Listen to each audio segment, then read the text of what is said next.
Pilot will wait for your confirmation of thrust before releasing the ROV. Roger.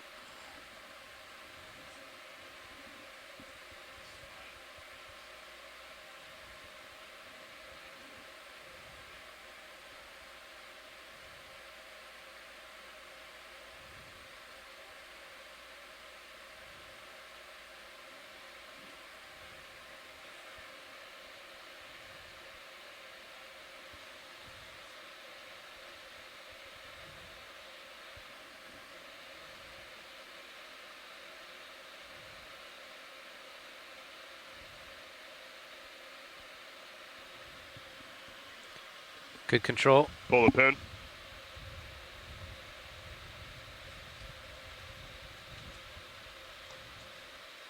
Pilot, lift line's clear. Let's go ahead and lock in auto head, inverse the ship, and push center line. Copy.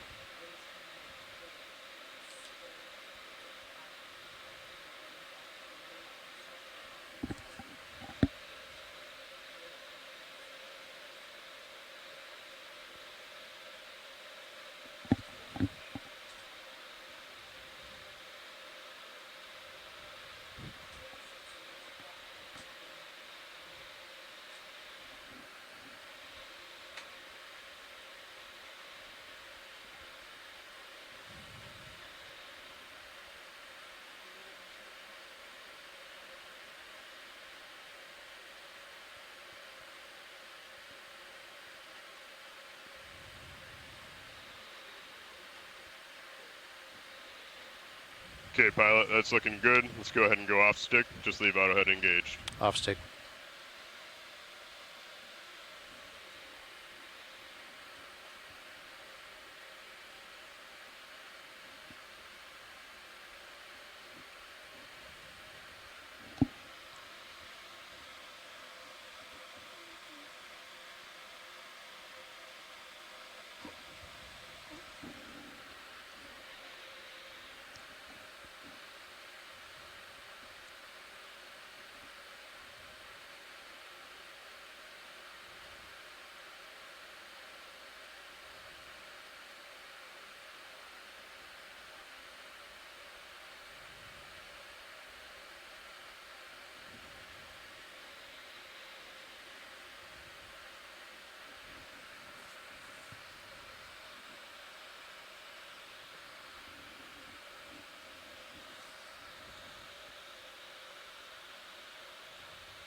All right, deck, let's go ahead and launch Sirius.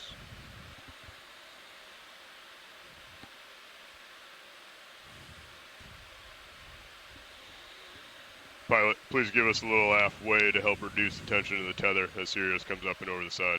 Roger that.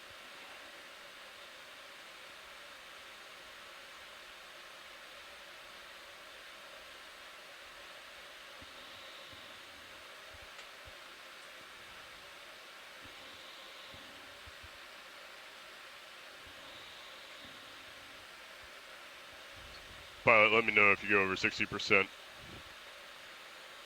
Copy.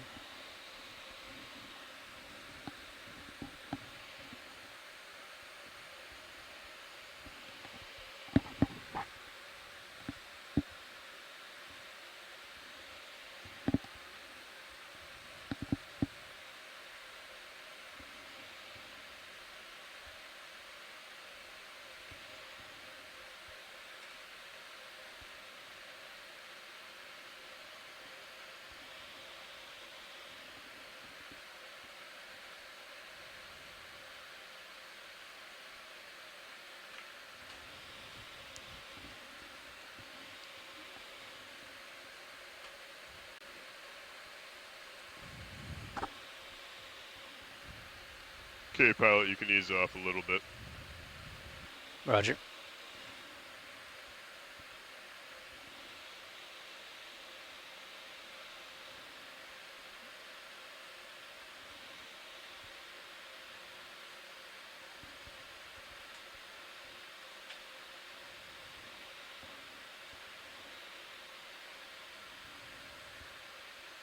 It's looking good, pilot. Let's maintain. We're increasing our forward way slightly.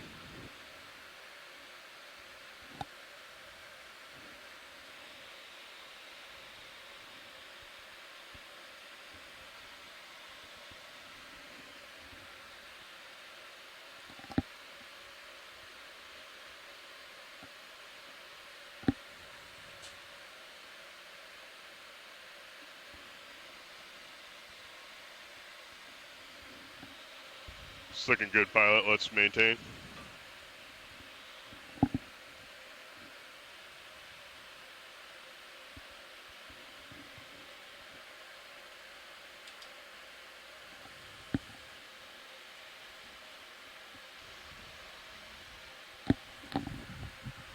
Winch, 0 wraps.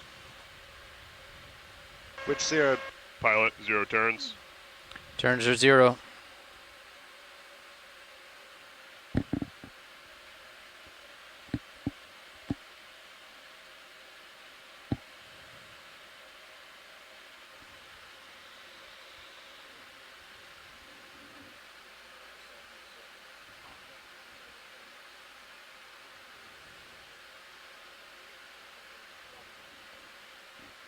Alright, pilot, let's go off stick. Okay, lift lines are clear. Pilot, if you're ready, let's begin descending 15 meters per minute down to 50 meters. Winch will do the same, calling out every 10 meters. Going down. Descending.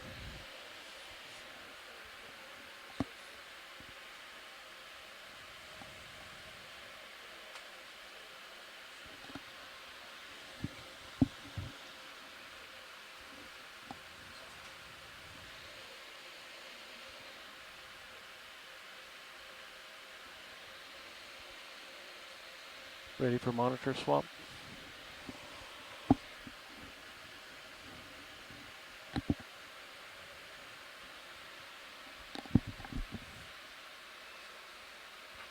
One 0 meters, wire out. D2's at 1-4.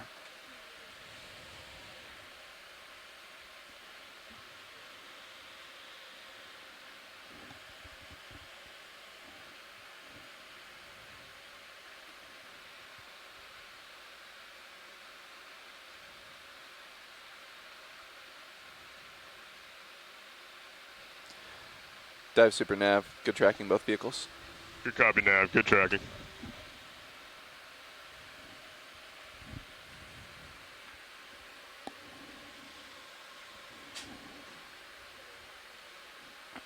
Two 0 meters, wire out.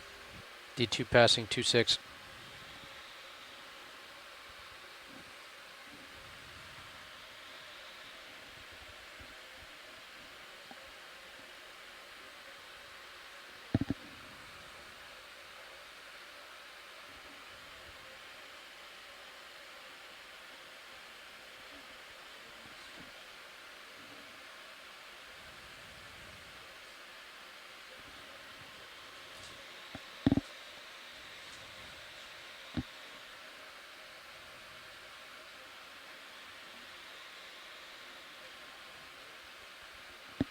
Three 0 meters, wire out.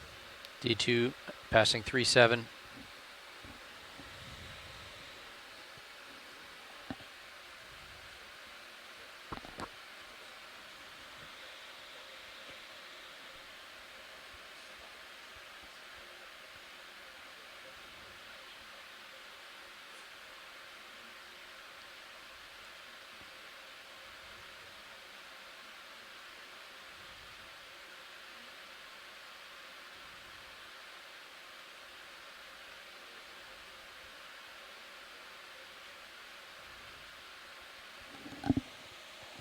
Four 0 meters, wire out.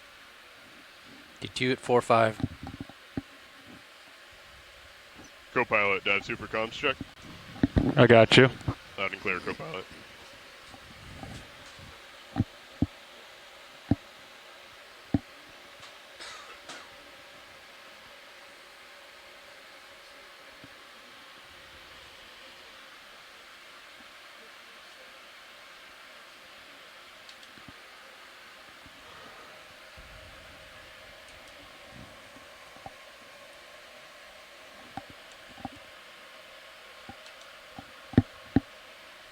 50 meters, wire out.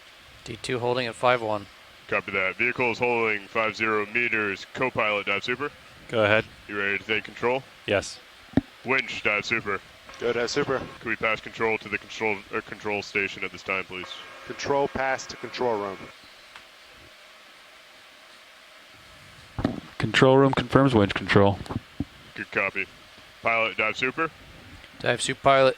The control room's ready to continue with the dive. Please proceed. Proceeding with dive. Thank you, dive super. Good copy. Good launch, control room. Going down. Auto depth. Nav, dive super. Go dive soup. How does our approach to bottom target look? We just passed it shortly ago. We'd like to bring the ship to an easy stop if you could before you pass control. Understood. I'll work with AFCON to come to an easy stop at this time. Thank you. 22. Increasing.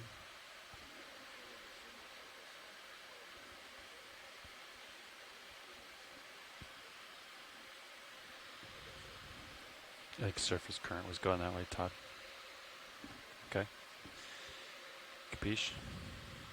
Yeah, we're stretched out. That's a bad fix.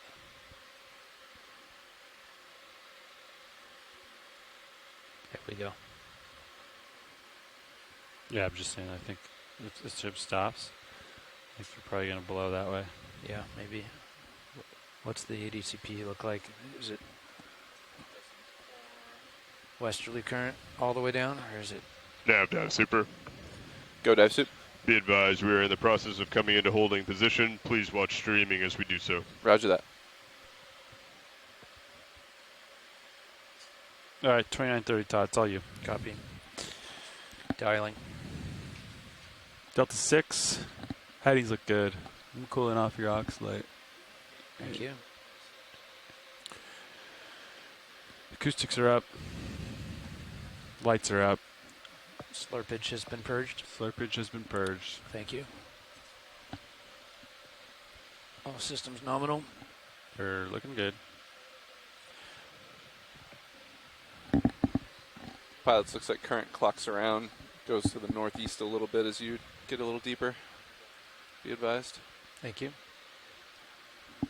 You want to get a move going towards waypoint 1 once they get stopped? Yeah, waiting for control to be passed. Looks like they're still trying to do the auto position thing.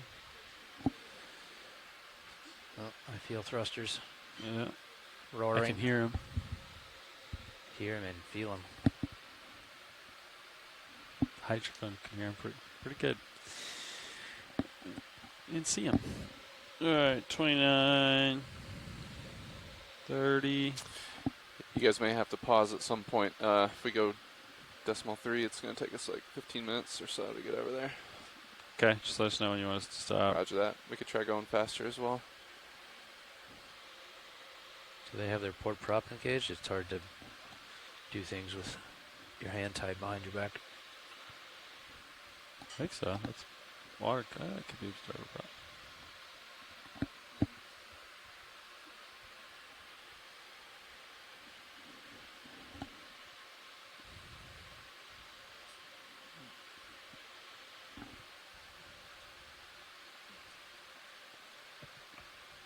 Any Niskins on the way down? Haven't been advised yet. Okay. Don't know if we. Yeah, we don't have signs back there.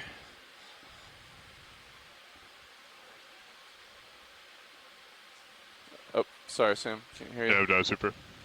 Go ahead, dive soup. Could I have you take off the background on the high pack, please? Bring it back to white. Roger that. Thanks.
I noticed on the way up yesterday, my heading wanted to go to starboard the whole way up.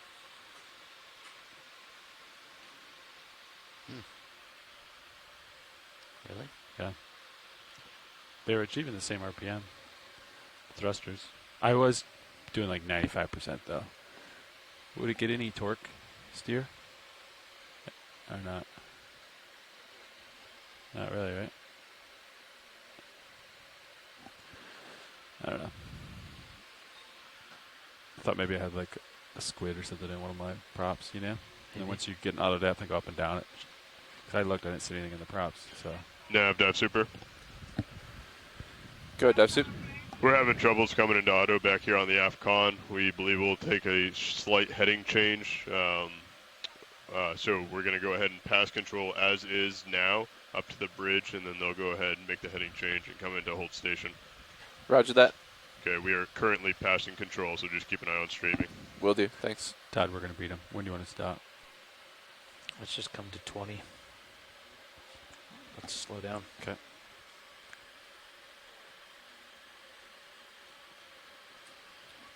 Waypoint 1 depth, as a reminder, 647 meters depth.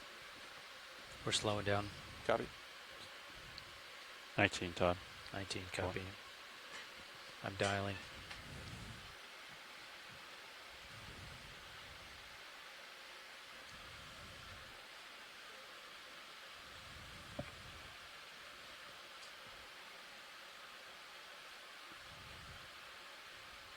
It's always awkward when you're heading is where you want to go. You know what I mean? Yeah, I'll just tow the whole. Let me just punch it and pull the whole ship over. There you go.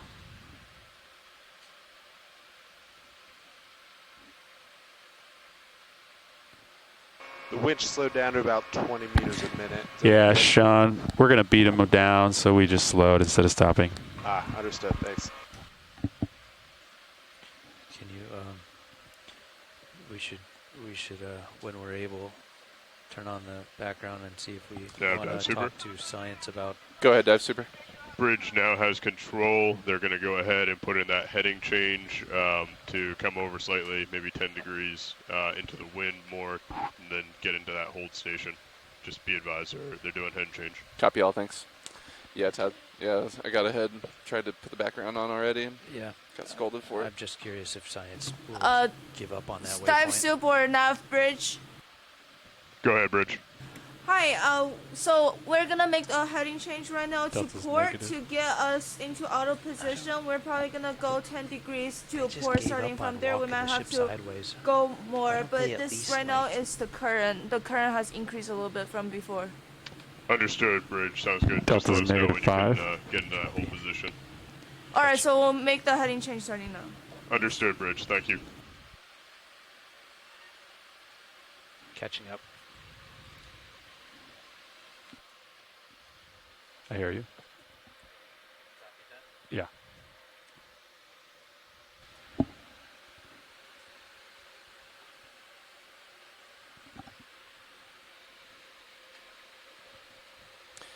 Yes, sorry, pilot. You said you wanted to confer with science about But Niskins. It might be a good Yeah. thing to not Niskins, no, about altering the bottom target Oh, altering mode. Yeah. rather than spending an hour getting back there, half an hour. Yeah. Unfortunately, this is one of the ridges on the north-facing side of the Oh. little mini Seamount. They want to go up the ridge. Yeah, Got it. Copy. but we can ask for guidance. Doesn't hurt to ask. Delta's green.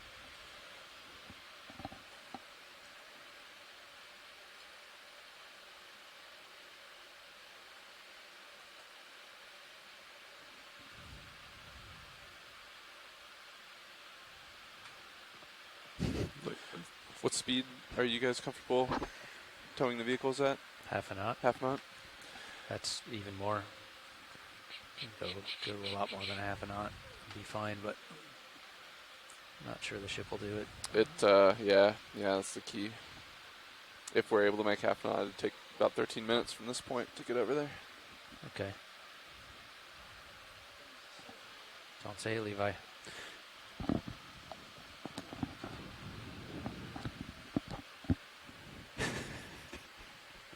I'll stop if you find it's annoying. I'm just. It's helpful when it's something I miss. Like earlier when it was at 5. You're the pilot, so when would you like me to tell you? I will comply.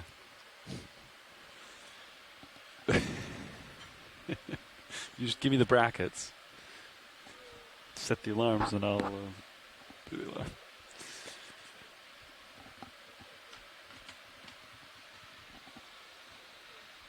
"300 meters, wire out. We're at 300 altitude, 340 altitude." Dive super this winch. Go ahead, winch.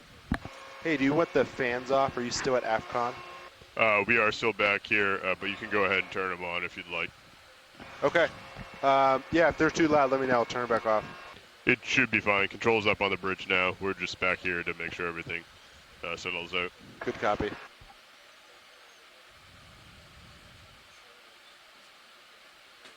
It goes. Oh.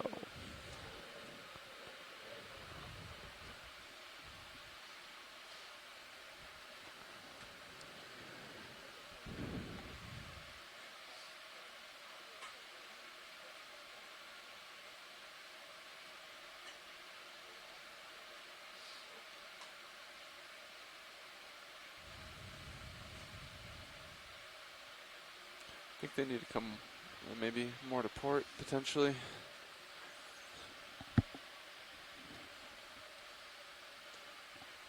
That current kind of jumped up on us. What's the magnitude of the current? 0.4 on the surface. Go ahead, bridge.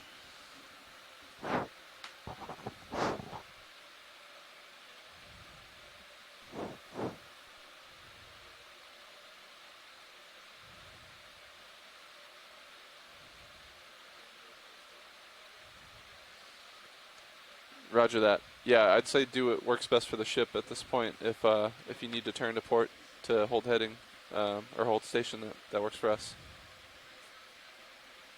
Copy. Go ahead, dive suit.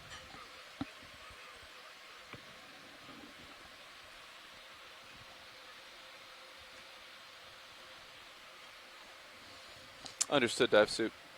Nav has comms. Nice launch. Nav has comms. Good launch, control room.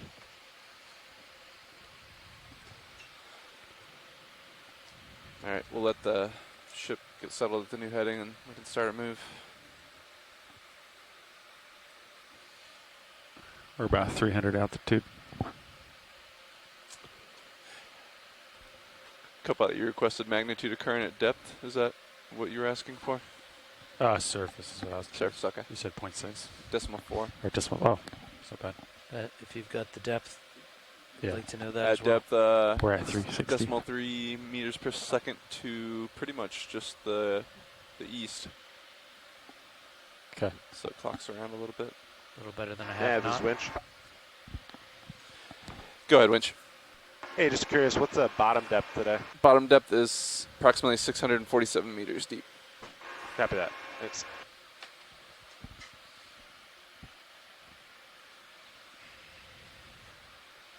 Ooh, lots of stuff going on here in the scattering layer. I'm going to put background on if that works for everybody. Yes, please.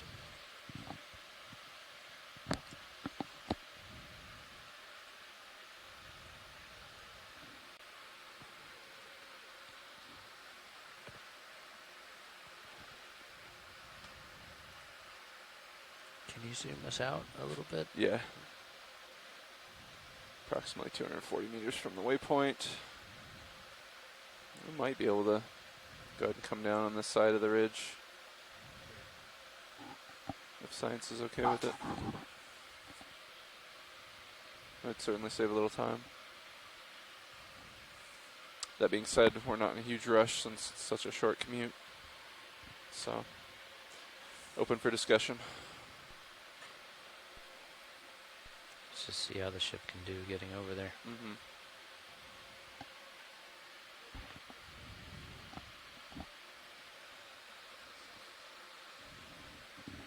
About a 240 meter altitude.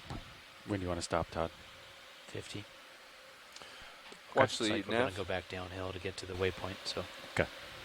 Let's hold at 50 and keep an eye on our sonars. Okay.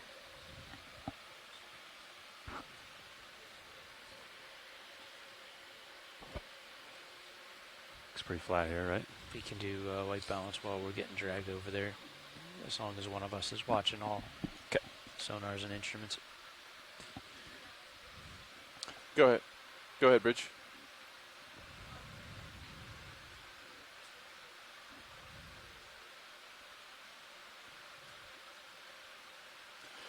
Roger that.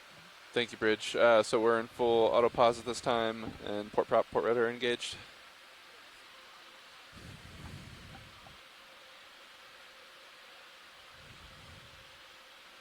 Copy that. Thank you, Bridge. We're going to come up with a game plan, and we'll be putting in a ship move shortly.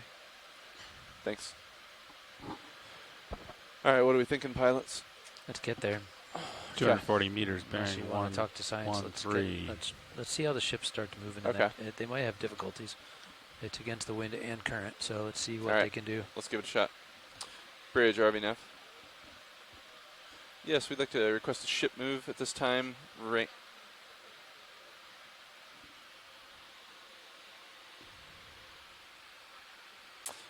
Ship move range 240 meters. That's 240 meters, bearing 113 degrees at decimal 5 knots, please.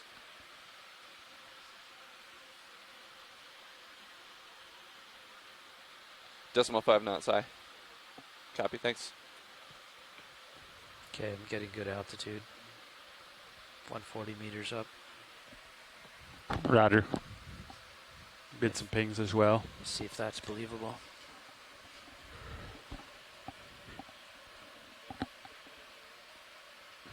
Probably getting double pings right now, yeah. See if you multiply this by 2. Add to that, right? 200. Actually, I think yours is more accurate. Yours is like around 95. I believe that better. Bottom lock of 140, that's just being wonky. All right, pilots, as they ramp up to that, just keep an eye on streaming. Pilot, Understood. you may have to provide some lateral just to stretch out. Okay, we're going to be stopping our descent here momentarily, Copy holding that. an altitude around 50. Sounds good. I think this is double, Todd. You think the 84 is double, or you think Double the 50 is that. half? I was watching it the other day, and it wasn't double, but No? Because so like I we're don't only think at, it's consistent. we're only at 440, and that's at 630. 640. So I got 200 to go. Okay, all right, then my altitude of 176 might be true. It does look true today. Yeah, that double. Okay, yeah, we're starting to lock in around 170. It's slowly decreasing. I think my TVL has a good bottom lock. Roger, 173.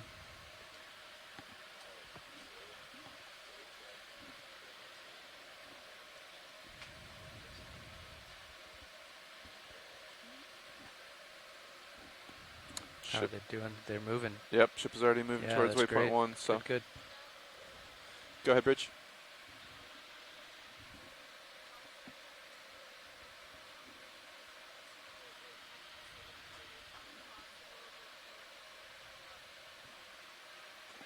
Understood, Bridge. Thank you. So decimal 2 sounds like the best we can do at that speed. It will take half an hour to get to waypoint 1, so Roger. do pilots want to continue with that plan or assess our options? Here's a suggestion. Let's get to 50 meter altitude. Hold. Make sure our streaming is good. Do the white balance at 50 meter altitude. Once we stow the arm, we'll see where we're at. If we only have a little bit left to go, we'll wait. Go ahead, Bridge.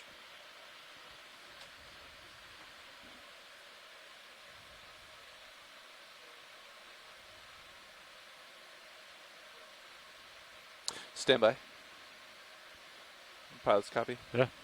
You want to try to adjust our heading? I don't know. Can they keep moving while they adjust, Yeah, or that's is it what- going that to be was- an all stop that and was- then a restart? That was my question. It may not be worth it Let's if just so. keep it rolling. Okay. Bridge, RVNAV. Are you able to make a heading adjustment while the move is underway? If so, then yes, let's try coming to port, and we'll go from there. Thank you. Okay, approaching 500 meter depth. Roger. All right, so maybe that'll help. Yeah. And I concur if you want to go ahead with your plan there, There's just Pilot. I'm not feeling much in the way of big rolls. Maybe another 10 degrees we'll start rolling, but Yeah. there's a little bit of one now, but the ride of the ship is feeling pretty good. Agreed. Might as Surface well. current, 0.5 knots. Yeah, even more reason to come left. Mm-hmm. Yeah, and the wind is clocked over to that direction as well. So I would think the swell might follow suit, or some of the waves.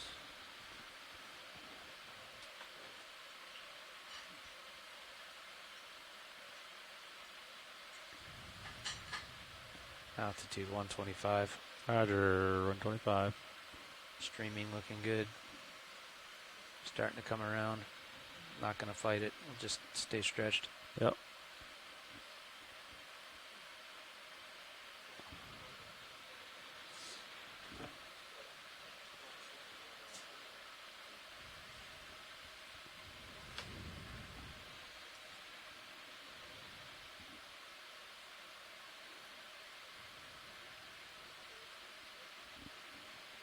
Hopefully we get through this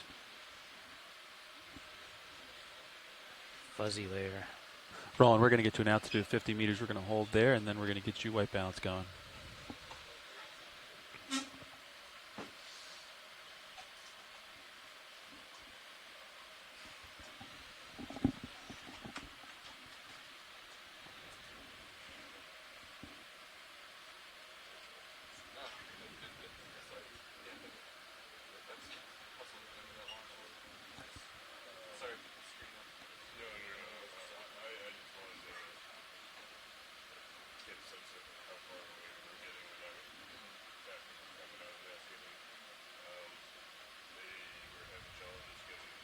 They 100 meters. got into Copy. Yeah. And to their credit, it's not something called differentials. Definitely clocked around all that. The one thing I would say is that I didn't know when we were up on the roof today in our plan that we were going to have a lot of the training and stuff. I might have budgeted a little extra. Yeah. If that were the case. Serial altimeter locked. 94, 95, 94. Good, good. Sonar clear. Can range the Sirius out. One more bump. Ooh. There it is.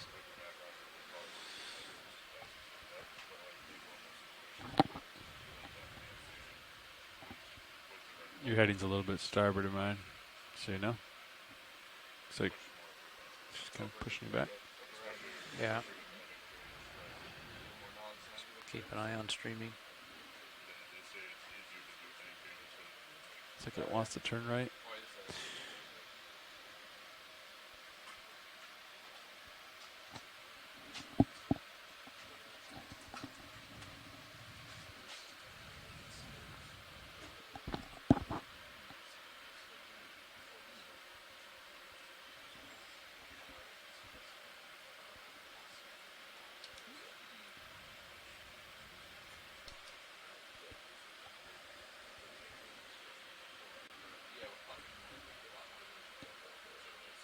Continuing to turn starboard there.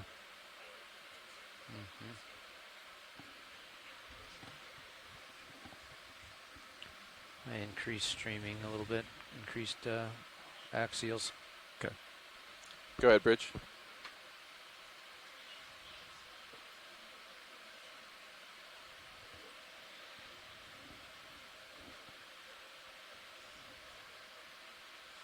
Understood. Copy, Bridge. Heading 183, making 0.3. Thank you.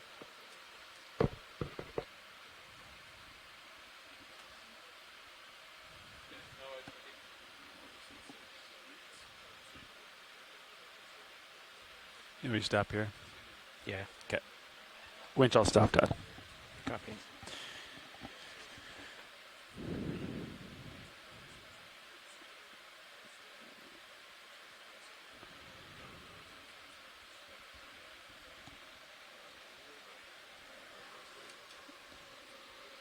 Picking up bottom on the sonar. Yeah. Let's tilt down. Yeah.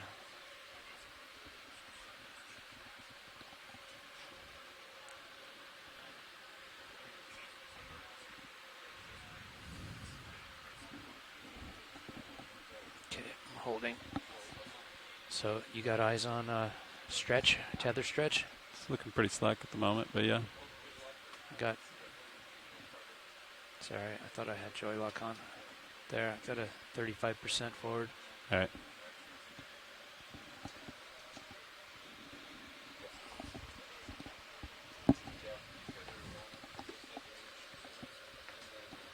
It's locked. I'm doing heading. Want to put it in auto head? Uh, It's locked. You're not going to be able to do anything. I can do auto head. I can adjust heading. No, you can't. Yeah, I can one. You can? Yeah. Oh. You can always. So you can never joy lock a heading request. Nice work, boys. Thanks for the quick adjustment.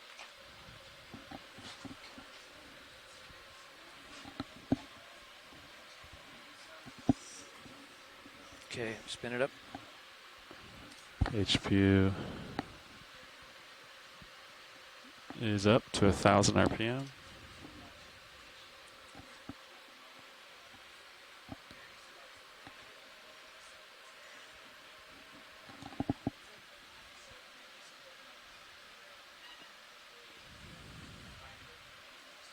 Go ahead, Bridge.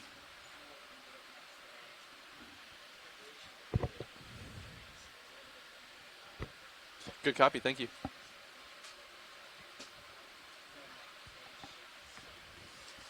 Okay, here we go for playback is happening.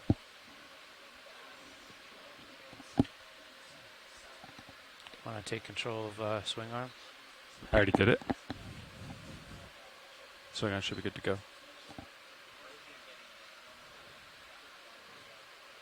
Okay, video.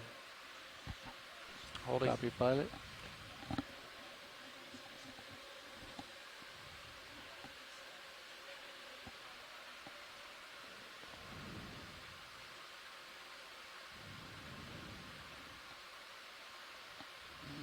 It's a little bit off.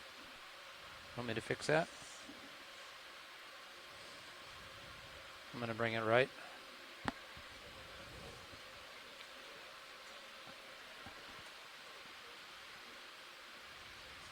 The teach execute was a little bit off. Copy. Ooh, the ship moved. It knocked me off balance.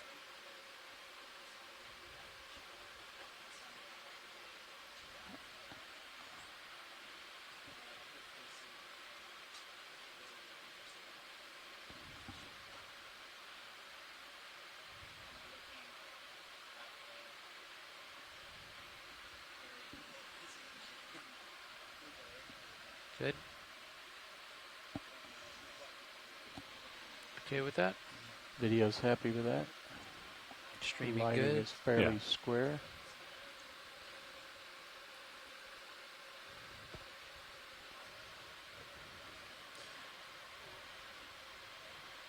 Stretch looks pretty good. It's very interesting setup here. I think you're riding with the current, the subsea current there. It's Yeah. helping you maintain And it's pushing out.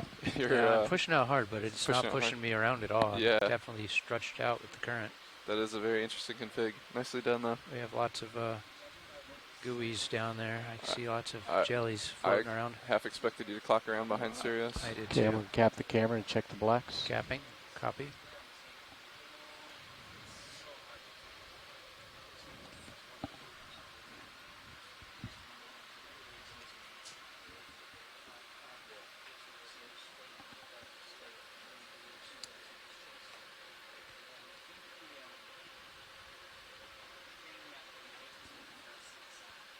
Pretty soft slope here. Oh, definitely no ringers on sonar at 50 meter altitude, so we're good.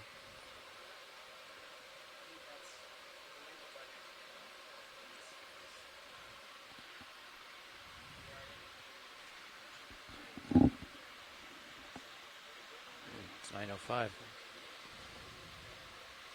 Not much bottom time for us today. I agree.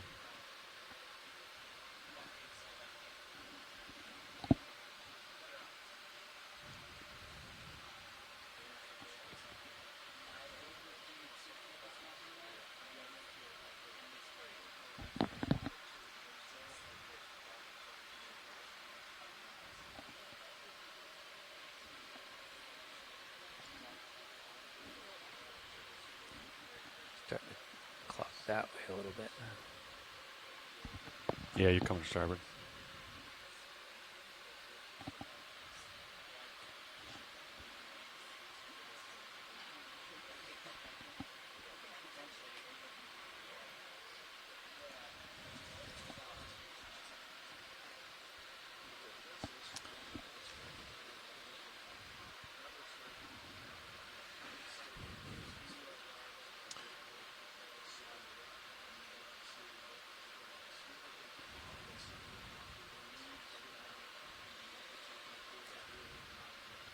Yeah, pilots, I don't know that we need to make it all the way to that waypoint.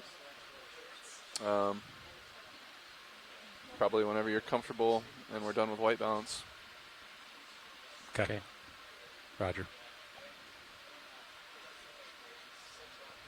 Well, Roland's using this opportunity as training for the process.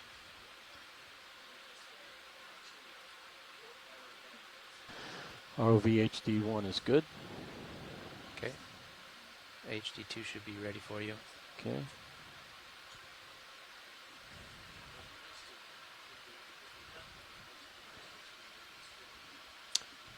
And you're making good progress towards that waypoint anyways. You're only about 50 meters out. Copy.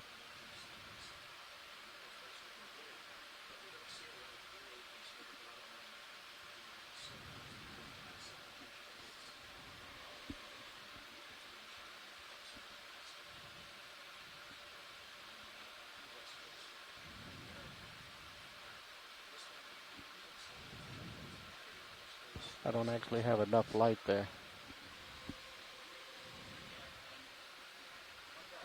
Want to play with the lower swing arm? Brighten that up. Yeah, if you want to do that, that would be better than me kicking in the games. Lower string arms. Full blast. That's normal lights, Roland. Yeah, that's not my normal levels. I'll go ahead and kick in some gain.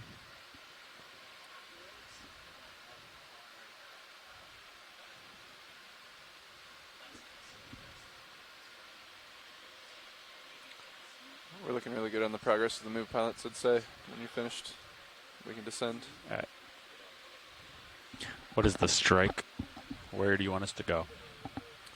This was just a line drawn by mapping team, and it's just right up the ridge, so I'd say acquire the local maximum and work your way towards it. Copy. 220. What's the The strike here is 220, 220 global strike? if that's to be believed. Okay. That's a good starting point. Okay. I think it's Video's time good with to HD2. stow arm and make it to the bottom. All right. It's not time until we complete that white balance. No comment.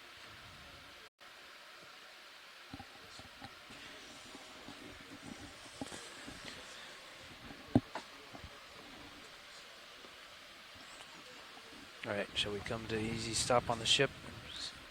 Roger that. Let's come down to Bridge, RV nav. within sight. Yes, at this time we'd like to come to an easy stop, please. Thank you, Bridge. Going down gently. Coming with me. Yeah. All right. Okay, I'm going to be backing and spinning right, and you're going to be spinning left, correct? That's correct. How fast do you want me to go on the winch, big guy? What am I doing? I don't know, just keep up with me. Okay. Doing it live. Okay, keep a delta of 10 or so until you get to, That's what I'm shooting for. I'm doing 27. you're going to come to like a 30 meter altitude or so, probably. Good. Yeah. Sounds good to me. Tilting down between my toes. Blue view's got it. 40 meters. Blue view's got it. Copy. 35. Approaching the 30 ring. I'm at 46. I'm probably going to stop at 30. Go ahead, Bridge. Copy, thank you. 10 meters to go for me. Video, can you brighten up HD1 as we approach bottom, please? Thank you. 20 meters out on Blueview. 19, 18. Should see bottom any minute.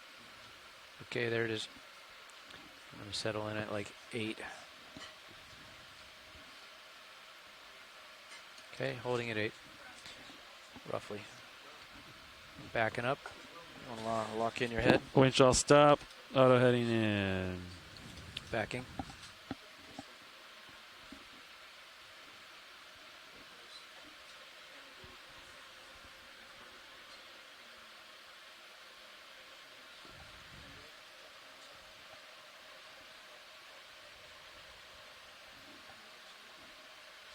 Got you in Titan. Right on center.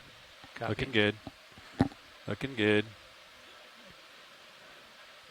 Where's my down cam? Want to bring that up on one of those? Yeah. Monitor 6 or 5? I'll do monitor 6. HD down. Thank you. Should be coming into the screen here. Oh, there I am. Yeah.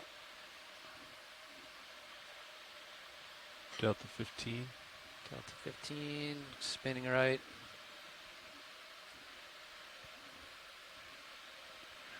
All right. You know, maybe come port. Meet at 220. Please do. All right, coming Push it around. forward a little bit.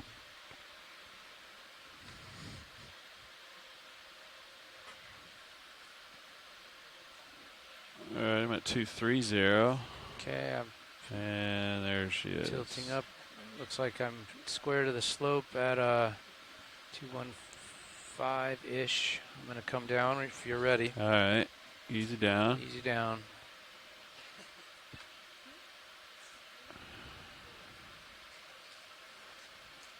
There's just 2 stars in view.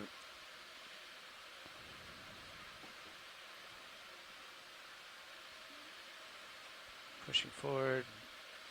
Keep coming with me. Roger. Coming down with you, Delta 16.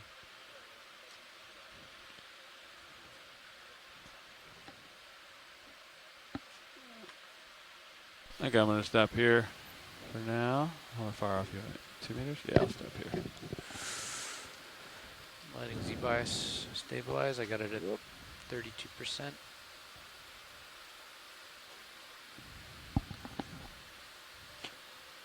I think we're going to call this on bottom and ready to go. Roll and go for it.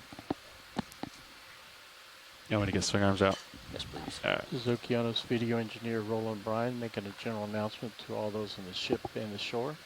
This is a reminder that all audio associated with this dive will be recorded with our archive video, as well as being streamed to shore via the satellite and the internet. Keep that in mind as we proceed with the dive today, and enjoy the dive. Thank you. All right, good morning, everybody, from Noship Okeanos Explorer. We've actually reached bottom a little bit earlier than we anticipated last night because we found an interesting feature on the top of this Seamount, Surveyor Seamount, that we decided to develop that's a little bit shallower than what we initially thought. So this dive today is going to take place on the summit of Surveyor Seamount. We're one Seamount down the chain, as we've kind of been leaving our breadcrumbs, leaving Kodiak, heading south in the Gulf of Alaska. Orion, the copy. Overnight mapping that we accomplished last night revealed an interesting feature at the summit of this Seamount that really kind of drew my eye at 5 in the morning when I was looking at it. Let's go ahead and set the center rotation to steeper. Video, are you hunting for something? Kind of secondary summit, and I'll definitely let our geology science lead speak a little bit more about it. Thought you said video. But the plan is to kind of land at the base of this, and then come up the north side along the ridge and see what we see. So with that, my name's Sam Candio, and I'm the expedition coordinator for this expedition, EX2306. It's our 5th expedition in our series in Alaska. And with that, I'll pass over to our geology science lead, Jamie Conrad. Yeah, good morning, everybody. I am a geologist with the U.S. Geological Survey in Santa Cruz at the Pacific Coastal and Marine Science Center. I am the geology lead on this expedition. And This morning I'll leave it we're there, Todd. diving, Go to that. as Sam It's a little mentioned, ways on out there, Surveyor but Seamount. This There's is not much going on here. So one of the seamounts in the Kodiak Bowie seamount chain, which is a chain, a little bit of a discontinuous chain, but a chain nonetheless, of seamounts that extend from Bowie Seamount off British Columbia, Canada, about 1,000 kilometers to the northwest, to the Kodiak Seamount. These seamounts get progressively older as you head to the northwest, having passed over the Bowie hotspot right next to Bowie Seamount. So the oldest volcanoes, seamounts in this chain are up to the northwest. Kodiak is the oldest at about 24 million years. We don't have an age on the Surveyor Seamount, but given its position in the chain, this camera looks a little it's green. probably in the range of here? 15 to 18 million shallow. years old. This seamount, which stands about 3,000 meters up above If you want to do a white balance on that foam the pack, seafloor, the flat abyssal plane of the seafloor. I would love to. Yeah, go for it. See what you got. It has a flat geo-like summit plateau that is at about 650 meters below sea level. And we're looking at these cone-shaped features. And given that this is a known volcanic feature, it's reasonable to on this camera. Think that these may be some kind of eruptive features. They do look remarkably like cinder cones or perhaps domes that probably represent some of the late-stage volcanism on this summit. Storm is cleared. So with that, maybe we'll look at first. pass it on to our biology lead, Merlin. Yeah, hello everyone, good morning. I'm Merlin Best, I'm a biologist with Fisheries and Oceans Canada. I work for the Integrated Conservation and Monitoring Program out of the Institute of Ocean Sciences in Sydney, BC on Vancouver Island. And yeah, just kind of continuing on in our exploratory mode here. This is a different depth band than what we've been looking at on previous dives. Yeah. So it's always hard to predict what we'll see, but I'm hoping for some larger corals and sponges, sort of these bigger habitat-forming structures. And I'm already not disappointed. I can see that we've landed very close to one. The only info that I have to go off of for what biology we might find here is an exploratory trawl survey that was performed in, I think, the late 70s or early 80s. So I have bottom trawl identifications and midwater trawl IDs for fish, crustaceans, and cephalopods, but nothing on what kind of bycatch they might have found. So this will be a very interesting dive, even just to document the kinds of benthic fauna, so fauna associated with the sea floor. Yeah, and I'm already excited. Look at this, right now we're zooming in on a Swiftia.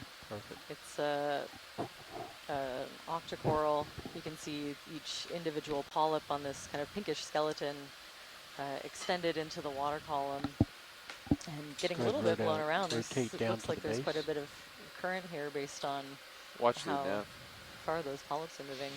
Watch lead here. Hey, watch lead. Just wondering if there's any interest in collecting a Niskin sample at the bottom here. Ah, that's a great idea. Yes, can we do that? Roger that. I'll inform the pilots. Thank you. Go full screen. So we'll pause for a moment to collect a water sample. Pilots, it sounds like there is interest in gathering a Niskin whenever you guys feel comfortable. Okay. I'll handle it, pilot. Survey 2, this is co-pilot. Are you go for Niskin? Oh, he's go. All right.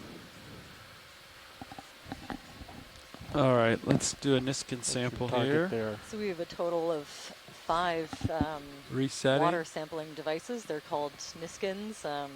They're kind of a tube-shaped, bottle that we can open the cap of.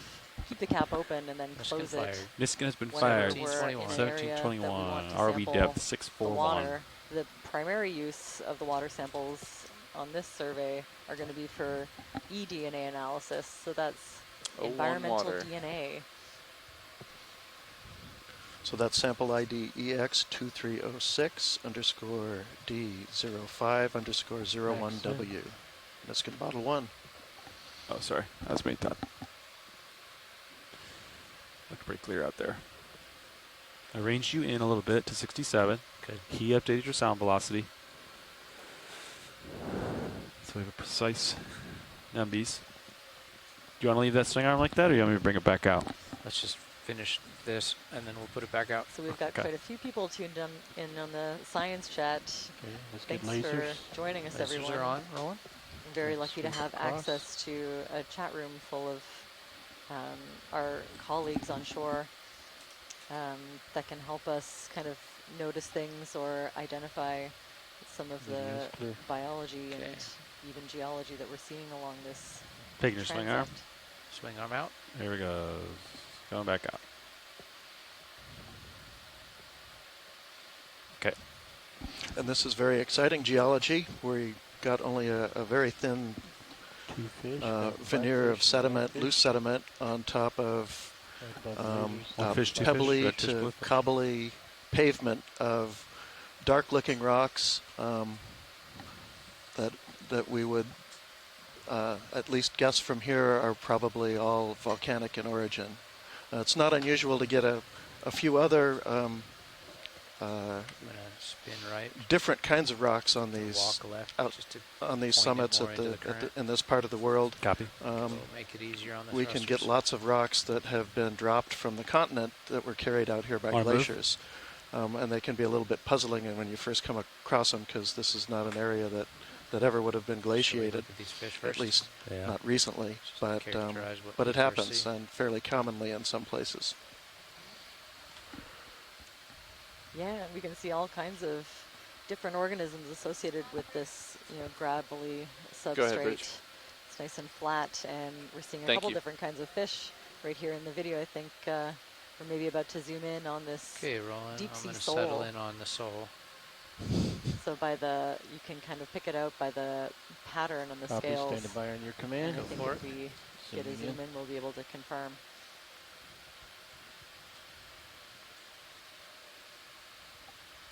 These small specimens will go full screen. First one. Oh, is this the kind of the eyeballs that migrate? Yep. Look at those things. So it's a beautiful close-up of, I think it's safe to say, a deep sea sole.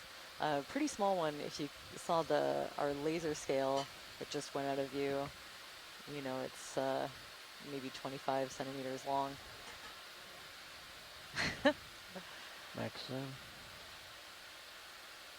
Can lead the so eyes it's one of a few different species of flatfish that we see in the video often. So far, this is the only species we've seen on this dive. It's come up on this survey. And it's come up in a couple of places. Tracking focus down to the growth on the gills. And you can see in between all of these rocks, there's lots of different organisms kind of crawling around and hiding or feeding. Tilt down slightly. Little arms of brittle stars poking out from underneath these pebbles, cobbles? Maybe even boulders. Maybe even boulders. We're going to go with boulders at bigger than 26 centimeters. So calibrate your eye. What's below a cobble? Is it a pebble, or is that a general pebbles? term? Yeah, Okay. pebbles are less. My goodness, less than 6 centimeters. Okay. That seems too big, doesn't it? 3 shot. No, I like it. I think I can get behind that. Okay. So we had a zoom in of one of those sea stars earlier. I have a tentative ID from one of our onshore scientists, Chris Ma. Mediaster, possibly Mediaster tenalis. And just to the left of that sole, we have a thorny head. Push in when you're ready. And there are several different species of these thorny head rockfish, so I won't venture a guess as to the species. when I see these in the video that I analyze back at home, we call them all thorny heads. I think in order to separate them, pushing in, it's a little more difficult. From the angle that I usually get is a bit farther away. These close-ups might be able to help. An expert can tell by the pattern of the spines and the splotches, the different coloration. I'm sure an expert would be able to ID this one. It's practically like having the fish in your hand with this level of zoom. And we'll continue into the eye. Shall we go ahead with the move, guys? Yeah. Pushing on 220. Discretion 220. Yeah, 220. 20 meters. Sure. Good copy. Bridge RVNav. Yes, we'd like to request a ship move, please. Wow, so yeah, you can see range 20 meters, bearing 220 degrees give you at an decimal idea 2 of why knots. they call these thorny heads. Good copy, thank you. And you often see them, I don't often see them swimming any height above the seafloor. They seem to like it kind of nestled into the rocks or just hanging out on top of them. No, that's what this one's doing here. Pulling out slow. Maybe just resting, planning their next move. You can go ahead and lift off and head off to your next Good chance we've had Sean Rooney pipe in suggesting a short spine thorny head.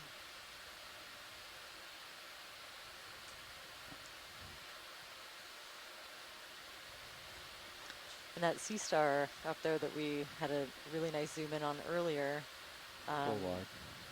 Mediaster tenellus, only identified from the Gulf of Alaska a few years ago. So it's a relatively new distribution point.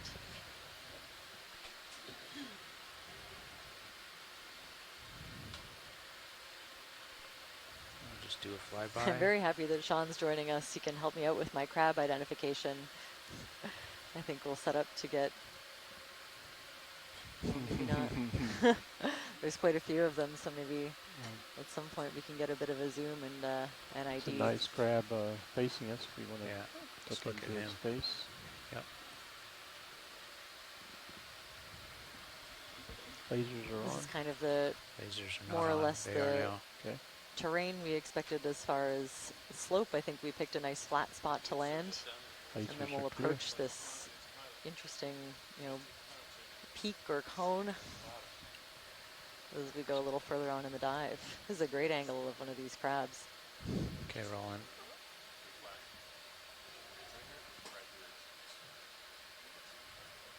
So I have a few records from this area. A couple of lithoidid crab species. This one might be closer to the grooved tanner crab. Oh, you lost it looks an arm. like it saw some action. I think it's maybe missing. Is that fuzzle clear? Missing a limb fuzz down near there. my right In which case it's missing one on the other side too, because I see 3 and 3. Yeah.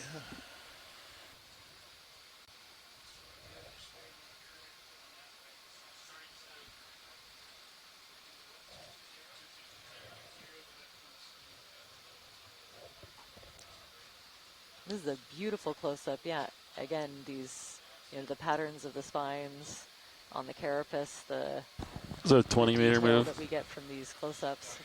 20 eye. Us to be able to identify them. Excellent. I've got a vote for tanner crab. Is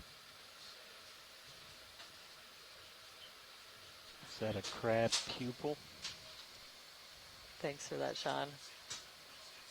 Just a beautiful close-up of the eyes and these little flicking, I think, sensory organs in between them. So I guess there are a couple of different species. There's a groove tanner crab and all right, video. just the standard tanner crab. Gonna need to push out. Looking down at you at 7.5. Copy, pilot. Let me know when you're ready, and I'm gonna push forward. Go ahead and push off. Yeah, it does. I mean, that looks to me like an attachment point for a leg, so I could be wrong. Doesn't look like one's missing from the other side, which is the confusing part. Yeah, it has the same amount, so Yeah, I'd love to hear from the Literally science looks chat if clear anyone has as a any bell. ideas Maybe a about rock what's going 10 on. meters to your right, little baby rock. Yeah, so are they supposed to have? bogey Go ahead, 15 Bridge. meters Sure, out. I Yeah. could check that out pretty quick. Maybe. Copy, thanks. Maybe it's a mega crab.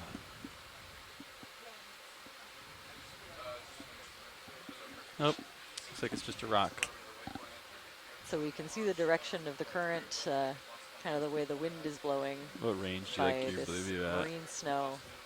Are we looking for little flakes just keep it of there, yeah. dead organic matter that have drifted down from higher up in the water column. Oh, and a cute little jelly floating by. I have just your for a little bit of shilling out, by the way. orientation See that? I have the kind Titan of the looking plan at it. for the dive Understood. is we've landed in a flatter area on the move? top of the Seamount, and long then was that we're move? It was a hoping to 20-meter climb a move. ridge The move is complete. within So the probably next so 50 to you're- 100 meters, you're so good we now. should see a bit of a change in I'll pass it off. You guys are pretty much stopped. the elevation as we're Good going copy. up. So one of the things I'm looking for as we pass over these sediments is kind of the general character of them. Watch it. Any interest one on this thing we'd rock like right here? to be able to Yeah, understand zoom would be great, thanks. Yeah. is whether or not this volcano is ever above sea level, or if lasers are this on it. summit plateau is a part of is formed by natural volcanic processes. So, so if we look around and we see sediment All right, that Fidel, looks you wanna like come on it's in? been perhaps water worked in a wave base or in coastal conditions, we would expect to see mostly relatively rounded pebbles and cobbles. It's not impossible to have angular boulders such as this one. But if this were strictly a volcanic built plateau that formed as a plateau just by normal volcanic processes underwater, you'd expect to see a fair amount of fairly angular boulders and not a whole lot of rounding. It's difficult to do rounding once you're anywhere below wave base because there just isn't enough current to move things around. That's all right. Heavy latch. Ship is all stopped. Just finished the move a minute ago. Copy that. I'll just kind of pan around, watch lead, see anything. Yeah, this is great. So we can see some really cool patterns of encrusting sponges. My guess is that, they would be a demo sponge of some kind. And teeny tiny little white dots are also individual sponges. There's a couple of these from the region that have been identified as a spherotylus. But that would just be a broad, educated guess. You'd have to take a look at their microscopic skeletal elements to find out. And this deep sea sole has found a nice place to kind of nestle and hide out for a little bit. Maybe it's trying to back out and get out of here. He maybe doesn't like the bright lights. Yeah, I could see that. Some huge worm tubes right beside it. Or tubes for somebody. A couple of little shells, maybe a bivalve. Sea stars, brittle stars, kind of almost creating a little mat in behind. Get lasers on. There's a lot going on in this rock. A couple different Tagged. species of brittle stars, I think it's safe to say. Watch leads. Anything else on this little rock before we keep moving on? That's beautiful, thanks. You got it. All right, gentlemen. I think CO should be all settled. Looks super flat. Do you guys want to do another 20 meters? Sounds good to me. I think we're moving 220. Okay, sounds good. That was the last move. Yeah. Sirius is there already. Yeah, you got it. Bridge over now. Hey, Bridge, we'd like to repeat that last move, please. Range 20 meters, bearing 220 degrees, speed 0.2 knots.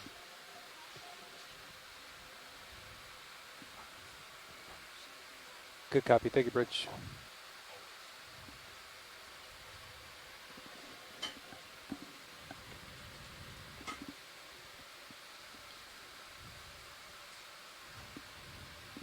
So now we're going to hit eventually slope and then flatten out again? Is it the? Yeah, there's a little top of this seamount here that I don't know if we won't get to it, but one shift may get to it. Copy that. So yeah, you should start seeing some slope here in the next 40 meters or so. Yeah, a lot of sea stars, huh? Yeah, or you could zoom in on that sea star. Yeah, I'll just go to the biggest one.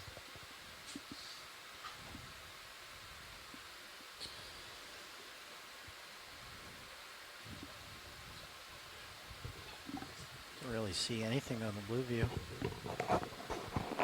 Nice and flat, huh? Do you mind ranging in a little bit, Nev? Sure.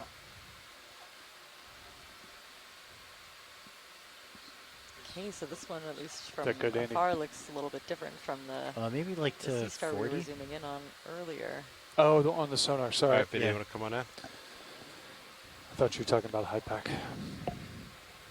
No, that's nice too, though. Thank you. Wow, and yeah, as soon as you zoom in, lots of teeny tiny brittle stars surrounding it.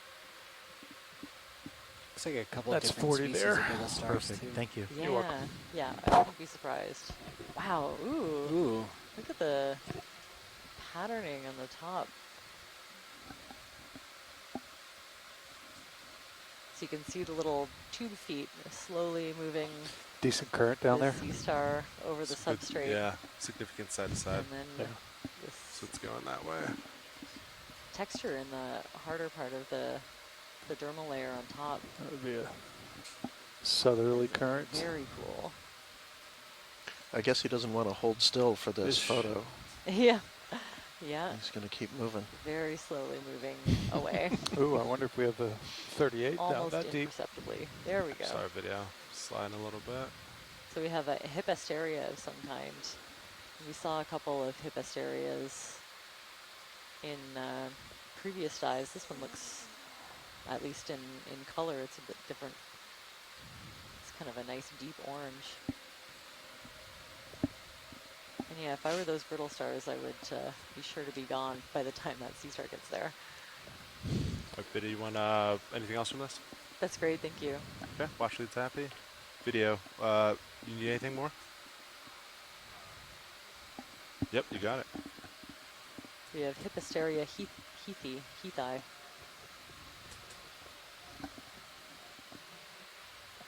As a possible ID. And another, yeah, one of those sedentary sea cucumbers. There's one more we'll look at, and then I'll the move forward. delicate branching structures to the right are the feeding appendages. Nice hard bottom. Not too sedimented. Yeah, like a little bit. It's not like a solid, but yeah, it's good to land on. Not super soft.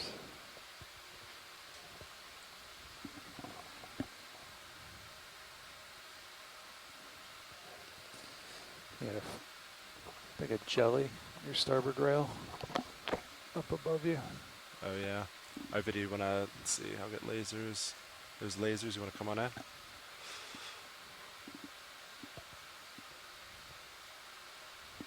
You wanna zoom real quick on them?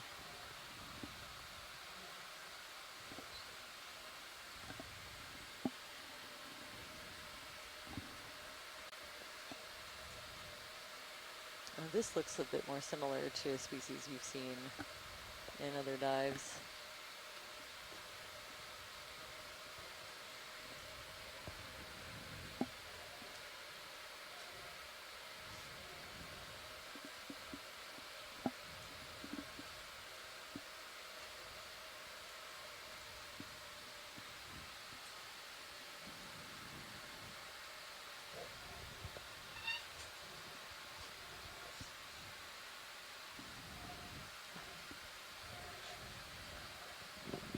All right, I think the ship should be stopped there. Wow. Beautiful close-up, thanks for that.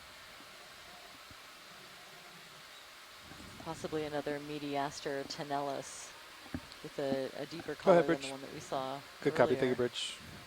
All right, video, just a few Can more see seconds and those, then you move on. Yeah, I'm over top of you now. Those All right, little copy that. Time to translucent move. structures sticking out of the top of the sea star are papullae.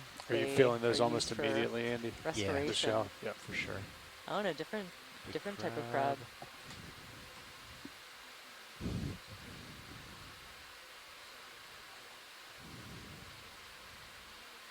couple of different species here. Already lots of biology to see. Little teeny tiny thorny head fish kind of hiding out between the rocks.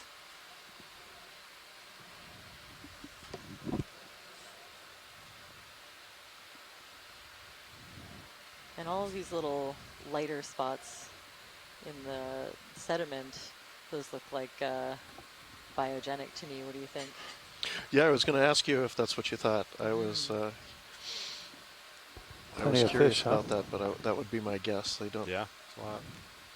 They don't look like they're little low spots really, and I'm not sure how they would form in the first place.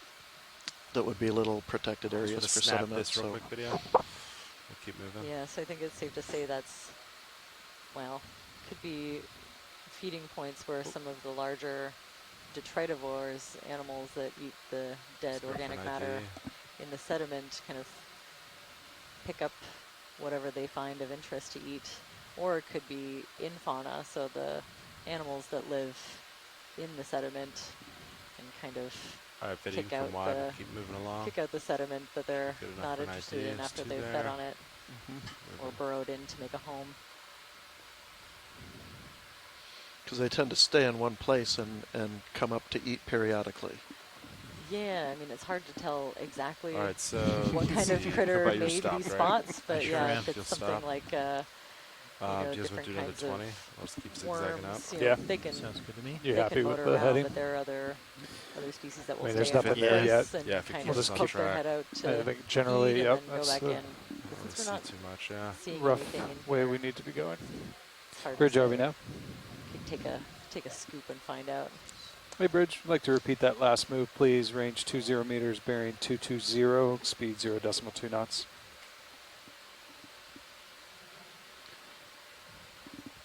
Good copy. Thank you, Bridge.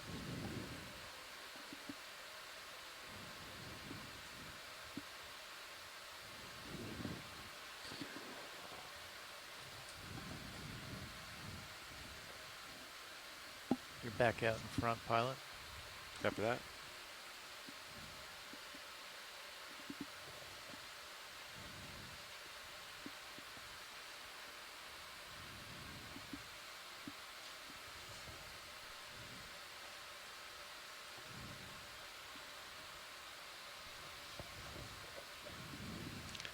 It is kind of interesting to see these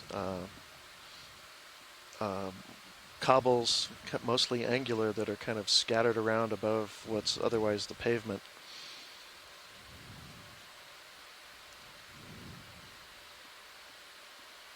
They mostly look volcanic, so I wouldn't assume that all of them were, or most of them were, ice rafted. And perhaps there are some ejecta from wonder what all these stars are eating. Some late stage volcanism that, no sponges, that no coral. rained down on this. Just chewing kind on of some after this plateau and this pavement form. microscopic Maybe from the feature that we're about to ascend. biology. Quite possibly.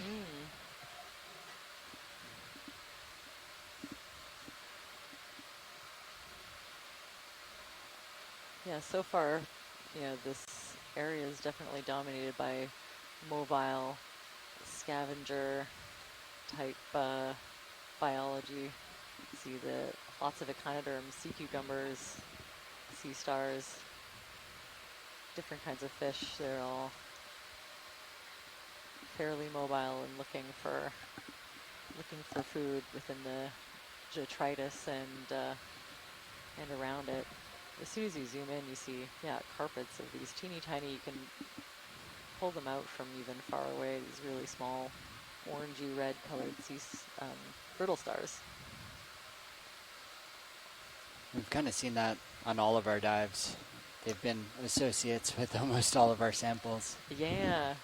There are certain parts, especially, I think, related to where the oxygen level is at their lowest. Sometimes you see mats, mats completely covering every inch of the sea floor. So every now and then they can get very big and abundant. Oh, I think we're flying over a sea pen.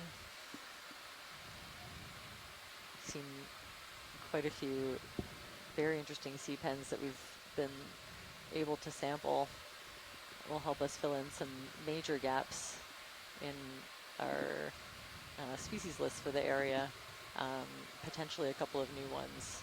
You know, when you go to places this remote and this Decent inaccessible, coral up there. you often find something that no one's found before. Yeah, nice and tall, huh? Not many of those here.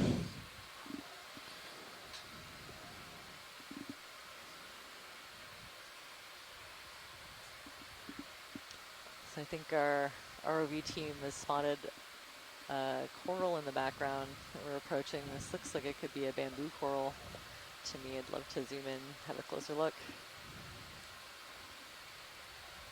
Yeah, I'll get a little closer. I'll take a look at it. I'm going to rotate a little bit to keep you in view. Copy that. Just a few degrees. Just kind of pause here.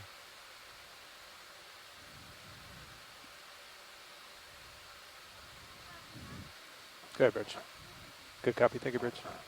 That ship's all stopped. I've had a request to zoom on the Sea Star as well. So maybe we can start at the bottom and work our way up. I'd say after we complete these zooms, we can put another in. Looks like we have another large crab in the background as well. Keep moving. Hopefully find something more interesting. Ominously looming. They are a little bit ominous.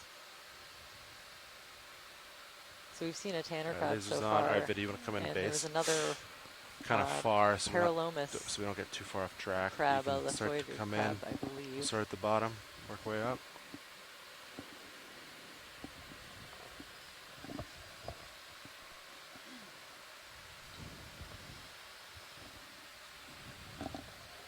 Is it off? No. Oh. Okay, so we're getting a good look at this Sea Star. Delta. Already pointing at depth. And you can see in the background I think John said that little red laser was dot. pretty spot on Two of today. them. Cool. They're exactly 10 centimeters apart, so that can help us kind of the gauge. delta and the difference between now the that we have a Baffy close-up and on our the current coral, depth, is that what you mean? I can see or that it's delta the between vehicles? Isabella tentaculum. I think the bathymetry looks like it's pretty spot on. Modified tentacles at the up. base. It's unique to this species. They're called scooper tentacles, and they help protect the rotate a little coral more to keep you in view, from pilot. predators, I believe, is the working theory. And then the higher up you go, you see the polyps, kind of more characteristic of I'll hold this for a little video. the rest of the genus. And then we'll jump back on course. It's beautiful, quite a bit of current, so these polyps are all getting kind of blown around one way. But you can see each of these have 8 tentacles at the end. They're suspended in the water column to feed. And a couple of, maybe some damage there. I don't know if we can see anything on it. It's hard to tell, but yeah, a little spot where the coral might have been damaged. Yeah, you might actually be like 10 meters and off. You can It's see supposed to be 640 there. of different kinds of worms associated with this one. Yeah, waypoint says Kind of in the branch 647, on the left. so that would be 640. That'd be 10 meters. And these are called bamboo corals. If you look underneath at this main skeleton, every now and then you can see these little bands of a darker color. Copy that. It All right, you can come wide and we'll keep moving. Gives the whole coral a bamboo-like appearance when you look at the skeleton. You want another minute before I call another? Yeah, let me center up. And then there is a request for a collection of that Sea Star, and this might be a good place to do it to the extent that the habitat might change a little bit as we move from this flatter area up the sides of this cone we're headed to. We're good. I'm going to rotate to center ROV watch lead. Yeah, watch it. Go ahead. Yeah, is it possible to set up for a collection here for that Sea Star? Yeah, I think so. Okay. I think we're in a good spot. Can we get him without taking the rock with him and disturbing that coral? Right, that's a good question. Let's see. It's pretty suction 8 centimeters. What do you think? It's kind of big for suction. He might scooch up. Yeah, do you think? Probably get what do you stuck think in about the scraping hose it off the rock with the manipulator? I said he might get stuck in the hose too. That's kind of what I'm thinking. Yeah. I can try to pinch him with the fingers of the arm. Does that work? Yeah. This is the first one, I think. Well, I'm not sure if it's the first one, but it's early on, so we could always try to keep an eye out for a better we're sample? up to you. We're more than happy to go All right, for it. then let's try to grab it since we're here. Sounds Thank you. Yep. I don't know if you like that at all. I can adjust the Orion to get a better Would view. it be possible to try? Would you ever try the suction sampler, and then if it doesn't fit, drop it in the bio box? So the risk is if it doesn't, the risk is clogging. I think it's if we clog the suction sampler, it would put it out of commission for the rest of the dive. Somewhere in the tube. So typically, I think that's a little big for it. Okay. So I think we would just kind of skip that option. Sure.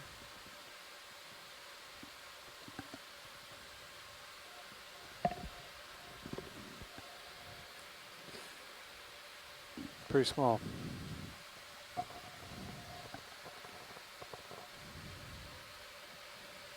There is another one to the left that is on a rock. On screen? Yeah, to the left. There's a Or is it the one that's further afield from it? Yeah, it's hard to tell. Maybe let's reposition maybe and get a zoom. It might be an easier target. Less risk to be to me, there's two. Kind of look like three different. Just take the rock with it. Yeah. It's hard to tell from this angle. It is. Stay on, right? Could we get a zoom on the near one? Probably and be I'll wait easier for than picking up confirmation the one that off this the is bottom. sample that scientists are looking for. Stand by.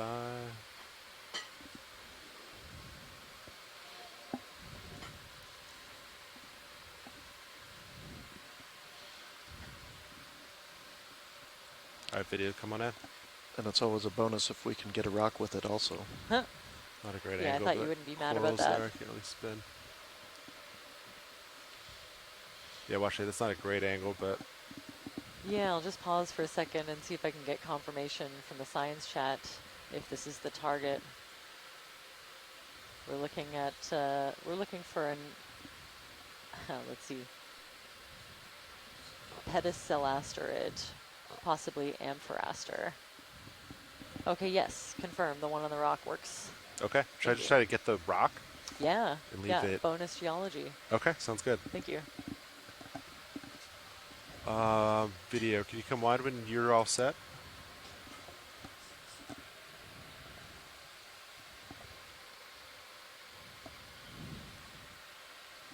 There. Okay. I think I'll just go import just in case he starts to slide. I guess just open all of them up.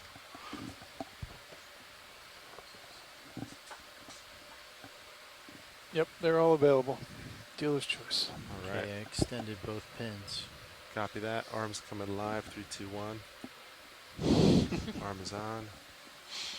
I think it's always good when geology and biology can work together for the same goal. Look at this. I'll center up the mini for you. Who knows what else we'll find on that rock too? Maybe a bonus brittle star. Right. I think I heard a comment earlier that the opportunistic Video, brittle star give me a partial samples zoom on the have mini a Zeus? good chance of being a new species. HD2, oh, please. interesting. Just because, you know, these kind of samples are really rare. And there's such a high level of endemism, so animals that are known only to particular seamounts, they can be very, yeah.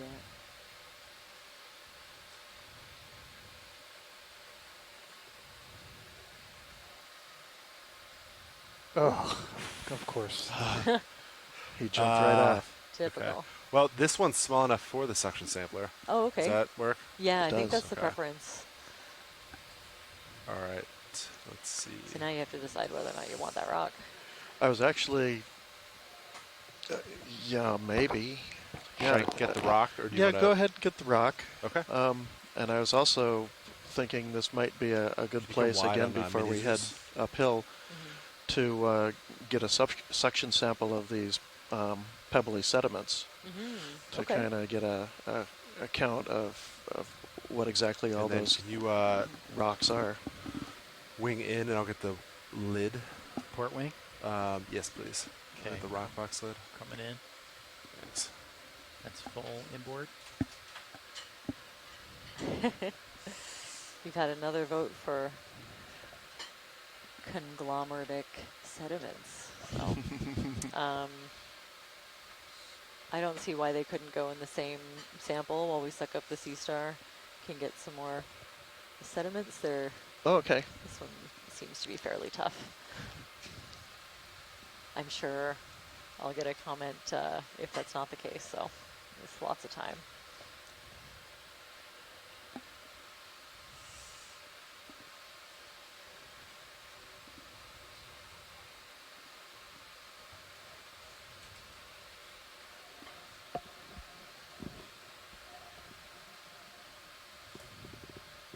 Beautiful. Okay, want me to move the mini? I guess we'll get views on the rock real quick. Video, zoom in on main HD.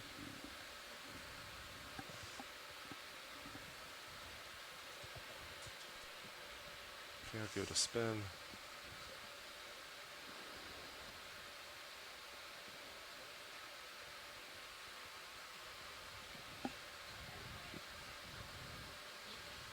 And then video, would you go full wide on HD2? Thank you. There's a few little associates on there. All right, video, you can come wide now. There's actually a very cool little associate. I wonder if he'll get it, you know, by the time that it reaches the surface. A lot can happen.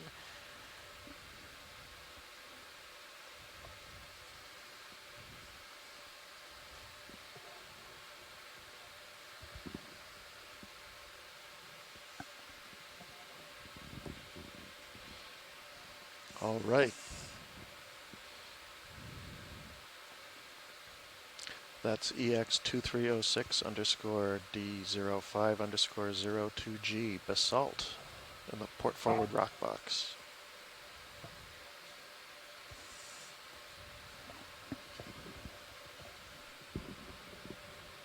And are you thinking suction on this one, pilot? I think so. Okay. Do you want to push drawer out? Drawer out when you're ready, yeah. This one's nice and small.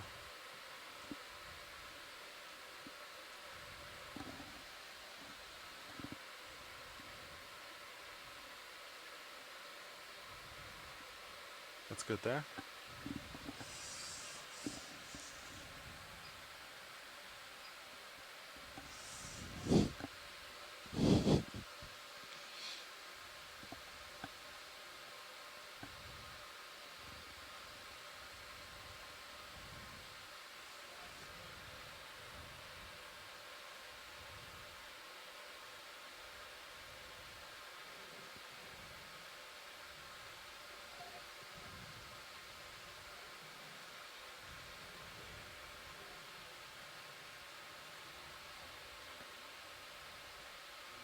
Okay, you want to draw in?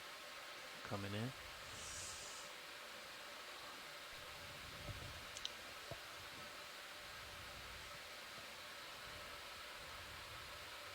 It's fully retracted.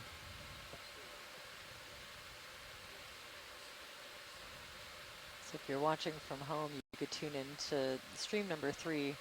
It has a couple of different and video. Can you zoom on HD2 mini zoos? They're very informative to watch. Center My that eyes as it goes will be in glued for me, on the camera that's focused on the suction jar. Is this going into jar 6? Is it the? We're on the bypass right now. Copy. Probably jar 1. Okay. Great.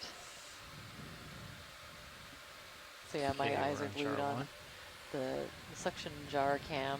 And watch it. One last question. Did you say you want some sediment with this? Or yeah. Is that a separate canister?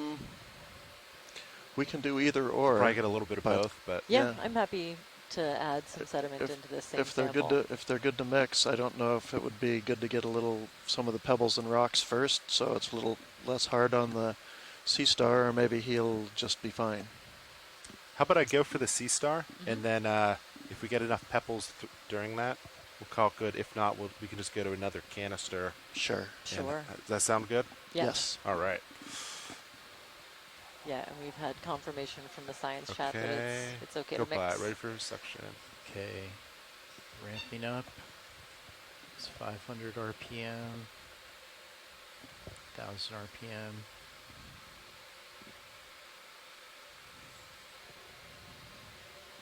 Okay, and the nozzle. There he goes.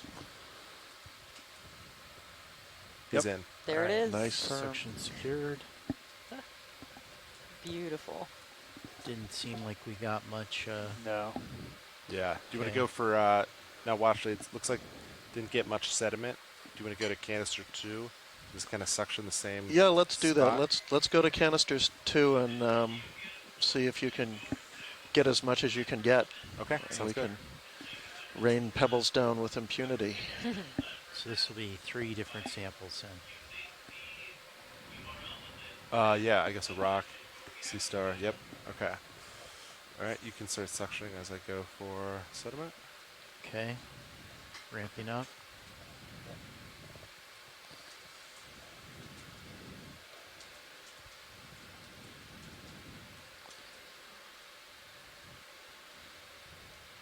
That's max suction.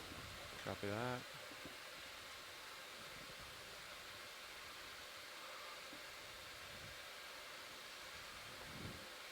All right, so secure it, and then I'll exhaust to get rid of that stuff in the nozzle. I think so. Oh, looks like it's all right, so I will secure suction. Secure. I'll switch to can 6.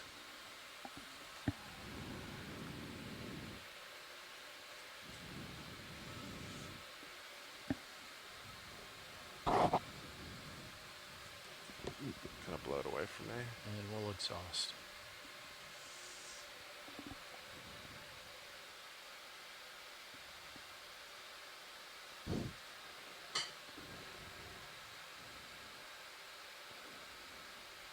I don't know how much you got in the jar. It Throw looks back. full of. Looks full when we left, but we'll see when it settles. Yep. Okay, so that's yeah, well, actually, there's no, because it was so dusty in the jar, it gets quick. We think we got a good bit, but we'll have to let it settle to be for sure. Okay, You yeah. just want us to keep moving? Yeah. Might be a while for all that to settle and see exactly what we have Do you inside. think? I didn't see it go in. Did anybody see if looked like there were pebble-sized pieces flying in? Yeah. Okay, so maybe we want. Do you want us to try again? Maybe, yeah. I think it'd be worth trying again just to. Okay. Yeah. And kind of, to the extent you can, well, that looks like you did about what you can do. Skim across the top of maybe a little bit.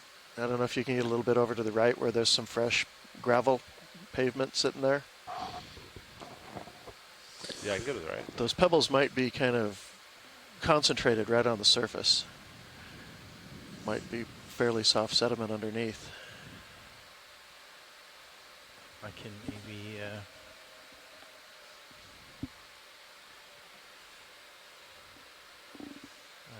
I don't know if you like that, pilot. Here, and I'll take your rotator and rotate down. I think for if you. you just go, Okay. start suctioning, kind of just at. All right, suctioning now. Oh yeah. Yeah, we got pebbles. We're good. I can see it going in. I mean, I could see it getting We got sucked plenty, up. Sean. So Plenty? Yeah. Okay. Okay, securing. All right, watch lead. How was that? that was good. I like that. All right. All right, I think we should exhaust real quick. I'm going back to 6. Yeah. No, that's 4. With that heavier stuff, we had some luck yesterday getting the hose Well, elevated. they both went and into the same gravity pulled it canister, down a so little it's bit 2 'cause scoops. It just gets stuck at the same down place. at the bottom of Yeah. the nozzle. Okay. Still Okay, 4, blowing yeah. out. Yeah. Did you get those entered? Can I check it off my list? You may check it off. Thank you. Section 1, So section 2. Okay. EX2306 underscore D05 underscore 04G. Pebbly sediment in canister 2.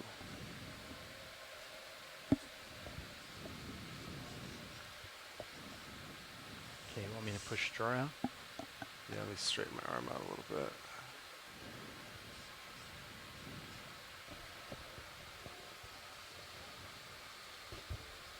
There we go. Yeah, let's go for it. Okay, coming out.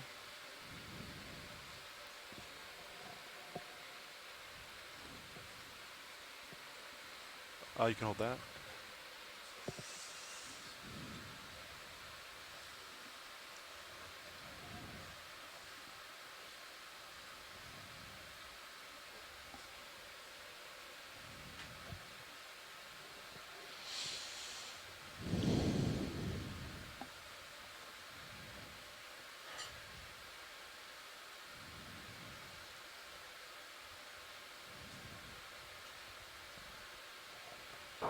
Good for track. ROV watch lead. Yes. Could we get a zoom on that crab when you're yeah, the one in the back. Yeah. Got it.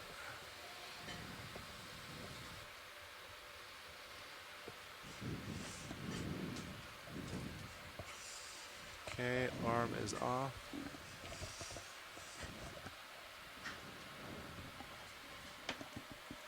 So it's a great way to start off the dive with a couple of collections.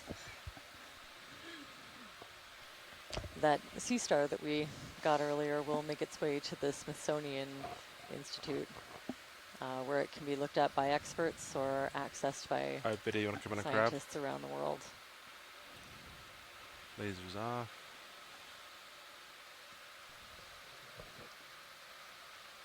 Okay, so looking at the spines on the carapace can kind of help us identify one of these Zooming to the top. lithodid crabs. I think it's safe to say there's your way something around underneath. Wow. I'm sitting down. I'm not in a pirouette What does position. that look like? Got a little jelly. And it's kind of Yeah, off jelly track. of I don't some want to move kind. too much further that way. Okay, zoom to the top. So I think these crabs are opportunistic scavengers. They'll kind of take what they can grab with their claws and bring it up to the mouth, and it looks like this one's caught a nice big jelly. Full string.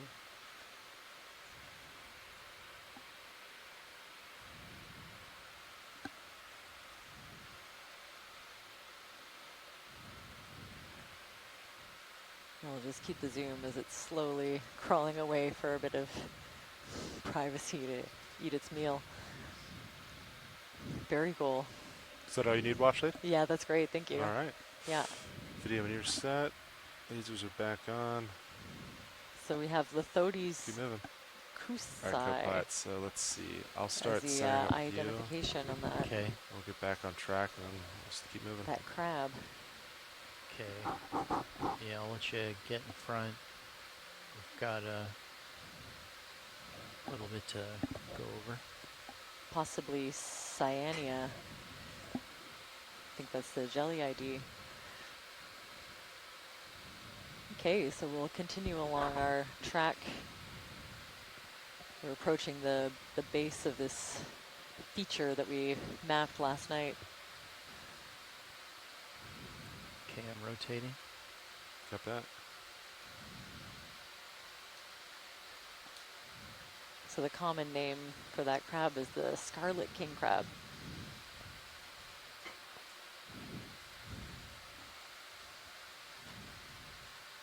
Thanks you want for another that, 20 Sean. once you get centered in? Appreciate your IDs. Yeah, co-pilot's ready. Once, yeah, once we're I'll let you guys get centered up.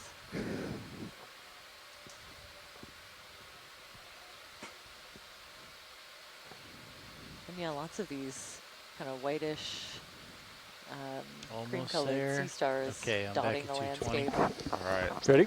Let's do it. Bridge, RV nav. A couple of thorny head rockfish and Hey, Bridge, we'd like to repeat more that of same these move as crabs last, kind of please. Range 20 slowly meters, crawling bearing around in the 220 back. degrees, speed 0.2 knots.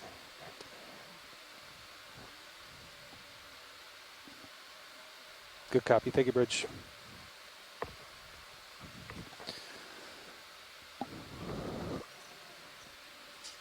So, Sean, I'm curious.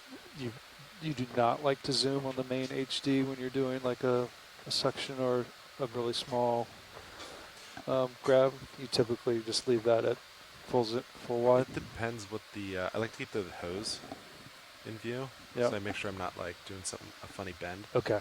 So I feel like sometimes if I zoom in, I can kind of get Gotcha. out of sight, out of mind, you know? Okay. It just depends though. So it's really hose management. Yeah. Okay.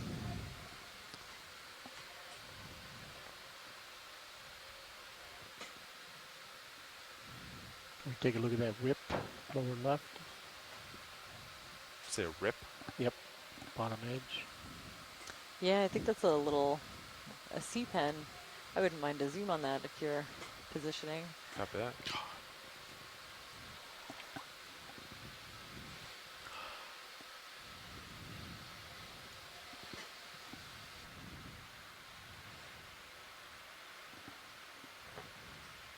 There are a few different species known from adjacent seamounts and kind of the general area. This one reminds me of a C-pen I've seen farther south in the genus Balticina, formerly Helipterus, but we'll get a zoom and see if we can get a little bit of a better idea.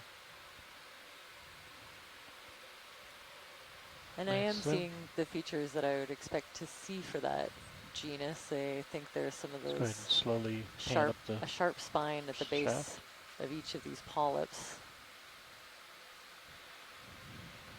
But it also looks a bit different. This one's kind of hard to tell.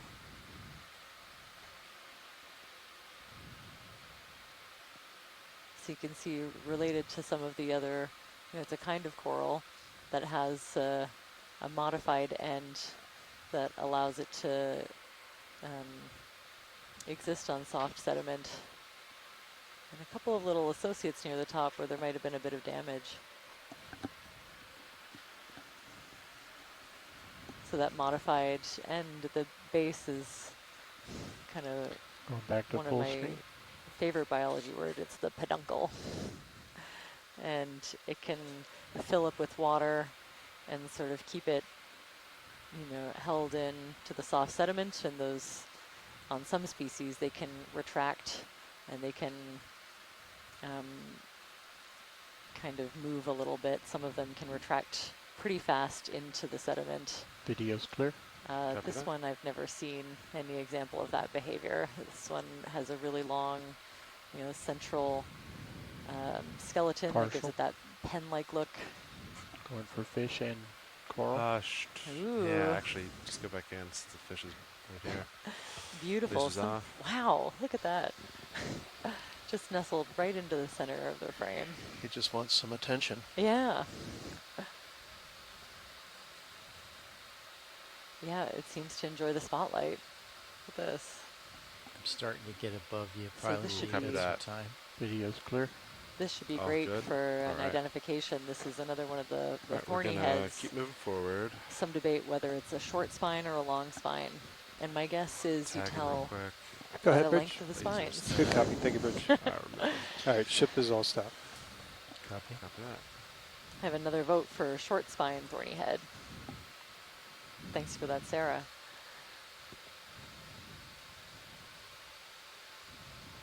I've had another suggestion. The C-pen could be Protoptilidae.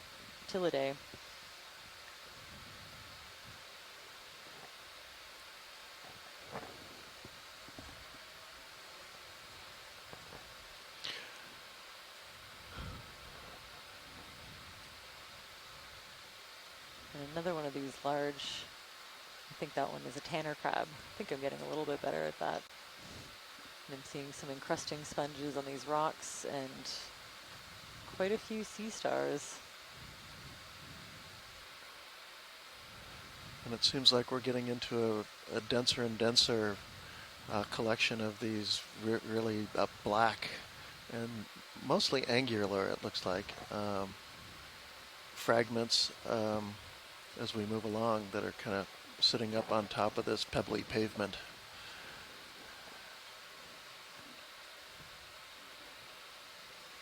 Some of which are providing an excellent habitat. These sessile sea cucumbers seem to really like it. If we could have just a little snap zoom on maybe one of these bigger looking boulders, black boulders that are standing up. Like the one I just passed? One right near the lasers would be good, just to the right of the lasers. Yeah. Video want to snap? Yeah. Is that it? That's it. All right. Okay. Yeah, there you go.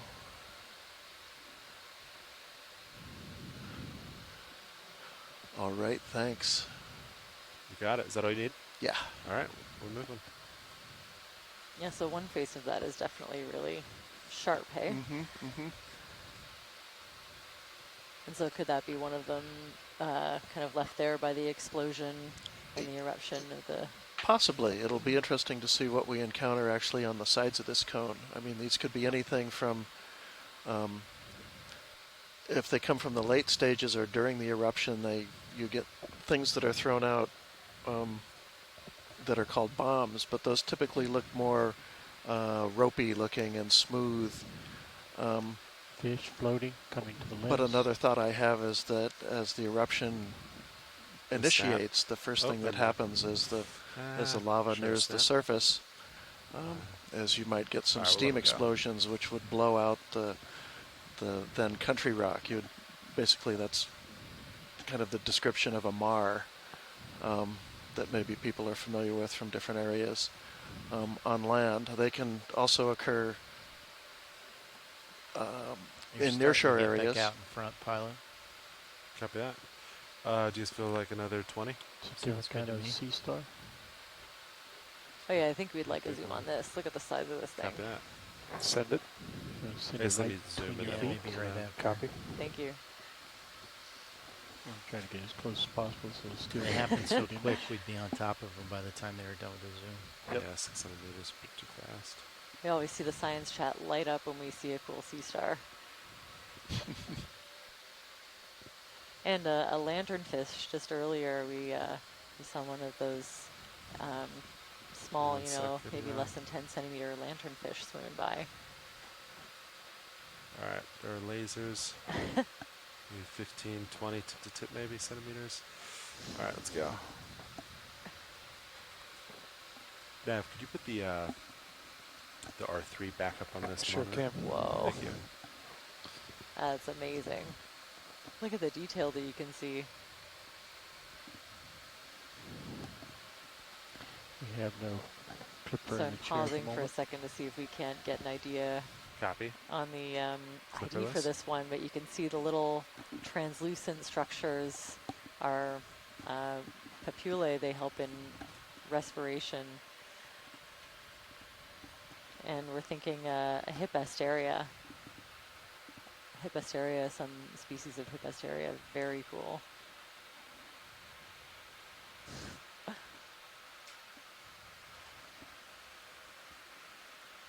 can see a couple of, maybe the tips of some of the tube feet, but they're pretty covered. Just tilt down to the lowest left. That's a great zoom, thank you. Lowest left, you got it. So we have two possible species, Hippasteria californica or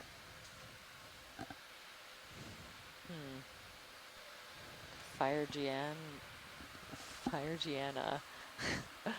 This is like a very interesting challenge trying to live translate some of these scientific names that I've never read Video's before. clear. Copy that. One more time with the lasers, that should come out. Phrygiana. Beautiful, very helpful. Lasers are on. Watch lead. Anything else? Or are you all set? That's great, thanks. All right, I'll get lasers one last time. There they are. Excellent. Bridge, Nav. Hey, Bridge, we'd like to repeat that last move. Please, range 20 meters, bearing 220, speed 0.2 knots.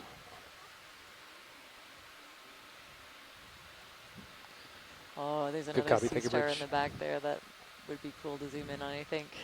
Oh, Just far to right. the back on the left. To the back and left. Understood. Yeah, now just above the lasers. Okay. Yeah, That's thanks. our direction. I can just move right to him. Perfect. Fish on the very This looks a lower little left bit bottom. different. It's very different from what we've seen. Yeah. Watch it. Do you care if I snap on a fish real quick? Oh, good catch. Yeah, I spotted it. Wow, this is so blended in. I didn't even see Good it. spot, pilot. I'd love to take a zoom. All right, video, you want to come on in? Oh, cute.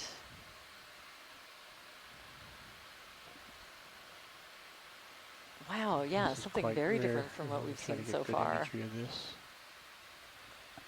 Copy that. Go to the head. I know the science chat head. is excited about the sea star, but if I could get some help with the ID, it kind of reminds me Looks like a little dragon. It's a little dragon. It's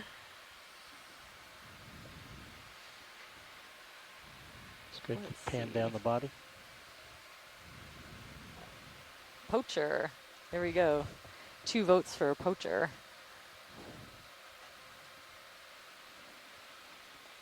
Now we've got this. Wow. Think we can get any closer? Yeah, if you're happy, I can. You can see several rows of spines. Yeah, I think all of these close-ups will help us I think I identify lost it. my element of surprise, but I can definitely try. It's just kind of sitting nestled in between those rocks, the pebbles. Go ahead and tilt the camera. Trying to stay a little bit stationary in this current from the looks of it. Let's bring up the lights at about 30% if we could, Andy. That's nice. So we have an identification. This could be a blackfin poacher. That's good. Okay, that's going to be my tilt there. I can hold this, Roland. Fogs are at 38%. Very cool little fish. Yeah, I'm seeing the black fins. I think I see where the name comes from. And yeah, 1, 2, 3, 4 rows of very 1, 2, 3, 4, probably 5 rows of very sharp little spines. You slowly try to rotate to Look the at that. head. To the head? Yep. Wow, the detail is fantastic. You can see individual rays on the fins. Oh, there. Maybe, yeah, even individual scales.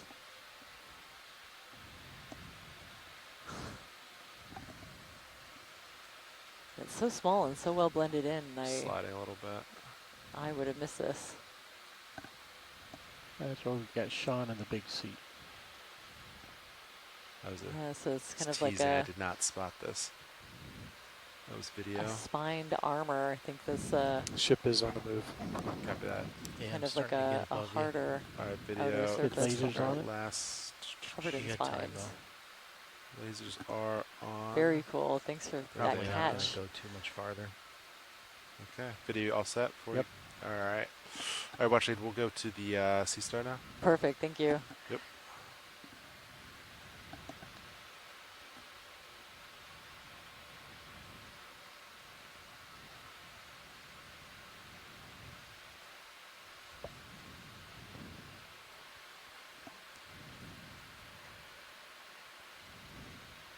So it Another looks one of like those, try to get it a as 9 tight or as you 10 can. armed sea Copy that. star. Copilot, let me know if. So some of these I know are solasters related to the Fair different bridge. kinds of sun stars. Good copy. I don't wonder if think that I'm might going be to what go we're looking at any here. more forward. Copy that. So I think you're Video, okay, I just Pilot. kicked up some dust, be advised. Yep.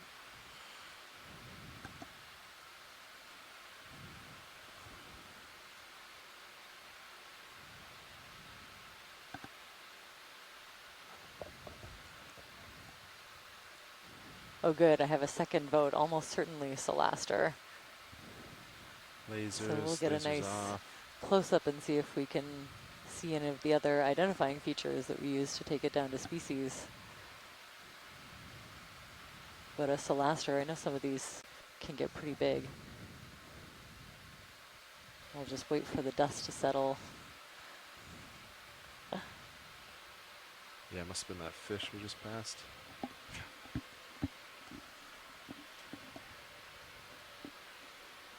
Okay, I'm Wow. looking back at max, but I don't think I'm going to move too much All farther. kinds of different Copy that.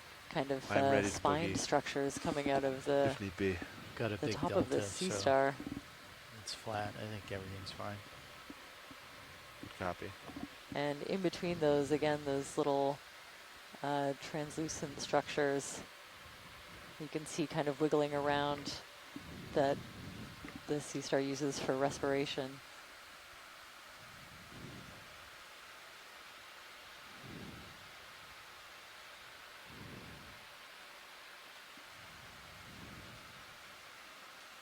Very cool. That's Video's fantastic. clear. Copy that. Watch it all set. Yeah, that's great. Thank you. Lasers one last time, and we're moving.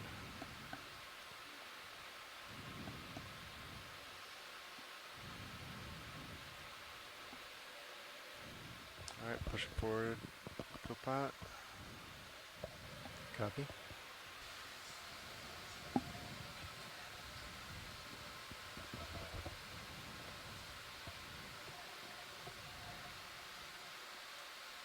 Okay, I'm rotating.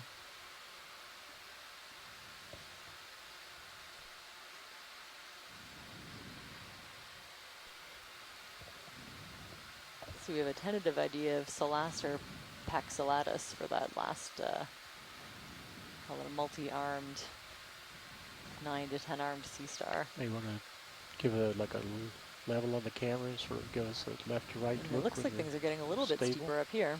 And we're getting a much denser collection of these little cobbles and boulders scattered about. Yeah, it looks like slope's starting to pick up a little bit, watch leads, compared to where we landed. Look at a side view. Very cool. Yeah, we're starting to see a couple of bigger brittle stars kind of taking over some of these rocks. Back out in front. You want another 20? I think wait a moment. Copy. Let's see what we're at, yeah. Maybe 20 So yeah, we're seeing quite a few of these Solaster sea stars. Up a little bit, sea is full of stars. I'm told that these are predators, probably eating the brittle stars or even some of the sea cucumbers. So I think if you guys are set, we but could they probably do eat another 20. many echinoderms. You still happy with 220, Sean? Is that your local high there? It looks good to me. Cool. Okay. So I guess these brittle stars better. And if it keeps us on track, better watch out. Yep. I think it's good. Looks pretty good on Sirius too. Bridge I've seen that in up. some areas where we have these dense mats of brittle stars. You'll find one of Hey, these Bridge, Solasters I'd like to repeat that last move again, please. Range 20 meters, bearing 220, speed 0.2. Let's get a really good imagery of Oh, this here's coral. this looks like a bubblegum coral. Maybe you can give a pirouette around Good copy. Thank you, Bridge. Is it coral? Yeah, I'd love to get a zoom of this. Looks like a bubblegum coral to me. Copy. And again, super tight, makes better imagery for the R3. And probably a different species, not Paragorgia arborea. We've been seeing a slightly smaller so many brittle stars. species. It's like that movie. Often it's lighter in color and it has a longer trunk before it starts to branch out and maybe doesn't get quite as big as far as I've seen.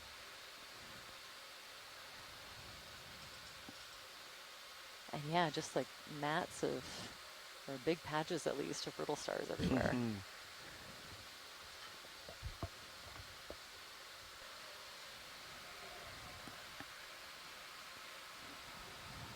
It's a beautiful view. The marine snow kind of lightly falling in the background. There's lasers.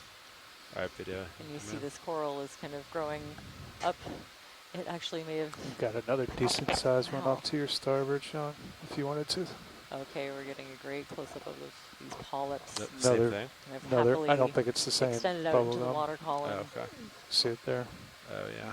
Grabbing Can little we get bits the extra lights on? of detritus, I think. They're on right now at 38. To feed off of. Double. This one's just kind of, yeah, happily extended. If you brush up against any of these polyps, they act like a sea anemone and they can retract really quickly into the tissue. It's a good roll. Okay, going for That's full beautiful. screen. So there are a few different species that are a little bit hard to tell apart that we've been finding with this morphology. It looks like it may have even started at a different angle. You could see that if it was in the earlier life, looking at that bend in the coral near the base, that the rock could have been pointed with the that base on top, and then maybe toppled over and the coral started growing in the different direction. Oh, we've had a request to zoom in on this brittle star at the base, please. Yeah, we'll do that right after this. Video's clear with this. Copy that. Going for brittle star. I feel like it might have been a little difficult to flip that rock over any time recently. Yeah, it could have been also that, the... Would they even want to attach at something like that? Yeah, it's hard to land on something vertical, isn't it? Yeah, I find it hard to imagine, but it totally could if it started, as a teeny tiny coral and then kind of grew up, it would start to angle itself towards the water column the way that it is now. Wow, you can see all these really fine movements even in the central disk of this brittle star. I've never been close enough, I don't think, to see that part of it move and pulse a little bit. Very cool. Question? No. So we have Ophiacantha. Just passing time. No, I just didn't. As You the, were checking out the identification for the conditions. I genus didn't know of if this you had a brittle question. star. Oh yeah, I was just not doing anything for a moment. There's at least 5 species in How this we doing, area Copilot? at this Looking depth, good. so Starting to get telling them apart would need to be done in the lab. inching towards being above you. Copy Plus, But yeah, I think we're I see Chris Maz and you're commenting, kind of and far there's out. always Lower the left possibility when that they it's a start to new. move. So Lower left. Oh dot yeah, in look the- at that. The little red structure that's kind of obscured by these arms. Behind the 2 arms. There, Yeah. the A lot fat of one. arms on And screen rolling. getting more Yeah, the obscured. left arm. I think I see a Yeah, short I thought it might be one of those legs. benthic jellies. It is a jelly. okay, Ooh. I'm starting to get above you. All right, Hard to- video. We should Hard to just see. be I about think I'm stopped seeing on little that move. tentacles and the kind of the dome shape. It's very small, yeah. Okay. All right, video. 5 Oh, seconds. very cool. All right, we're moving. I think I'm seeing some parchment worm Go ahead, tubes Rich. as well. Good copy. Thank you, Rich. All I right, was ship getting is lost stopped. in the arms as well. Sorry. Copy. Copy. Ship stop. Moving forward. So we've had Tychogastria on the rock is possibly that little red jelly that we just saw.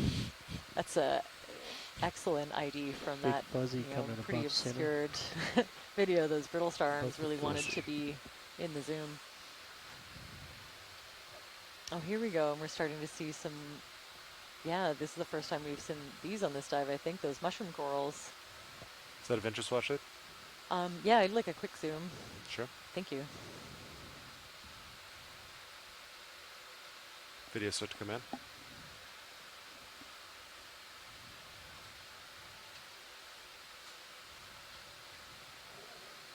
Okay, so we definitely saw a few mushroom corals yesterday, but these are, yeah, maybe a little bit different. If you can get a zoom exactly on the texture of the cap and the stem.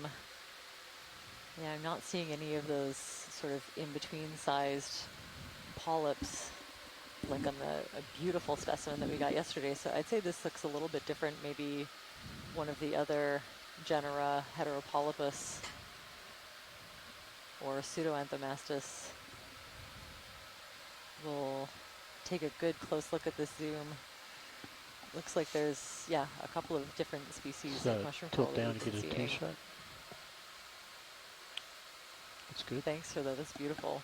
Get lasers out. There we go. So you can see the long necks of these polyps extended out, and you can kind of make out the mushroom shape behind it. So you can imagine if these retracted all the way in. That watch it all good here? Yeah, that's great. Thank you. All right, moving on. That it'd be just the cap and the stem, giving it that, real mushroom-like shape. My God, the sea is full of stars.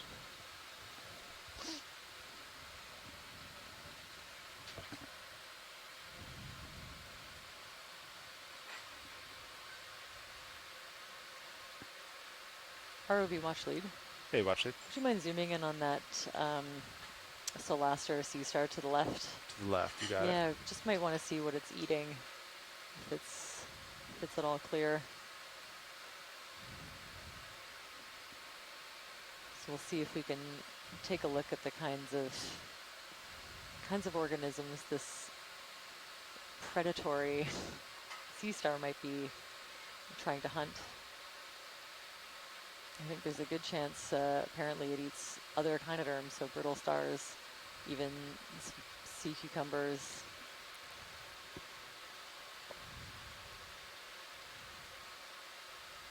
There are no shortage of brittle stars in this area, that's for sure, but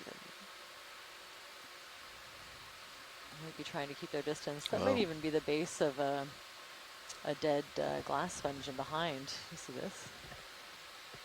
Oh, yeah. Okay. Yeah, kind of looks like it. All right, video, come on in.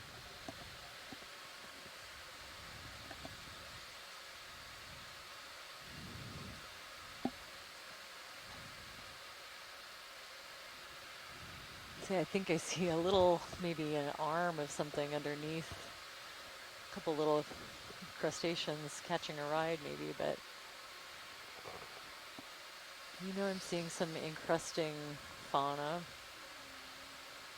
Yeah, could we get a zoom to the left? Thought I might have seen something underneath. To just the kind of left, poking you got out. it. Yeah, the arms to the left. And a good zoom under there, see if you can see. But Kind of right there? yeah, that's perfect.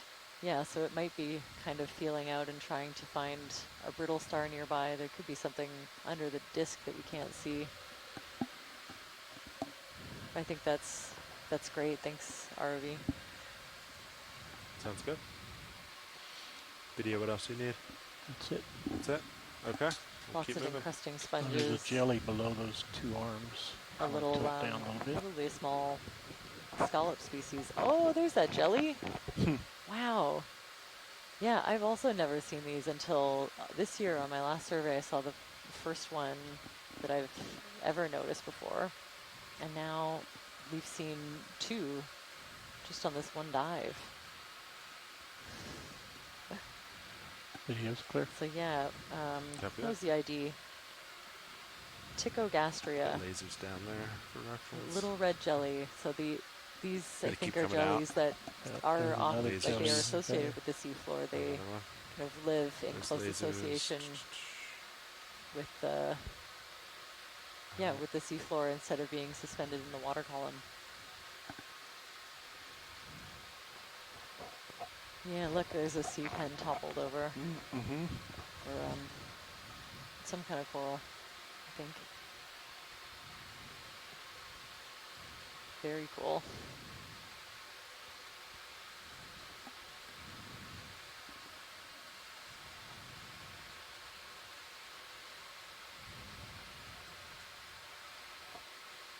So I'll keep an eye out for another one of those dead sponge skeletons. It's always worth a look. Give it a pass. The surface.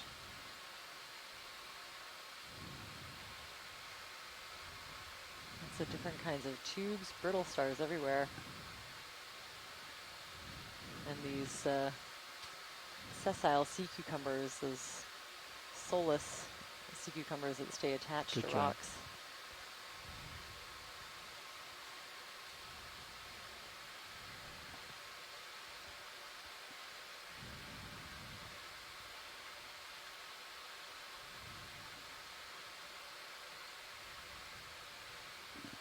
Let's see. How do you guys feel about 20? Sounds good. Feel good? Same heading. Yeah. You happy with that, We'll Andy? continue to climb Yeah. up this feature. It looks like we're still Bridge over now. approaching the base, but it's definitely gotten steeper than. Hi, Bridge. We area like that to we repeat landed. that same move as last, please. Range 20 meters, bearing 220, speed 0.2 knots.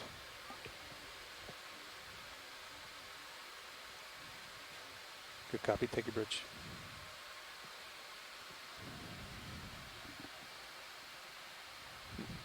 And if the Marines knows any indication, it does look like we're kind of, the current might have picked up a little bit as well.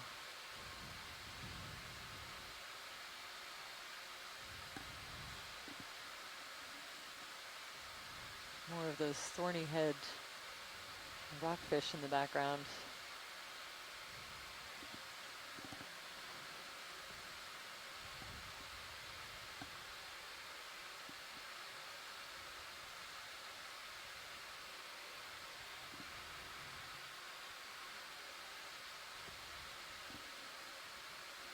This looks like something up there, that white structure. Can't tell if it's like encrusting on a rock or Look at the if it's coral top center. sticking out. Copy. I think it's sticking up. Yeah. Oh, I'd love a zoom on this, please. You got it.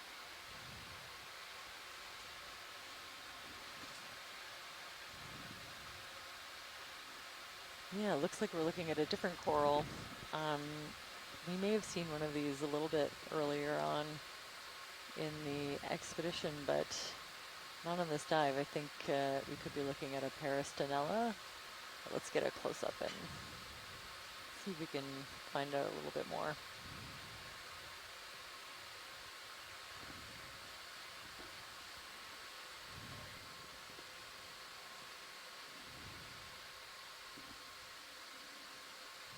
All right, video, want to come on in? Lasers there, lasers off. Okay, wow. There's a lot going on in this little coral. So yeah, I think a Peristanella, there are a few different species that are known from this general area. Yeah, and I just see it covered in associates. There's a large anemone that's grown over part of the skeleton. There's several brittle stars. There's a shrimp, I think a pandalid shrimp of some kind. And slight tilt up. Not quite sure what that is up there at the top left. Maybe a worm of some kind. And hydroids, a little bit of everything on this coral. So you can see why they refer to corals as habitat forming structures, or sometimes ecosystem engineers, where they create a whole habitat just by growing and providing a little bit of complexity to the environment. And it looks like there are quite a few different species, even a little tiny, almost translucent jelly at the top that are taking advantage of the little bit of extra height to suspend a little bit higher up in the water column and get access to that current, bringing in fresh food and removing any waste materials. Wow, yeah, this is a relatively small coral. It's holding quite a bit. Back to the near ground. Pulling full line. So you can see the individual polyps, a lot more armored, I would say, by those calcareous skeletal elements that we call sclerites. So not as soft and squishy maybe as some of the polyps that we've seen in other corals. Okay. All right. And it's just, surrounded by brittle stars, ready to try to get a leg up. Very cool.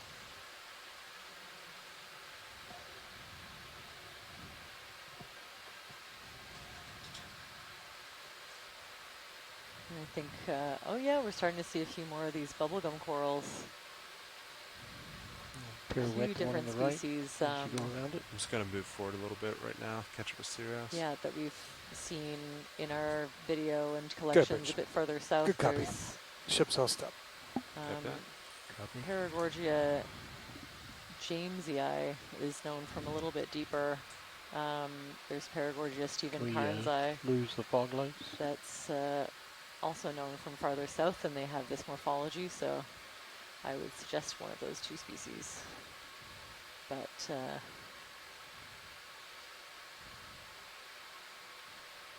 yeah, they can be hard to differentiate even in the lab. So I think it's safe to keep it at Paragorgia.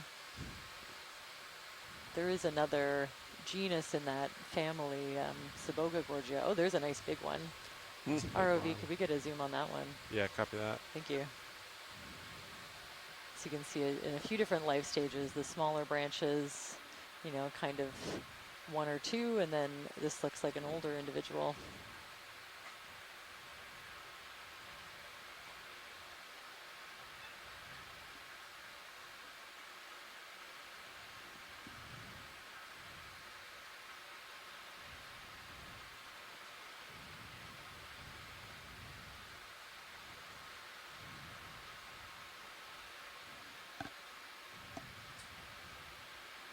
So there's actually quite a bit of study in this group of corals at the moment. We're kind of looking into some of the finer taxonomy and seeing if there's some revisions that need to be made.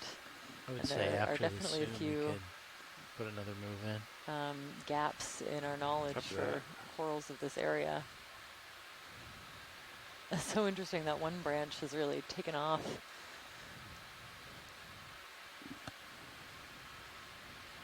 Laser's clear.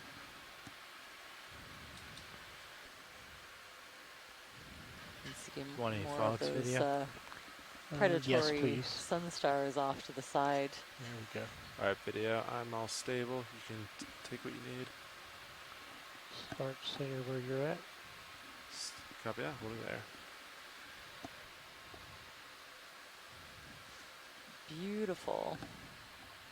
So yeah, we're seeing all of those individual polyps. Some of them are retracted on this one, which is cool to see the difference. So you can see that kind of darker colored bumps are where one of these polyps has completely retracted into the tissue.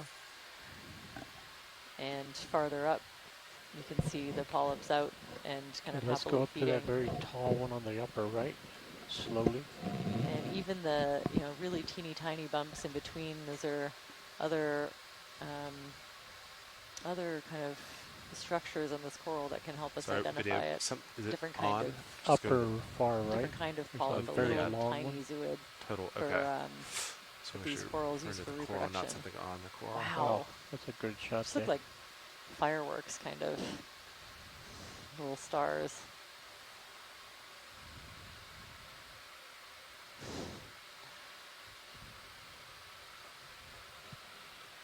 Hold that. Holding. Wow. Oh, these are beautiful. There's flares in that D2 aft camera. See those? In the water. Wow, so you can just see the marine snow sort of gently flowing I can, by. dim and go to these the top polyps right open, section centered.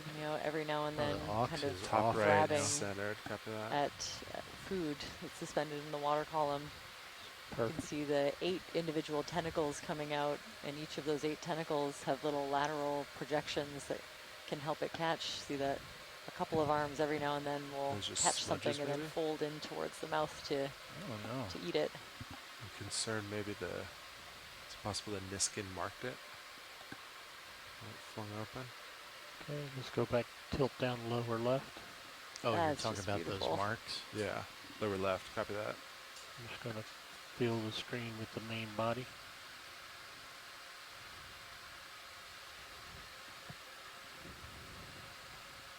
Maybe. Hopefully I just didn't clean it very well. Keep left. Perfect, right there. Holding that. So again, if you look closely, and often it's hard to tell from the video, but if you were to pick over this in the lab, we will often find lots and lots of other associated animals kind of hiding in between the polyps, or sometimes on or even in the tissue of these corals. Okay, video's clear, slowly pulling for a full screen.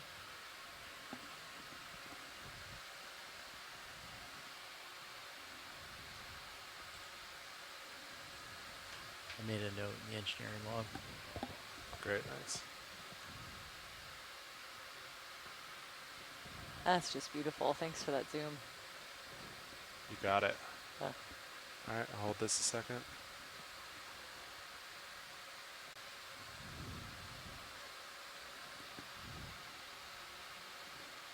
And video's clear. All right, we are moving. ROV watch lead. Lights are clear. Yes. I think I see a sponge in the background as well to the right. Far back right? Yeah. Copy that. I can Yeah, make my way there. I'd love to go and check that out.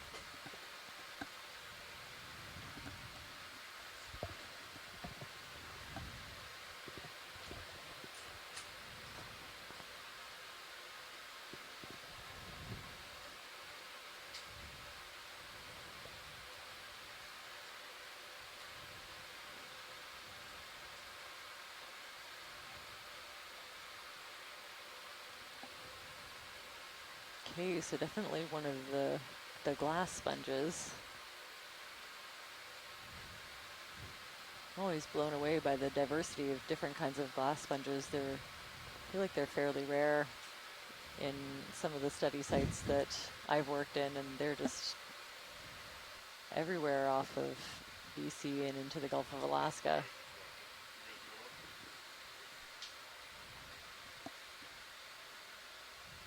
Oops. So this to me looks like it could be a species of pinulasma.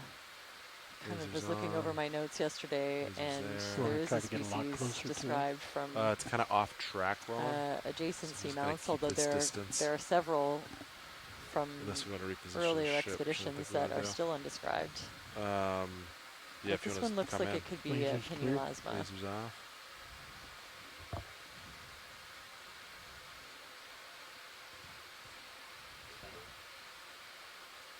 And then after this, do you guys want to get that move in? Sounds good. Excellent. I'll send it back up with you after you're done.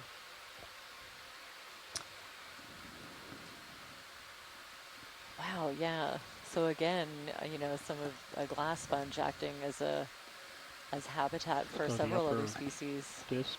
Upper disc. Definitely these shrimp seem to like it. And brittle stars as well. Hold there. Hold it. So yeah, you can see kind of almost see the intricate pattern of the skeleton, but forming these larger kind of lobes with that one big central opening as the osculum of the sponge. On full screen. And these ones are, yeah, in the class Hexactinellida, the glass sponges. So the interlocking skeletal elements of these are silica based, and some of them are in very complex shapes and organizations where they all have a 6-ray geometry. Lasers on again. And when they kind of interweave, they create these beautiful structures. Video's clear. All right. Moved on.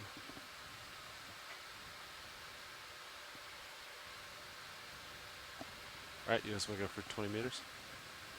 Sounds good. Bridge RV nav. The bridge, would like to repeat that last move, please. Range 20 meters, bearing 220, speed 0.2 knots.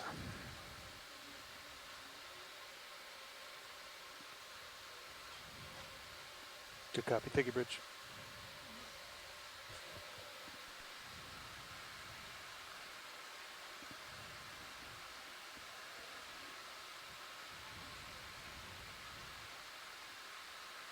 Can we bring the lasers on? Yes, lasers are on. There's a collection of sea stars. Or would you like to be the one counting those? Brittle stars. No. You know, there's a possibility someone will do it. We'll count each and every single one of these brittle stars for some kind of, hopefully they get to take a little subsample instead, just to get a general idea of the abundance. Just came on screen. I think it's safe to say it's a lot. Below the biggest rock.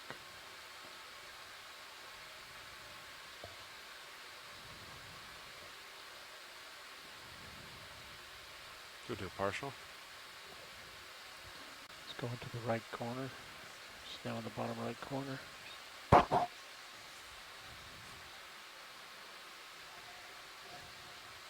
Okay, I see it. Is this C-Pen of any interest, Watchheads?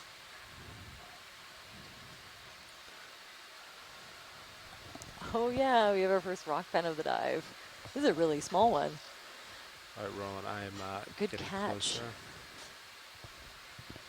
So we were able to sample this on an earlier dive. I've been keeping an eye out for years, and now we've seen quite a few of them on this expedition. This is the first for this dive. Partial. This is Anthoptilum, possibly Lithophyllum, or a new species. We'll find out with the sample that we were able to collect earlier, but it, like other sea pens, has this peduncle at the bottom, but it's been modified to kind of suction cup shape so that it can attach to these rocks. Set. What do you so need? Lithophyllum, there's a good species name for a geologist, a rock-loving sea pen. There you go. Yeah.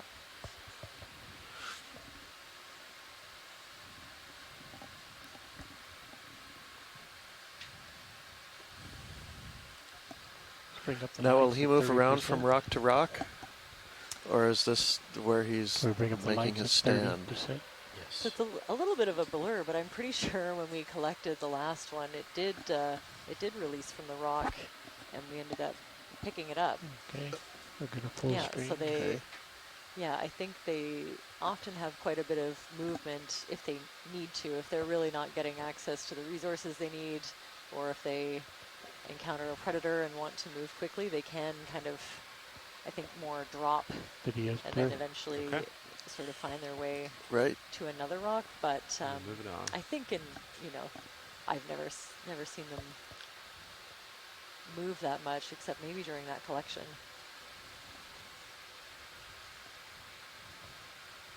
Very cool. So just gradually our boulder size is increasing as we head start to get to the base of this feature. I've looked at it, it's looked pretty good. Copy that.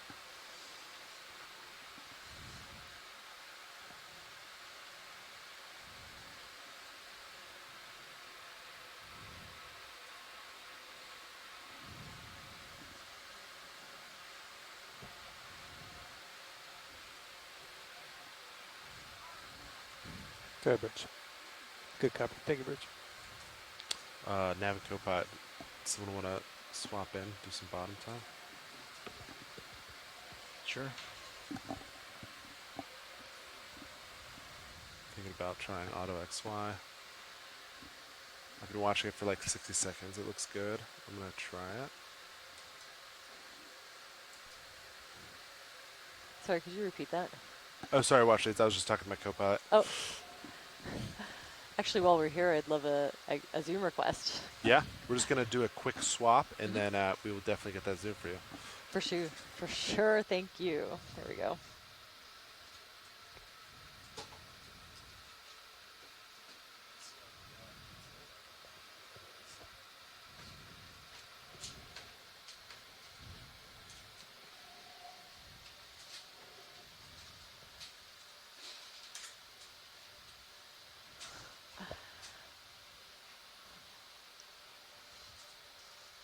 So yeah, we're just observing these, increasingly dense patches and mats of brittle stars, Ophiocantha.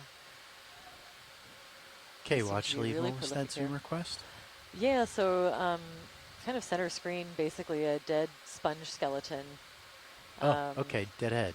Yeah, it's kind of that sediment-filled structure right below the lasers, a bit to the right.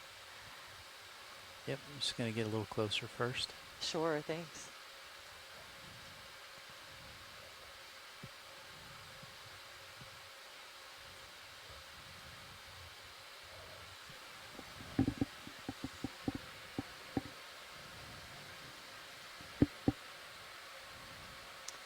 Okay, so it's quite a low oxygen area here as well. I'm seeing 0.6 milligrams per liter on our sensors.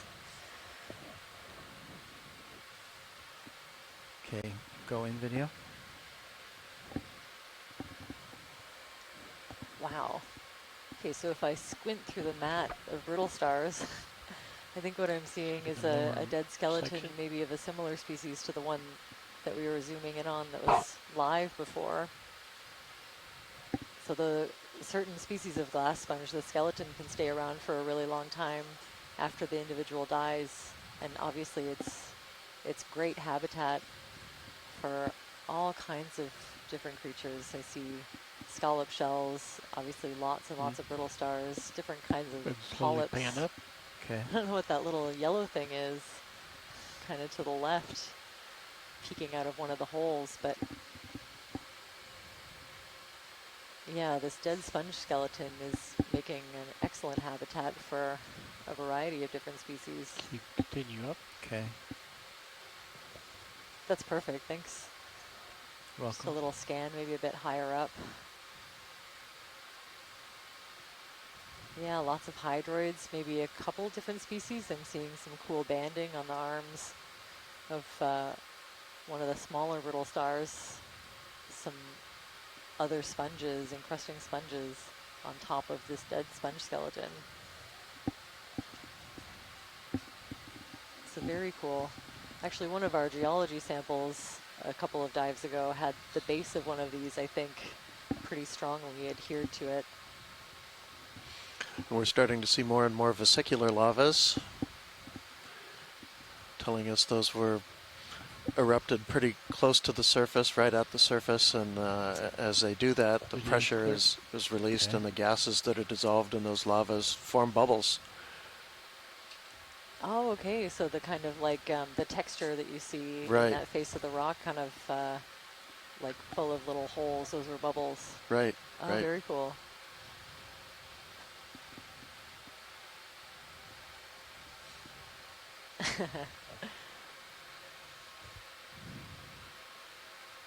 You know.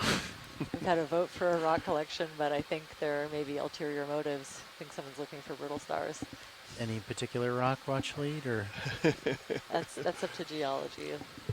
I think we'll wait a little bit on a rock. Okay. Okay. Yeah. See if we get to something that looks a little more in place. Yeah, let's just keep on exploring this area. That we're getting lots of these larger bubblegum corals. Can we look side to side to sort of show the? Okay, I'll start kind of with a the starboard lighter, side. white, light pinkish color. I mean, the one that we saw earlier was a bit darker pink.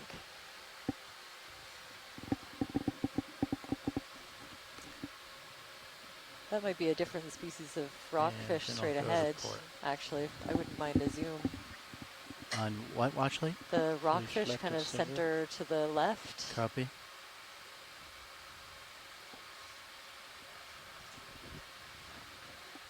Let me get a little closer first, video.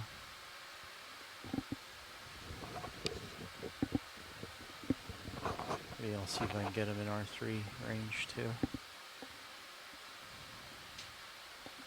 Could be another thorny head, just a really quite a bit bigger than some of the ones that we were seeing earlier. Are the lasers on right now? They are. I see. I'll tilt down in a moment.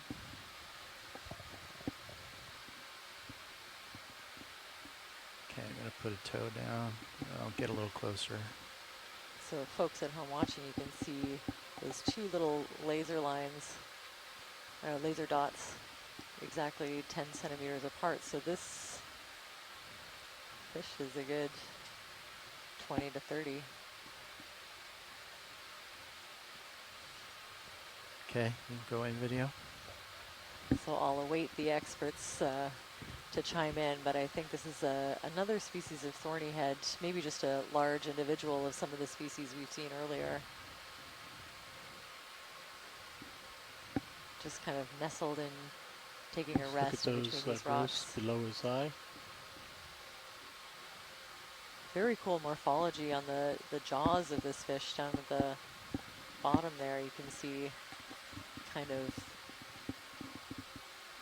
two-pronged morphology.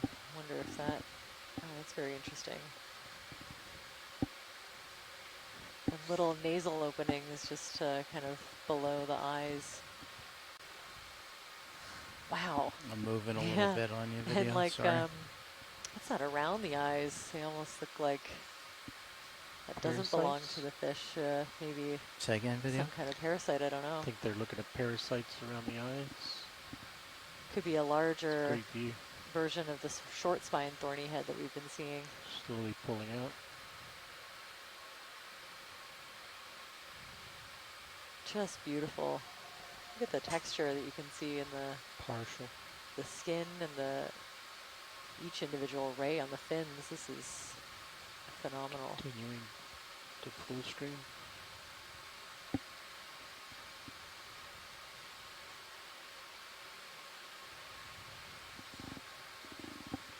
It's not very often you can count each individual ray on a fin from a photograph.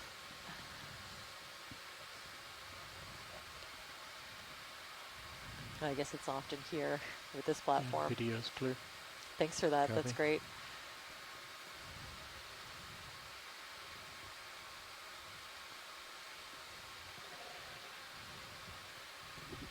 Well, I think I'm back out in front, so Yeah, I'm stationary. Okay, yeah, we're Camera's starting at to see a bit 45. more, definitely a bit more density in corals. We've seen quite a few of those paragorgias. Ready when you are now. I think that's another Parastanella to the right. Bridge over now. This assembly of brittle stars is just amazing. Mm-hmm.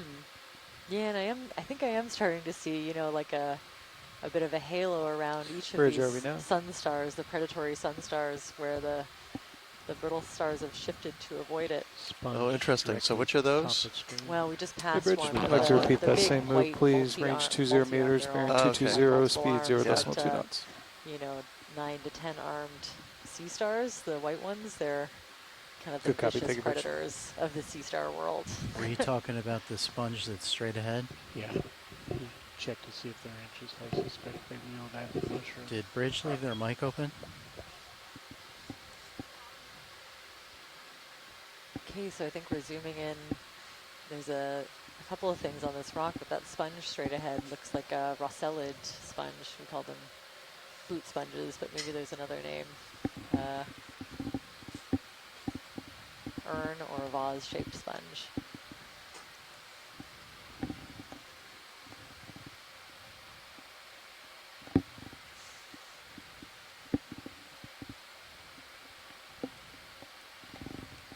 Take a bit of a closer look to see if we can find out. Do you want to zoom? Yeah, a quick zoom would be great. Okay. On the sponge or the coral? The sponge, please. Okay. And you can see to the lower right, there's also a little stick. And that should be one of those juvenile bubblegum corals. So they started as those little sticks, and then they get bigger and branch. Looks like yellow stuff on the rock on the right. Yeah, what does that look like? It's geological in origin. Yellow stuff. This kind of dusting, is Well, that more? There. Yeah. I don't know if that's geological. If you bring the I would blame the biologist for that, really. Lower inboard some, might be able to light up underneath that rock. Copy that. Or I don't know, maybe the fogs would do it. Video, do you want to try lights, fog lights? Yeah, go ahead and try fogs at like 70%. Ooh, that did it. Ready for zoom? Ready. A little tilt up.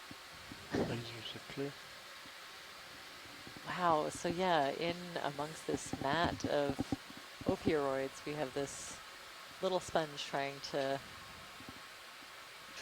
grow, and you can see it looks like it's a habitat or maybe a little breeding ground for some smaller individuals. They're teeny tiny ophiuroids, kind of, you can make out tangled up in the spicules outside and probably inside. I think some of these are on the inside of the sponge.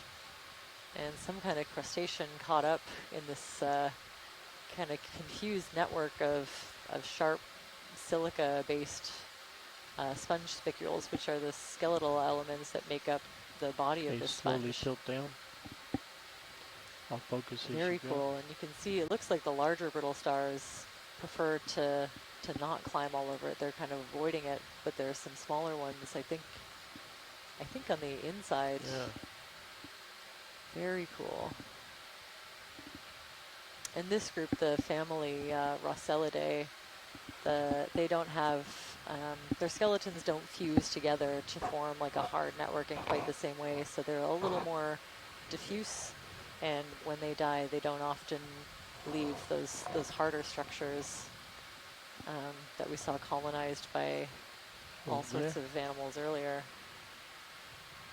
And you can almost make out the is there something going on with the R3? The overlay is gone. Individual spicules that can help us. Actually, you can. There's I think a 5-rayed one at the bottom. You see like an X shape. Oh, okay. Made by the top of it, and then it'll thank you, Survey 2. It'll be a 5-rayed straight right from spicule the at the sponge. top there. Very cool. Good bridge. Oh, and look, there's a little tiny coral. Can we zoom in on this?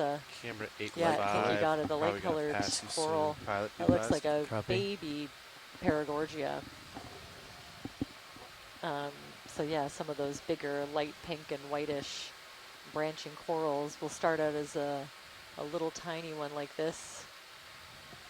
And I think I can almost count the polyps on it. 1, 2, you know, maybe a dozen tops, just in the beginning stages. Hopefully it can keep enough room with all of these brittle stars around that it'll make its way up into the water column as it grows.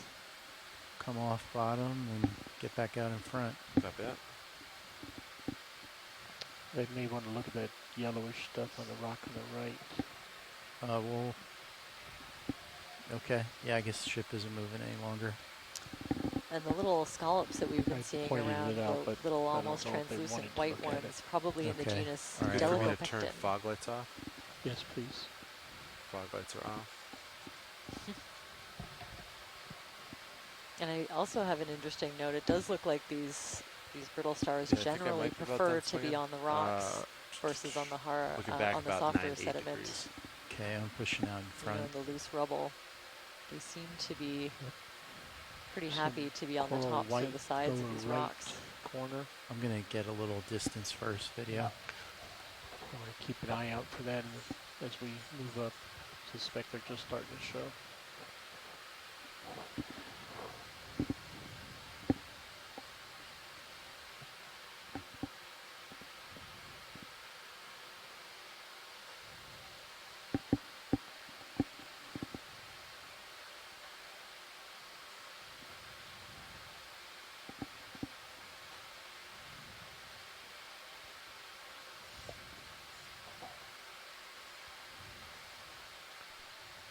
Upper left off to the edge. I need to get a little distance first video. Copy. Swimming squid, lower right. Coming center.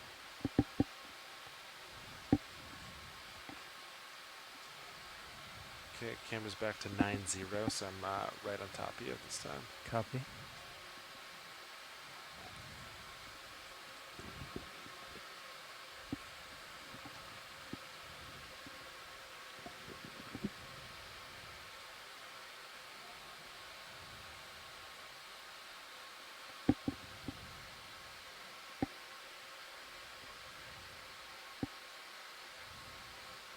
Oh, little tiny squid, do you see that? Just in the bottom to the left there. Little tiny one.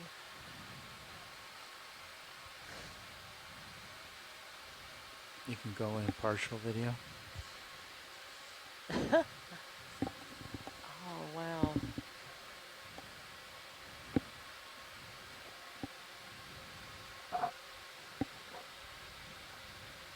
That's a fracture pattern on that boulder there. Oh, yeah. It's almost as if this little squid wanted to point it out to you. Yeah, sure. You know? Oh. Another lithophiliac. Right. Oh, yeah. Nice one. Okay, we'll let him go. Okay, bye-bye. What a cute one. And then full wide, please. All right, I'm just going to yeah, we'll see make if some quick tracks here. I think from that video we should be able to at least get it down to another fish a upper taxonomic right. group besides squid that is useful. Yeah, oh, there he goes. So just to recap for everybody out there, we are on the summit of the Surveyor Seamount on the summit plateau. We're at a depth of about 600 meters right now, back to 6-0. and we are just at the base of a cone-like feature that rises up above the summit plateau, and looks like it might be some sort of cone-like or dome-like volcanic feature, perhaps a cinder cone or perhaps a dome. Upper right. And we've been so far coming up kind of the debris apron surrounding that. The boulders are getting larger and larger, and it looks like we're maybe even close to something in place on the left. Yeah, I was just pointing the crab out there on the of right. a really big rock. But we're right at the base. just a few meters away of Might be a from this nice feature. pirouette to target around the We're going rock. to start to try to head up the side of it.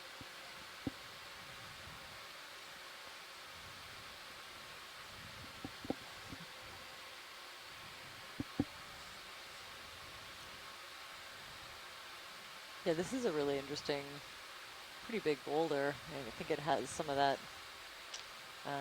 texture that we were talking about earlier. A vesicular texture, maybe.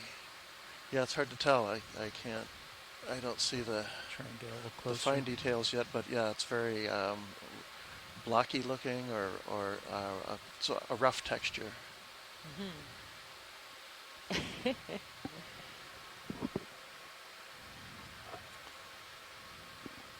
Thinking that white fluffy upper right will probably be of interest. Yeah, I'm gonna pirouette to the right of it, so I should be able to get a good look at that when it's nearly done.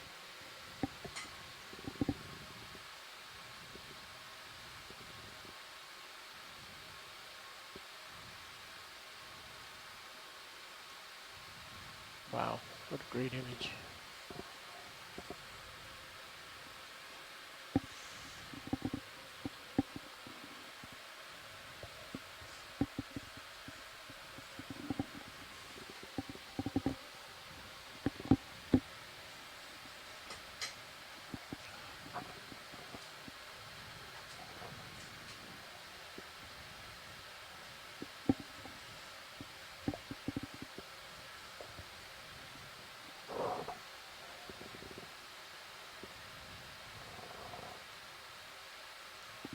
Okay, so we're getting a full scan of this very cool feature that's just covered in brittle stars.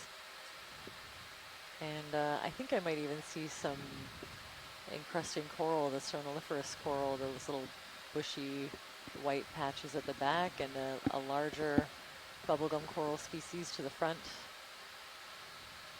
and side, and possibly the scarlet, I think it was a scarlet king crab or the deep sea. Are the lasers on, or am I just not seeing them? I just turned them on. Still having a hard time. There they are. Okay. All right. Okay.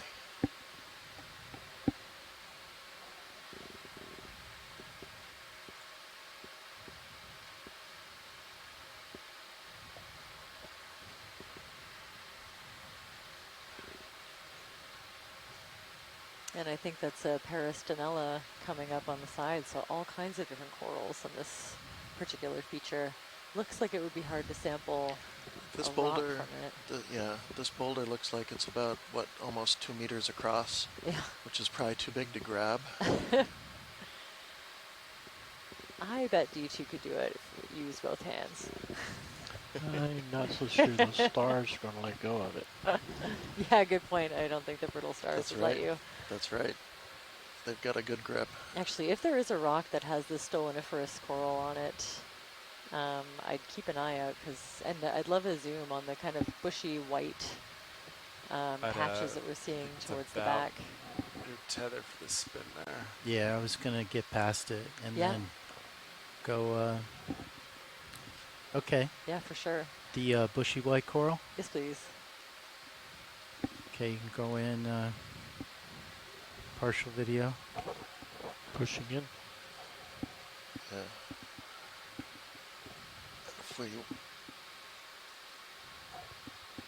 And once we zoom in, we can get a good look at the rock too.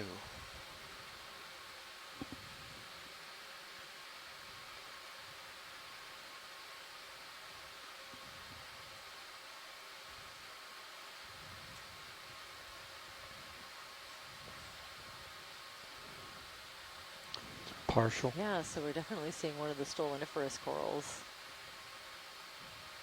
You can go in if you want to go in full. So it's kind of an encrusting coral. You can see individual polyps growing, and they're attached by a piece of connective tissue between them that we call a stolon. Isn't this the same one? The one right above. And sometimes they can create these little thin little trails, and sometimes they're big patches. After we do this. And these are, yeah, again, a somewhat understudied group. So there's a few different species that I've been identified. A lot of them get lumped into the genus Clavularia, but I think it's a lot more complex than that we're finding with more studies. So all I can say is stoloniferous coral at this time. Yeah, if we can find a smaller rock nearby, I'd love to get a sample. They can also be really well represented in the eDNA signatures, so the environmental DNA that we collect sometimes reflects. That's the item. Yeah, it has a pretty strong signature for stoloniferous corals. Oh, look, and there's that little scallop we've been seeing. This is a great angle. You can see the little rows of eyes. Some of them are even reflecting a little bit.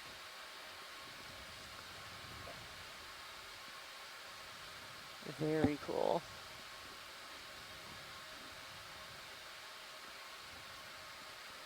Okay, video's clear. Okay, full wide.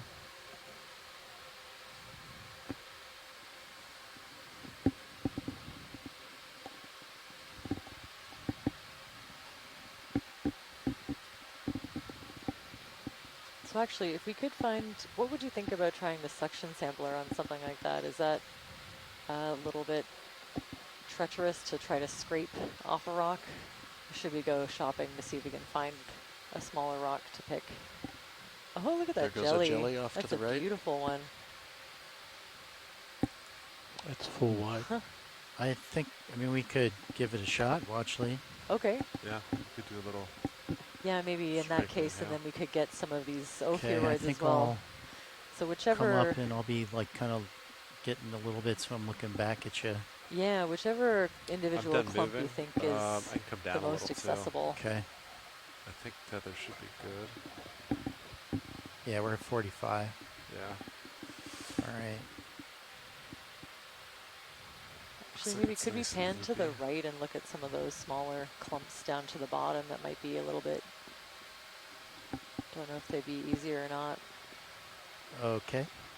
So the scallops?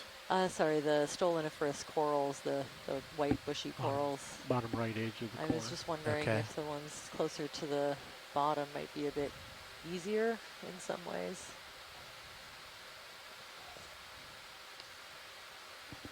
If they could be one attached to a loose rock, that would make our lives a lot easier.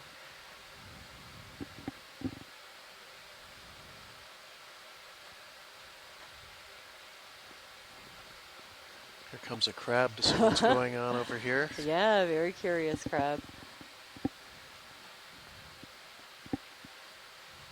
It's kind of an awkward I'm thinking spot another one to of sit down. our tanner crabs, but I'm still learning, so. If you zoom in on that lower right, one might be able to determine if you can grab it. I'm not sure what that little white ball is, so now that we're here, I'd love to zoom and can line up for a collection.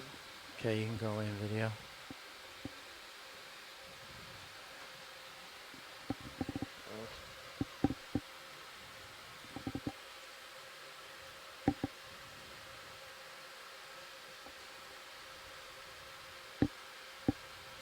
That's what they're looking for? This is the coral that you want to sample? Yeah, that's it. Do you know how big it is? So what do you think? Are any of those loose rocks? I don't know if those are loose. I mean, I can poke them. They don't look like it.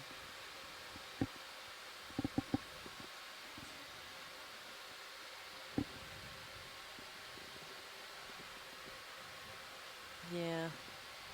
Yeah, maybe attached. Okay, let's try a suction, and then we can get some of these brittle stars while we're at it. Andy, I think I may see some stoloniferin on the bottom right, next on a loose rock, next to your toe.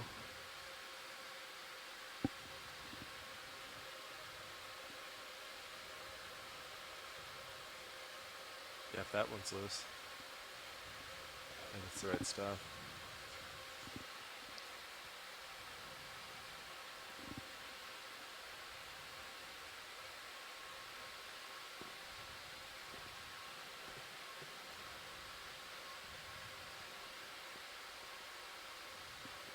You can go in video. We can confirm. Oh yeah, I'll take a little look. Yeah, this is actually, yeah, that's the stoloniferous coral right there. Okay. Yeah, that would be a great sample to take. Right. Is that good? That'll be great. Good Yeah, for you absolutely. too? Yeah. Great. Okay. We can live with that. Yeah, and I'd like to put it in the bio box if it fits, just so that we can keep any brittle stars that might be attached to it along for the ride. Okay, I think that would fit. What do you think, co-pilot? I didn't see lasers on it. Yeah, there they are. Oh, there they are. It's 15 centimeters long across. Looks like a nice Bring up sample. the lights at 30%. Lights. Bring it up 50%. 50. Do you want minis But this out? at least one Yeah, of those would you little put it on the scallops, arm some other while I encrusting sponges, but the deploy main it? target for me is that stoloniferous coral. Okay, video's clear. Okay, would you go full wide then, video? Okay, hydraulics are up. Copy. I'll just open both drawers. Right by the horseshoe. Yeah. That actually a worm tube. I One of think these it's big old worm tubes we're getting out I here. think it's 2 worm tubes. I can kind of see the Oh, end the of one crisscross there, at the the bottom. end of 2 there. So Right. yeah, 2 kind of overlapping in, yeah, a really distinct little horseshoe shape. Grip force 6. So this will satisfy the curiosities of at least 3 different scientists with this one rock. That's pretty good. Try and grab it in a spot. And I think there was a bivalve or 2 on there as well. Oh, right, yeah. That's true. So there's at least 4 then. Hugh is excited about this bivalve, I think. A couple of people were. All right, well, this will be sample 05, and I'm going to go B because the biologists are outnumbering the geologists here. Okay, ready when you are? Oh, is it going to go out? Probably Sure. won't. I can try slow. Okay. Coming out slow.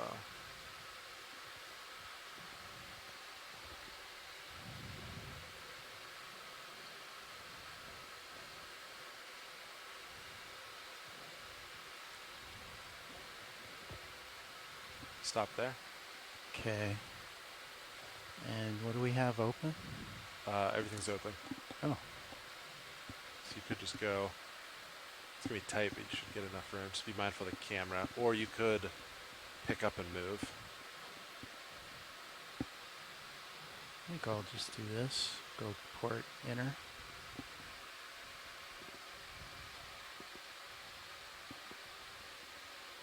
Just be mindful of the camera. Just be careful. Copy.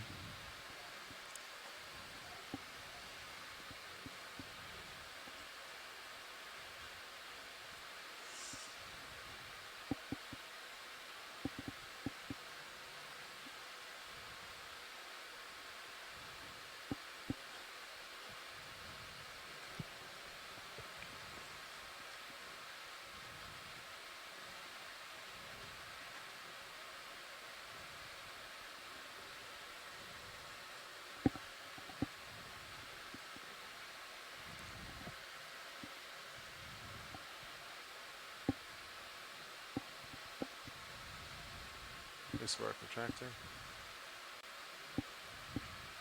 So there's a couple swimmers in there. Nav, you want to note that? Copy.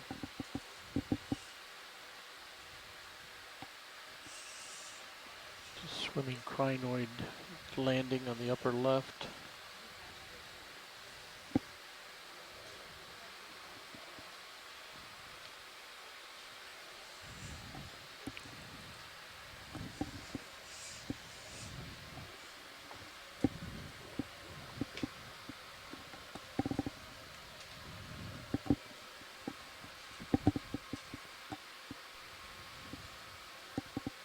Actually, yeah, now that we're here and I see that toppled over bubblegum coral, could we set up to take a snip of it? Sure.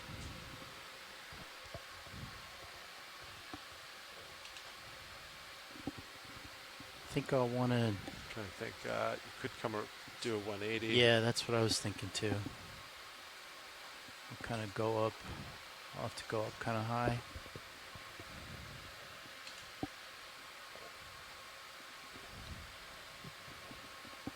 We have a lot of cheering from the science chat, so thanks everybody for that excellent collection.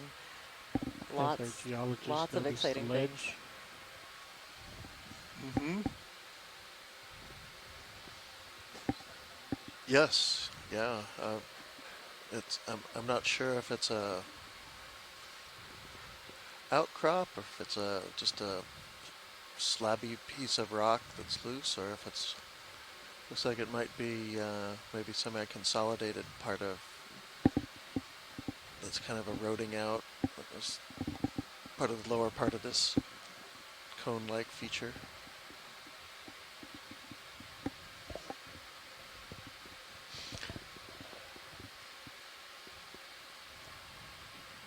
So this might be another case of coral attached to a rock that's a little bit small. And then when it gets to a certain size, the combination of the current and the resistance from the coral, I think can topple them over. Mm-hmm. I see quite a few in the background that look like they're at least partially toppled. It'd be hard to form that manganese crust in that case. Right. Well, these all do look pretty, like they have a pretty good varnish on them anyway. Maybe not a real thick coat. Yeah. So I'd like to get a zoom if we could, just to check out the state of this coral. Rotate, yeah. We're just like that. interested in the living tissue. Looks like there should be lots there to work with.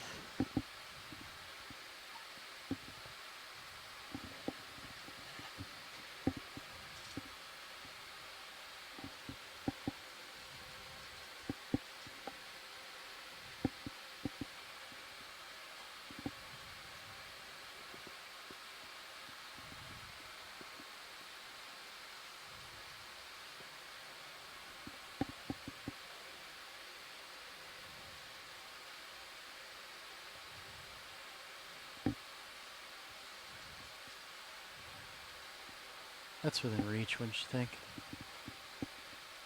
Yeah, right now they just want to image it to see if it's worth. I know, I was going to sit down in case they want to collect it. I won't have to move again.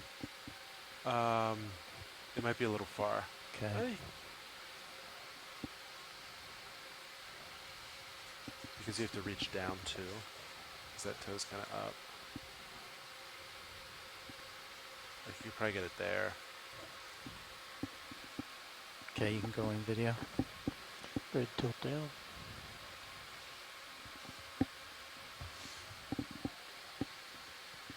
Whoa, I slipped off. Holding. Okay, so yeah, definitely not as happy as some of the other corals we've seen, but that's Okay. a great candidate for sampling if you're. Copy you're that, set up watch for Lee. it. Thank you. And you can see from the iron staining on that rock that So the do you base wanna of it, go, or the left side of it now, starboard doesn't bias, have that do swimmers varnish. in It the port. has sort of a greenish look Yeah, to it, that sounds good. which was probably Like exactly Yeah, right okay. there. Hydraulics So right. that was probably I'll the put- buried part. Okay. Uh-huh. Didn't get Just the, do two the up. varnish, Right. and now it's Ooh, is that now too exposed. far away?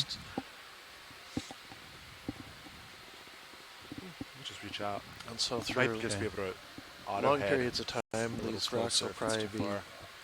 get ready that for little zoom. manganese crust varnish all over them Yeah, as you the can go ahead, they video. occasionally get turned over by I'm, things like this. Okay. I'm worried if I do the auto head, like right now I'm balanced on Yeah, the very cool. on the So back of the definitely this vehicle. one is Yeah. is Might, not like, float thriving as away. much as the others. It's toppled Good. over, and it looks like the polyps are all Or retracted. slip. It's That's a what lot happened less earlier when I happy sat down. than Yeah. the corals that we've been seeing. So All I think right. this is a good candidate to grab a piece of tissue for taxonomic Following and you out. genetic ID. This particular species is part of Yeah, a would you come? more of a species Lasers complex. on? There's two different species separated Sorry, say again. Lasers by on. depth bands, Lasers but were on. morphologically There we are. it's really difficult to The video's differentiate clear. them. Okay. Full wide then, please. Cool. Yeah, I'm slipping.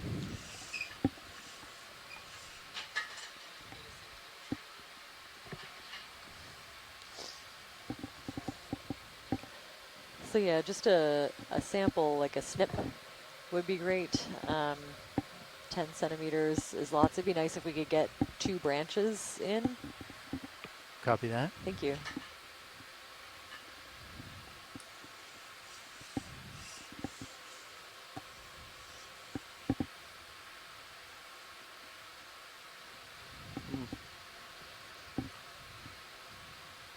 I don't think I have the shoulder to... Out of reach at this point. You have to inch in. Okay.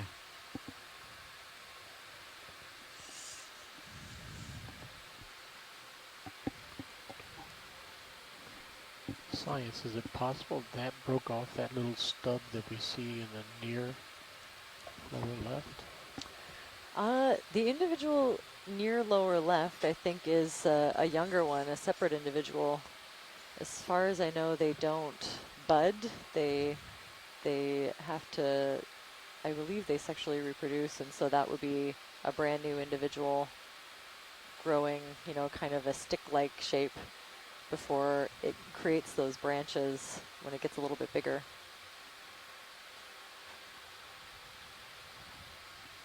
So I think probably closely related, but not the same individual.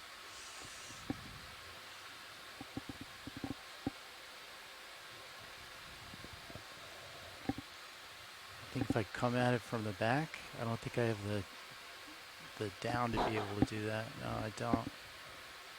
Is that your limit? Yeah, pretty close. I mean, I think I can touch the jaws, but I don't know how to grab. Yeah, just need to, can you get closer at all? Yeah. Yeah, it's a tricky angle. I wonder, you know, it's not the only one of these that we've seen, so if it's... Okay, well, I'll give it one more shot, and then...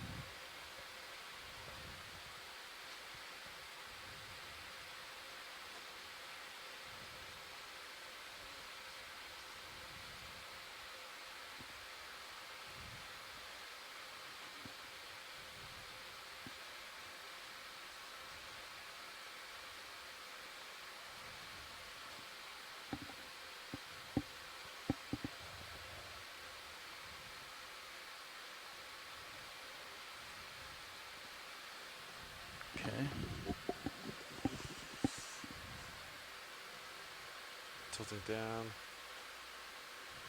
Stopped. All right, yeah, I think I can cut it kind of upside down.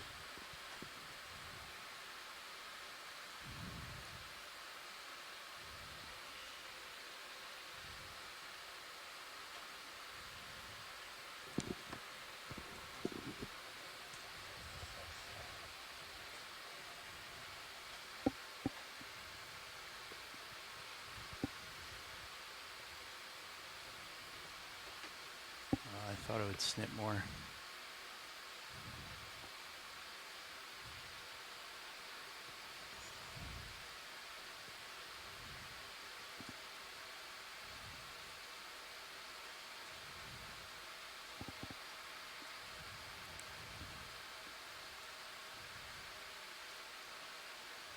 Got it.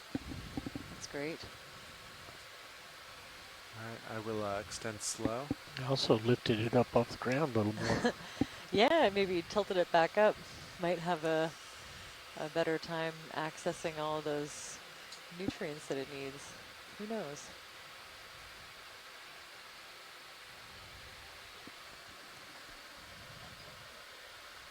It's full extension. Thank you. So if you look at your stream number 3 on the live feed, you can have a few different angles of this collection as we drop it in our BioBox container. Are we going port outer? Port inner, I believe. Or oh, sorry, starboard inner. Starboard. Oh, we are starboard. Gosh.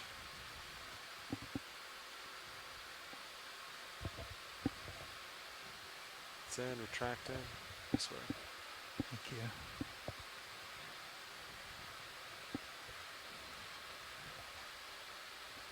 Excellent. Very excited about that one. Thanks. Sample 2306 D0506B. Roland, do you have me latched? Coral and the starboard inboard bio Do you have me box. latched? And before we get out of here, if we could have a little look I at just that hear ledge somebody's that's over mic to our constantly making on the port side noise. that was pointed out earlier. Yeah. Could you say again, Watchley? Yeah, if we could have just a quick look at that ledge that's off to the port side. Ledge to the port side? Yeah. Do I see it now? That shelf that was just forward to our left. To the shelf? Yeah, a little shelf, yeah. Past the boulder that's... you'd have to turn pan left. We might you see unlatch it. me, Sean? Yeah, yeah. It's not you. Unless we, oh, that might Yes, be that's it. Oh, I see what you mean. Okay. Yeah, if we can just zoom in on that and kind of maybe, we'll see what we see, but maybe pan across a little bit of it. Okay. Looks like it's some sort of a pavement of some sort. Okay, I'm going to move in towards it.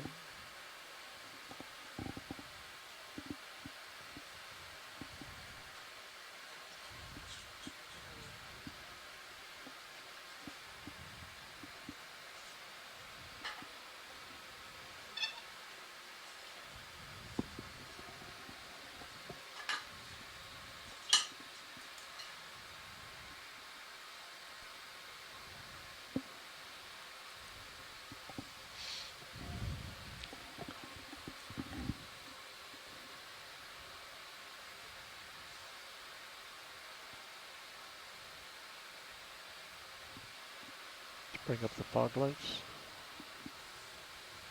It's like 40. Let's bring it up another 20. That's good. And you can go in video if you want to.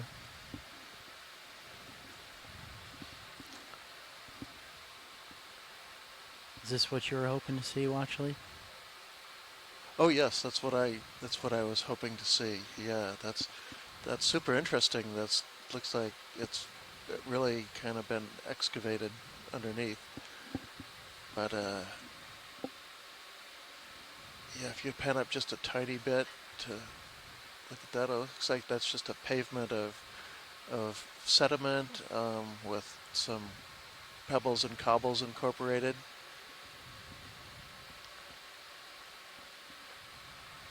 As far as I can tell, it's a little tough to see with all the biology on it. But something, and it perhaps could have been some hydrothermal or hot spring activity that served to cement that. I unlatched everybody and I could still And hear we it, can so I see just that assumed somebody had me because latched. it's now kind of That's what I was elevated getting. and undermined. There's been a little bit of erosion. Yeah, Probably unless the it's softer, Andy, finer but I sediments don't. are getting carried away by the currents here, and we're in kind of Copy. a little low spot Pilot in does between not that have you boulder latched. Video's clear. and Okay. the side of the hill here. Is there anything else you want to see here, Watchley? All right, that's good, thanks. Yeah, we can head on up.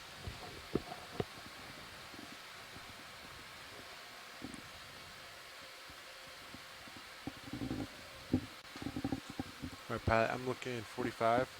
Okay. Sorry. When you're ready. Yeah, sounds good to me.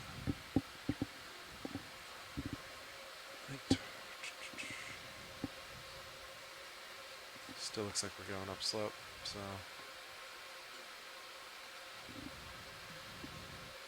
Everybody but you. Everybody but you. I think we're ready for a move when you are, Nav. It's messing with mics at the second. Nav. Go ahead, Andy. We're ready for a move when you are. Copy.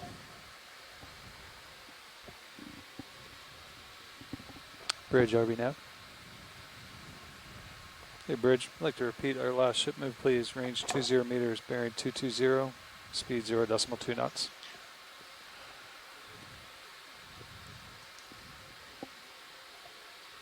Good copy. Thank you, Bridge. There's a couple of sea stars down here, huh? Just a few. That rock is absolutely plastered with them. And the boulder size is really increasing right at the base of this cone feature that we're just a few meters from.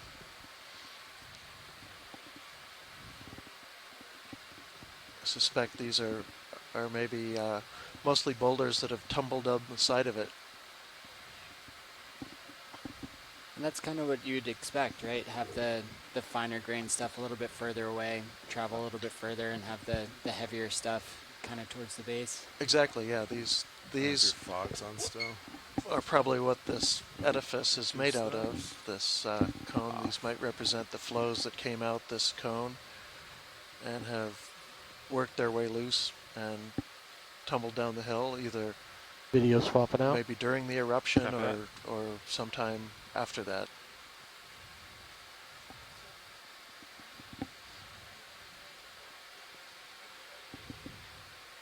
I can't see what I was bumping into, like way above everything.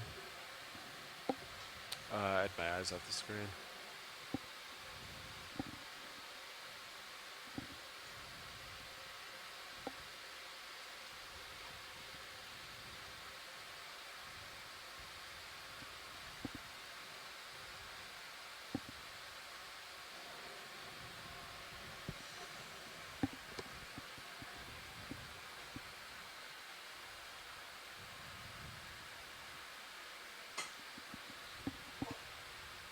Hey, video. How's it going? Can we tilt up just to show a wide angle view?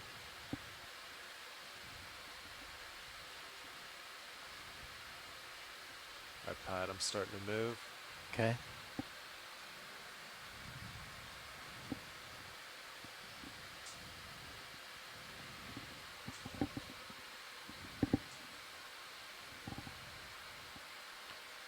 Keep exploring. Waiting for the ship to catch up, and it's catching up pretty quick. Okay. Go back up slow. Camera's at 3.5. I can tilt it 4.5 for reference there.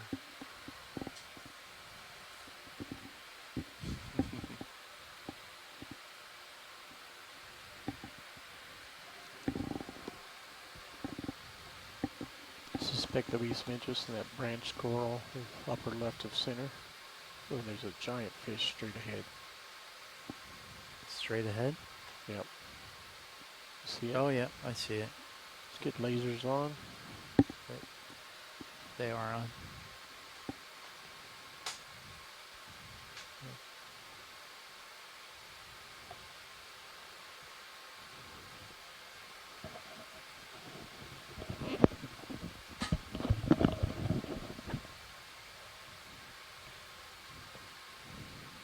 Andy, did Fernando make any DVL changes? No. Fernando, we prepared, you know, a description of what we've been experiencing. Yeah. To send. Can we get to a little RDI. quick zoom on that fish? Sure. It looks good today. I've been watching. Should copy. Thank you, Bridge. Ship's all stopped. Copy that. Ship all stopped. I wonder if it's depth related. I'm pretty shallow today. As it gets squeezed, you can kind of. Yeah, possible. Hopefully we'll be able to get something. Get a little bit closer. Okay, you can go in video. He might move away.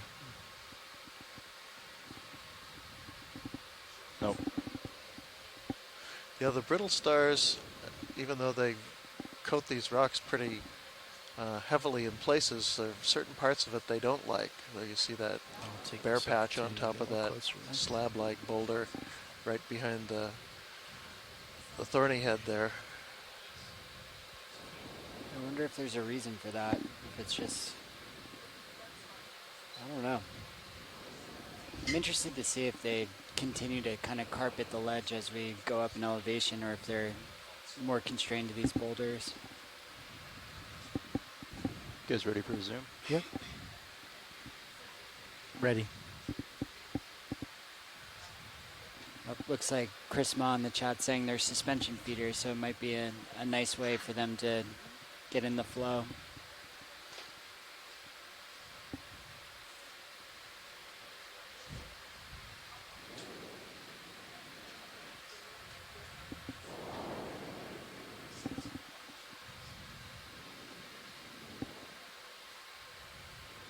Interesting. Almost Camera looks like 6.5, there's still an time. issue with one of his eyes. Yeah, the one we looked at earlier had a few of those stringy filaments kind of coming off his eye, but nothing like this. Yeah, I think it may be some sort of parasite.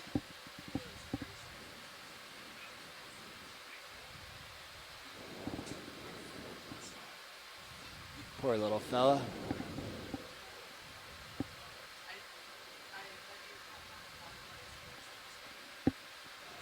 Okay, when you're ready, video. Well, he does have a nice little den behind him. He does. It's not protecting him from the what look like leeches on his eyes, but maybe from larger predators.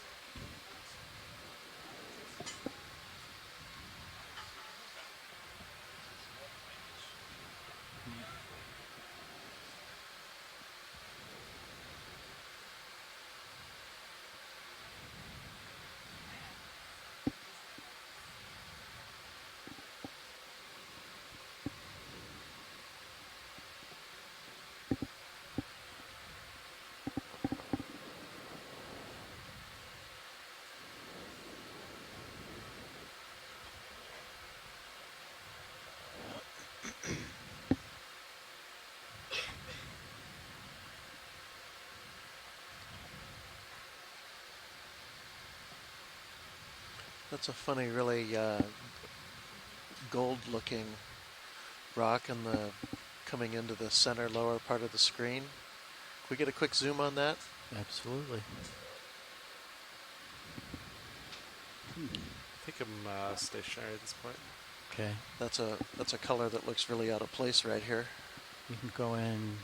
You can go in video. Copy that. Zooming in. Oh, that's a little sponge. A dead sponge? No, it's a piece of granite. That's an intrusive rock, a coarse-grained. The lighter-colored minerals in it are feldspars of some sort, and the blacker minerals are generally hornblends or biotites. It's not anything we would really expect to see at on a volcano, on a seamount. And this is likely to be an ice rafted boulder that came floating out here on a glacier from the mainland. Oh, interesting.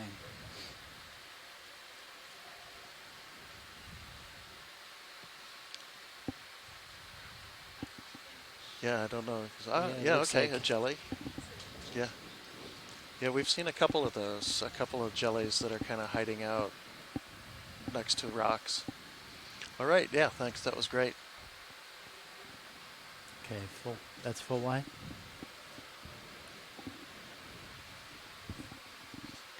When almost everything is the same kind of rock, the one different rock often stands out pretty starkly.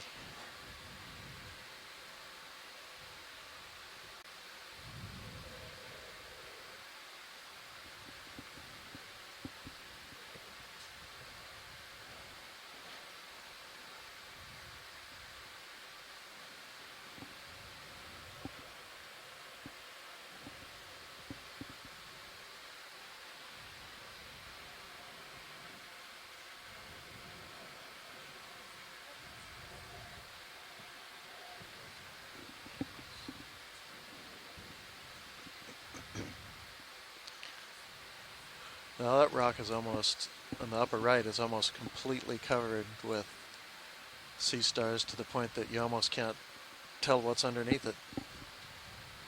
Yeah, and Chris Ma's pointing out that one Solaster, it's kind of off to the left of the screen now, doesn't have as many brittle stars around it, so that may be what's clearing out some of the areas where we're not seeing them. And all right, well then we could probably a couple put of them another up on move in. that rock that are Let's do it. having a big Same feast. as last nav. Does that work? Pilot? All good? Yeah, sounds good let's to me. snap on that. Let's do it. Bridge Just over have now. a quick look. Hey, Bridge, we'd like to repeat that last move, please. Range 20 meters, bearing 220, speed 0.2 knots. Pilot, I think we had a request for a snap zoom on. Good copy. Thank you, Bridge. Solaster. Could you help me? Could you direct me, Watchlead? Is there a zoom you wanted? Yeah, on those solasters on the rock in the lower left corner. Lower left corner? Yeah. Okay, I see. Feasting on, I think. Feasting on the brittle star.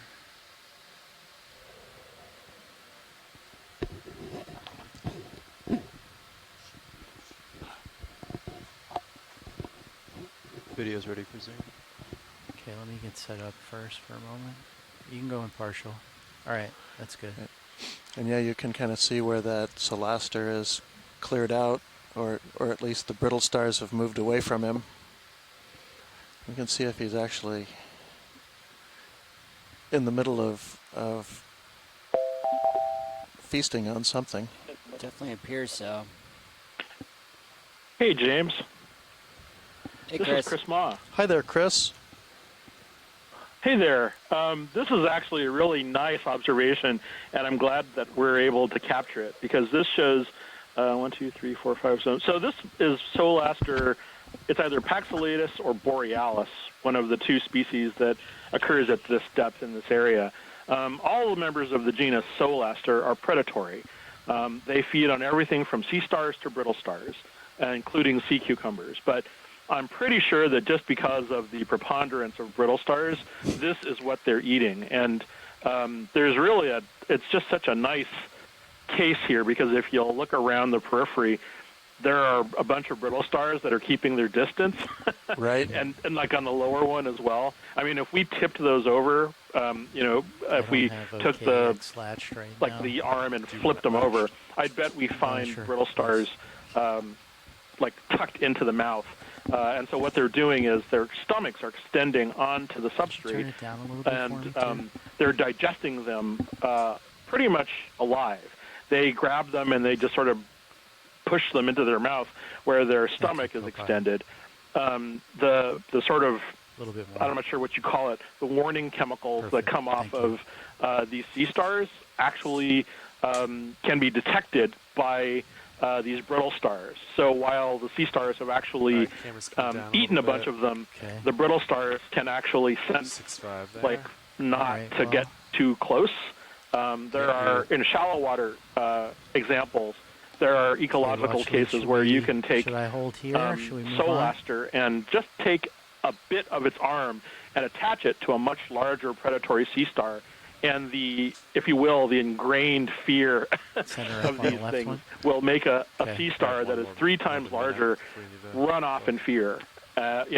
So these things occur all over the world, but they're not as many of them as there would be other species of sea star, probably because they are predatory, but they're very they're surprisingly homogeneous. It's more just a matter of how they affect the sort of ecological interactions with the individuals around them. And this is why sea stars are so kind of ecologically important, is because they're what's called keystone species, or they affect the community structure around them. And and this is a perfect example. These ophiuroids are one of the dominant megafauna animals here, and you've got these sea stars basically devouring them, wherever they go. I don't know. There's lots of questions of scale and whatnot, but they might be feeding on the large ones. They might be feeding on the small ones, but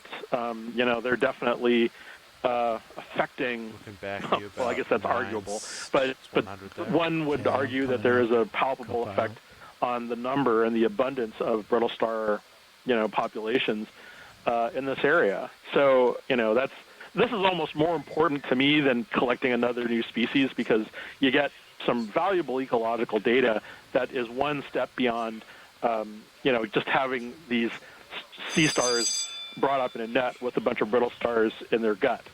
So, thank you very much. Lots of good stuff on today's dives. I appreciate it. And Oh, and since Jamie, you're pretty much a hard rock geologist, right? Well, I had a former life as a hard rock geologist, but I've been doing marine geology for the last 20 or 30 years or so. So it's good to see rocks, but I rarely get to put my hands on them these days. I'm mostly dealing with sand and mud. Okay.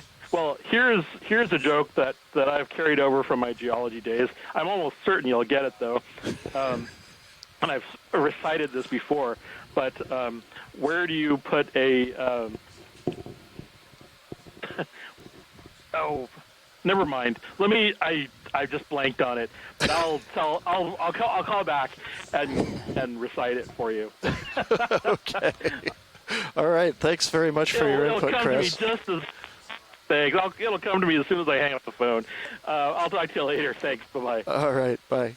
Bye, Chris. Yeah, that's really neat to hear that how valuable it is to actually see the way these habitats work and the ecosystems work when you can actually see it in action, which is something you can't get just by getting samples, bringing them to the surface in some other way.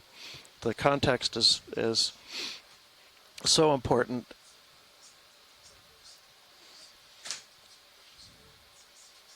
And I think that's kind of a benefit of the way that we generally operate as well, where we'll go and get that kind of baseline acoustic data to see what we think's down there, get an idea of the geoforms and potential habitat modeling, and then being able to drop down the video with the very high quality video and be able to see some things kind of in situ and behaving as they behave, and then with the added benefit of being able to add sampling operations on top of that, we kind of get to see a complete picture in a way, not complete, but it closes some of those gaps in the understanding that we're trying to in these regions.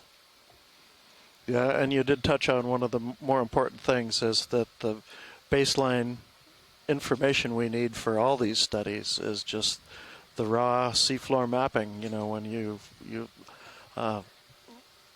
look at how much of the seafloor has been mapped and where the big gaps are, you know, those are places we just don't know anything about.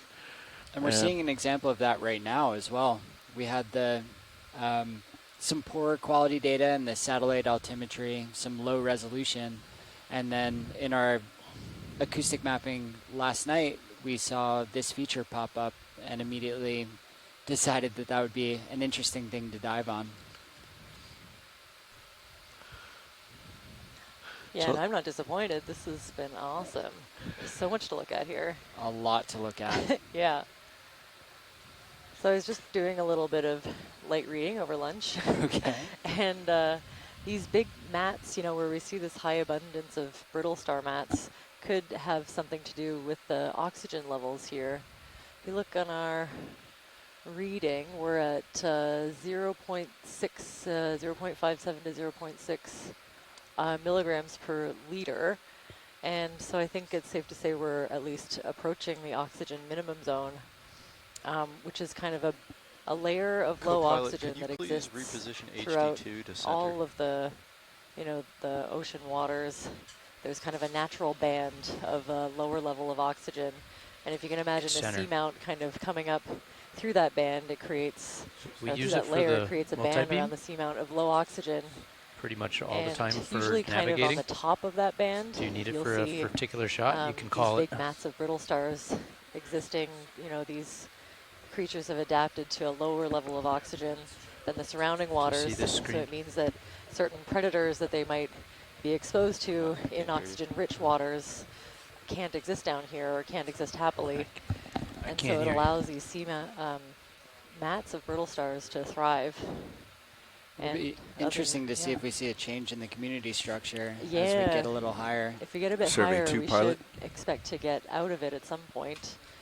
And we could get into a higher oxygen concentration area. We could expect to see these brittle star mats dissipate as Survey 2 pilot. Make room for a different kind of ecosystem based on the oxygen levels and different other environmental factors in the water. Yeah, have you gotten a chance to get any good stills of all these stars?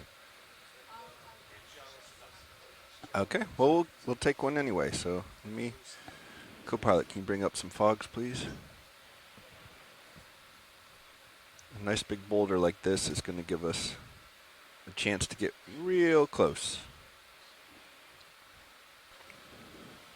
Okay, so we're going to get a nice tight zoom, I think. Video, let me know if that's too hot. Can see a couple of different sponges growing on it, but some of them are maybe older, dead individuals that are colonized by other sponges, hydroids, brittle stars. There's a nice live one down to the bottom, maybe a tritodictyum glass sponge, a little bit different than the ones that we've seen so far.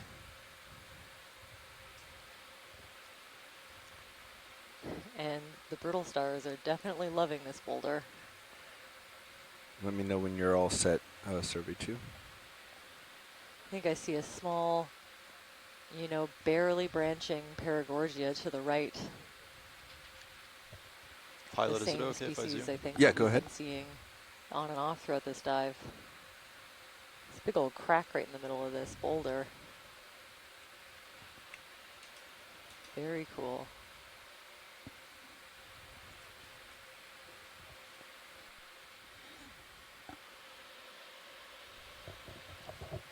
And I think this is amazing. Now we can get a little bit of a closer look at some of the identifying features for these brittle stars. A lot of them I think are on the other side, unfortunately, on the other, you know, end of the central disc that has the mouth. But the way that the spines are positioned on the arms and the different plates that interlock to create the dermal layer, I think all of these are identifying features for these Video when you're good, let's come wide and survey. Ophiuroids or 2, I see you're not clicking, so I take that to mean you're done. And we'll carry on. I'm seeing lots of different encrusting sponges, probably several different species. 220, copy. It seems to be the and a little, local slope as well. Primnoid fairly coral, gradual with a bunch of lumpy stuff. Just that white branching one. Co-pilot's good. Pilot? Pilot's good. Okay. And another kind of sponge to the right. So there's lots going on in this boulder.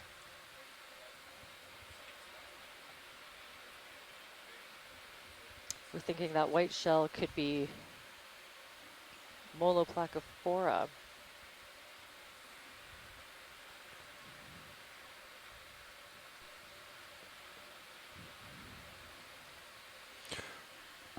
Watch lead, pilot. Watch lead here? Yeah, as you saw, we're a new shift, just joining the front row here. Okay. So if there's anything that you want to see, please let us know. And at the same time, if there's things you've already seen and you want to just kind of keep passing and keep moving, let us know that as well. Sure thing. That sounds good.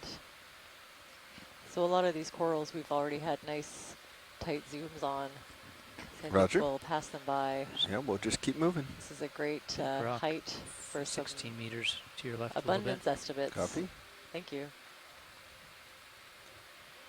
Rock I wouldn't even know how to begin estimating the abundance of these. You know, for the brittle stars, what we do is reorganize them into 3 big major groups of abundance, you know, either kind of sparse, straight ahead, solitary straight individuals, ahead, patches, meters.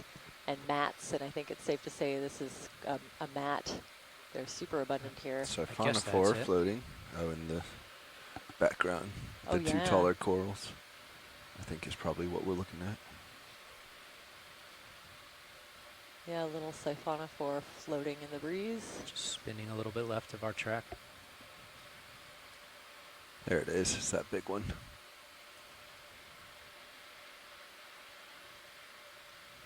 And yeah, quite a few of these paragorgia corals.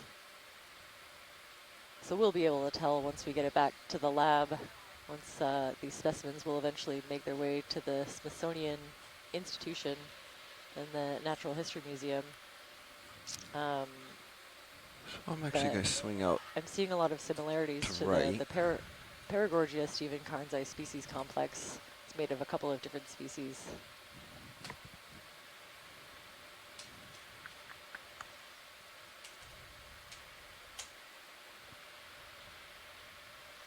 But it is possible that someone in the future will pick a little square within this field of view and just count a little more. every You were single really one. close to those Every central disk they can see. in a minute On ago. that big one? Yeah, you use were, that information to kind of take a stuff. broad estimate Yeah. of the number of individuals that we're seeing. That's what interns get are almost for. the same view with just a I little feel like bit I've safer, definitely had a version of that job, not that exact job. Yeah, watching on its camera, I could see the rocks and looked clear on both manips, but yeah, it was quite close. So that's just a little bit smaller view angle, but it's almost the same.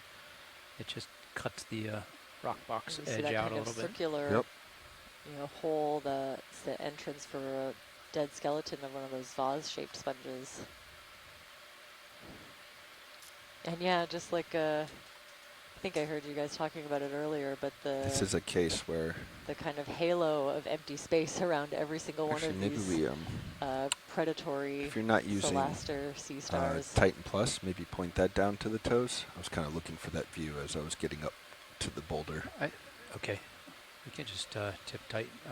Or That's HD2, something that would be whichever one. Super interesting to see in a time lapse. We'll get HD2 down there. Depends on if you want to use multi-beam or Yeah, not. you can imagine as soon as it gets a hold of even a little arm, I'm sure it could probably grab Go ahead, a hold. Rich. Copy. All of the toes or just the front toes? Just kind of like that. I can see us in the future putting a flex cam kind of next to the Titan or on the other side of the brow. Interspersed with these That's just paragorgias, dedicated down. More big toe colonies of Isidella tentaculum. You can see the little wispy sweeper tentacles at the base. That's an easy way to differentiate them from far away. And we got a good close-up of one of those earlier. A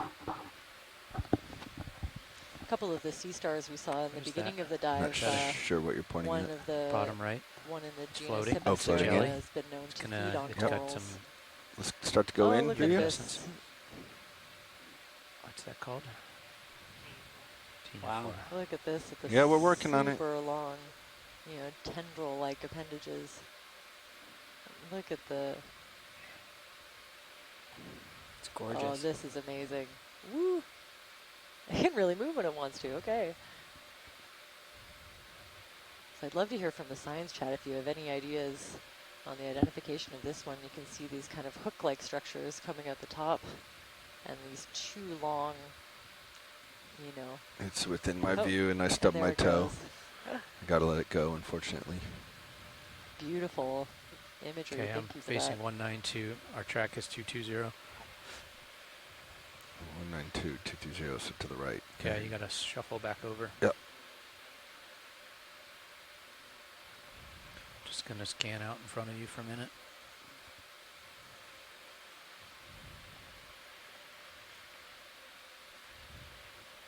Oh wow, I see, pilot, I see a big sponge that I wouldn't mind to zoom in on to the right. Yep, and screen right. We'll head there. Thank you.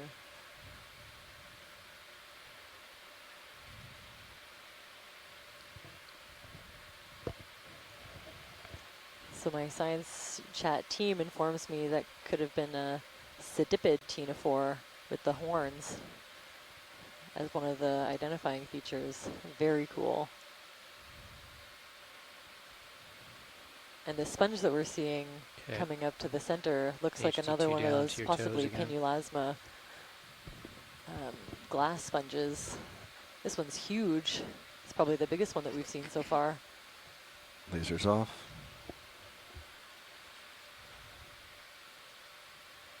And you can see it's gotten so big Okay, that Todd, I'm gonna call in the next vase move, shape 20 is starting meters to to kind of 20. spill over into like a larger fringe around the outer edge. And maybe a little lanternfish coming by to take a look. Go ahead, video. Almost looks like a candle holder with the wax coming down the side. Ooh, Fog I light's can see it. 30%. Yeah, a little Fog bit light's 30. drippy. Yep. Bobby. A little drippy. Uh-huh. And I'm ready to start zooming. Go ahead. There you go. Yeah, Fog we have a light's on. different species on our Want a Seamount, little so light from above, I can that bring one of the swing again arms. goes to show you the level of endemism. They can look really similar, but if you look at the skeletal structure, lower starboard, they're kinda different down enough and in. to be considered Lower different starboard species. can't come in very So this far, one here, right? Yeah. there's a pinulasma, I think it's fistulosum, known from this area. Video, I'm bringing the upper swing arm pointed down. Let me know if the light gets too flat. A new species, Copy that, thank you. undescribed so far, farther south. And you can see, the more that you zoom in, it's just a host of all kinds of different organisms. You have a little shrimp. I think I saw some tiny, tiny things in the little holes. And yeah, one, two, three, I see at least dead. 3 or 4 of those little shrimp crawling around. But they're very hard to see. They're nicely blended in. Brittle star arms, I think. Okay, I'm going to bring the left lower swing arm in. Oh, very cool. So this is crawling with life. You can see a few different kinds of crustaceans kind of living in the holes of the structure. Some other, I was just trying to get under tiny the things that cap a we little won't more be able lit. to tell from here, but there's something else growing on it. The larger shrimp, little shell, it looks like, of something. So again, a great example of these larger structures providing habitat for a whole ecosystem of smaller individuals. Can we tilt down? Tilt down. Okay, starboard is down. Thanks, and everybody. Always forward. wanted to take a look inside there. Yeah, it looks a little better underneath there. Yeah, with some light. And we can pan down to that attachment point. So that sponge is very tightly adhered to that rock. We found a sample with the dead skeleton of one. Holding here. Tightly fused to the rock. It would be something that you'd have to chip off with a big scraper or a chisel. Oh, that's that port side, yeah. More close side to is the below base the manip now. More to the base, all right. Yeah, that's got And some yeah, nice around lighting. the base I'm seeing some hydroids. Looks like the end of the base is sort of more dead material, starting to get colonized. From the lack of tissue, it's starting to make a whole different kind of structure for other encrusting fauna. Looking for the base, so let's come out Smaller just a hair. brittle stars. I'm seeing a couple of juveniles in there. And those little white tubes are serpulid Copy that, zoom worm out. tubes. Just a little bit, just partial. Very cool. All right, tilting up. All right, now that all those swing arms are in place, survey 2, I'm going to give you another shot at the still. I think we have all a little bit more. Wow. More overall Right light there. and a little more Very light cool. underneath. Also enjoying the view on stream 3 from Sirius. It's very cool seeing D2 kind of approach. Seriously, Nice. Sitting in front of D2 is this a little big bit hot sponge, video. surrounded Nice job by with the light HD1, Sirius, rolling. all these different corals. You got nice job with the light, Todd. Thanks, Bobby. Go ahead, Bridge. Nice. Copy, move complete.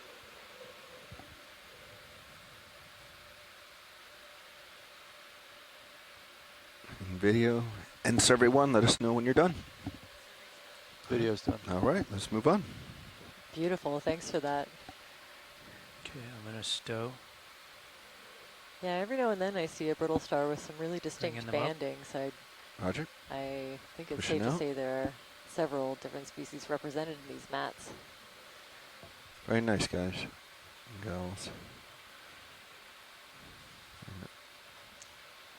Oh yeah, and maybe a different kind of bamboo coral kind of interspersed in here. I'll keep an eye out for one. Yeah, we've seen quite a bit of the Isidella tentaculum. But I Swing think I'm arms starting out, to see fog another secured. species in here. ROV watch lead. Go ahead, watch lead. Could you zoom in on this Y-shaped white coral just in the front? Front and center, yep. Lasers are on. Video, let's get a snap here. Ready. HD2 tilting out from multi-beam. Yeah, you can leave it there. There's one big rock to your right, Okay. 18, 16 I meters think out. this, yeah, we might have seen one of these on previous dives, but not yet on this one. as long as I've been in the chair, a different kind of bamboo coral, so related to that Isabella, but it doesn't have the long characteristic sweeper tentacles at the bottom.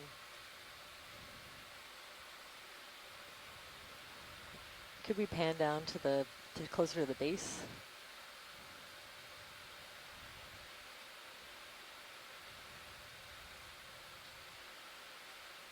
Beautiful, thank you. Yeah, so it just has what looks, well, oh no, it's hard to say. Maybe those are sort of modified. Do look different than the other. Oh, okay. So it could be just a younger colony of the Isabella that hasn't developed the big long super tentacles. It looks like a different morphology. I'll try to get rid of that. Thanks for that. That's great. We might see another bigger one along the way. Sounds like we're good. So we'll come wide.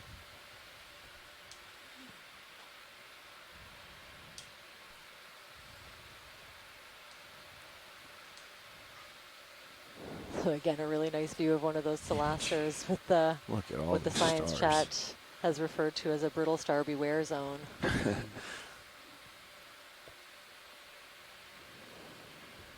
Yeah, they're almost easier to pick out because there's a dark space around them. Yeah. I'd like to see a time lapse. Same. In a view like this. You know, nothing appears to be moving right now, but if we sat here long enough, you know, would the whole ocean bottom be moving? Same, yeah. I'd love to set up a That'd be very cool. GoPro with like the slowest setting that you could do, and let's snap on the floating objects. Oh, what do we have here? What are you? Oh, another ctenophore, I think. Looks like it. Yeah, look at the little light show running up and down the combs. Very you can different zoom in more if you have it. Other one. Yeah, it doesn't have those long tendrils, and it doesn't have the horns that we saw. Look at this close-up. Whew. Oh, very cool. There are a couple of scientists that are tuning in and out that might be able to give us an ID on these. But get a little low on the left toe. Yeah, I got a coral coming up that I don't want to. We're going to have to let that go. Mesmerizing. Yeah. Another thing that I could watch all day. Excellent work, pilot. Oh, okay. And now that we're snapped back out, we can see a few more of those large sponges. Watch lead, when we zoomed in there, there was I think it's right here at the base, but I think you've seen these already? Yes. With the long. Yep. Okay. Yeah, what I was looking for I thought was something different, but I think it's a juvenile of these ones. Roger. Yeah. Oh, there's another one. Another ctenophore, yeah. Yeah, there's a couple of these, of that species, I would say. More big sponges. Yeah, I'm happy with the zoom we got, so we can keep on going until I see something a little different. Perfect. Thank you. Thanks for letting us know. I mean, I couldn't be happier with the zoom we got. That was stunning. Looking at the replay over to my right, and it's just beautiful.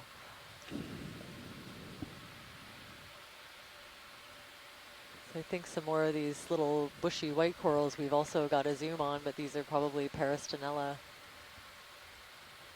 in a different group than the other two that we've been seeing lots of.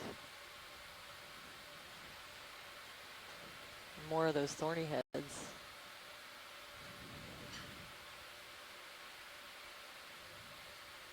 So it seems like the thorny heads might be the only kind of fish that associates with the seafloor that we've seen that doesn't mind the lower level of oxygen that we're experiencing in this area. Oh, that Celaster looks like it's been feeding on something. Could we zoom in just to see if we can... Snap? Yeah, just a quick snap zoom of this. You know, when they're all kind of arched like that, I think that means that they're actively feeding on something.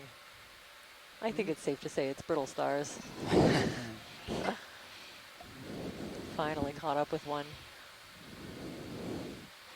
Very cool, thanks. And we get a nice view of this primnoid. I remember when I first looked at this one, I thought, you know, it has the darker skeleton, almost like a black coral. Coming out.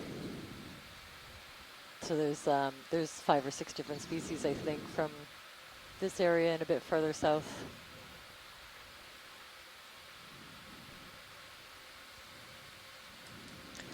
Jamie, I didn't see any rocks while you were gone. It was all brittle stars. You know, this is kind of disastrous as far as I'm concerned. Oh no, heartbreaking. We need far more of those sea stars grazing around here. That's right, you do get a look at the rocks everywhere there's a Solaster.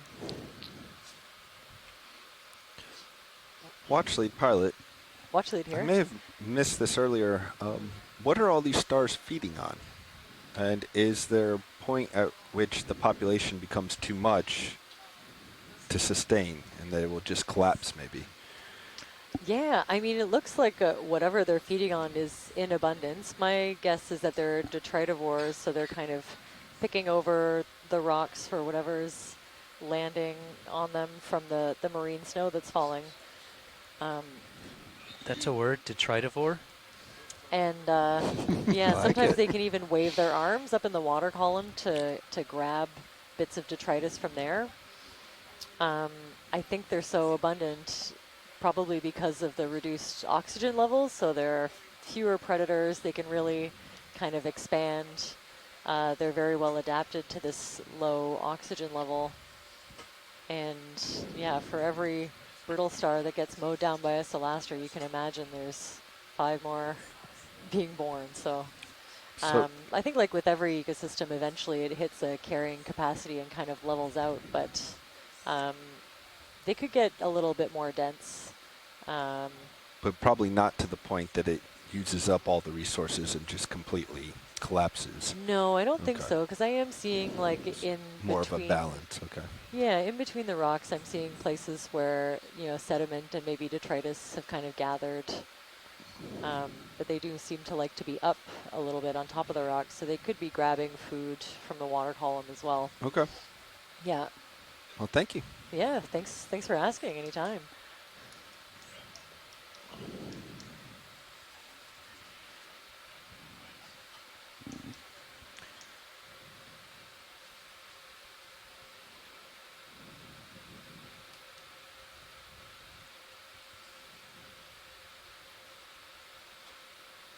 Another big sponge. Yeah, another really big one in the back there. Nice feature here. Ooh, and a very cool boulder. Oh, it's kind of handy seeing a dead skeleton down at the bottom of this Isadella. You can see the branching pattern really well.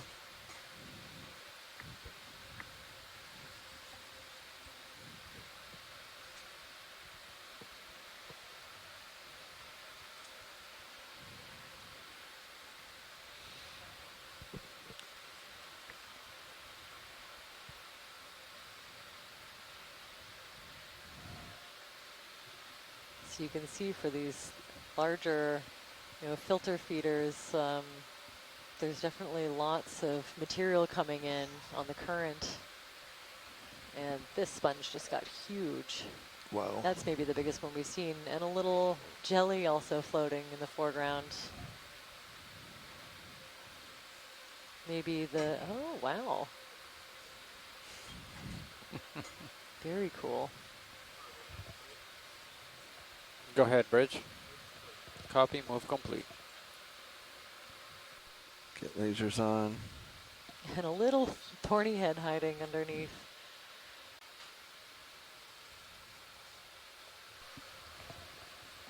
Oh, these are just stunning. Yeah, this is okay. Every time we get a size record for these, we find another one that beats it. And there's something with arms hanging out on the, not the stalk, but the main body of the sponge. But you can see after a while it gets so big that that urn shape kind of dissolves into a larger kind of, you know, trumpet shape almost. That's amazing.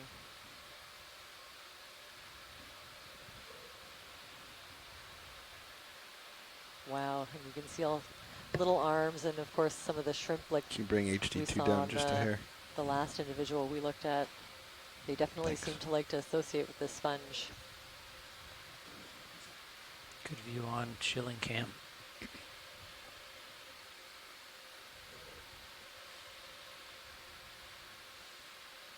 Little fog survey too, would that help?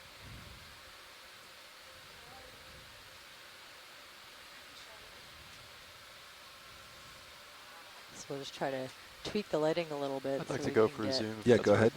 some more imagery. Do you want an upper swing arm? Of a really large specimen. I don't know that we Probably need to. Penulasma. If you want to, go ahead.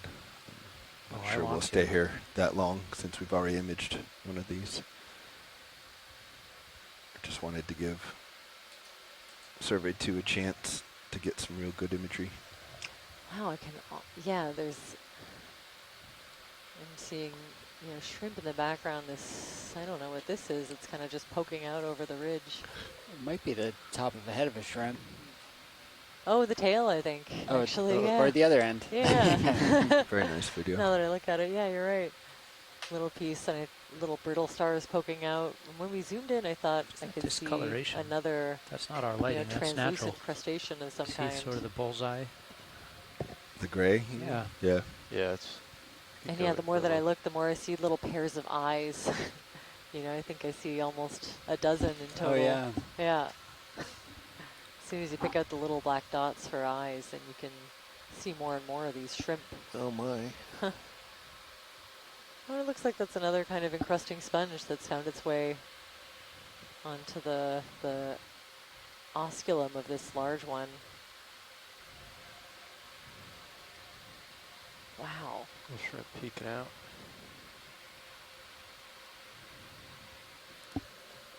Survey 2 set.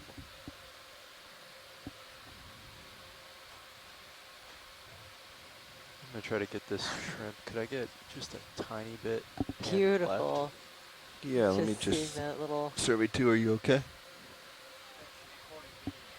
This is great. I think we should. We're going to hold here, Nate, for be a able second. to get maybe an ID on this shrimp. We can see And then features I'll on give the you, rostrum. shrimp. Clear. I think I heard. All right. So come now up to shrimp.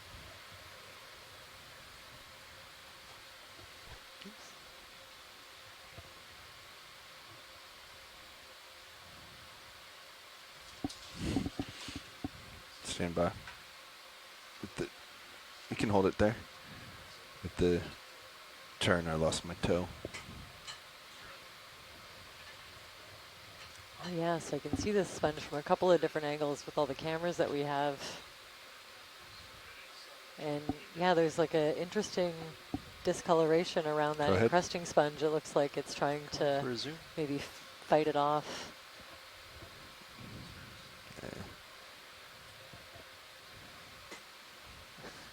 Nice and yeah, job, I think if it was possible to ID these from video, then we'd be able to do it here because you can see, you know, individual I'm drifting back features on the Sorry. rostrum. We can see, you know, the patterning on the legs. Yeah, let's come wide. I lost cool. my toe. All right, let's carry on. Thanks a lot. Actually, I've had a request for a zoom on the sweeper tentacles of that Isidella tentaculum, maybe the one to the left if you're in a good position for it. Yeah, we can come left. Thank you. I think one of the scientists on board was interested in whether these tentacles have pinnules on them, so those little lateral projections that you see on the tentacles of the regular polyps. And this is a perfect opportunity to find out. I don't think I've ever seen them. They seem like they're just one long tentacle, kind of featureless as far as any kind of projections go. But go ahead, video. While we're here, let's get a good look and see if we can answer that question right away.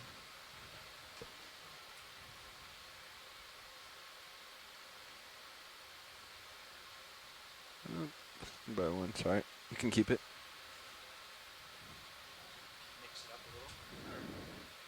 So it's such an amazing opportunity for taxonomists, especially when you're used to looking at specimens that could be dozens or hundreds even years old, to see something in situ.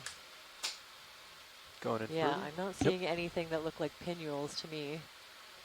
So they'd be those, little lateral projections that kind of add a bit of complexity to these sweeper tentacles. That's pretty cool. See if I can't. And I think the running theory is that these will act as a line of defense for this coral. So anything that might try to colonize it from crawling Yeah, I up think we the can keep base going. and the stem, we'll encounter Coming these out. super tentacles first and get discouraged. Is that just because they're moving around and kind of don't seem like anything that you can grab onto?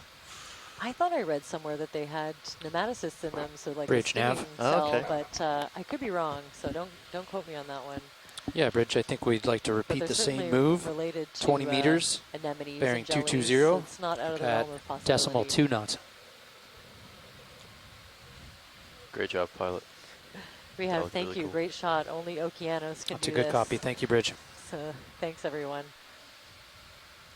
Yeah, just an amazing Okay, opportunity move has to been be able dialed to in. answer these Pushing scientific out. questions Copy. in real time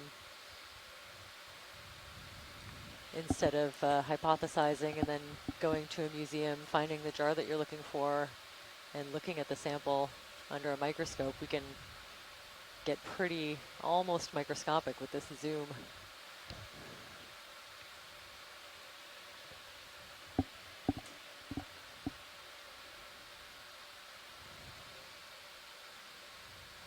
See a little bit of rock poking out there. It looks like a trail, actually, a trail of destruction behind that Solaster. I think you can see where it's been.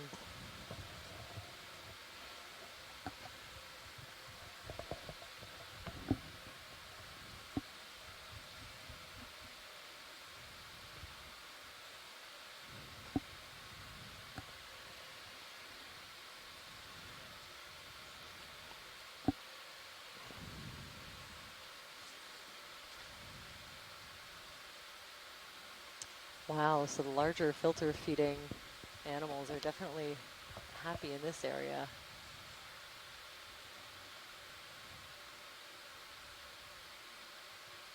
Yeah, there's just the right combination of current, I think, and substrate. So we're just a few tens of maybe 5 or 10 meters maybe off the summit plateau, working our way up the side of this cone-shaped feature on one of 3 on the summit plateau of the Seamount. So it's steepened up a little bit. No, I'll come back into center view. Copy. And we're getting over here. a much rockier bottom in general, and it looks like the brittle stars love it.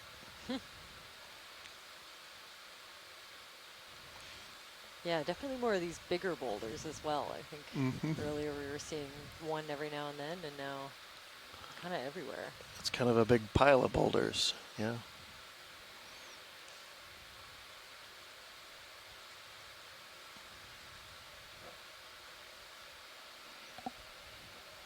I do see little patches of sediment, or perhaps ashy sediment, or maybe that is hemipelagic,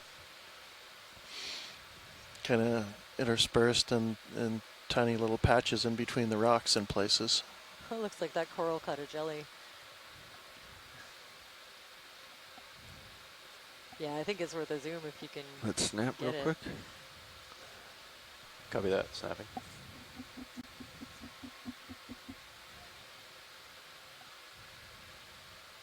Oh, very cool. I think that's a little bit bigger prey than this coral was intending on catching. So it must be a dead jelly that kind of floated down in the current and got snagged up on this coral skeleton. The shrimp are all over it, so it makes sense this might be a bit of a food source for them. Very cool, thank you. It's not for the coral. They're only interested in tiny particles. Go ahead, Bridge. Exactly, yeah. You can imagine. Thank you. Move those complete. Small polyps that we got a zoom on earlier, each kind of feeding on really tiny things that it can fit into that little opening for the mouth. So yeah, I wouldn't be surprised if it kind of damaged the coral actually to get have something like that ensnared, but if it clears pretty fast, it should be okay.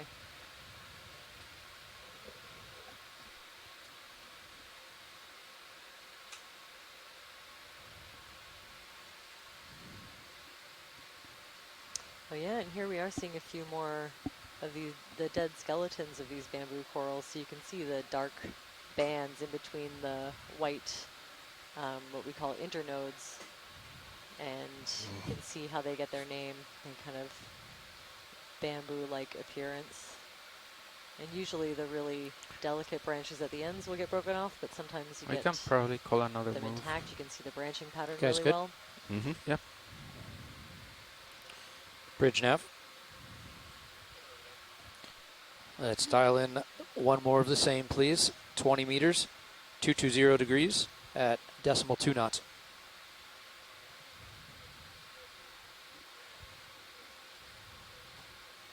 That's a good copy. Thank you, Bridge. Bobby. To give you more tether. Roger.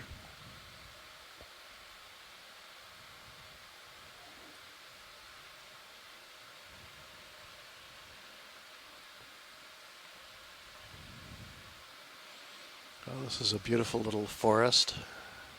Wow, is it ever?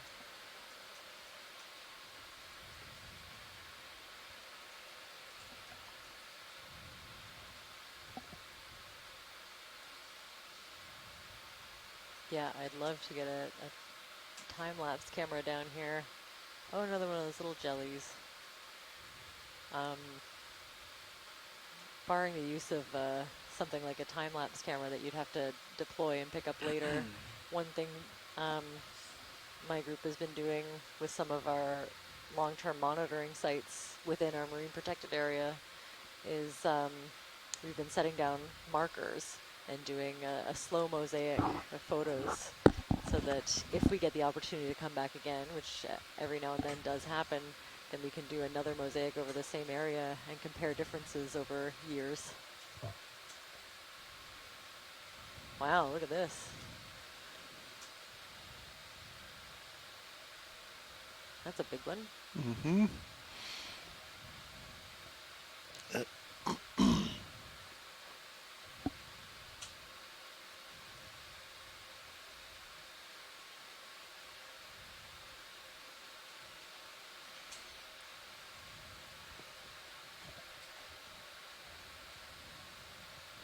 Okay, if we want to make it to the end, to the very tippy top, by the time we recover, we need to average a speed over ground of 0.08 knots.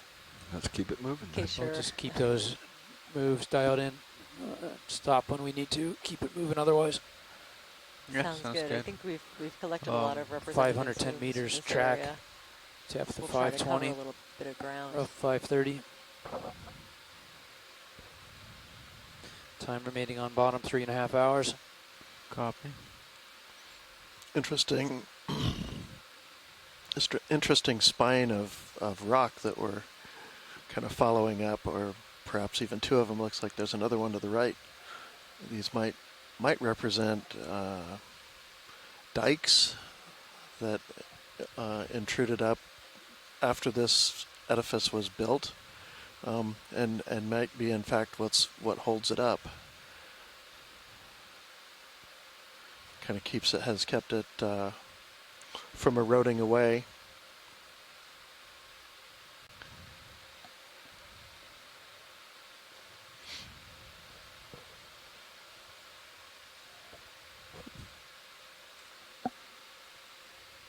I can't tell from here, but Mini Zeus is looking up, right?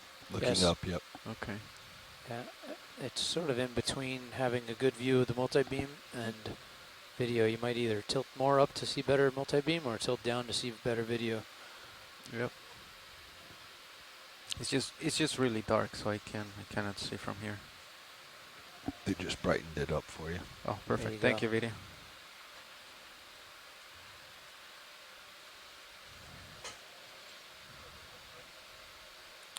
Bridge nav, go ahead. Okay, thank you. All right.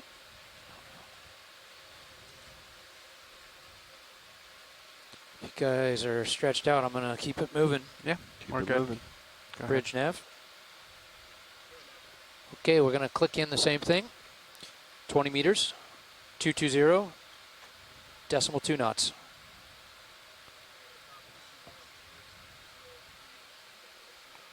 That's a good copy. Thank you, Bridge.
So Chris Ma was piping in on the science chat. Apparently there's something called Brittle Star City that they found in Antarctica, and this maybe puts it to shame. At least it's a strong contender.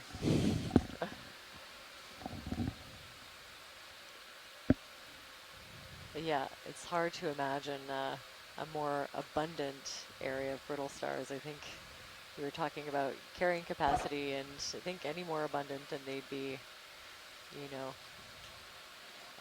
several layers thick.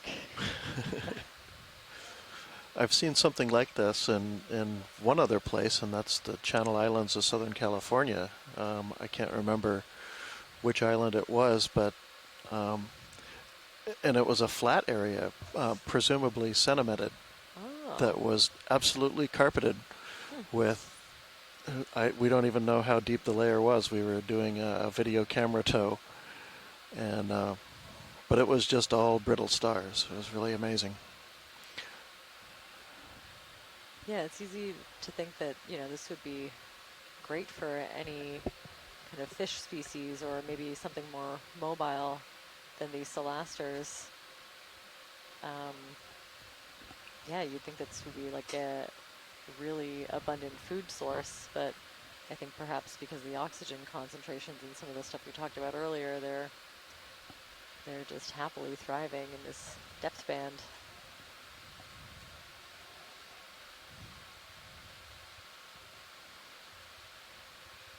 Apparently those in the Channel Islands, Ophiothrix.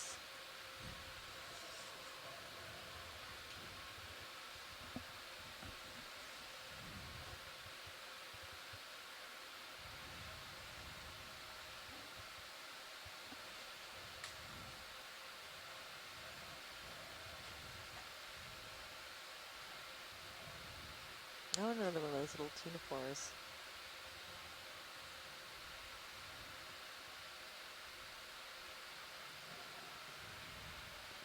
Very cool. They seem to be moving pretty quick in the current here.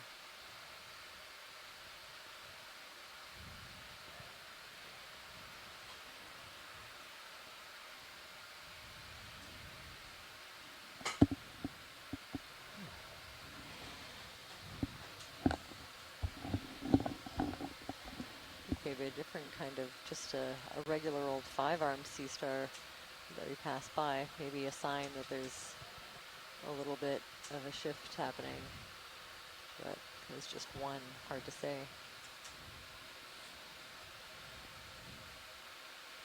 You see a couple of these dead bamboo coral skeletons are just covered in hydroids. You can hardly see anything underneath. Bridge nav, go ahead. Understand, move complete, thank you.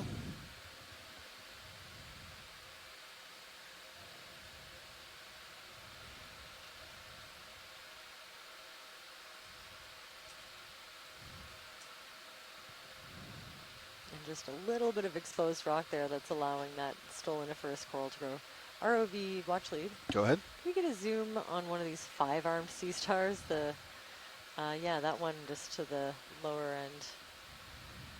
Snap just here. Something a little bit different from what we've been seeing. Snapping.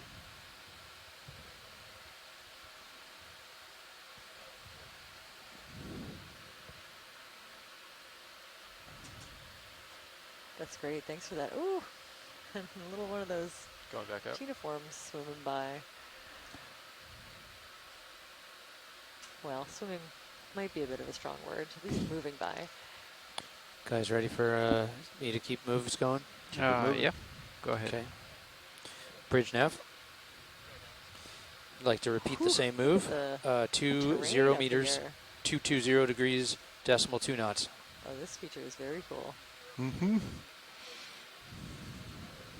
That's a good copy. Thank you, Bridge. Squint and imagine what it looks like under the brittle stars. I'm seeing maybe a little bit of like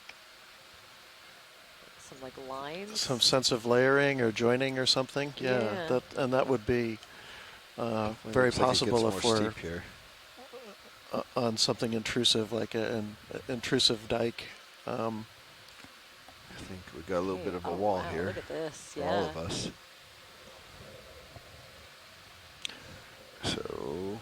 Oh, I think the view from That's camera. Sirius, if you can check out stream 3. That's camera at 0, cool. So we're definitely on a wall. See D2 approaching. Yeah, this you're stretched out nicely, wall right? Structure. Yeah, it's about.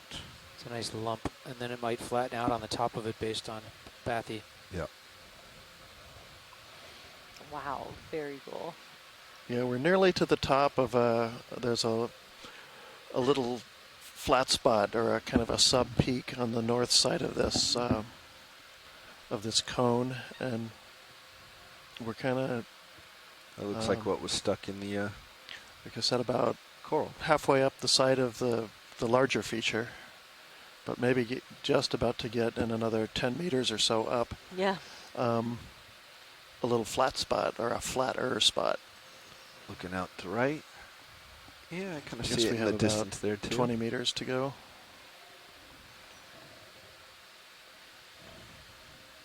Come down to the base of this. But yeah, this kind of steeper part of the ridge we've been on looks like it's held up by some sort of massive rock.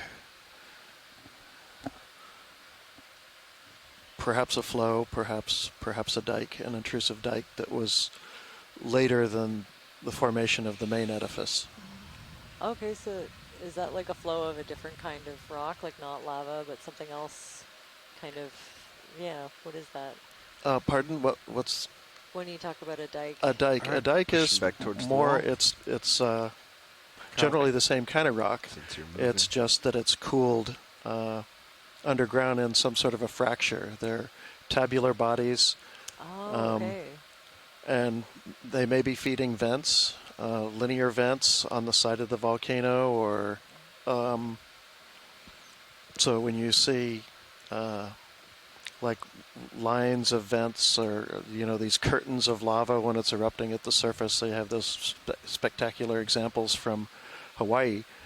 Those are fed by underground feeders that, if they don't completely empty out, will leave a vertical or subvertical. And they can intrude sideways when we then call them sills in between, if they're intruding in between other sediments or in between lava flows that are more horizontal. But they can also be, because they cool underground or under some cover, and in this case away from either water or air, where they would cool or as they're erupted become very fractured. They get to cool underground and cool a lot slower and can be a lot stronger because of that. Yeah, I can picture that. And so we see in a bigger, this is sort of a micro version of that same thing. We're talking about a feature that's quite the, maybe a kilometer or so across. But we see these same kind of spines radiating away from the major, the main parts of the seamounts. You might want to come up here. And those two can be dikes that have get up, settle out, intruded during the later stages. And then we'll move forward after this that. feature. Or at least once the main edifice has been built up. Take your time. This is cool. Very cool. Yeah, I highly recommend people check out both feeds. The Stream 3 video from Sirius is awesome. And then, yeah, if we could get, any zoom in on this, I know you're busy positioning, so just let me know. But yeah, I think we're in a safe spot here. We can kind of come in this area. The sponge and that little sea star. There's a few new things going on as we climb this wall-like feature. Are you comfortable, Co-pilot? What is that video? Let's go partial video. So this kind of like maybe fleshier, a bit more of like a lumpy sponge, or probably demo sponges. And then this sea star, I think we have is a terraster.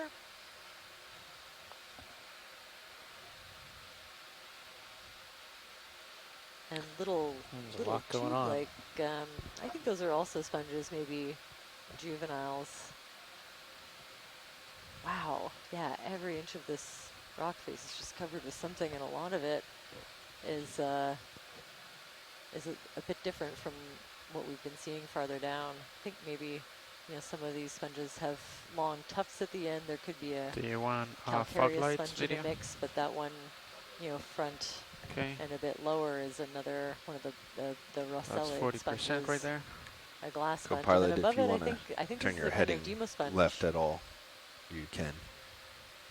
Just So if you that's wanted to see in a where the different tether was group going. from the glass sponges that we've been looking at. Okay, yeah, I have class. it in the there. Up to you. He did say something about the more mini of these encrusting stoloniferous Oh, corals. but I didn't catch it.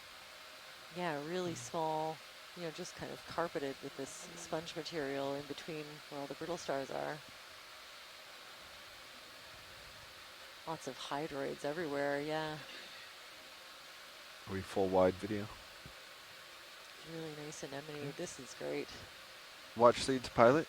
Anything Watch lead. in particular to look at No, more? I think we'll just keep on, All right, we'll keep on going climbing, and yeah, if we can sort of, I don't know if we can maintain a similar zoom level. It's just so cool to get a close-up of this almost like vertical face. Yeah, we'll try to maintain. I think this was sort of a nose feature. It slopes back in after this, but right.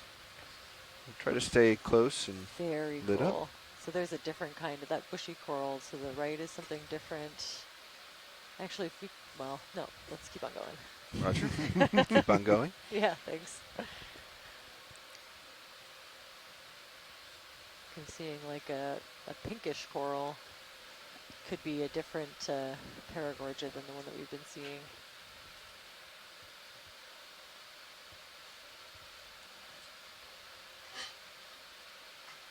Very cool. Don't know what those red tufts are. Bobby, I hope you save some cool moves for me. Some more Isabella. Actually, ROV. No guarantees. Go ahead. Could we zoom in on that reddish stuff at the bottom? You got it. Part of the screen. Just looks a bit different. I can't quite place it. Video, let's go.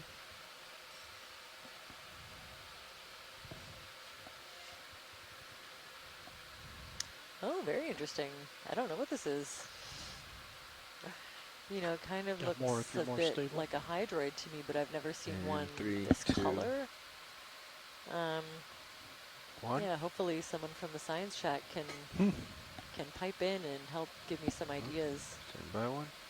And I've only really seen algae this color, but we're a little deep for that. So what are we looking at? Go ahead. I'd love to know. We're really...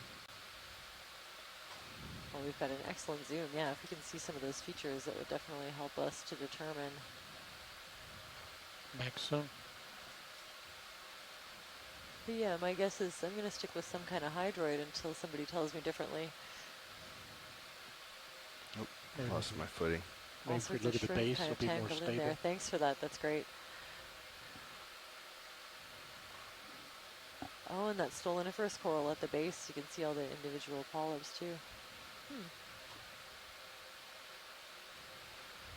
I'm backing out from it, Roland. I'm sorry. Okay, very interesting. Okay, let's come wide. We'll review the video for that and take a look at the imagery. Do you need a closer look, watch lead? A little more stable look? No, I think that's okay. great for now. I haven't had any requests, I would so absolutely we'll keep on love moving. a closer, more stable one. All right. Stand by. We'll try this patch here. And the fog lights on, 30%? They are 40% right now. Okay, take them another 10 or 20. Cool. I think that looks like a little snailfish maybe. Oh. I love those. I don't know if I have a favorite fish, but that might be it. Go ahead, Roland. You can start Oh, going in. I just noticed that guy sitting cool on the top. On top, yeah. Oh, wow, and it's just full of brittle stars. After we're done with this, maybe we can see if we can catch that fish. I just caught a glimpse of it. Roger. Yeah. Might not be there. But if we pan out a bit, it was just kind of at the top of this rock, and it was... I think I might have got 1 or 2 snaps of polyps. Okay, but in the meantime, we get a beautiful close-up of this. I think I'm still going to go with hydroid. Are you good, Roland? Yeah. Okay, let's come on. We're looking for fish. Yeah, is it still there? Yeah, there. See on the top of the rock, white. Whoa, that is not rock. Yes, he's nicely disguised. Yeah, good eye. Yeah, it looks like there's like Go ahead, a Roland. rock. Yeah, With Rich, we're going to continue holding this position. We're on an interesting ridge feature. Oh, very I just wanted to do one update on the bailout location. Okay. Can we make bailout direction due north? I don't know. I love Thank you, Bridge. any fish scientists on the science chat to help me out with this one. A rockfish? No, I wouldn't think so.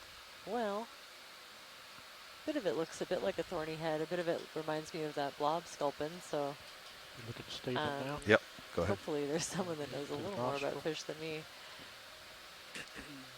Oh, cool. Look at those little, like sensory try to come left just organs. They're kind of branch structures, not just around the nose area, but like above the eyes, all over the skin. Very cool. Big rock left. Sculpin. We have one vote from the science chat for a sculpin. Very cool. This is definitely the first time we've seen. When you're done. Well, I can't say that. It's the first time we've noticed this fish. Could have been hiding in amongst the rocks for all we know.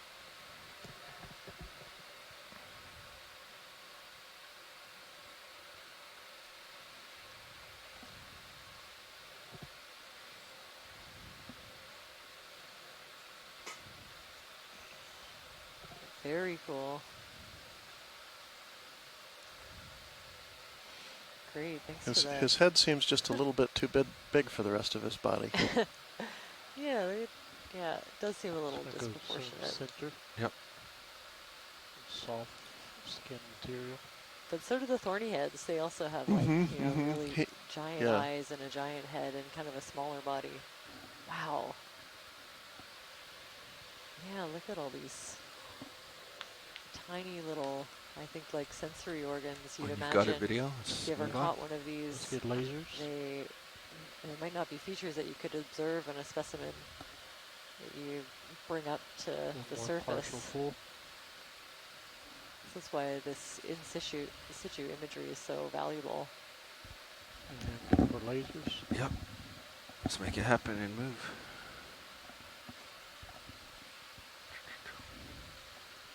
There he is. Beautiful, thanks for that. Just comfortably nestled in on a bed of should I rotate and go up slope right here? He's got a good view up there. Small part until we Other fish. see it like again. A flatfish. Snap. Cool view of a flatfish. So we've been seeing a lot of deep sea sole. I think that's what I'm seeing here. It's kind of hard to tell from the pattern, but Clear. Okay. Yeah, definitely a few, different species of fish that we haven't seen in a little bit. I would think he'd have a hard time finding a comfortable place to lie on the bottom here with all these brittle stars. Unless you like lying on a bed of brittle stars, maybe that's I feel a like potential food source. I don't know. Maybe. I feel like they'd be a little ticklish. Yeah. I think they're really spiny. I think they'd be a little bit pokey. Okay.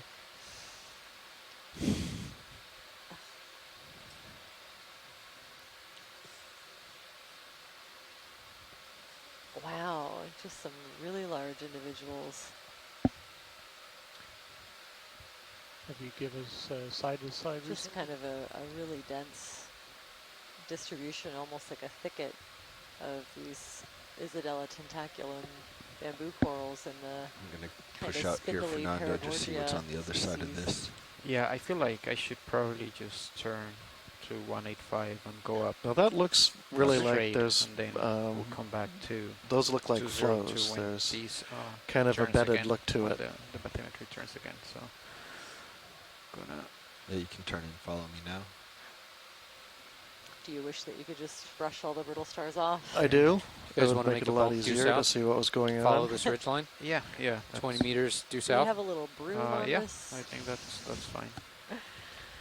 No, but we have a vacuum. This is true. Right there. I'm Do due you have a south Bridge right nav? now. Tilting up. We'd like to make a move, 20 meters, 180 degrees at ROV, if you're available for 0.2 knots. zoom. Yeah. I wouldn't mind zooming on that bushy coral to the left.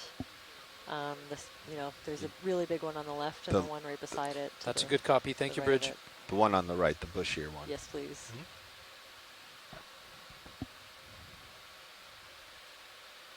Okay, we got a move dialed in, guys. Copy. Bump you a little bit south. Sounds good. That would match the bathy map as well. Yeah. Sarah Friedman is going with a right on dark fin sculpin. Strike of this we ridge were looking feature, at a few minutes ago. Okay. Theoretically flatten out briefly. Okay, amazing. We see some more of those red corals or whatever it is. Wow, this almost looks like a Primnoa from back here.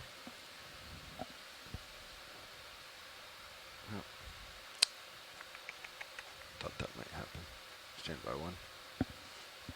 We've got a moment here while we wait for the ship anyway. Just want to try to get real stable for you.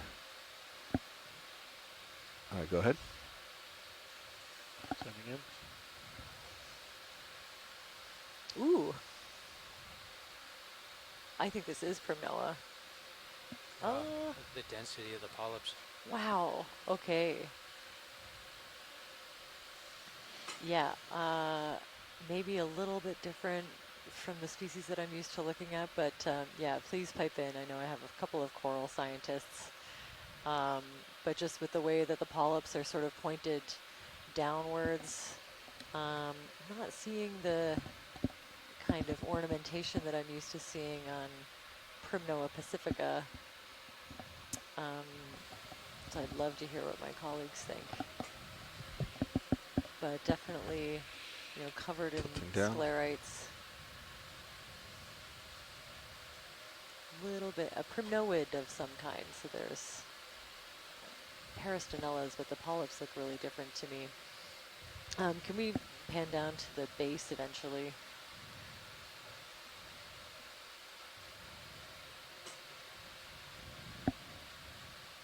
Yeah, this is something really different from what we've seen so far.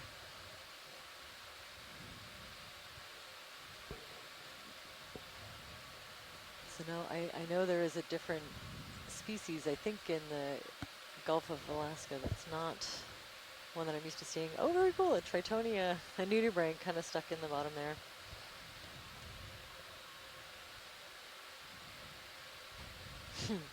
And I think maybe bring up the fog a lights. picture of the base is a bit of an ask. Come out a little bit, 40%.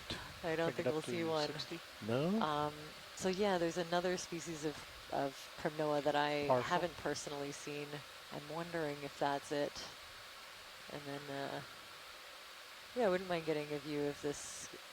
See if we can't come around and get the base. You want me to go wide? So we do have a collection request on the science chat. How do you feel about that, RV? Is this a tough position? Or? We can try to snip a little bit off the top. Yeah, a little snip from anywhere, the side or the top. If we can get a couple branches in, that's a bonus.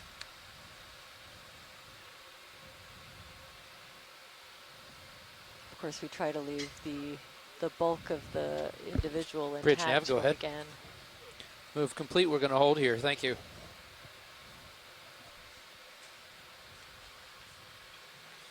Ship is parked.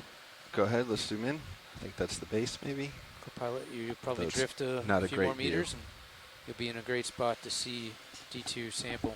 Yeah, I think it's spin good. And watch them. Yep. Can we tilt down HD2 as well? The video's so while we set up to get ready for a sample, I'm going to check my... You'll look at the red one while you're anchored up here, or just skip it? I think we'll skip it. Full wide. Okay, guys, you want to talk ready. samples? Yep. Yeah, I think on the port inner, Chris said that they collected a rock. It had a lot of associates, and some of them might be swimmers. That's the only thing he said. And I believe that's the only bio box that's full.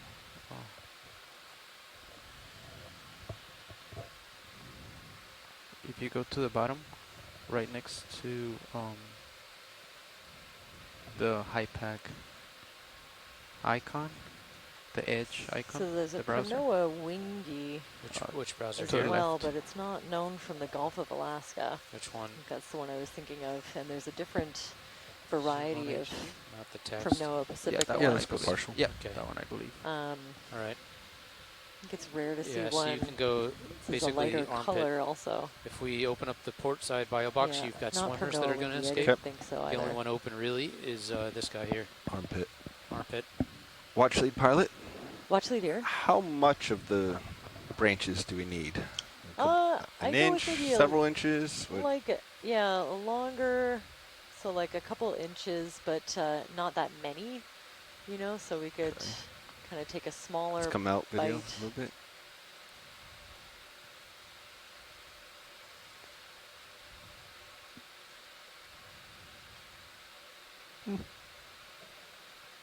You know, we want to leave the bulk of this individual as is, but that would be, yeah.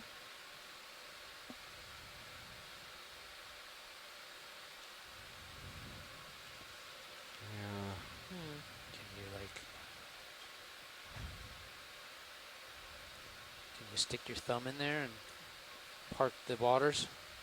Yeah, maybe instead of grabbing the whole thing. I was trying to use my wrist, but yeah, let's see if I can do what you were saying, Todd. I don't know, Bobby, you're driving. No, suggestions are good. Thanks. I was hoping that far section would split a little bit better.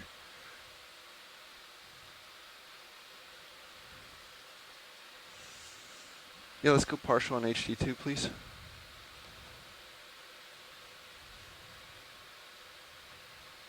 This is going to be sample 7B. Is that correct? Yep, that's what I've got. That's a good position.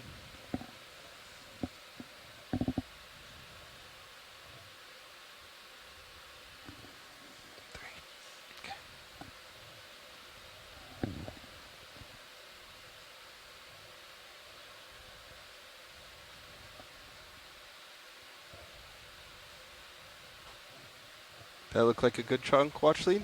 Yeah, I think that'd be great, thanks.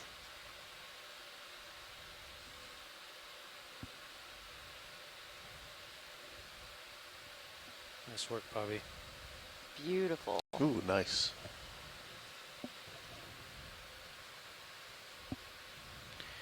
Okay, I'm ready when you want the drawer coming out. Thanks for the suggestion there, Todd. That was great. You want me to just get up and clear? Okay, I think we're ready for drawer. Copy, coming out.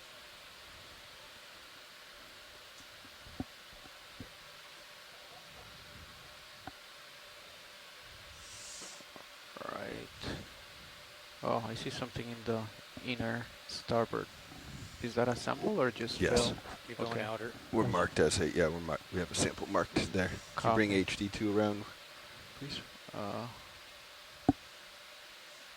Right there.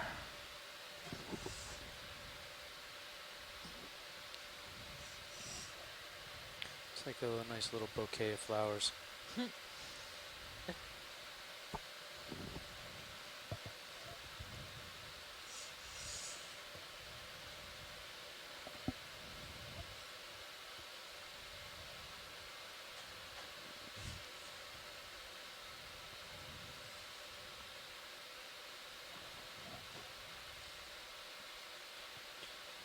What's the timestamp?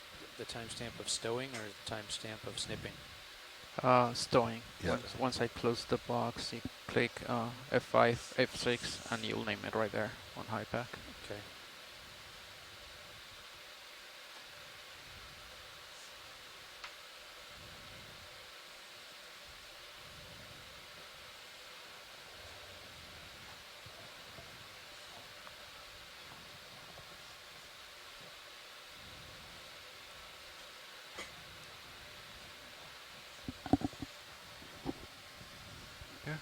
Looks in. All right, let's give this a go.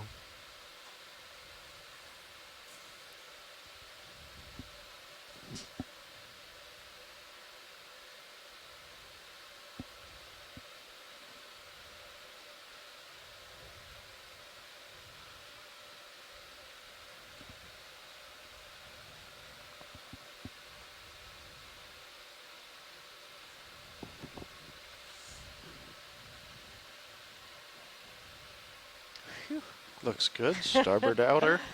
Beautiful. Okay, clear. All Clear. right. Yep. So that's Feel rusty on that box. EX2306, sorry? D0507B, and F5 the is starboard quick drop. outboard bio box. Okay. F5 creates it and F6 opens it, so you can rename it easier. Oh. Did not know that. F6 creates it and opens it at the same time? No, F5 creates it. Oh. And then... F6 opens properties. Yeah, Before exactly. you move, can Or we you do just the red right-click. coral again? All right, Roger. Heard, Roland. ROV watch lead. Go ahead. While we're here, could we also pan left to the coral that's next to this one? Roger that. I had a quick request from my video to get one more shot of the red now that we're nice and stable. Oh, great. Yeah, thank you. Very interested to hear if anyone Okay, in the it science looks chat closer, has but it says that I'm more 15 ideas. delta. I've never seen a dark red hydroid like this. Sorry, Todd, what is that? Target dropped. Oh, renamed. All Sounds good. All right, Roland. Perfect. Yep, that's much better. Okay, you can hold here. Nav and See the training over individual here. You can drive. hydroid polyps now.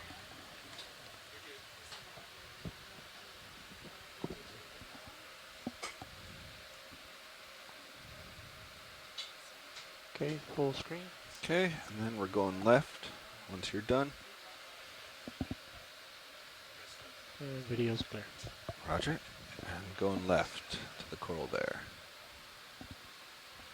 Thanks for the... That's a nice snip. Look, it looks untouched practically. Yeah, yeah, it looks great. Yeah, thanks for the suggestion there, Todd. That was great. Yeah, man. Precision collection, I love it. All right, let's start to go in on this coral. Yeah, so this one looks a little bit different to me. I think one of our bamboo corals, but And give you top I don't think it is left Isabella. section. I think it's a different kind. Not seeing the big sweeper tentacles at the bottom, and these polyps look a bit different to me too. Coming left a little. Maxim. It's pretty good for They're Maxim. definitely I just getting didn't set up blown for around it. quite a bit. We're in a pretty steep area, so they're exposed to lots of current here. Winds look like the same stuff headed towards Florida.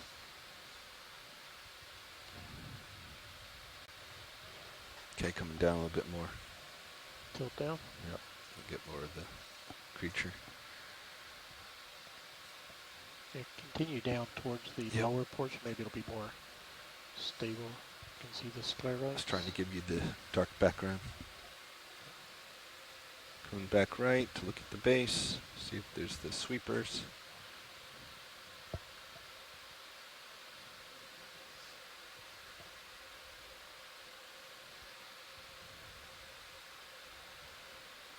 Yeah, I think just from the branching pattern, it already looks a bit different to me. Here's the nose. Hold that shot. Kind of hard to say. Definitely a bamboo coral. You can see the dark nodes.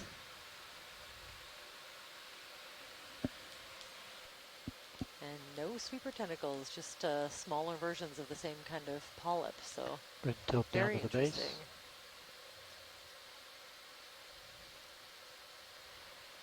It's obscured.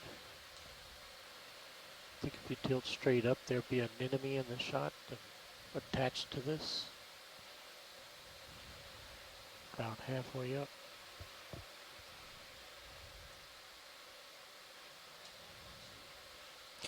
Go ahead, watch lead. There's the enemy. Okay, to get to waypoint 2, we're 440 meters away. Let me do some math and I'll get right back to you.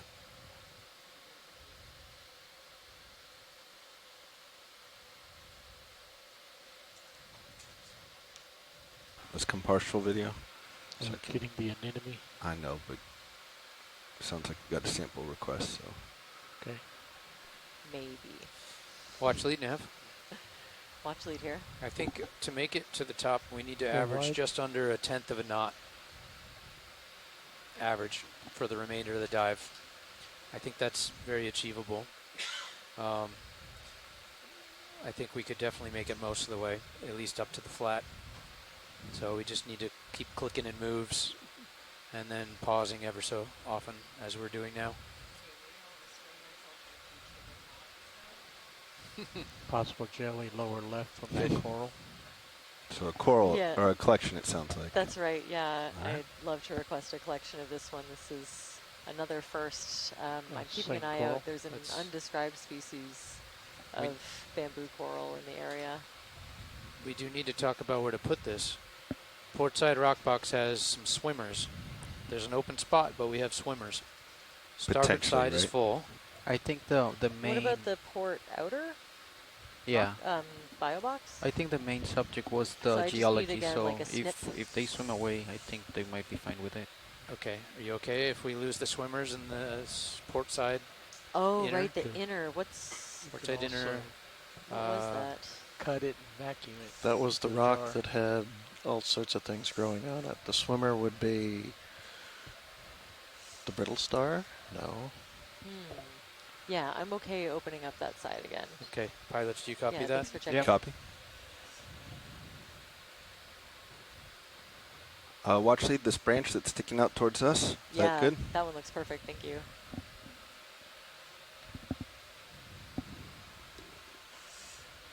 Okay, this will be sample 08B. 08B. Just go in partial video, please, on HD1.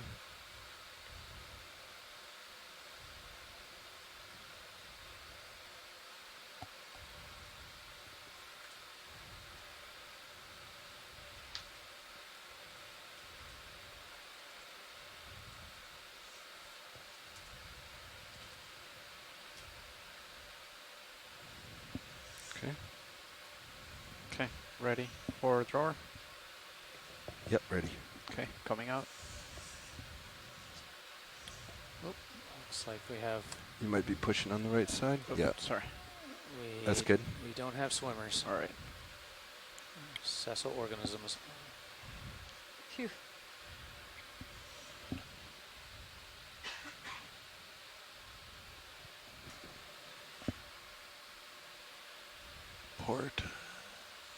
Port outer. Port outer. We're looking. It's quite the good-looking sample.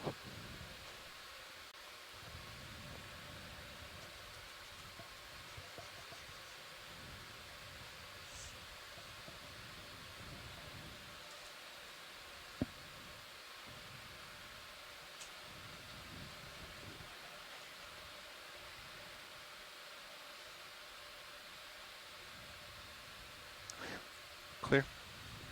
Bringing drawer in, following you. Nice one. Another beautiful collection. Thanks for that. Then that's ID EX2306 D0508B in the port outboard bio box. So that one, is that entered? Can I call it something else? Oh, never mind. That's No, okay. you can. You can change that? Yeah, it'll just add another record that. All right. That Arvind will. Yeah. Nice job, Bobby. Because that one is captured. Second sample here. 21, 25. And we're moving on. Excellent job. All right, which one of you want it? Up to you two. Who wants the pilot seat? You want it? Sure. Okay. Let me actually rise up a little, although 15 delta, so I'm good. Yeah, you hold your depth fine. right there. Yep. I'm going to kind of push over back to center and hand it off to you there. Sounds good.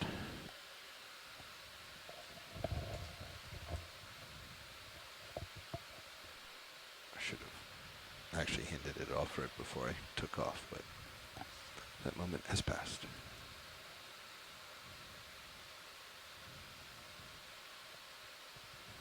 So there's a fair amount of current here. I'm 100 over, and you can see how slowly I'm moving. So I'm looking at your terrain.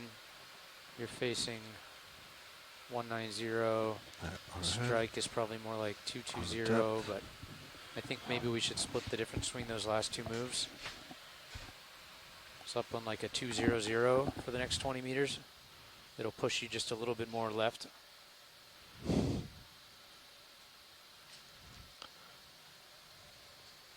There goes Okay, pilot. Ooh, probably another missed. one of those little. I was just jelly. musing that maybe the next move should be somewhere between, somewhere like 200. Okay. So Push you a little further left, but start to could be, yeah, a little Tina reacquire the original track.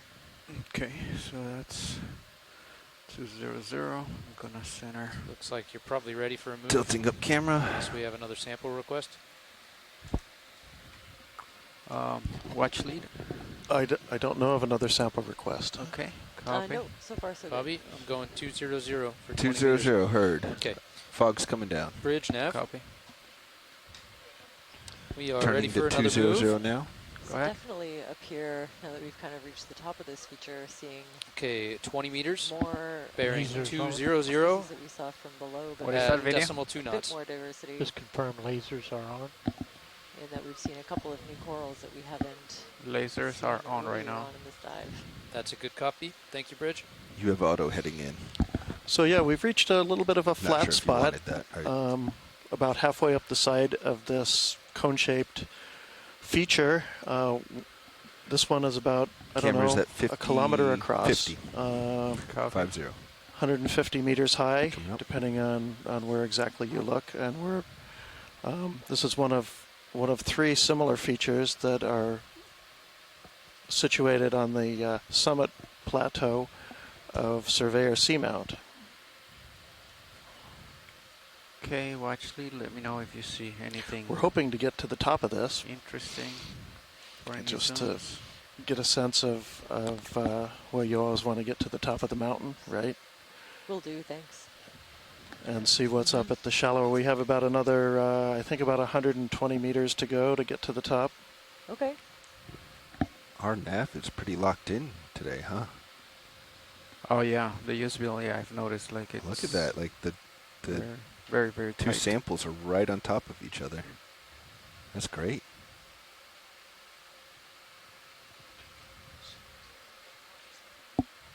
Oh, that's a great idea, actually. Could I request a Niskin sample? Roger that, watch lead. Thank you. Video, are you ready? Survey 2's ready, video? Guess you are always ready. Survey 2 is ready. Nav, are you ready? Making notes. All I have to do is record. Oh no, I have to do the. Just like you do with samples, yep. Yep. Okay. I'm ready. Roger. Enabling HPU. And watch leads are ready? Yes. We are ready. Roger that. We are resetting our Niskin. Enable resetting and fire. Good fire. Good fire. So that'll be EX2306 D0509W Niskin Bottle 2. Yep. Correct, number 2. Thanks so much for the reminder.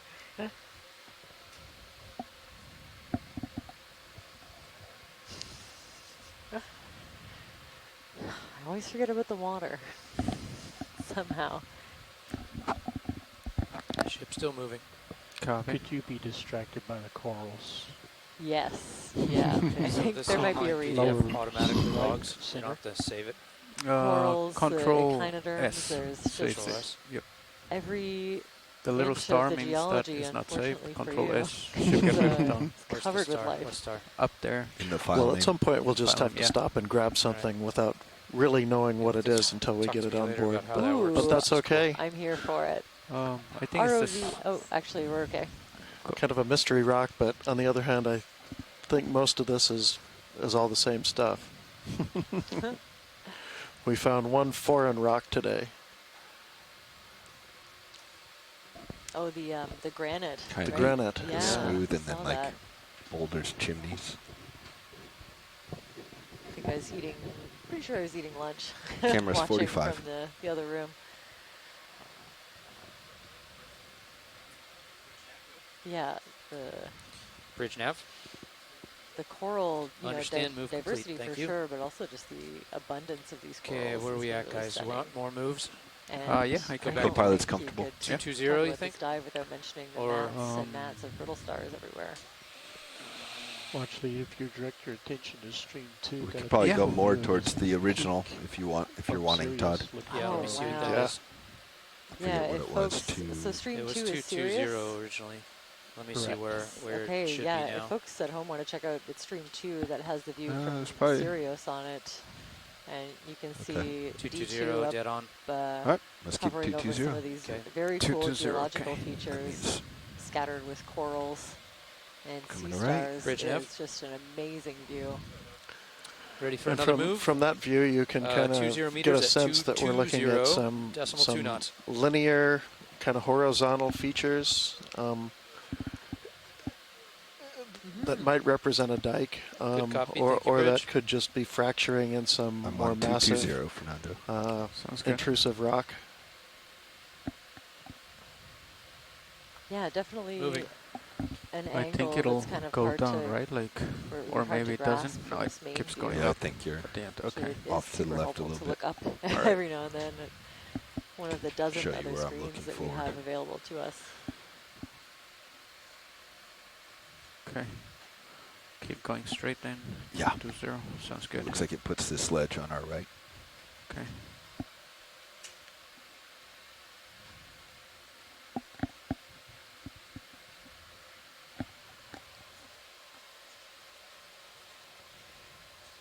You can zoom in past the skids of video if you want.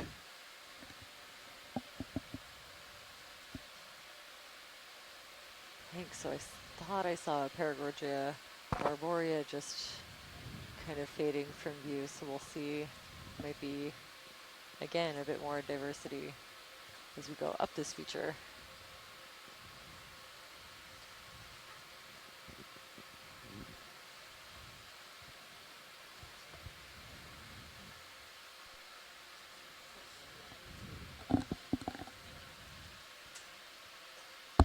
Don't look at that clear black rock on the right going off screen.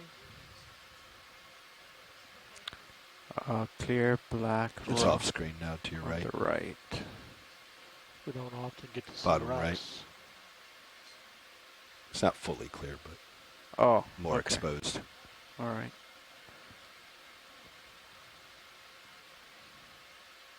Go ahead, partial in video.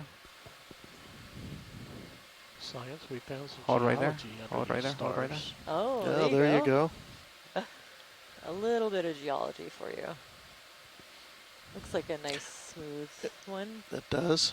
If any of those look loose enough to grab, I'm not sure you can get around that, but What is we'll that? just keep our eyes open if that's not going to work.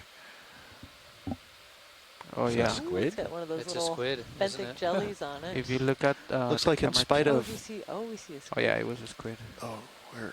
Sorry, one Which of side the, is it? Yeah, I it didn't was see one where... on the side, the view from Sorry, Sirius. video. I was looking at Right. camera too. You can see the replay over here. Oh, yeah. Did you hear? There he- is watch that him? the Yeah. Fernando potential okay. rock Yeah. sample? Wow, is it? I guess. Oh yeah. Yeah, I heard him. I don't know if that will move. Oh, there's a Try couple to of 'em. land. Yeah. Okay, so maybe give this rock a poke test and see if it's loose enough. Okay. Yeah, it might be good. That one that's nearing the center. What about that's the a pretty size good though, sized one. Todd? Ooh. Like 10 centimeter. Adequately small. Maybe something a little... Okay. Definitely. All right. So one of the two that's closer to the vehicle now than that bigger one that the lasers are on.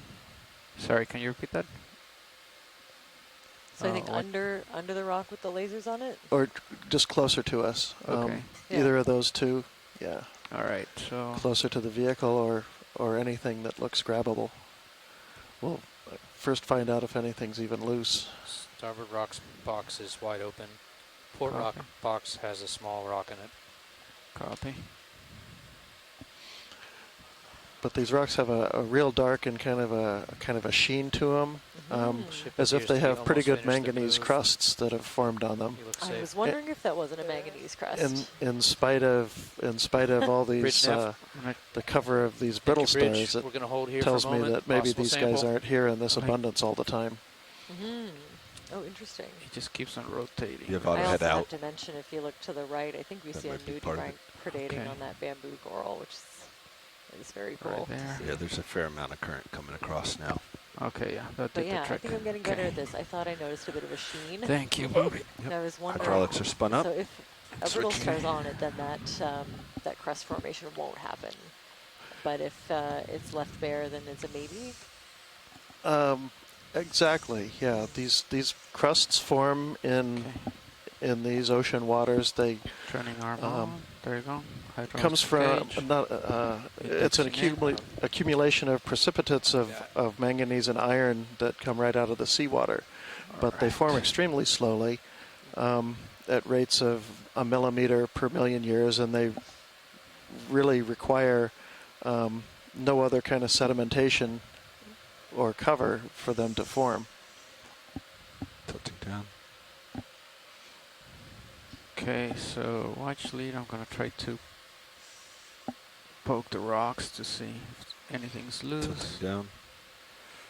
You know, there are places where the crust can get rather thick, up to inches thick, but that takes millions or tens of millions of years to form like that. Okay. So that might be loose. And then there's another one right here. And they figure that sediment that also seems to be loose. Formation rate is pretty much the same across all different environments, or is there stuff that? No, it varies highly from place to place. It's probably pretty low here. All right, watch lead. So the big one right there, right under the claw, that's not loose, but I touched 2 other ones. This one right here. And that would do. Right that one looks like it's kind of standing up nicely, and you can grab it easily. All right, then let's zoom in video on the main camera. Hold right there. Okay. Actually, let's zoom out a little bit. Right there, that's good. And then grip force 3, is that good? That's pretty low. Okay, maybe I was doing that for corals. You might want something higher. Okay, 5, 6? Yeah, either of those should be good. All right. Grip force 6. There's a dead sponge on top of it. Yep.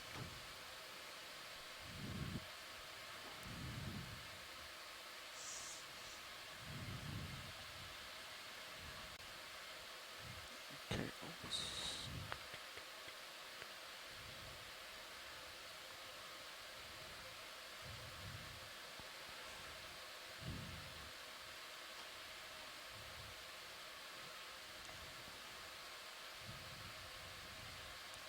I thought you were going to go for the really big one that was smooth. It's not moving. Yeah, that one, it's definitely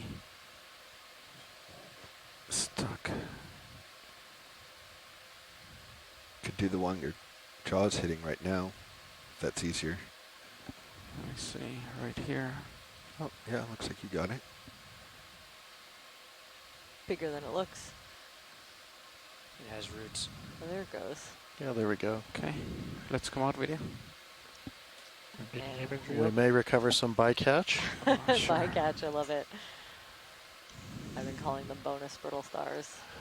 And I think and then we have a scientist. I think we're probably going to the, well, should we go? I didn't open the rock box before. There's something in the rock box, so I think we want it in starboard. Okay. Starboard, right, yeah. Just watch your arm coming in here. All right, I'm gonna leave it right there. Video. On it, very wrist cool. is bent out. Is that a sponge? It might be another one of those dead sponge skeletons. Is my guess from back here. Right. I think we'll take a closer look. Actually, there we go. Let me tilt up a little bit. Wow. Go ahead. Move it.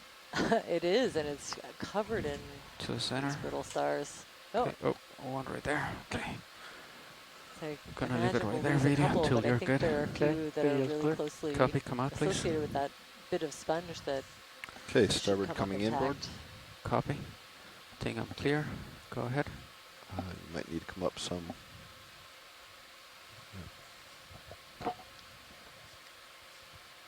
It's fully in. Copy. Oh, we're losing some stars. Don't think they're going to come to the surface anyhow. Probably not, yeah. Heading right. Ooh. And up.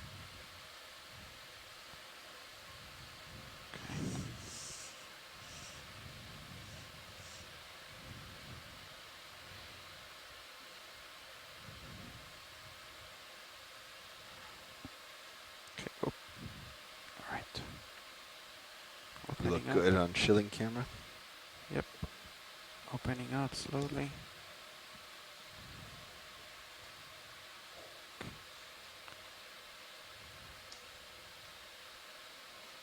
All right. Perfect. All right, I'm Box clear. going out. Yeah, go ahead. All right, thanks very much. That's box out. Sample EX2306 Tilting up. D0510G in the starboard forward rock box. Fog's coming down.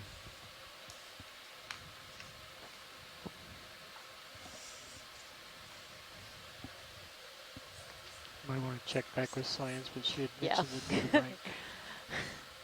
Oh, are you in touch? Oh, good.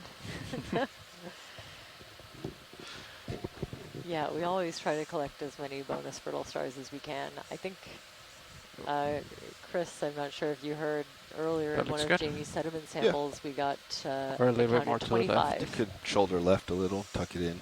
So One it of them doesn't might give a be my reflection record in the main for the cam, smallest but that's pretty brittle close. star collected of all time. It was teeny tiny. Actually, ROV, while we're here, do you have time for a zoom? Over there? Yeah, that's good. Yeah, can yeah, go ahead. Take a look at this dead coral skeleton, and HPU secure. there's some dead parts kind of near the Putting bottom. HD2 back center. And I'm seeing a nudibranch, I think, that's feeding on it. We're talking about the one on the right? Yeah, on the right, in the foreground. Corner? Yeah. Yeah, thanks. It did come to the off right. to your right a little Yeah, bit. right in the foreground. Okay, So let this me one, yep. lift up a little bit. There you go. And it's okay if the position doesn't allow for it. Be advised, my camera's all the way back. Copy. Is the ship moving right now? Ship is not moving. Copy. We're safe as long as you don't continue to your left or back. Sounds good. So somewhere. Yeah, right in the center right now. Here. Yeah. Okay. And just to zoom on there's kind of a pinkish nudibranch that I think is eating the tissue off of this coral. Okay. Let's partial in video. Partial. And there it is. There's the keep culprit. going I think it's a Tritonia. Kind of far, so you might not be able to. Not up on my nudibranch morphology, but zoom in very definitely closely. These are known to feed on coral tissue, and here I see a lot of missing coral tissue and a very content-looking nudibranch. So I think I can put those two together. And the bands of bare skeleton that are missing tissue are already being colonized by hydroids. That's great. Thanks, RV. Copy. When you're clear, video.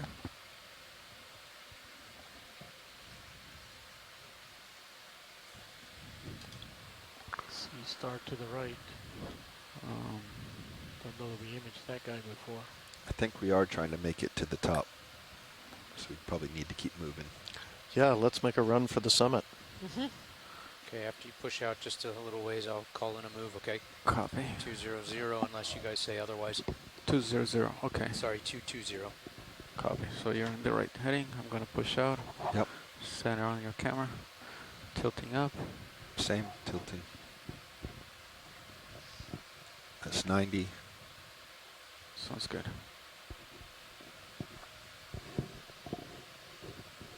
That's 75.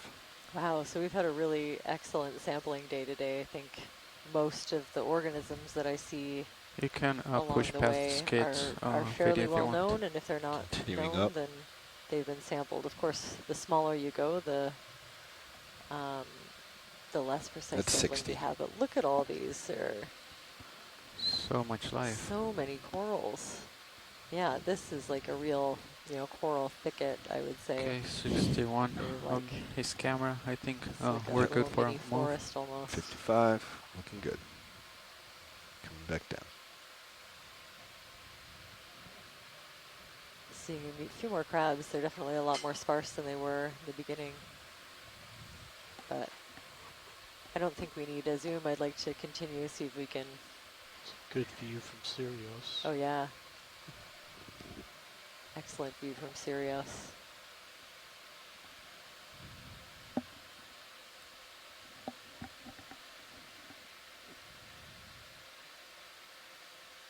Look at that pink one. Well. Nice pirouette target. All right, calling it in. Lasers on. Copy. Bridge nav. That's another beautiful example. Okay, of the if you're ready Paragogia for a move, arborea. we'd like to move 20 meters at 220 degrees at decimal 2 knots.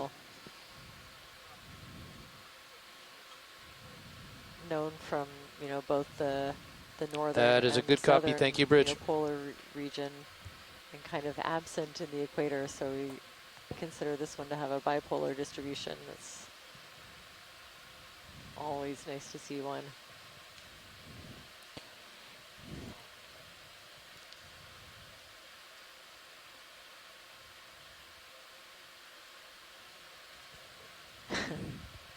There's a lot of current here's a right cool now. little fact. Chris Ma typed in saying, and I am amused to learn most of the brittle stars in the United States Natural History Museum collections from this depth were collected in the 19th century by the albatross. So assuming these brittle stars are a described species, which they may or may not be, then they haven't been seen for nearly 100 years, some of them. Very cool little factoid.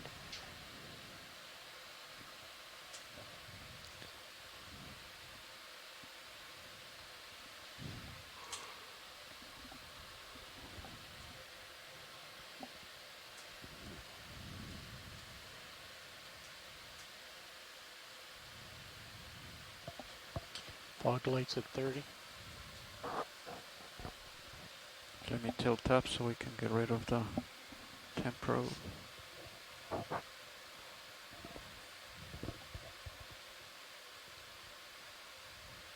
Fog lights at 60. That's good. Wow, just beautiful. So you can see, kind of a family resemblance. They are in the same family as some of the other bubblegum corals that we've been seeing, and you can see them in the same view to the right and the left. Lasers but on this again. one is, a different species. Good. And I think the more common one, where this coral gets its name, is when the polyps are all retracted, they sort of look like bright pink chewed up pieces of bubblegum. If they want to keep moving, this will be good enough. You can check your science. Yeah, beautiful. The ship is moving, And so it's when got he that gets really, closer, really I'll dense just branching. keep going. I've noticed a bit of a difference between Run the lasers across the base bubblegum corals, the Paragorgia arborea I've seen in the Pacific versus ones that I used to see on the Atlantic coast. They look a little more dense, So maybe, old. A bigger kind of trunk and tighter branching. Of course, that's just like a general observation. I haven't seen all that many, but just a slightly different morphology. Very cool. Science, can you guys estimate the age of this? I find that hard like to just 50 sync, years old? but this is already at Right, 30. these ones, So the Paragorgia arboreas from around the world, I guess, have been. I don't know why I keep just rising. We've had different aging experiments on them. This one, Need to turn it higher. it's Lights hard are to clear. guess, but Lights clear. yeah, over 50 could be, could be approaching 100. I think they grow something like There's also a lot of current between coming up. 0.8 and Okay, 1 maybe. centimeters per year. This ridge I've had a chance pushing to look you it up up. a little bit from behind. But larger individuals can be hundreds of years. Yeah, maybe I'm trying to fight the current and I just forget to thrust down, or I don't know. Okay, I'm gonna tilt up video. Do you think there's a bit of a upwelling from the current that's acting on So you? of course, every time you look at different species, they have different growth rates. So Bridge nav, go ahead. Something that's Understand, fairly move new, complete. like Thank the you. other Paragordias beside them, since they're such a newly described species, we probably don't have any information at all on how fast they might grow. The next move It in. would just be kind of guessing based on I think still I dial in images. right now. Bobby, you good? Yep, let's keep going. Same direction, 220. Yep. Go ahead, video. Okay. Oh, hold on. Bridge nav. It's interesting. Here's Okay, I a think surface we'll that's repeat the same not move, 20 absolutely meters, swarmed bearing by 220 brittle at decimal stars. 2 knots. With Okay. one sea star patrolling, I guess. Thanks, Go in Bridge. video from Good here. copy. Right, So there's yeah, a bit of a definitely ledge a little Fernando, bit, so I think something it's a time little to different going on here. You Okay. can finally get Let a it good go look at a rock surface. Yeah, let's come out video. Move on. Yeah, it's a big, massive looking feature. It looks like, again, it is kind of linear to tabular, and may suggest, I think it's in the right orientation to be something like a dike that might be running along parallel to this ridge and may be responsible for forming the ridge. Okay, I'm coming up. Yeah, it's going to get steeper again, I think.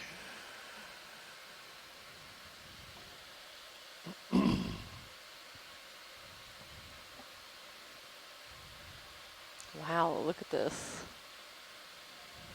wall-like feature. Again, I highly recommend tuning in. I think it's stream 2 with the view from Sirius. And it's very cool to see D2 kind of approaching and making its way up this tall feature.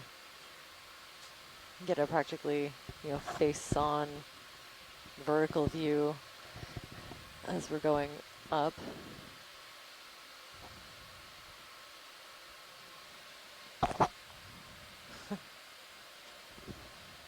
Yeah, and a little bit more of that other kind of bamboo coral.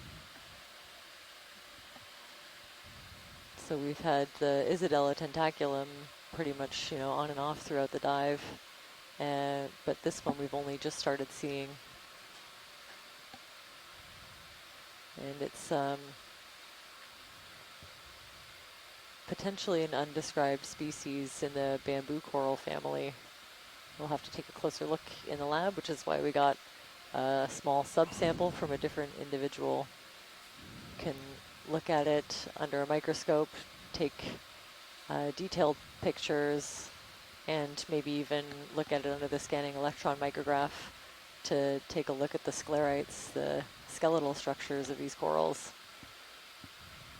But our job on board the Okeanos here is to make sure that it's cataloged, photographed, and preserved properly before it makes its way to the Smithsonian.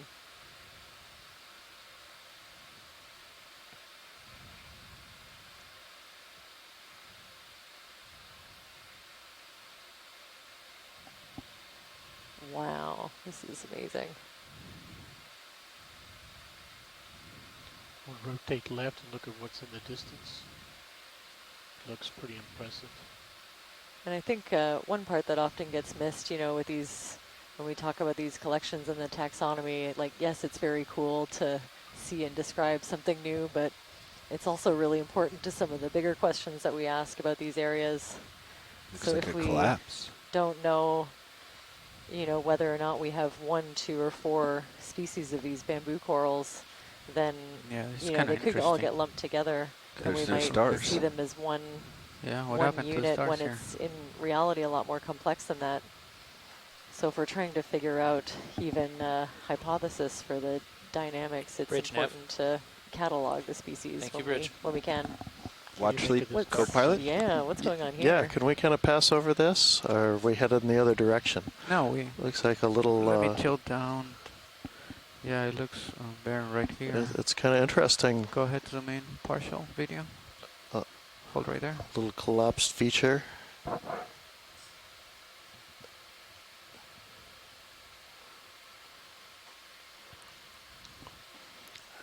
For some reason, devoid of brittle stars. Yeah. Almost looks like a little vent with a little bit of the lava that has just kind of ponded in it. Huh. Perhaps at when the final stages of an eruption.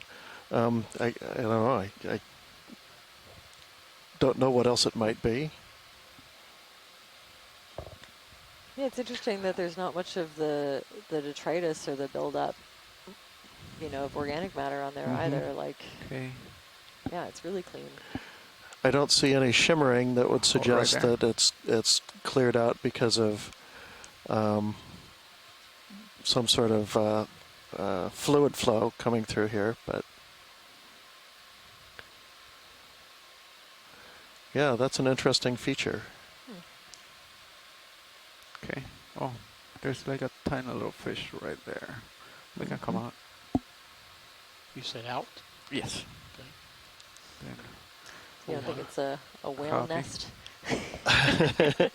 Yeah, no, it looks like, yeah, like a like something just kind of swept all of those brittle stars away. yeah. Yeah, they're but definitely avoiding it. It's such a flat area. It really does look like the bottom of a vent.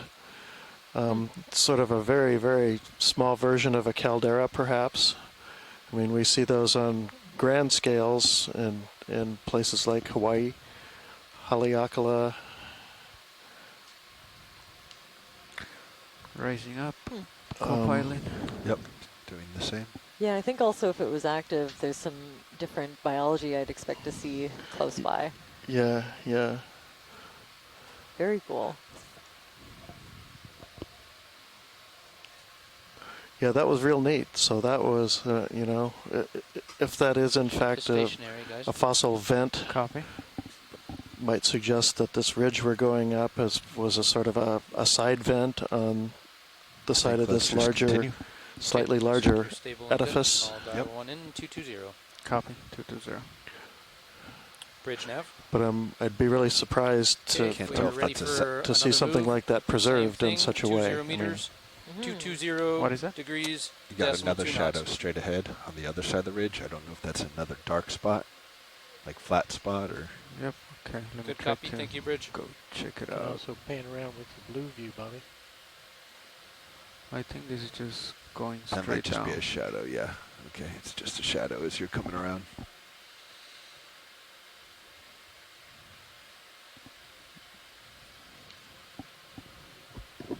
Wow.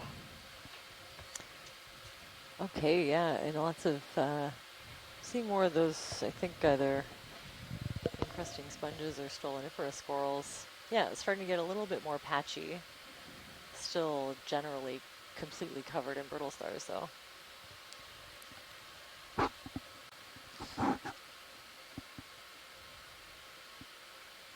just a really dense kind of aggregation of these tall structures, kind of habitat forming corals.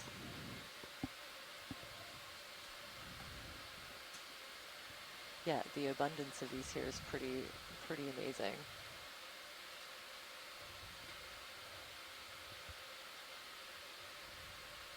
Seeing some of the dead skeletons of them as well, so I think there's a combo. There's definitely some natural predation in the area. Seeing a couple of nudibranchs and every now and then a species between of here sea and star our that destination is only 14 might degrees. feed on the corals. So I'm gonna get up, and then it's gonna flatten. Yep. Yeah, and definitely seeing a few different kinds of sea stars in the mix besides just the predatory sun stars. Very cool. Oh, look at this is a different kind of rockfish. That's like not a thorny head, I think. And here's another one of these little ledges that's formed, perhaps not coincidentally, in a little bit of a saddle.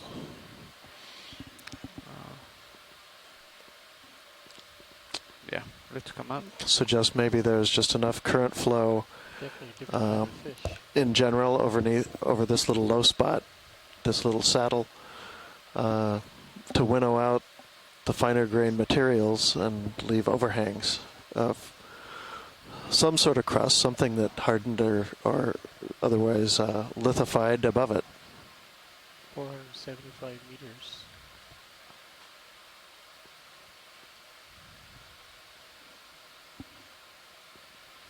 Very cool, yeah. And some different anemones now too. And that rockfish, I think, was the first non-thorny head. Potentially, we didn't get a great look at it, but it looked a little bit different to me. Here's another. Sorry, I can barely hear you. Actually, too. Oh, sorry. Yeah, could we get a close-up of this fish? Maybe it's... Sure. Partial in video. I think this is the ones we've been looking at. Hold right there. A little bit different, but no, I think that one's a thorny head as well. Very cool. Kind of similar to the species we've been seeing. up along here. Okay, so that's great. Thanks. Let's okay, perfect. Let's keep on know going. we can come out. See if we can get to the top of this thing. Yeah, we're definitely seeing a gradual shift.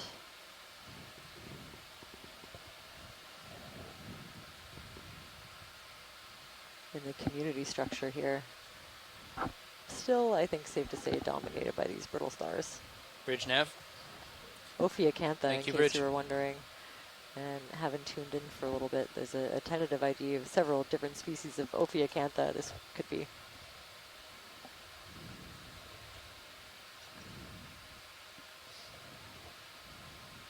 A little bit of a hint there that we're looking at perhaps some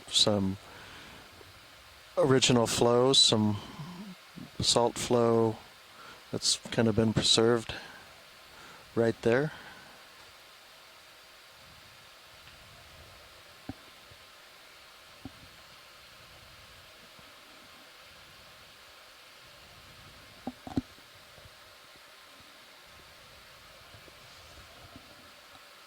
Actually, now that I think about it. See that weird colored material behind that sponge on the right, on the surface? Yep. Snap on that. Go ahead from here. Just partial zoom. Oh, good, you read my mind. I also didn't know what this was. Hold on. I think, yeah. I was kind of looking at this, yeah, the soft coral to the right. I think these are a whole bunch of little Gersemia soft corals, so they lack that hard skeleton that a lot of the other corals that we've been seeing have. And I'll just get closer. There's a species from the BC seamounts, I know, Gersemia julipacridae. This looks like a close relative, if not that species. I'm not sure how far north the range is known to extend. Wow, I love this view. You can see all of the branching corals in the background and this giant sponge in the foreground. Oh, and yeah, you can definitely see different species of these brittle stars. Some of them have those distinct bands on the arms. Trying to rotate, so but I think to say a few different things right going on here. And then, yeah, every other inch just covered in encrusting sponges. And these soft corals kind of pinkish on like a translucent body. But if you zoom way in, there we go, we can see the individual polyps, just like on all the other corals that we've seen. Very cool, thanks for that. And I'll leave in a little soul at the bottom of this Pinulasma. Okay.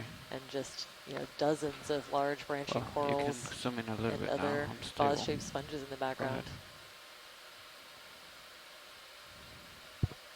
There you go, finally.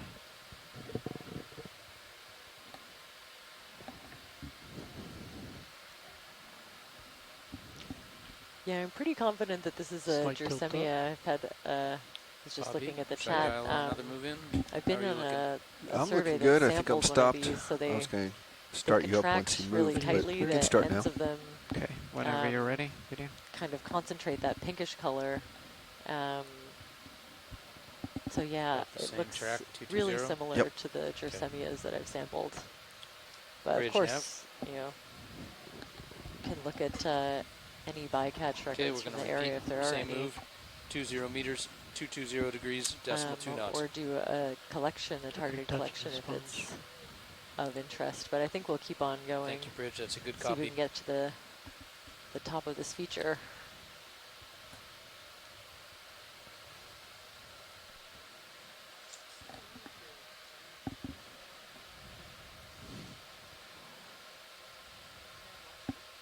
Go ahead, watch lead. We are doing an awesome job pacing along nicely. We have maintained a required average of just under 1/10 of a knot between now and the time that we need to pull the vehicles. Yeah, we're making moves at 2/10 of a knot, so we're just dialing them in sporadically and keeping a good pace. Yeah. time off bottom is, I think it's in 20. 2 hours and 11 minutes. We'll leave bottom at 16:15 local. Giant jelly upper right in the water column, just went off corner. Ooh, another nice jelly.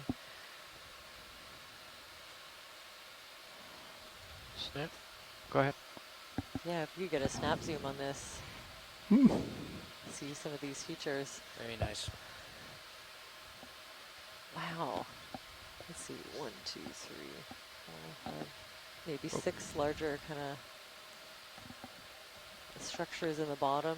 Lots of small, Nice delicate follow. tentacles around the edges.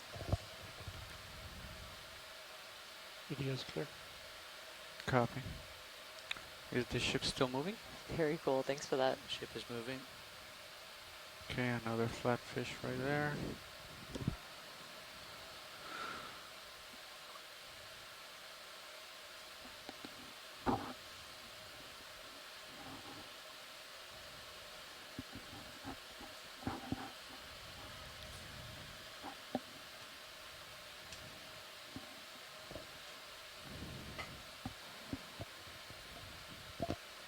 Didn't these monitors were reversed?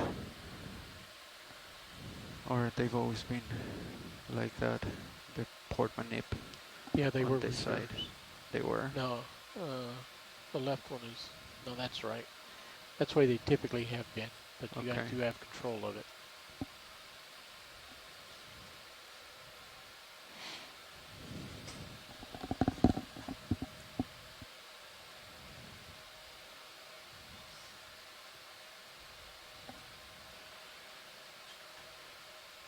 We'll look down at the soil.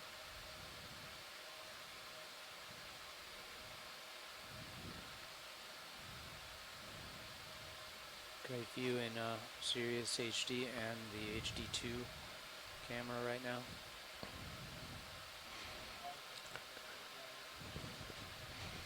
Nice, yeah, well, nice blocky boulder apparently underneath all those brittle stars. And I was just trying to get a sense of how thick that bed was. It looks like it might be some in-place flow.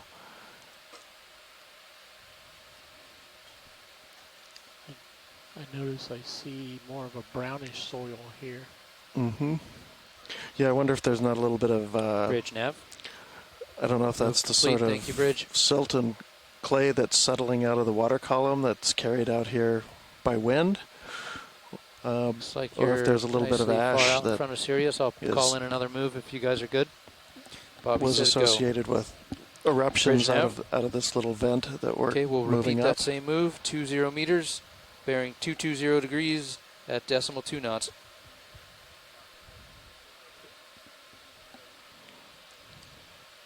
Good copy. Thank you, Bridge.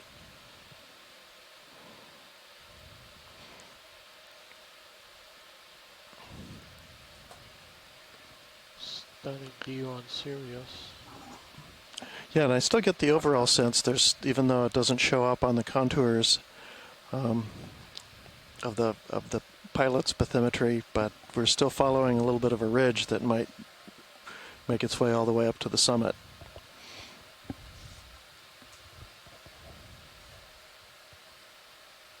There's some exposed rock. Beautiful.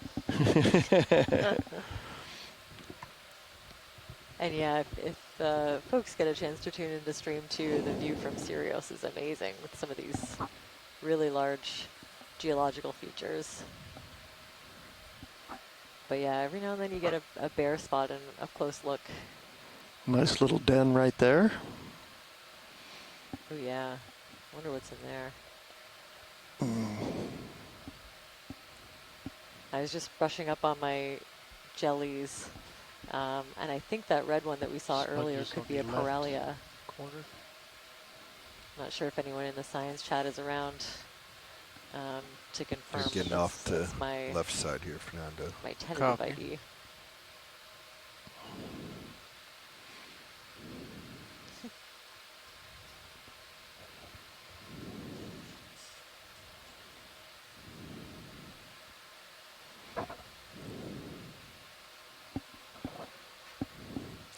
Wow, yeah, look at that. It gets super steep up in this area. Just to the right. Very cool.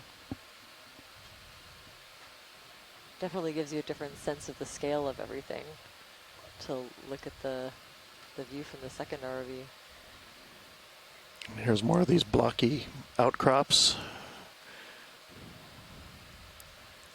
Again, looks like possibly flows or just joints in a more intrusive rock. The dike I've been mentioning off and on that looks like it holds up this ridge, and the more we get up near the top,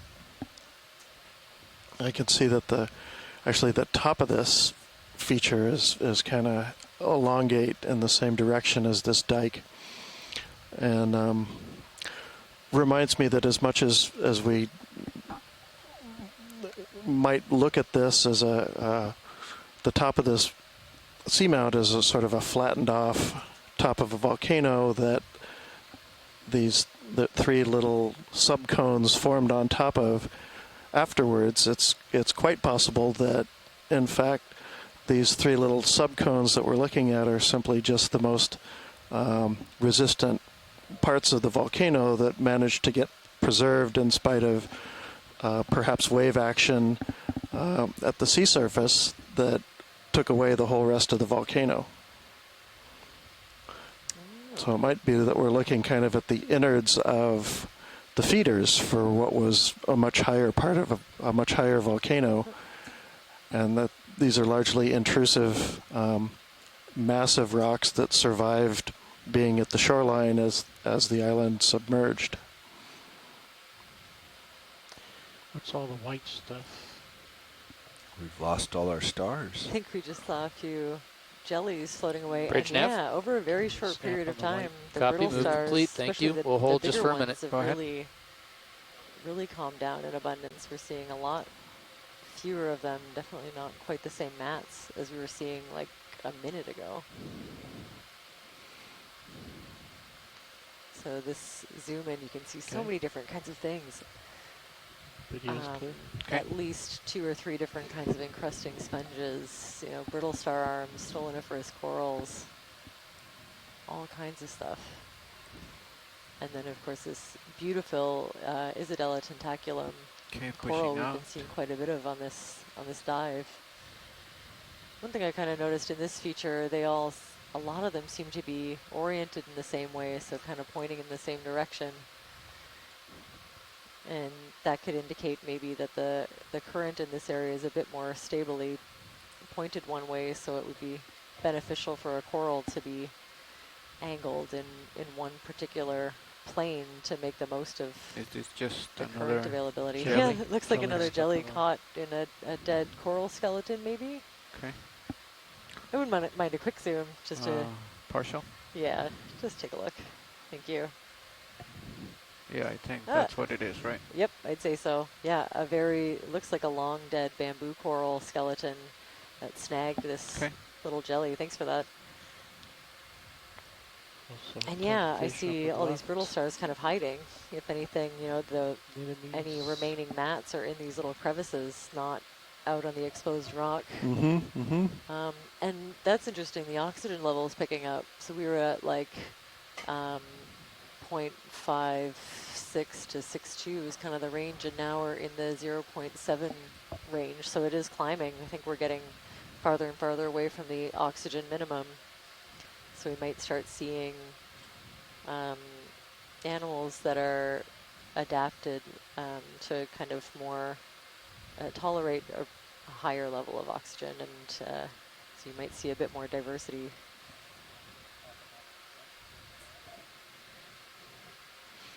We're at 450 meters depth right now.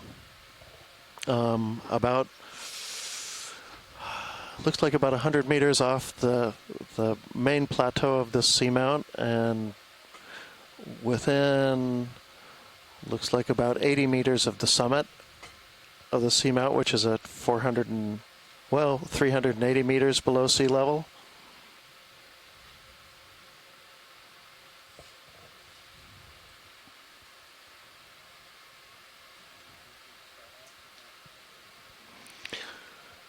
We started out at about 650 meters depth, which is, again, the depth of that main summit plateau of this guyot-like feature. That itself stands up about 3,000 meters above the flat seafloor of Abyssal Plain.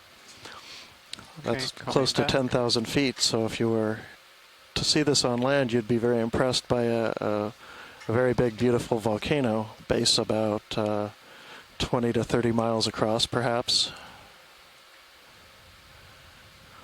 If you're from the western United States, you've maybe have do we want another move? Are familiar with Mount Shasta or some of the other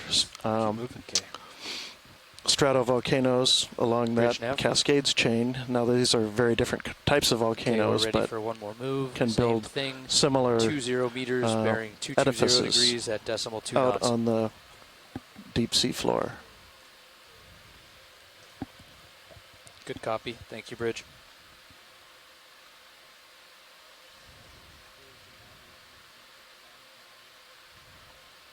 Oh, thank you.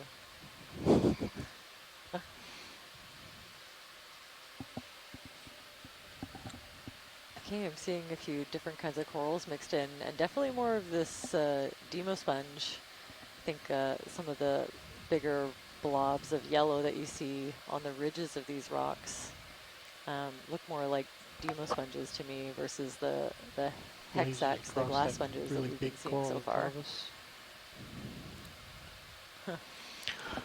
So the sponges have kind of taken over for the brittle stars. Yeah, sponges are taking over, and the brittle stars are all hiding from them in between the crevices. Yeah, watch lead co-pilot. Yeah, go ahead. I was going to ask about the stars being in the cracks and crevices and hidden. Would that be because of the stronger currents? Why might they not be on the flat surfaces anymore?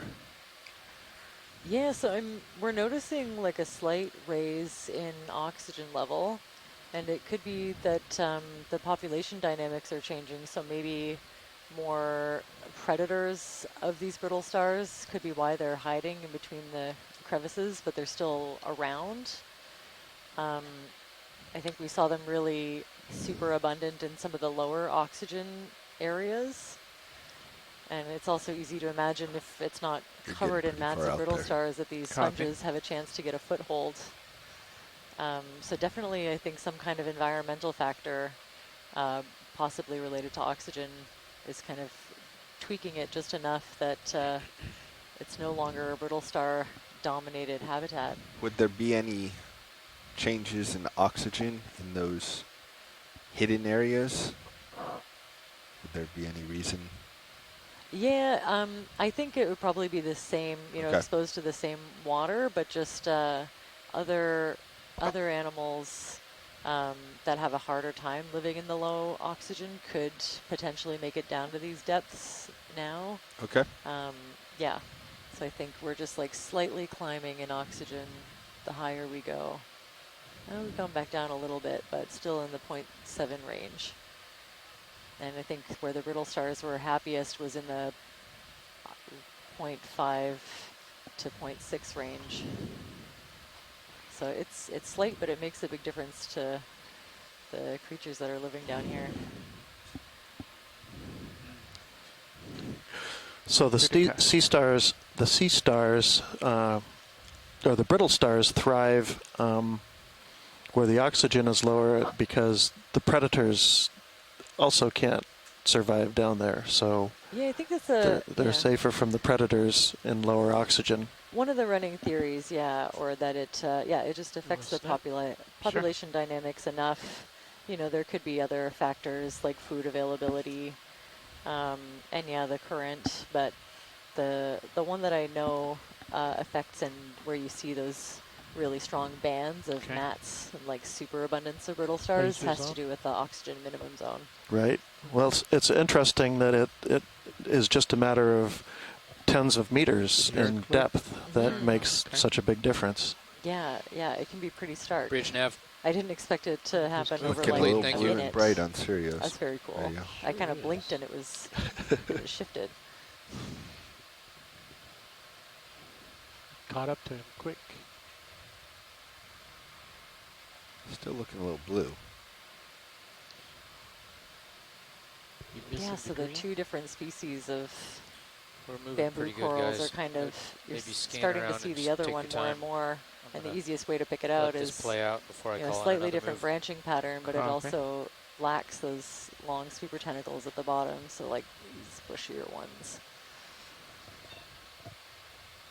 are probably that undescribed species.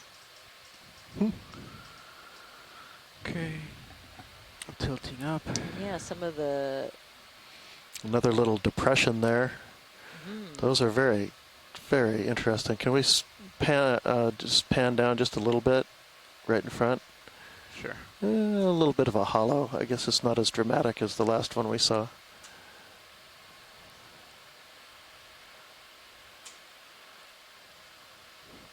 That's pretty dramatic. But yeah, that's pretty neat. Yeah, we found a cave. Lower lights at 50% bottom. We're going to have to take a look, see if anybody lives in there. They're on. We're looking down. I'd love to see an octopus. 80%. There we go. Okay. Look at the sediment. Hold up. Okay, go in. Oh, a little nudibranch though, right there in the middle upper end of this zoom. I see a different species of nudibranch than what we've seen so far. Okay, video's clear. Copy. Come out when you want. No octopus though. All right. Next time. Tilting up. And some of those demo sponges are starting to create these like plate-like or shelf-like structures. Kind of reminds me of sponges in the genus Mycale, but would definitely need a sample to confirm. And right. I think we'll continue to make headway. We're making such good progress. Go over there, have peak. lasers on. Yep. Looks like a different shape. And maybe starting to get a sense that we're seeing these very, very subtle ridges that are kind of heading from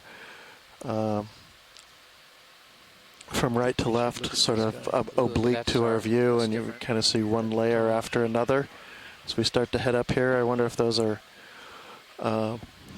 some sort of eruptive layers, lava flows, or interflows, or layers of ash that are defining those beds, something like that.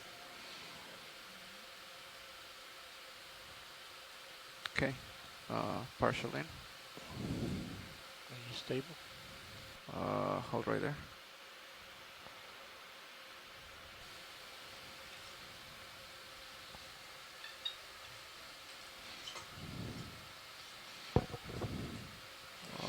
Let's come in a little bit more. Laser's clear. Looks like we're maybe back to kind of a pebbly type surface. Perhaps these are, well, let's have a look. I see they look kind of fractured, kind of a reddish look to it.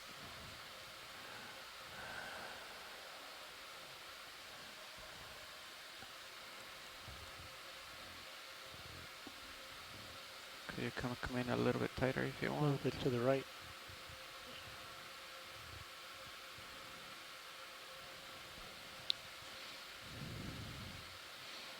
So nice looking sea star. Looks like he's maybe making his way over that brittle star. I'll look straight down and let him see the sediment. As slow as you can go.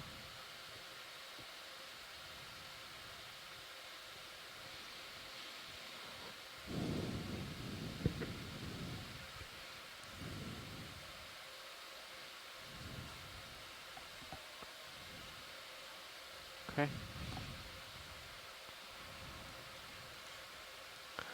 Lots of little sponges scattered all about still.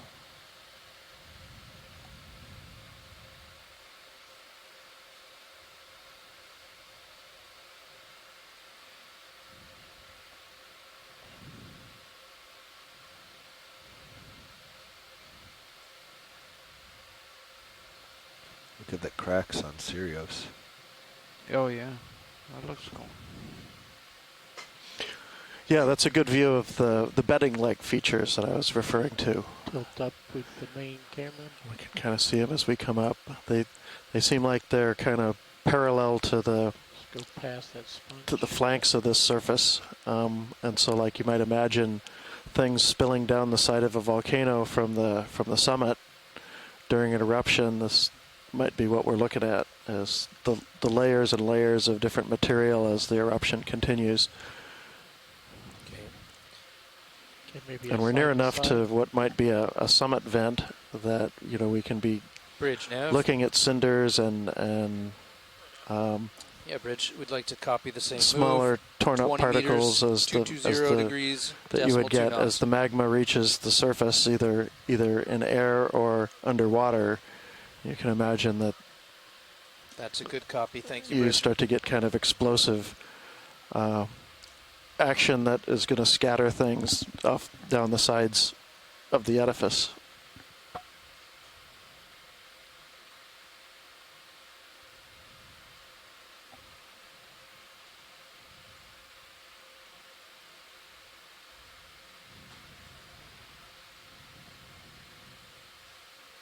Very nice overview.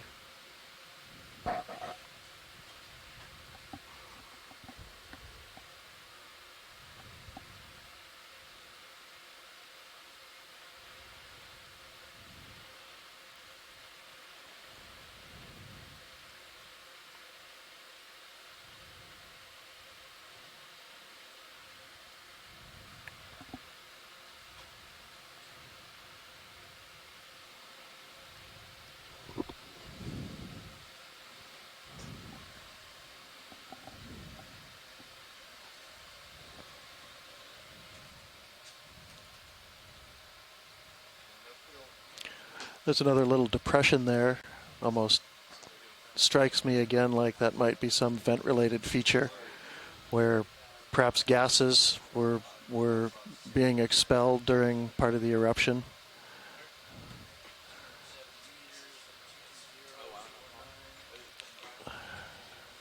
And once again, this looks like that that linear dike-like feature that looks like that's been pretty parallel to this ridge we've been following along, and it's been consistently with us really since the bottom of this feature. That was now probably a good 100 meters, 120 meters below us in depth.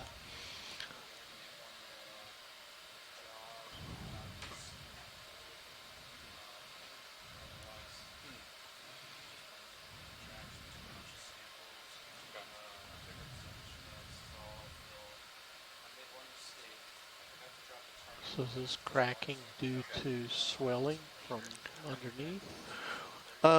Probably more related to cracking from cooling. That's always something that any volcanic rock has to do. They come out very, very hot, and because they're hot, they're kind of they've expanded with thermal expansion, and as they cool, either at the surface or underground, they'll have to contract somehow, and so at some point they solidify, but they're still pretty hot. Go ahead. And then as they continue to cool, they will accommodate contraction because they're now hard by cracking and fracturing. So that's why you get fractures of any orientation. One that people are sometimes pretty familiar with that occur in basalts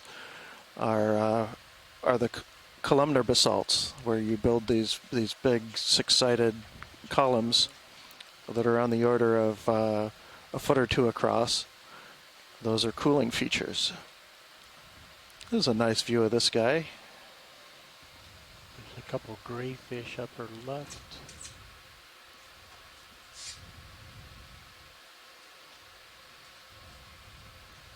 Let's partial from here. Let's do partial. Look at that upper left one. Hold on, we're gonna switch right here. Rolling. Copy, thanks.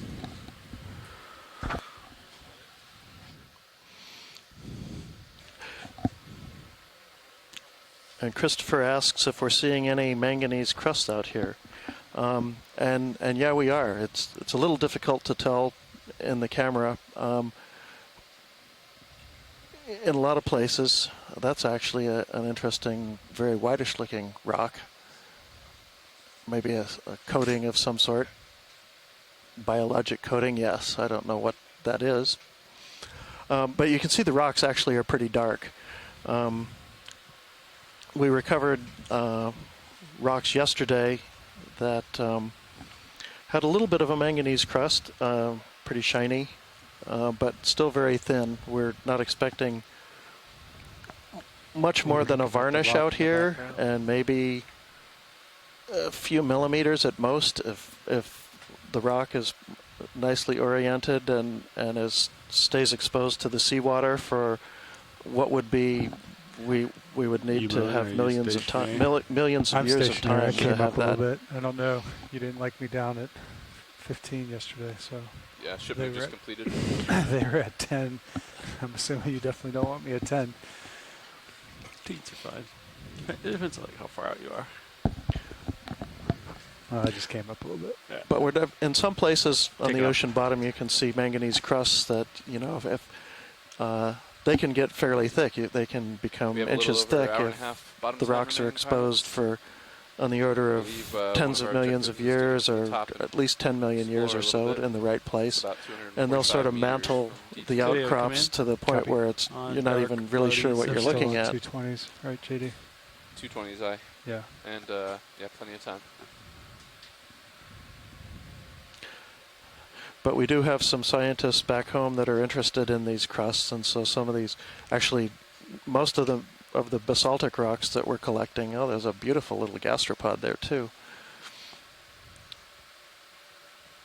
Thanks, yeah. The basalts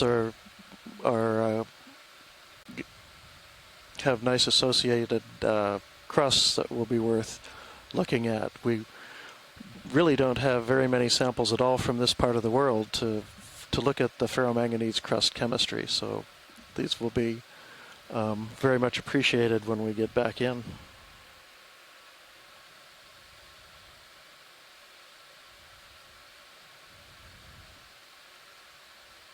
Quite a lot less brittle stars.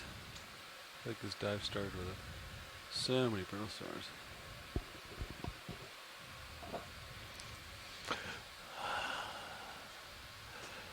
And we had a comment from Elena Jorgensen that looked like a short raker rockfish.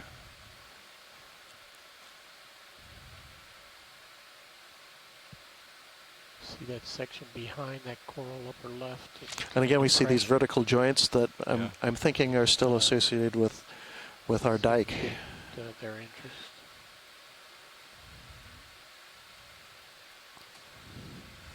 I'm actually going to go this way, Ron. Yeah, that's the way I'm referring. See the brownish area? You saw a big collapsed area similar to that. So if I had to guess, it's very hard to tell with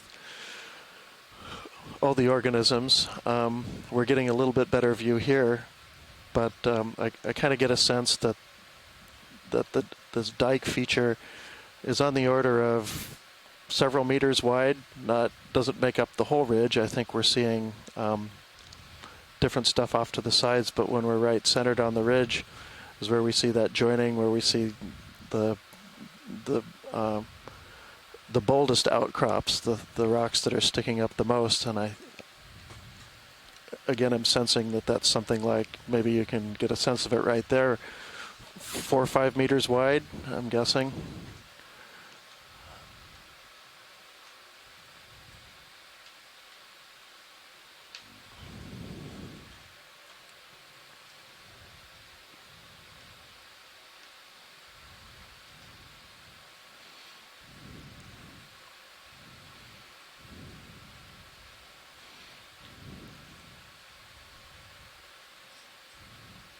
So you can imagine this dike is kind of a fracture filling, if you can imagine a vertical crack in the earth that penetrates down maybe hundreds of meters or maybe deeper. And it's been filled with magma as part of the eruptive processes, and as it kind of shoulders its way in and pushes the wall rocks aside, and here maybe again 3, 5, 8 meters wide, and maybe was part of the feeders for the volcano when it erupted. It can either be feeding eruptions at the summit or side eruptions on side vents left corner, bottom. to the main edifice. Yeah, we can probably get 20 in if you're good with it, Copilot. Yep. Sounds good. 220. Starfish on the coral. Thanks, there we Sean. go. Yeah. Looks like I missed a zoom on a fish. When I stepped out for a second, is that looked like a short raker rockfish before. That's what Elena Jorgensen thought. Yes, we'd like a ship move, please. Very cool. Range so we're starting to see 20 a little meters, more diversity. bearing 220 yeah, at decimal 2 moving knots. away from Thorny Head territory. And look at this. We see a large sea star possibly Good, copy, predating on this coral that we're seeing up ahead. Could we get a zoom of this? Yeah. Thank you. And of course, another one of these big jellies, I think a dead jelly that floated into the branches of this coral. Okay, video. That's also struggling a little bit. And here, I think this is great because we can actually see some of the bare skeleton, and you can tell that it's not an acidid, not a bamboo coral. This is a primnoid. I think it is a primnoa of some kind. We got a subsample of it earlier, of a more whitish colored one. But I think here this looks a little more like Primnoa pacifica to me. Chris, let's swap it. Excited to get a close look at the, it doesn't matter. You can take the whole polyps thing under a microscope. But yeah, you can see, I think the sea star is known to feed on corals. And it looks like that's exactly what it's doing. Oh, look at the texture on that guy. Great. I have a seconded Primnoa. So this, it does look a lot more like the Primnoa that I'm used to seeing. Roger, jelly? With lots of different animals colonizing the dead skeleton. But yeah, I think that's one of those Paralia jellies, the dark red jellies that we've been seeing. Actually, I think that's 2 of them, maybe 3 up at the top, caught in the branches of this partially dead and partially living Primnoa, probably Primnoa pacifica. Lots of sponges. Back there. A lot of fun comments in the science chat about this this sea star having a meal. And yeah, the sponges, different kinds of sponges have started just, kind of explosive growth, kind of where we were seeing mats of brittle stars earlier. Now we're seeing mats of sponges. Laying over on the right. To me, these all look like demosponges for the most part, except for where you see the larger vase-shaped ones. Those are glass sponges. Around that guy. But the softer, squishier-looking ones are often demosponges. I think that's what we're dealing with here.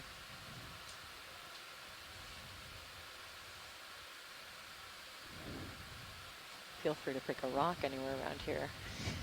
It'd be cool to see. You only had space. Pretty good with rocks right now. Was that a sponge skeleton we just passed just to the left? Or? Yes, for sure, yeah. Yeah, okay. Got it. Yeah, I see him now. Yeah, and since the only species I'm seeing that kind of looks like that alive is the Pinulasma, what I'm pretty sure is a Pinulasma glass sponge, that would be my guess for the dead skeleton as well. But of course, once the tissue dies and some of the smaller spicules drift away in the water column, it gets a lot harder to identify. And that one is, just colonized with a layer of hydroids and that stoloniferous coral that we were able to sample earlier. So we get an idea, at least a vague idea of what it is. It's a group that requires some more taxonomic effort to kind of parse through the different species. But now that we have a sample on it, not only can we look at it morphologically to see how it's composed but we can also do genetic analysis to see how closely related it is to other known species of coral.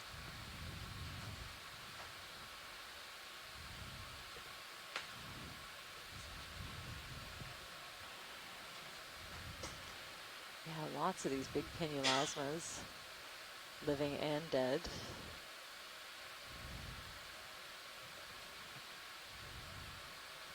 More bamboo corals, Isadellas, and a couple of, I would say, the other species of bamboo coral we've been seeing. Can we zoom in on some of these bare areas, the sort of brownish looking? Yeah, you can frame it up. Can't tell if that's still that's good. rocky or if that's more of a, well, who knows? That looks like volcanic rock, I guess. I mean, this stuff does, from what I've seen, Right. but the flatter rock, I guess, is hard to say. Looks like it's got. Yeah, I wonder if that's some sort of some other eruptive slurry or something that's incorporated some pebbles or that are kind of now eroding out of it. Interesting. The sponges are pretty reflective, huh, Roland? Pretty hot. Very reflective. Yeah. Very bright.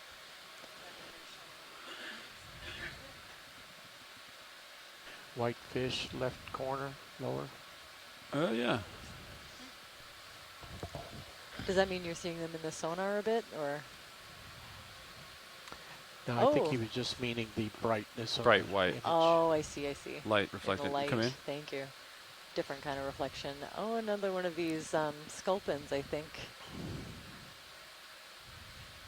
We had an ID on them earlier. Let me see. Upper left eye. We had a dark fin sculpin earlier. Sorry? Oh, wow, yeah. Yeah, look at that. Down, Roland. This is a great angle. You can see the lens of the eyeball on the left. Yep, that's bringing what I call crushing the blacks, or bringing the blacks and down. of course, all of these spines and the different color patterns on the sort of tilt the so skin that its head is at the and top. the scales. You can really tell. Yeah, we should be able to identify this one from this level of detail. Another dark fin sculpin. That's great. Thanks, Sarah. Let's fill the screen for the identification. He's been hanging out there long enough for a little brittle star to climb onto one of his fins. Yeah, it must be a good long while because they don't move super fast, especially the little ones.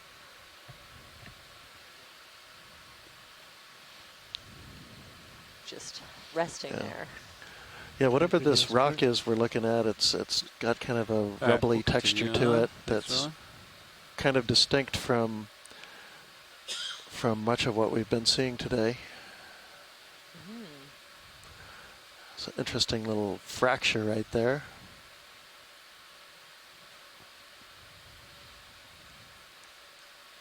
Wow, and just kind of. It's almost as if we're looking at a flow surface with a big crack across the top of it. Again, probably part of the cooling process.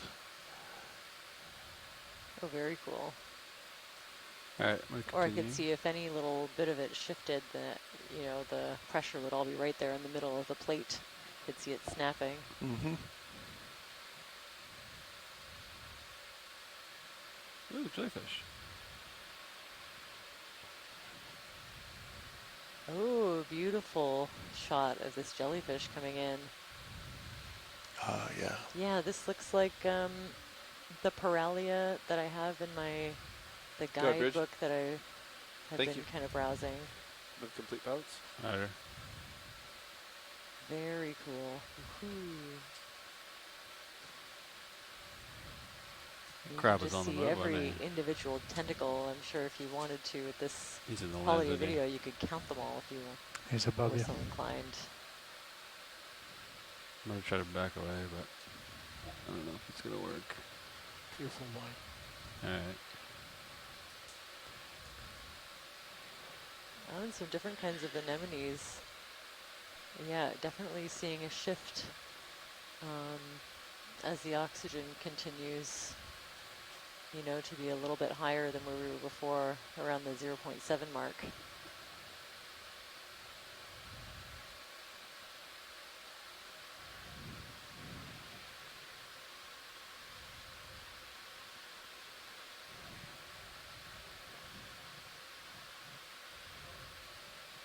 All right. Wow. Onward. Stunning. Very cool. Thanks for that close-up. I also got a bonus sighting while we were looking at those rocks. I saw little flecks of purple, and I'm excited about that because there's a deep purple stoloniferous coral that has been really elusive. I've been looking for a sample of it for a long time, and I never see it in any high abundance, but I'm going to be keeping an eye out for any larger patches of purple within this sea of yellowy sponges. You want to do 20, gentlemen? Works for me. All right. Good, Chris? Yeah. Bridge, RV But yeah, another one of those. Mm-hmm. Forward march.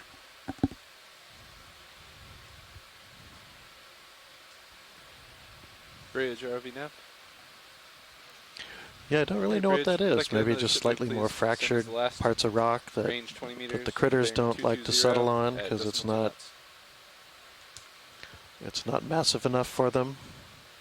Yeah, there does seem to be something that's keeping them away. Mm-hmm. Just like in that spot we saw earlier, even the brittle stars don't seem to like it. Can we turn lasers on? Okay. I love seeing stuff come out of the distance like that.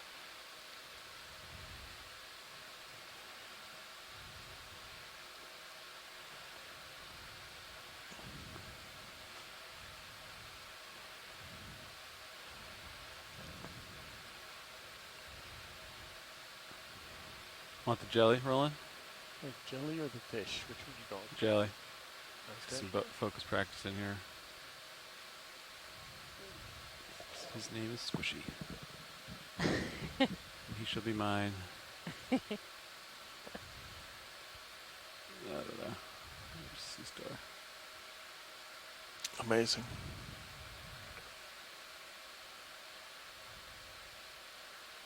All right, we'll let it go. Yeah, some of these could be smaller versions of the Solmicis jelly, possibly, but I'd have to get a bit of a closer look, spend more time with my ID guide. Lasers back on. Roger, lasers are up.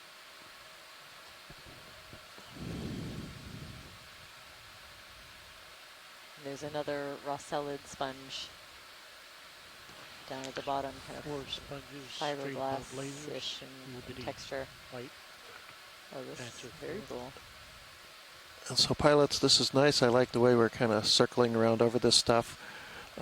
Maybe when we're kind of out over that area, right in the kind of camera center, we can settle down and have a look at, see what some of the substrate looks like now that we're away from the more massive rocks. Absolutely. Look at the pink thing on the ground below the jelly.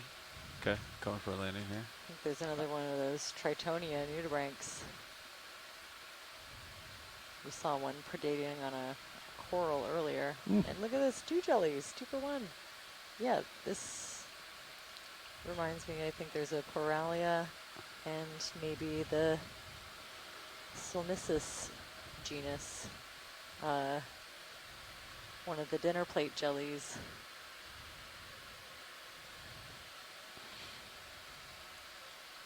That's an interesting shiny wow. brown rock. I know everybody else is looking at the jelly, but I was looking at that shiny brown rock. Yeah, that wow wasn't for the rock, although it is very cool. Okay, we can do geology zooms now. Not a rock? All right, come in video on the guy on the ground, and then we'll see what there we go. Geology we want to look at. So was this the same one that was eating the coral before? Yes, yeah, this looks like the Tritonia nudibranch that we saw eating that. I think it was a bamboo coral or maybe the primnoa earlier. Wonder if it's interested in these sponges as well. Video's clear. Okay. If you eat sponges, this is a pretty good place to be. Watchley, did you want to zoom on anything else in this Yeah, area? yeah. If we can find sort of a bare patch of dirt, kind of a reddish, maybe in the kind of center lower part, or anywhere around here where we can kind of zoom in on the brownish looking Copy that bridge. Thank substrate. You. Okay. Zoom in. Yeah, right in there. Okay. Looks like marine snow settled. Yeah, I get a sense of a rubbly appearance to it, and I think I'd start to think that this is maybe some cinders. We might be right near the vent of this. Just up ahead, there's a little more rubble. You want to zoom out video? Cone, and this is some. Up here, there's more like loose rubble. Scattered debris. Yeah. He's more looking like when people think of cinder cones, they're made of little pieces of oxidized reddish rock that are usually full of vesicles, that is, little holes from the dissolved gases that are just immediately expelled and condense out of the hot magma. Sort of akin to shaking up a soda bottle and then opening the top.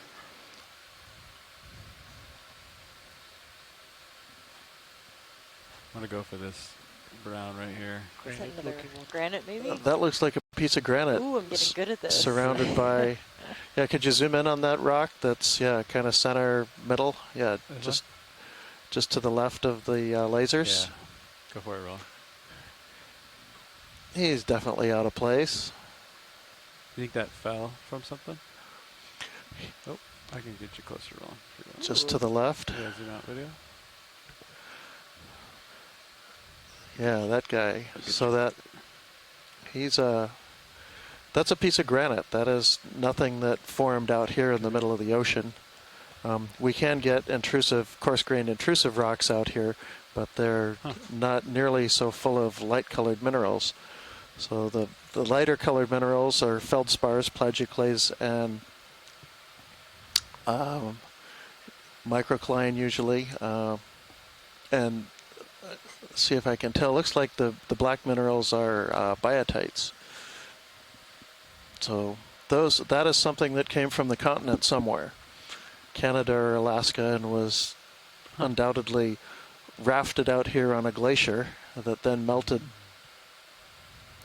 You might even be able to make out those might be glacial striations on the bottom part of it.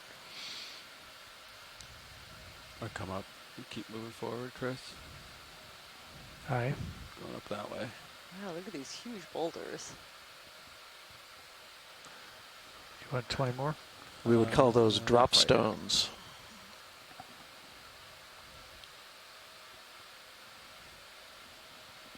What's erratic? Is that like an extra big one on land? Erratics are similar, only they're, and I guess you could say that was a form of one, but an erratic is a rock or boulder that's been carried by a glacier, and when the glacier melts, the rock just gets let down where it is. So you find them in, for example, the Sierra Nevada out on big open granite polished surfaces, and then there'll be these large boulders that are just sitting isolated kind of all by themselves. Copy. Oh, a little squid. Torpedo. Wow. He was moving.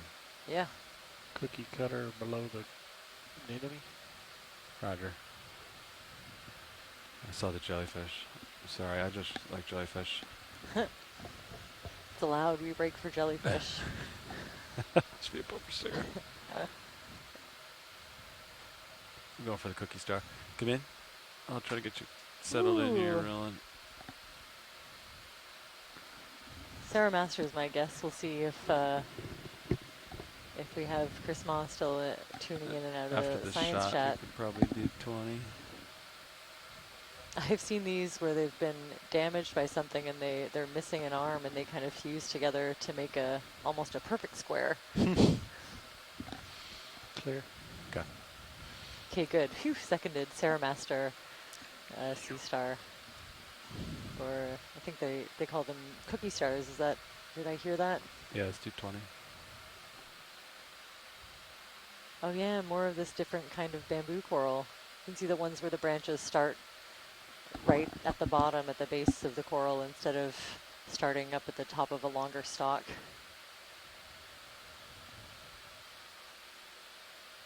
And yeah, the sponges definitely seem to prefer this other type of rock over here from those, that's like, interesting. larger disassociated boulders. They like this. You good for a minute, Chris? They like this other Yeah, substrate you want to get us a lot better. So I think they like the massive volcanic rock probably underlies that, and there's cinders off to the right. Same as the last 20 meters. Or flanking the far more resistant dike. So you would call these ones more cinders? Well, no, the boulders. The boulders I'd call boulders that are big pieces of basalt, but Sorry about that. the grayish substrate or the reddish substrate that Okay. kind of looks like it's the makes up most of the seafloor, flattish areas. Oh, siphonophore just coming right up to us.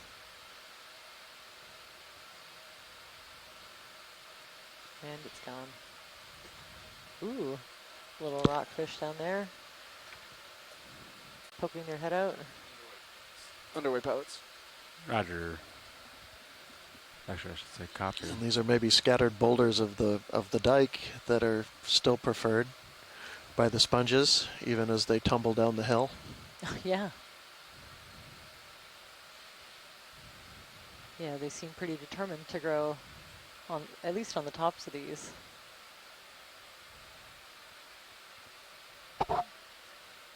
I guess there's a hot debate about those cookie stars that we saw earlier. Apparently, Twitter is pretty set on calling them ravioli stars. Oh. So. Well, that sounds right, only if they've lost one of the legs, like you mentioned, and become square. Yeah, 5-sided ravioli. I'm not so sure, so we'll have to have a Snap vote. it.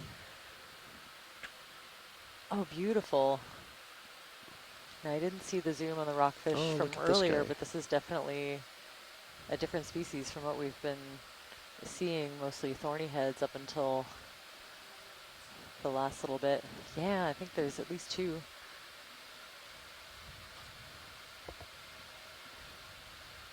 Now, I find the different species of rockfish especially hard. Ooh, okay, yeah, the one hanging out underneath. Rockfish underneath. Maybe one of the banded. Oh, yeah, and at least 1, if not 2 sole. We'll let him go. I got to move wrong. I think this is a rock, but that and maybe that. Oh, no, that's a rock as well. 1 sole. Frame these 2. Thank We'll you. pick one. Let's go for right. Go in.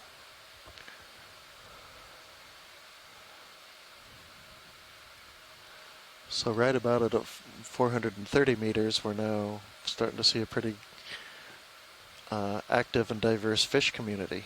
Yes. Starting to make its presence known. And yeah, what's the oxygen is just kind of hovering around between 0.70, 0.72. I'll keep going. Chris is moving. So some of these species might not love to spend time in the lower oxygen. They're a lot more mobile, so they could kind of dip into a lower oxygen zone, maybe catch some prey and then dip out. Interesting. What level do they like? Well, I'm sure it's highly specific to each different species. And you'd have to study vertebrates to answer that. Nice. I absorb a little bit of info, but certainly somebody in the chat room knows. To the left, that big rock. Yeah, so one of the rockfish we saw, you can see kind of a lighter pinkish and then a darker reddish banding. There's a couple of different rockfish species that do that. I think there's a red-banded rockfish as well as a barred rockfish, but not as familiar, even less familiar with the species distributions up here. So if anyone has any votes from the science chat, I'd love to hear them.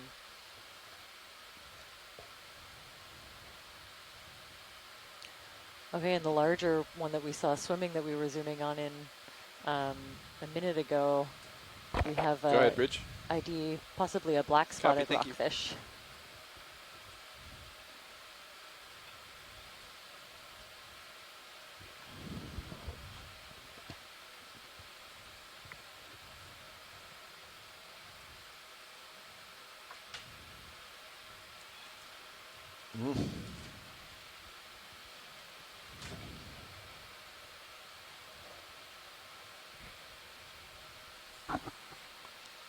So lots of interesting little overhangs and depressions, and move as complete pilots. Really get the sense that things are kind of jumbled around here. Clean spot. Yeah, a little more chaotic. With a fish at the base. So one of the things on my mind is trying to determine if this little edifice, if we're anywhere close to the original outline of this part of the volcano, if it was erupted out of the water on land, or if it erupted underwater entirely and has basically spent its entire existence underwater. So remembering that, or remembering that one of the last things you'd say, oh, look at that guy. Wow, good eye, good catch. Yeah. I never would have seen that. When I bumped the ground, he moved. That's the only reason I saw him. I frightened him, I think. I think another one of these sculpins, but the coloration looks a bit different from the ones that we've seen. Maybe a little bit darker brown. That was too low. And then one of those different species of rockfish that's kind of got lighter white patches. And then more of our fine-grained basalt with it. Is that a hold to a coral? Yeah, it looks like the very bottom of a bamboo coral that got kind of snapped off. Is my guess. Well, actually, did you need a closer look at anything in this area? No, I think we can continue. Yeah. Roger that. But with that in mind, if this was a subaerial eruption, at some point it did get submerged, and as such, this would be the very last part of this island. It would have been an island if it was emergent and erupting in the air. This would be the last part of the island that would get submerged, and so we would be looking at the nearshore deposits as sea level slowly rose over this. Oh. So like the intertidal region. Sure, in sure. An ancient. I mean, it would have started as a cliff along the beach, probably, and then the beach itself, and then intertidal into subtidal areas. So you would get that whole progression, but all in all, you'd be throwing things around by the waves, eroding, rounding things off.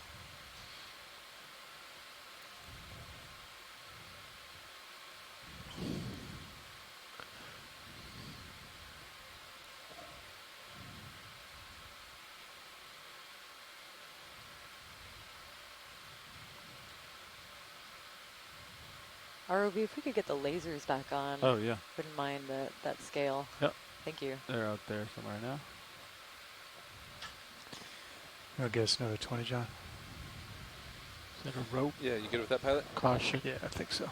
I see it. Oh, it looks like we might have a bit of fishing line. Oh, really? Yeah, do you see that to the lower right?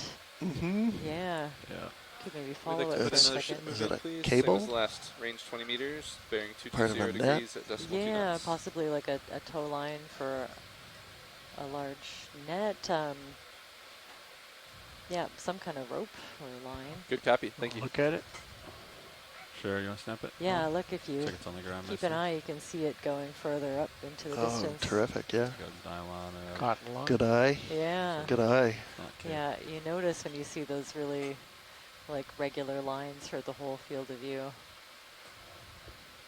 All right, thanks, Roland. Okay, so it's been here for a little while. You can see it's colonized by hydroids, not sponges, so might give us a bit of an idea. Just lower the center. Watch lead. Go ahead. Are we able to follow this for a tiny bit, or is that way off course? It's kind of, I'll follow it here, up this way. Wouldn't mind just seeing around that boulder. We just got a ship move in at 220, pilot. Adder 220.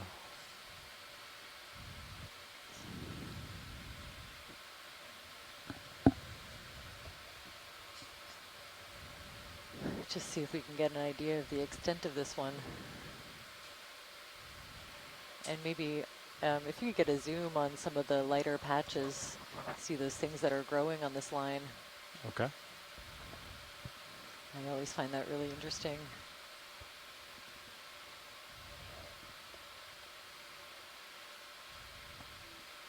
I'm not going to go too much further, Chris. Yep. Pretty far out there. Yeah, zoom on this would be great. Okay.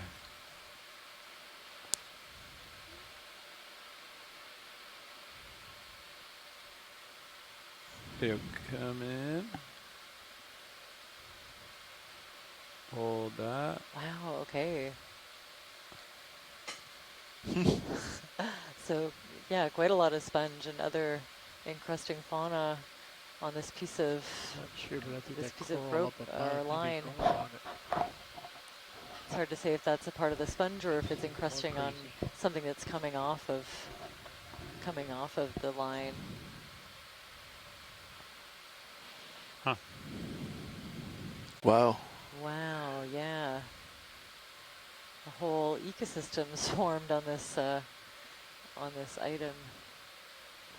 And I guess if it's you know, my knowledge of fishing gear is pretty limited, but if it's a long line, I guess you could expect to see some hooks that might have things growing on it, but I watch your can't tell toe. from here. Should we drop a target here? Sure. Here's another one of those Tritonia nudibranchs. And oh yeah, you can see the lines wrapped around I took my left toe and I kind of the put it against the holdfast ground of this there. coral. That's what I'm doing, pivoting off it. And going yeah, it's hard to tell behind if the base of that coral's on that line or not. Yeah. It's definitely going really close to the base. Yeah, I'd say it's wrapped around the base and then continuing behind it.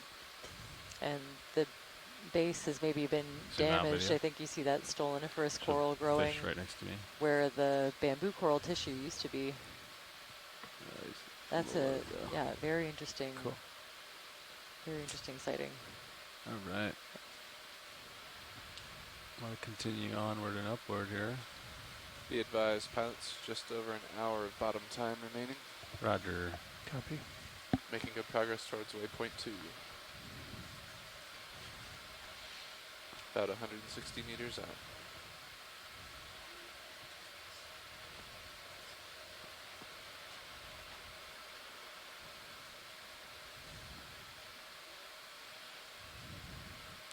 Could we zoom in real quick on this kind of rocky face here, just to see if we can see anything?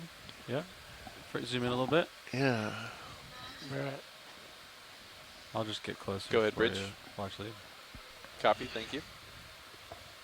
There's a cave. Yeah, some bare patches up ahead maybe, unless those are holes.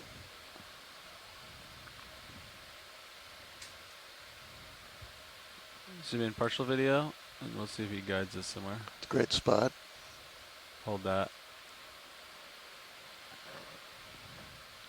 What spots of interest, actually? Dark spots or? Yeah, no, those look like something living. If we pan back down where you first started to zoom into, and then kind of, Zoom out a little bit so we see more. Just a little bit, Yeah, Maybe to the left, there's sort of a bare patch just left of center. Yeah. This whole area here? If we could zoom right into there. Okay.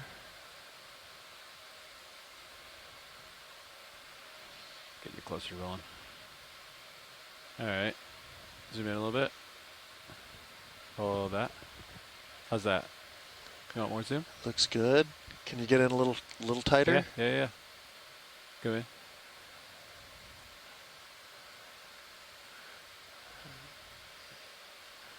Okay, wow.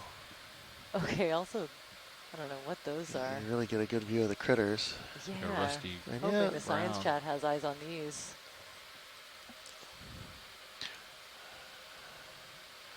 Yeah, if we could hold this for a minute just to... I'll stay here. Thank you. I see some reddish. Every time we zoom in, we always bring up the light so about 30%. This reddish, I would believe this for cinders, near vent cinders of some sort. I see lots of little pebble-sized grains, reddish.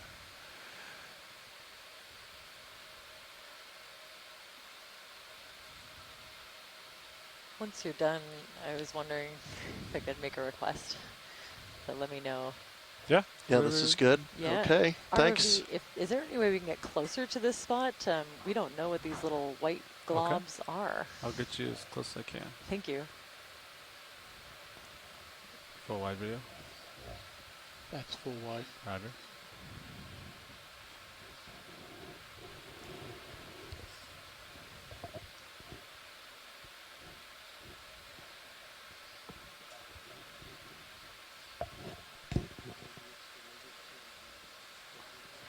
All right, come back in. We'll find them.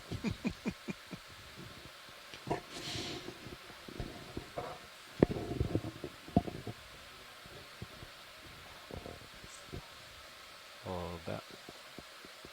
I think they're talking about the small white.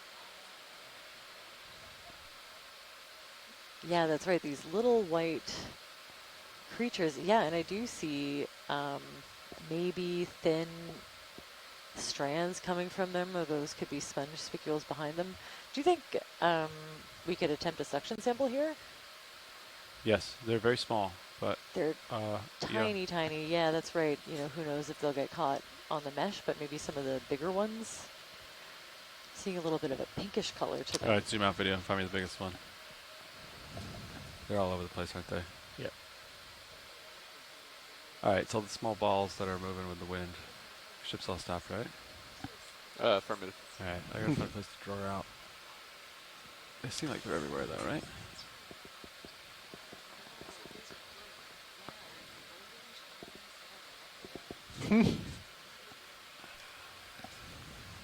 Yeah, we've had some suggestions, maybe ctenophore-like. There we go, suction sample. New recruitment or something. Copy. Yeah. Bless you. I think they're definitely worth a stop and an attempt at a suction sample. What does recruitment refer to? So like a really like juvenile or even larval stage. All right, I'm XY. You want to draw out? Of a larger animal. They can look really different when they're get the hose out when they're this size range. Craft. And then I'll land and try to. So this is one of those questions that I think we'll have to answer with the detailed study in the lab. And maybe through DNA. Yep, number 1 and 2 are taken. No swimmers in any of them. Okay. Yeah, I got it. Let me cover this side. And if we get some bonus sponge material, I wouldn't be mad about that either.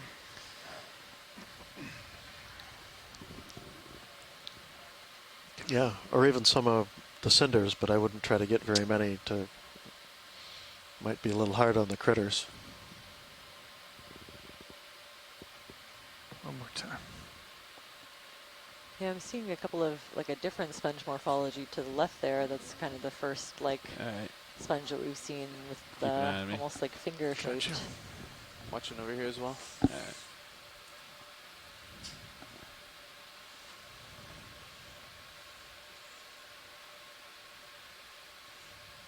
So yeah, when I see the science chat light up like this, it's always a good sign. Something we might want to sample. Draw in. Nice. excuse. Yeah, of course. I believe we're looking at section jar 3.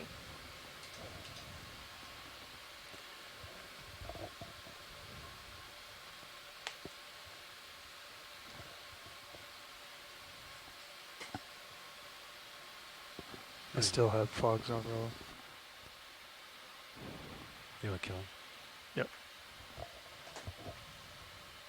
So wow, yeah, I never would have noticed these if we hadn't done a tight zoom on these rocks.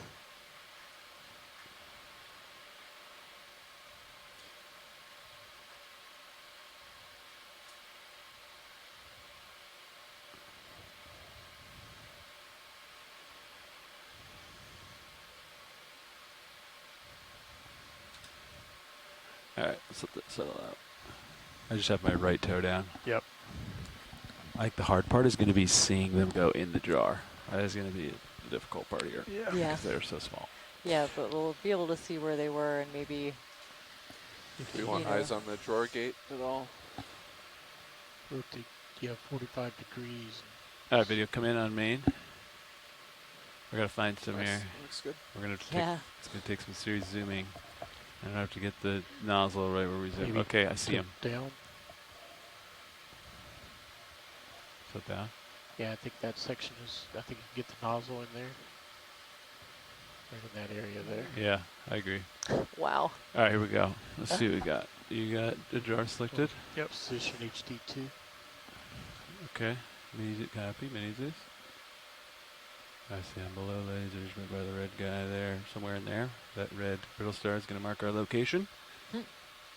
Something just went through one of my thrusters. Just going to let that settle out.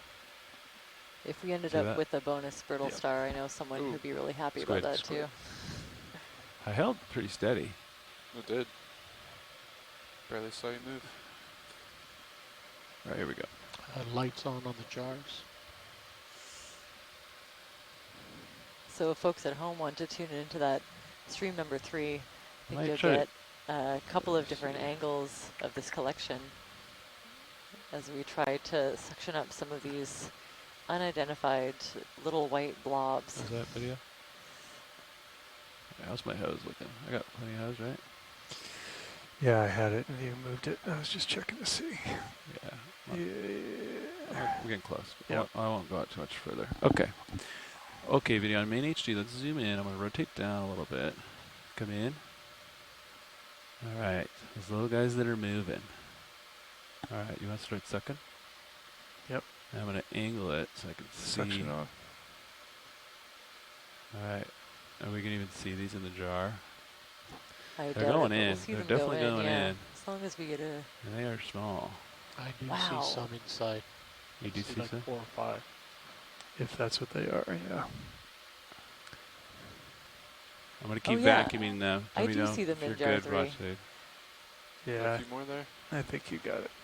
Do you want more? Half a dozen there. I think that's probably lots. Bonus. Yeah, I can see them in there. If we could get this bonus brittle star, also the orange one, while we're here, I know someone that would be really happy about that. You want the brittle star? Got enough hose to get there? If you have enough, yeah. You want the same jar? Yeah, same jar. We only need one, but let me know.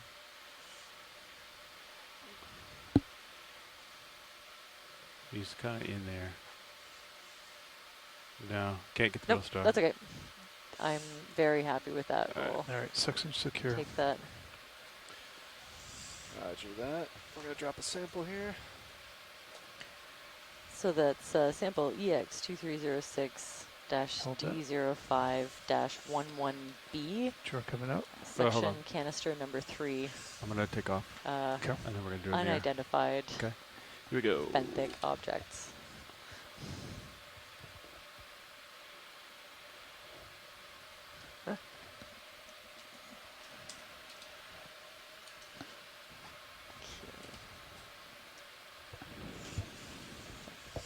All right, draw out.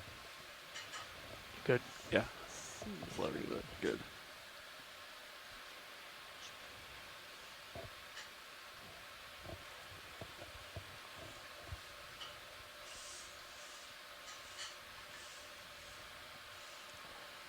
my sample pilots. Thanks. Yeah, that was a challenge. That was excellent. Very nicely done. Thank you. Hang on, let me get the file packs. Good? Doesn't matter. Camera tilt up. Okay. It's up to you. I'll take that. All right. We're back. Center HD2. Yep, stand by. Ship is stationary. Do we think those were little sponges, or we don't know what they were? I completely don't know what they were. I wouldn't say sponges offhand. We had a couple guesses of possibly a ctenophore of some kind, or maybe really large larvae for something. But that will have to be answered in the lab, I think. Copy. Approximately 50 minutes of bottom time and 160 meters to waypoint 2. Oh, this is more of that fishing line. Yeah. Wow. Sure It really runs the long You can piece. see the cracks on that Sirius view. See that? My lights. Oh, wow. Look at that. The cracks that you can see. Yeah, if you tune into stream number 2, you can get the view from Sirius.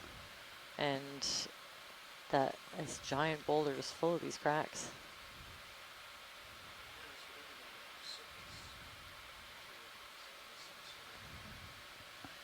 Oh. Oh. There we go. There we go. Now you can hear me. Yeah, maybe some sort of a soil or consolidated Go for 20. Debris of some sort. Pilots ready? Cinders, ash, and whatnot at the near the top of this vent. We'd like another ship move, please. Another if that's 20 what meters we're actually looking at. 20 meters, bearing 220 at decimal 2 But knots. yeah, very interesting thing to see up here.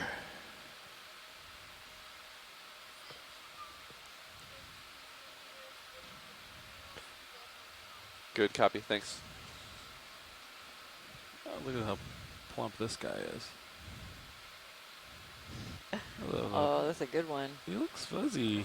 We looked at him really nicely earlier. We did already? Yep. All right. We'll let him go then. Ship move underway.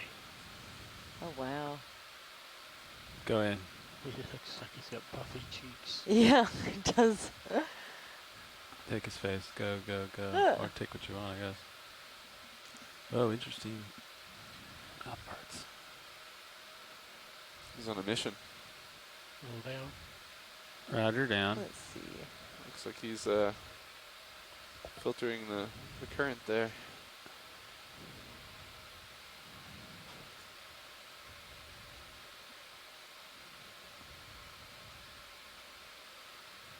Wow, yeah. All the different spines on the carapace. The fill the screen, and you can go off to the right. The detail from this video is pretty amazing. It's just kind of tiptoeing over all these sponges. Proceed.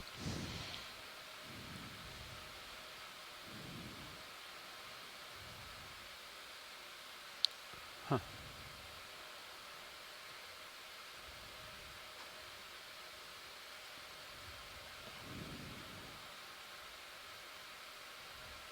The line is directly underneath of you, 2 strands of it, one left, one center.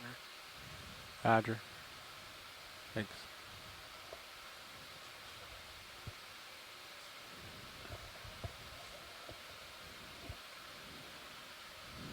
Yeah, and I see a couple strands of this fishing line. Yeah, there's 2 here. There's 2. That might be the end of it.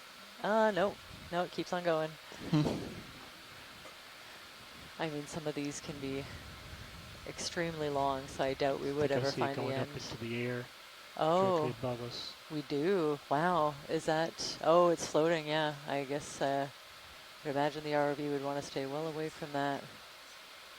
Is that it to the right in the Sirius view? No, that's our umbilical. It's going across. Oh yeah. Wow. See. Oh, there's 2. Yeah.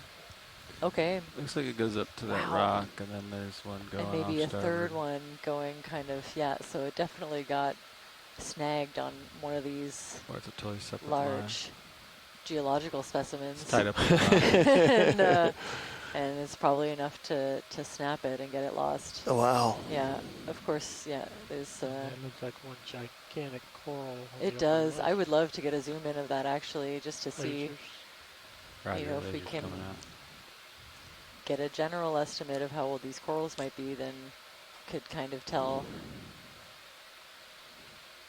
you know, a little bit from the amount of growth that's on this. I think yellow line is pretty close to the ground and tied up in rocks. A whole bunch of lines. Wow. Yeah, there's a whole bunch of it. At Look least it's at all low and this it's like line. on the rocks. It's not coming up off the ground too far.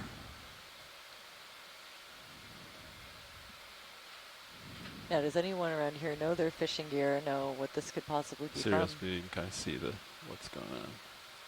Huh. That's a good view of Sirius, isn't it? Wow. So yeah, this coral, I'd love to get a zoom in on it. It's actually a different coral, I think, than what we've been seeing. Understood. I'm going to get you closer. But I understand if you want to be far away from this line as well. I'll stay on this side of it, and maybe I'll see. Yeah, so this could be... Go ahead, Rich. Copy, thanks. Wow. Move complete bets. Roger, move complete. I'm just going to park my left toe here, and I'll rotate. Quite a few rockfish in and around the area. Possibly the target of this fishing zoom in a little bit. What part? What's your target? I don't know yet. Ooh, okay. Hold that. I'm thinking the left side just because it's more illuminated. So I'd say that this is a Primnoa based on the skeleton. What I can see of the polyps, it looks a little bit different from the Primnoas we were seeing earlier. Yeah, there we go. Is barely on That's what I need to see. So Primnoa, Nice there perch. is a variant up here that it could be, and I have a really hard time telling the typical version from the variant, but you can see its habitat to all these different crustaceans, and yeah, these shrimp, I think they're pandalid shrimp, really seem to like it. But I'd love to pan down a little bit. Yeah. Okay. Yeah, so you can see part of the dead skeleton's been colonized by hydroids and lots of other creatures.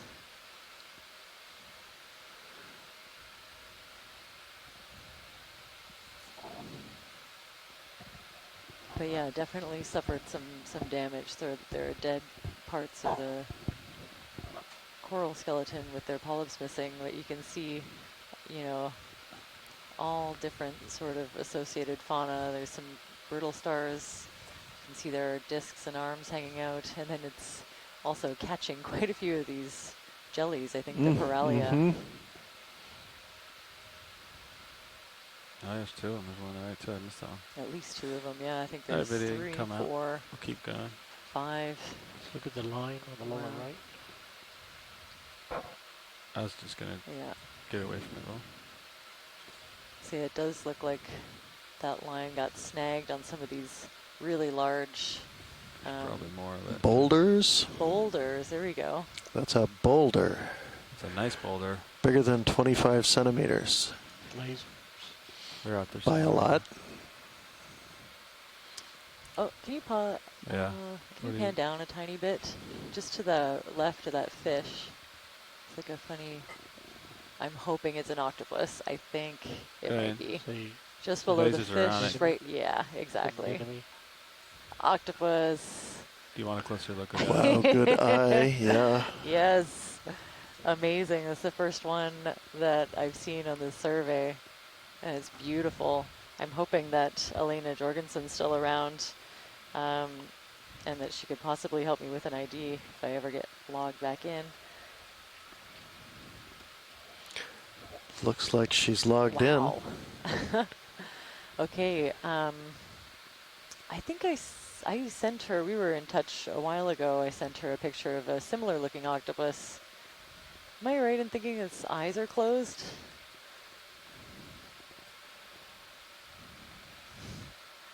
And if so, does that mean it might be snoozing? Wow. Yeah, I think the ID that she gave me of a smaller octopus, deeper distribution, was maybe a small individual of the Pacific giant octopus, but I'd love to get some info on from her, what her opinion might be. Yeah.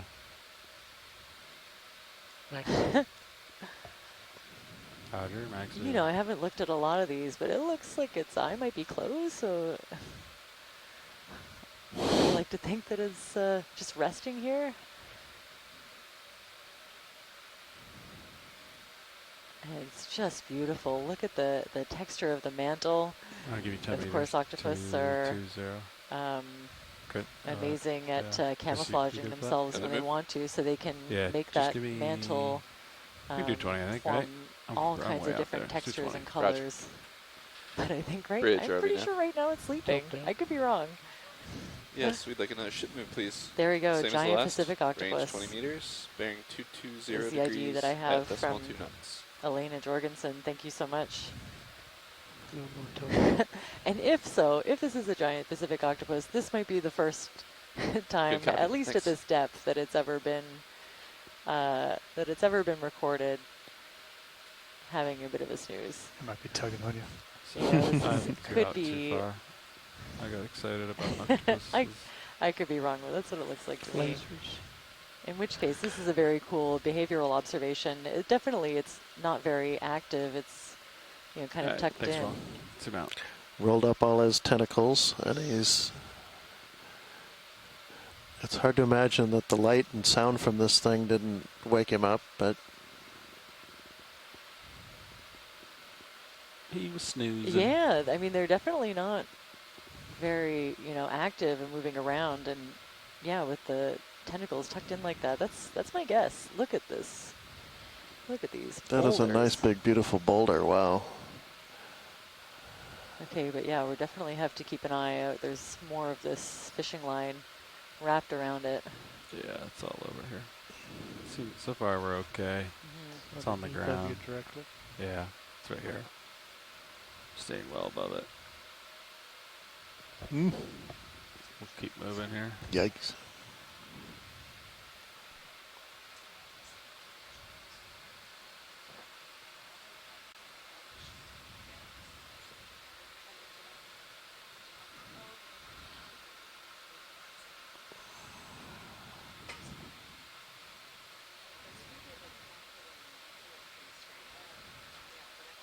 Not showing up on the sonar. And a great big old gash we're going over.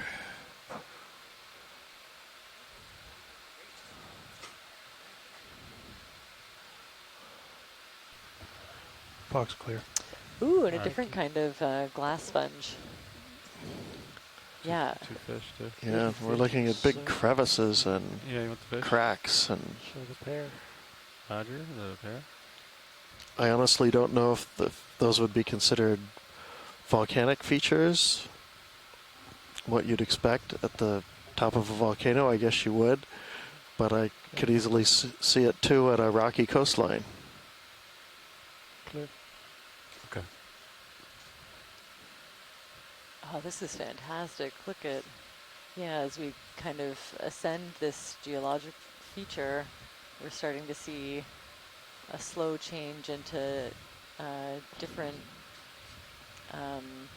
distribution, and we're starting to see a couple of new things. So that sponge to the right is the one that we've maybe seen on previous dives, but not this one.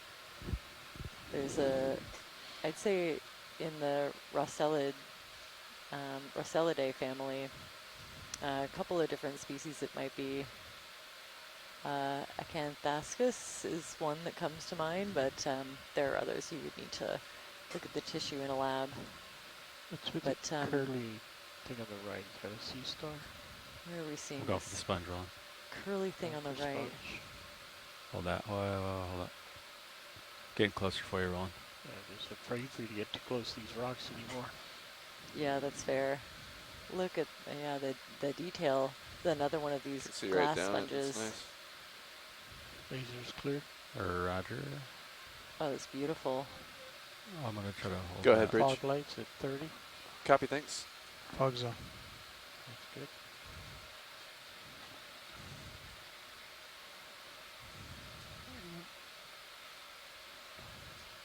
See, that's kind of overhung above me. Very cool. Chris. So yeah, the I'm gonna do glass it floating sponges are still holding their own. There are a lot more Dima sponges. Okay. The ship move is but I think the pods. largest structure-forming sponges that we've been seeing in the area are these glass sponges. Oh, ever cool. Wow, you can see way down into the canal system this sponge, and it's filled with little tiny crustaceans. Hard to make out, but teeming with life in there. Thanks, Ron. I'm going to continue onward and upward here. And out here, every inch of these rocks seems to be covered with something. Going straight up. I think, yeah, to the right, that bushy stuff is more of those stoloniferous corals, and of course, miles of sponges now. And just loving these boulders and other kind of,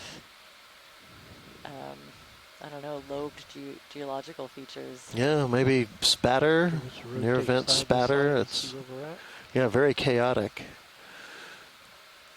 Yeah, it feels a lot more like active here. Like you can see, these rocks sort of frozen in time. Right. Yeah, I mean, look at this. This big overhang and wild. There's that line off to my port here. Fogs are clear. Kind of feels like we're on the top of it, but Dimitri would agree. I'm at 3.8. Definitely getting close, yeah. Oh, it's not quite. Yeah. The wow. last contour. I highly recommend tuning into the second stream, the view from Sirius around these large, some of the boulders and. Can we zoom in on this boulder, kind of right? On the left side here? Yeah, lower left, kind of right under the lasers. Kind of, that's it. Perfect, centered right there. Yeah. Just to see. Come in a little bit. If we can get the texture of what that is. Here, a little bit lower. Okay. Down where you get a little bit of a face. Yeah, there you go. Okay. Hold that rolling. I'm floating. Yeah, what's that guy doing?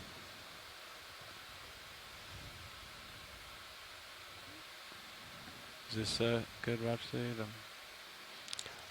Good view of the biology. Can we look up a little bit so we're out of this crevice? Yep. A little higher and maybe back out a little bit. Yeah, that's great. Yeah. Okay. Oh, fish. Oh, I didn't see you there.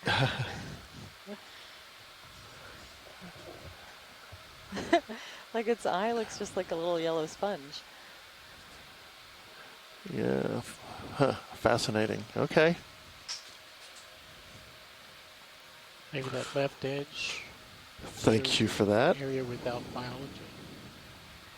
Stand by one, Ron. I'm going to see what I can do. If you can search for an area that's a little bit thinner, maybe down here you could get a look. And more rockfish, different species, I would say. I have video coming in on the dark spot that's kind of barren of, hold these here right there, Trying to find a barren spot for you. Is that helpful? Yeah. Yeah, okay. At first that it was black, I thought that was maybe biology, some sort of a coating, but yeah, you can see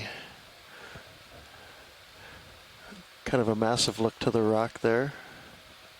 It's interesting that internally it looks so kind of smooth, but outside it's just a chaotic mess. Crevices and canyons and overhangs.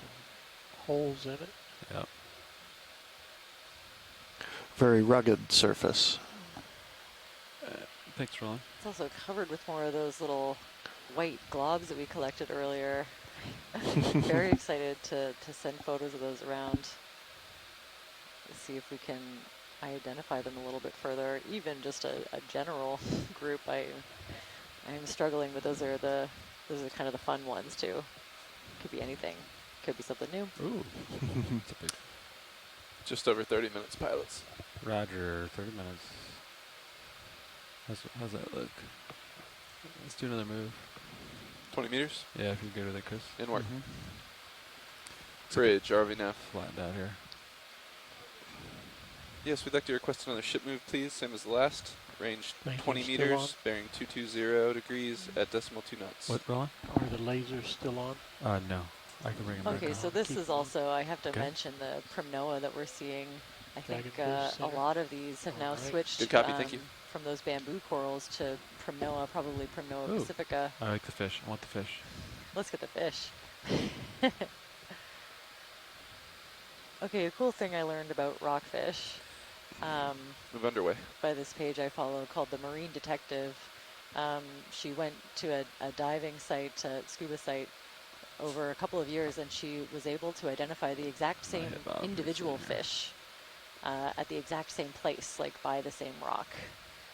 So at least some species of rockfish have really high preference for a site, so they kind of stay around the same site or return to that same site. But I think they mostly live in very close proximity to where you find them.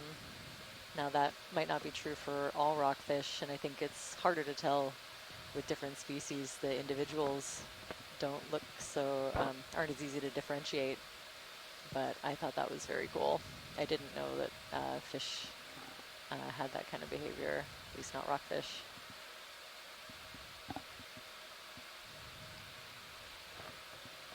They're also very long-lived. Some of these rockfish will have a lifespan similar to humans, so you get a big individual, it could be 80 years old. Right. Yeah, maybe even older. All right, I'm out of tether.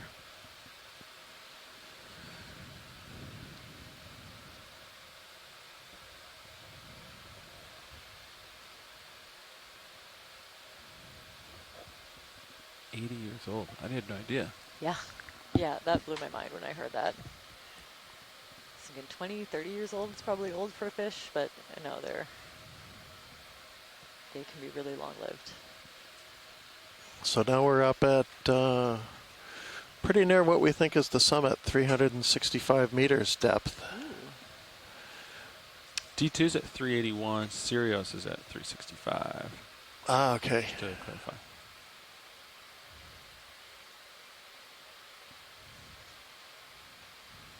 Look how rugged it is up here. Huh. I think this is another Primnoa, which is a really important habitat-forming coral in some of the shallower areas off the coast. Turn them off the fish. I'll try to keep them off very rolling. Sorry. Thriving and healthy out here is very exciting. You come in a little bit. You can see, this is kind of a medium-sized individual. They can get pretty big, and you can imagine with all those bushy branches, creating that little bit of extra complexity for other animals to hide in, including this hydroid kind of floating under there. But yeah, you can see it's just covered with little shrimp. Waypoint 2, depth of kind of everywhere you look. 378 meters. If you zoom in, you'll see all sorts of different kinds of animals. But even more dense, I would say, like the Primnoa is an especially important habitat forming. Out of time. How much time we got left? Coral. Just under 30 minutes. Stand by for updated One time. of the ecosystem engineers we were talking about. 28 minutes before setup, with 5 minutes of setup time. He's fluffy. All right, thanks, video. I'll get going the right direction. Kind of looking the other way here. Go ahead, Bridge. Copy, Bridge. Thank you. Ship move is complete, pilots. Roger. So would you say that we're at the pinnacle or close to it? Well, we still actually have a ways to go to get to the pinnacle, but okay. But this does have a seemingly a little bit of a flattish top, and we're just at the margin where it sorts of kind of rounds off and gets flatter after coming up the side. At the bottom of the screen. Yeah, this feels like a pinnacle just with the way that we climbed up one side and it's dropped off the other. So right, yeah, we'll climb still, but just very gently. It'll definitely be a lot flatter, and we'll really only gain another 5 meters or so. What am I looking at here? For a second, I think it's a holothurian. Yeah. A holothurian. It's just an engineering guess. Yeah. Or another kind of nudibranch. let's get a close-up and see if the science chat can help me out. Yeah, actually, that's a little tricky, but some of these frilled appendages on the top, and then it's like globally flat. It's gonna have like slightly rocks. different towards the other So end on the right. We'll just keep going towards waypoint 2. Yeah, there are two for sure, and also covered in these unknown little globs. So I can't wait big to rocks see. to my right, but I'm just gonna. Yeah, Holothurian, nudibranch. Okay, we have a second for nudibranch. Might be a little bit of blue. Oh yeah, there's at least 3 here. Yeah, if we could get another close-up of these. Get a view of the front. Roger. Yeah, probably the last person I would take would be the engineering description. I'm gonna get it from a different angle. It's gonna be a second. Hold on. You think it's a Holothurian? Maybe it's a Holothurian nudibranch.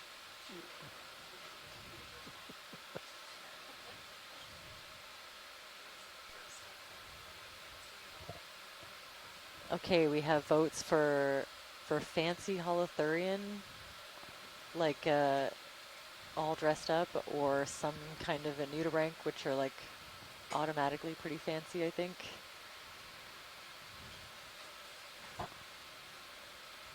A pistobranch, 2 nudibranch guesses, and I think we can stress that they're guesses, so that's always exciting. Definitely worth a closer look.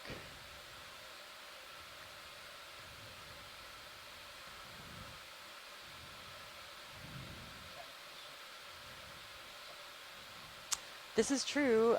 I've had a request for a suction sample of these little sponges too. I'm trying to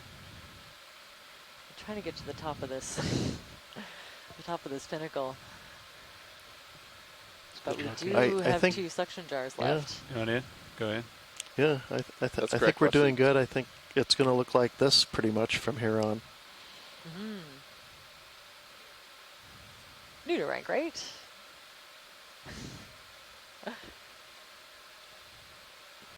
Yeah. Okay, we have our echinoderm expert piping in. It's probably not a Holothurian, so I'm gonna go with the nudibranch question mark. It's definitely different than the ones that we've been seeing so far on this trip. Not the Tritonia. We saw another one. I think it's a flabellid group, and this one I have no idea, but we're getting some excellent captures in the imagery of this texture. Look at all of the all those crustaceans to the left. Wow.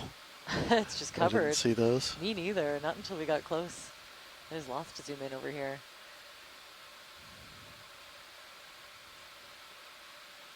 Full screen.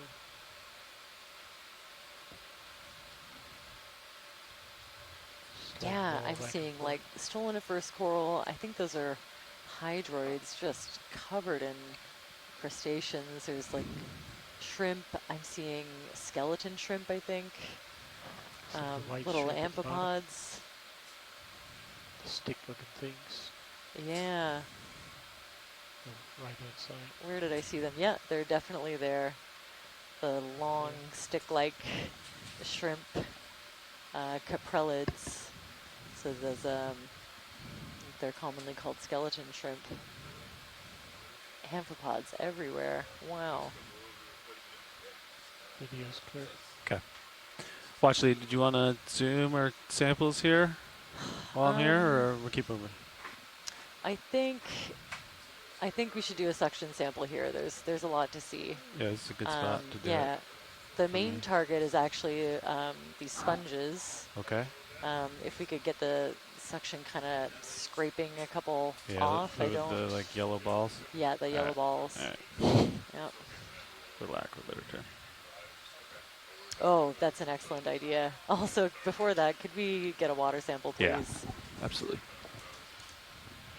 Start with water sample, and then we'll, if you want to draw out while I do handle the suction as you do. That's why we have so many water column eDNA samples. It's like you got Surveyor 2, you ready? Hydrox up. Copy. Hey, John, we're going to do a Niskin here. You ready? All right, resetting now. Niskin 3. Firing 3, 2, 1. W. Here we go. Confirm. Niskin fire.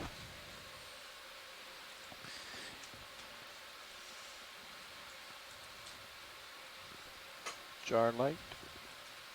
Stand by, everyone. All right, jar coming out easy. Copy.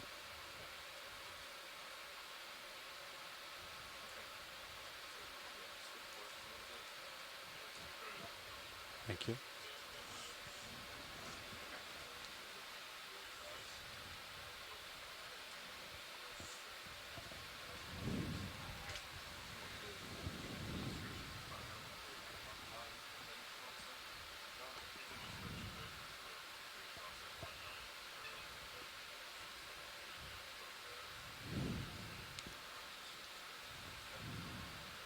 So yeah, I think if we can scrape up a couple of these sponges and capture a bunch of the other I'm not sure if I gripped it really you hard. know, hydroids and things that are around could give us a good out of my jaws. baseline for what's here. You got time. Actually, to the right, I'm seeing a little brittle star. So maybe if you can get sponges and an opportunistic brittle star or two, that would be great. Okay. All right. Video come in on the main HD there. Oh.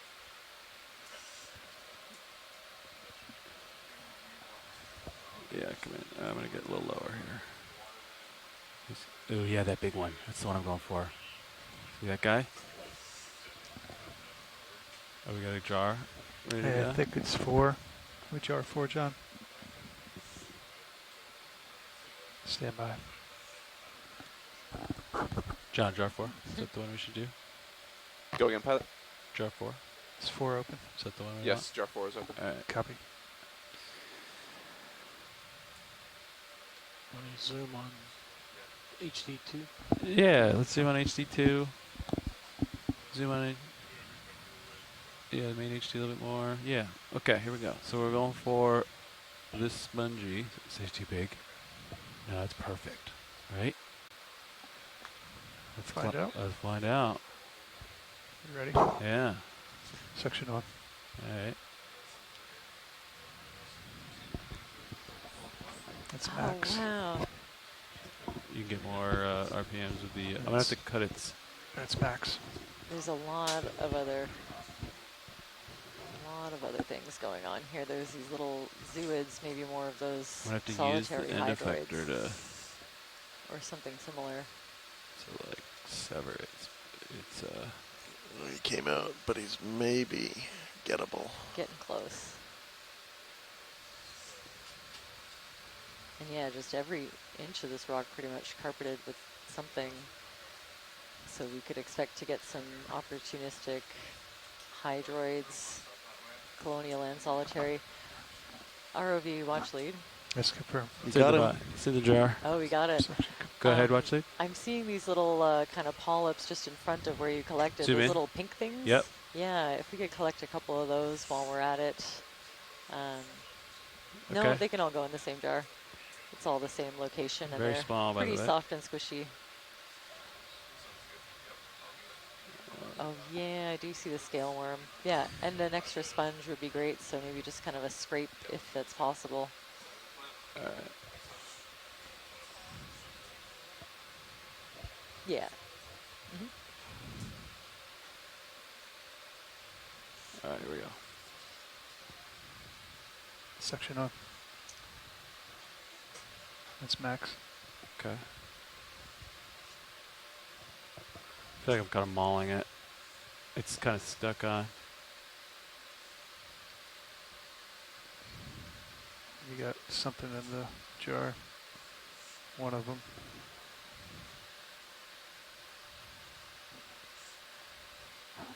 I think we got 2. Okay, I can't perfect. speak for their state, their condition. No, that's all right. I wouldn't got expect 2. you to. And then last, right here, I do have a request for a nudibranch. Oh. Oh ho, Do you think, ho. are they within reach? Zoom out. Within the same Is jar. it going to be It's the gelatinous? same jar, is still okay. Zoom out on minis. Yeah, they should be Is that pretty squishy. Yeah. Squishy? Yeah, there's one in the foreground as well. Yeah. That one's a bit easier, but Oh, yeah, that's they're all right. pretty big.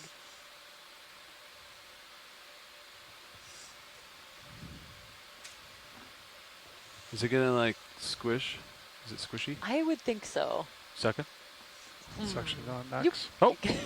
I guess it's a yes. Yeah, I think so. All right, get ready to. Okay. There it is. There it is. We just saw. Amazing. Everyone's eyes are glued to suction jar 4, and we turned it around pretty quick. It just went right in there. Thought it was gonna be stuck to the ground. Excellent collection. Thanks so much for that. All right. Are we still in the suction sampler, or is there more items? This is great. I think we're good. Yeah, I think we have a good representative sample from this area, so I'm happy to. I think you can draw out. Happy to move on. Coming out. Blow the hose. All right, here we go. I'm gonna stow our suction sampler here.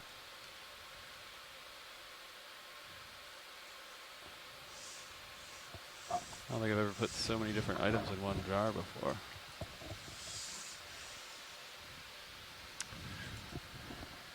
Hydraulics. Excellent. That was a really technical one. Thanks so much. Very excited to see those.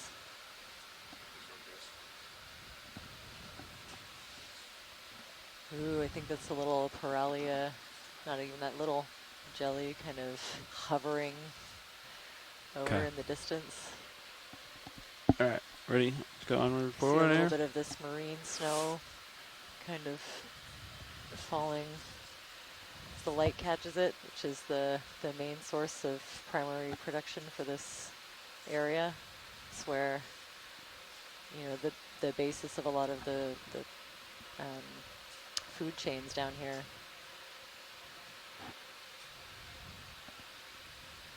Good job with the sample stuff.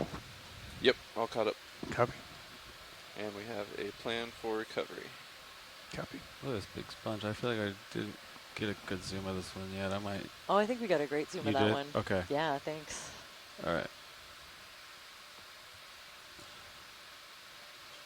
Let's just do 20 meters. Raj. Speaking of recovery, about 14 minutes left before setup. Roger. Seeing that ridge makes me think we're still following that dike. Bridge, RV nav. That's standing up, even though we're up on top of the ridge, it's still the high spot. Move, please. Range 20 meters, bearing 220 at decimal 2 knots. With the flanking deposits kind of down 2-3 meters. I'm just gonna go that way, Chris. Looks okay. Like these deposits, then? Yeah, okay. Yeah. So you're just on the ridge to the right that's kind of standing up above everything. What are these? Is this the kind of thing I sucked up? Video zoom in partial. On these, like, those are. Yeah, see that? I think we sucked up small versions of that. Oh, yeah. Look at that. This is Those are bigger, better versions. You know, I'm happy with the ones that we got. I still don't know what they are. Maybe they kind of remind me of those. I've never seen these. Funny little I can't look you hydroids, down but anymore. Solitary hydroid. yeah, they kind of look like those. They have that like extra We'll flowery get a kind of. good close look at them when we get them up in the lab. Right a little bit. If anyone's still hanging out in the science chat and has any ideas. A little bit current here. Huh. Wow. Just like little flowers. I've never seen these. And of course, just like a thicket of other kinds of hydroids, the regular colonial Solitary ones. hydroids, I think. So what's it roll inside of that? Like a whole clump of solitary hydroids, because wow. Okay. If you're good, Rowan, we can Look like nothing I've personally seen, so I like that. I like that suggestion. That's what, you know, kind of my best guess is. Yeah, hydrozoa. Oh, great. Okay, science chat is also voting hydrozoans. All right. Jump into the next rock here. So Merlin, on the Sirius camera, you can get a sense of the ridge and the way that it stands up and how wide it is. It's we're going to call the 15 3 or 4 meters wide at the top. Falls off Copy. steeply on either side, even up here. It's been so much fun to watch that angle, especially for the last half of this dive. Just, yeah, you can really get a feel for the scale of what we're looking at, of some of these features. It's maybe not apparent when you're looking at them head on.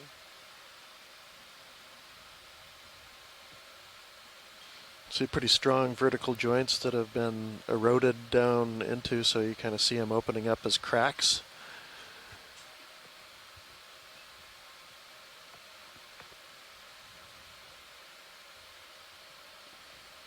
Yeah, and I think the cracks, once they get big enough, they're great places for rockfish. They always really seem to like to hang out in the cracks and crevices of these bigger structures. Want to land? See? Yeah, Squid ink. All right, we'll let these go, Ron. They're not really behaving. Yeah, how many different phyla do you think are represented in that one suction canister? Mollusca. They're out there rolling.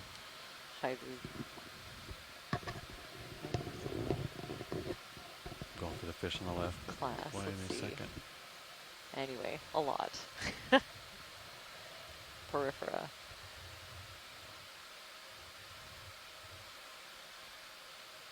At least 3 or 4.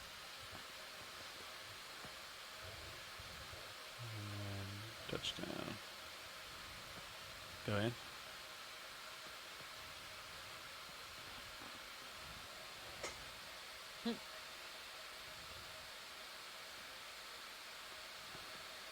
Oh, that's very cool. I know we're looking at the fish, but it's a juvenile pinulasma, those larger glass sponges we saw earlier. Yeah. It's nice to see a little bit of the recruitment. Wow. This is a cool angle. You can see the symmetry of the spines kind of up around the eye sockets. It's a great shot. Very cool. Again, you Go can ahead, Bridge. count the rays on each fin if you wanted to. I don't. There you go. Might. Oh, it's just beautiful. I'm surrounded by a forest of these sponges covering like every inch of rock. Sorry for the geologists out there, hoping to characterize it a little bit. Okay.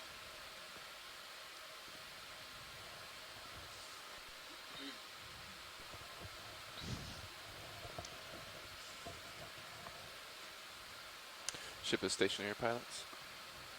Okay. About 9 minutes left. That's starting to look down slope. Maybe get a little bit of a sense of some layering, so kind of sub-parallel ridges as you look down, kind of trending from lower left to upper right. Oh yeah, I'm seeing the layers. There's a couple of them. You can see one on the far right, one in kind of the center of the screen. I'll do one more. 20 meters. 220. Yeah, he's good with it. In work. Bridge, RVNF. Yes. And here again, we've got that kind of consolidated crust above what must be a less or unconsolidated. You got it. Thank you. Sediments that are underneath it that have been winnowed out from underneath it, leaving this ledge. Can we video partial? Get the ledge and the below the ledge there. Yeah.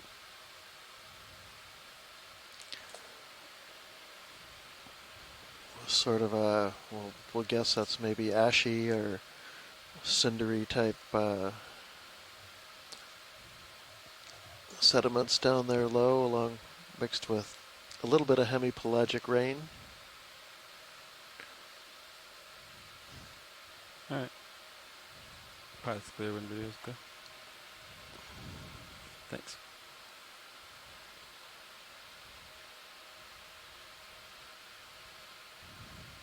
Hemipelagic rain. I like that. What does that mean to you? Is that the sponge on the bottom detritus coming down, or like exactly. sediment coming in? Yeah. See it wrong.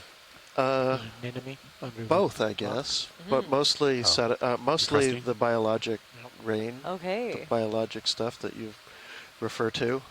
So one person's hemipelagic rain is another person's marine snow. Marine snow, yeah. Well, that's what they refer to the snow when they live up in Canada. Yeah. But further south, it's rain. Oh, I get it. Okay. Yeah. Well, we're in Alaska, so I think it could be snow.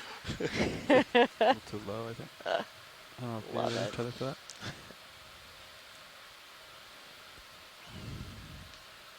Alright, just waiting on some more tether. There's another sea star here. Just gonna grab it for ident.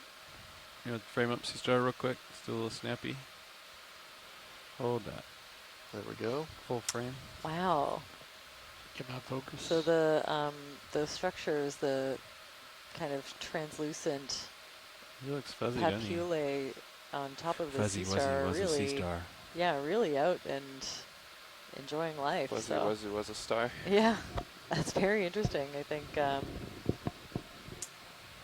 we had Chris Ma was commenting about it earlier. Ooh, perhaps a new depth record for Alaska.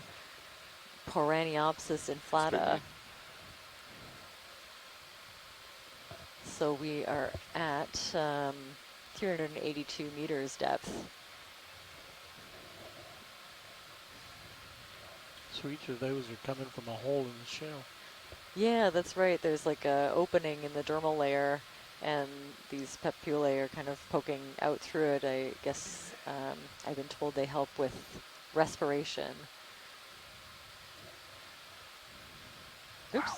There we go. That is interesting. Something new every day. Papillae. Oh, what are those chunks down there? Yeah, could you zoom in on those? I'm also curious. What is that? I don't know. It's like miniature dead sponges. Oh yeah, actually, that's a thing. So when some sponges die, their spicules turn into loose clumps. Black things on them? Yeah, what are those black things? I thought those were eyes for a second. Huh. Maybe little shells of somebody? Yeah, there were two side by side, and I was like, am I seeing eyes? That's not it. Yeah, but I would say that these are kind of little spicule clumps of sponges. About 5 minutes. So you can imagine when So one of those fibrous sponges dies, they kind of get rolling and wait for you guys to get set up, compacting, kind of almost like they're felted. And then it looks like the current has taken a bunch of them to the exact same spot.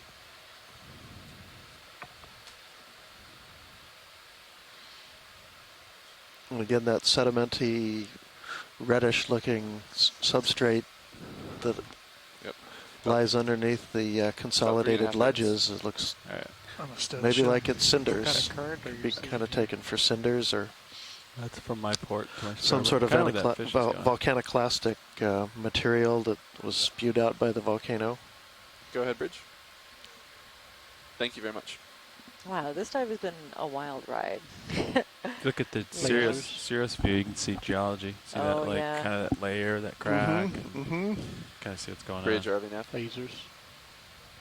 I believe Dive Super discussed the plan with you, but we'll be calling a 15-minute call out to recovery here pretty shortly before we get the ship moving. We'll let the pilots get set up, and we'll come off bottom and then roll into our normal recovery process. Sure, sounds good. Thank you so much. Oh yeah, look, definitely see the striations along. Yeah, what are those, could you tell what those darker layers are made of? If we get a chance to zoom in on one. The dark cracks? Yeah. Yep, okay. Good copy. I guess they're cracks, Confirm the heading that you plan to recover at. Are we going to hold here at 183, or do you want to turn to 190? That's just really interesting. I have no idea why that would form.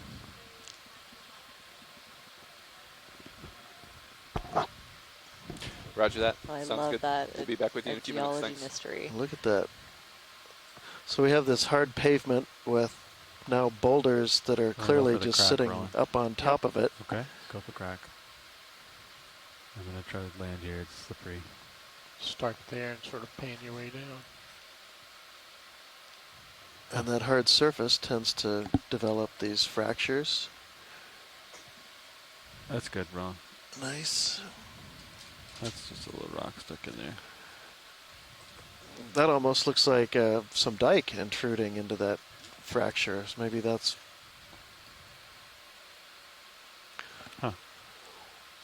what those are. Pan down to the left. Just follow the crack.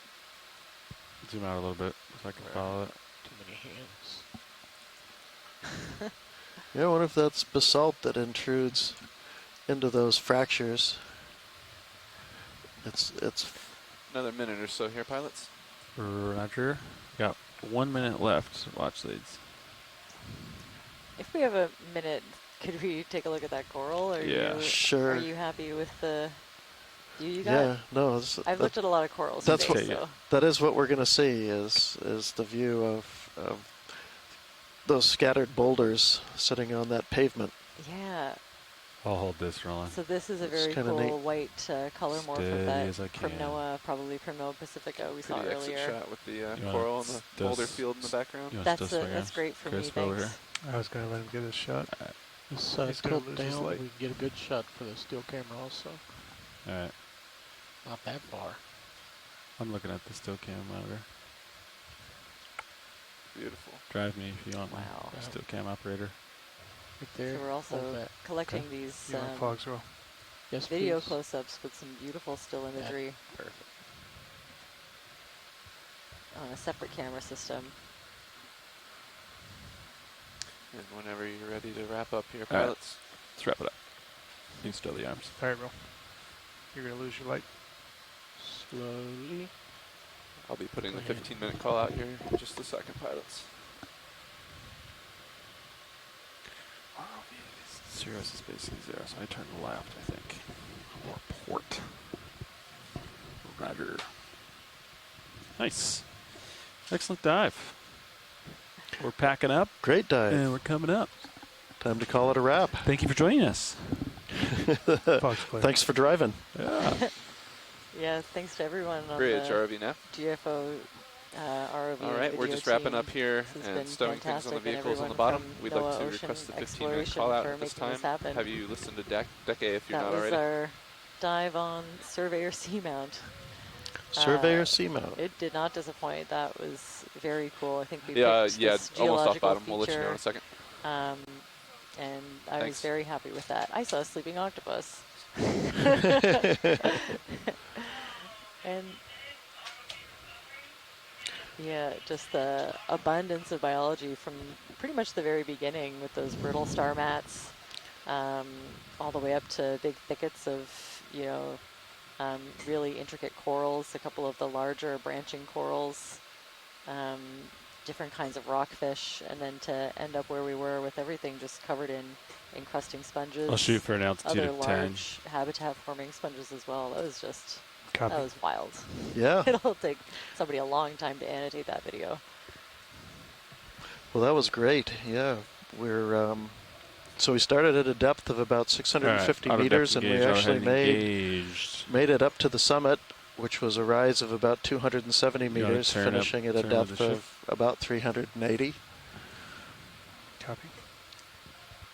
And went through, a variety of geologic environments too, from the flat part of the summit plateau of Surveyor, and then up a ridge that looked most of the way to be held up by an intrusive dike comprised of basalt.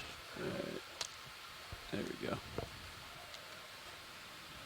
And interestingly, came up through those start pulling up very different biologic habitat and communities over a relatively short depth range. We made almost 800 meters horizontally, which was great. That's, I think, a record for us so far on this this expedition. That's not bad. So we did cover some good ground. Mm-hmm. And the bio boxes are full, and the rock boxes are full. That's right. Yeah, I think that's, there'll be lots of work for us in the lab after the ROV surfaces, which won't be too long. This is one of our shorter ascents. I'd like to also thank everyone that's tuned in on the science chat. I really appreciate your expertise and your observations, so thanks for tuning in. I hope to see you in the chat again tomorrow, where we'll be looking at Geo, there we go, which is one of, I'm really excited about. It's a kind of almost a blank spot on the map, so hoping to fill some of that in overnight. That looks good. Thanks, everyone. We're going to stream with the current a little bit.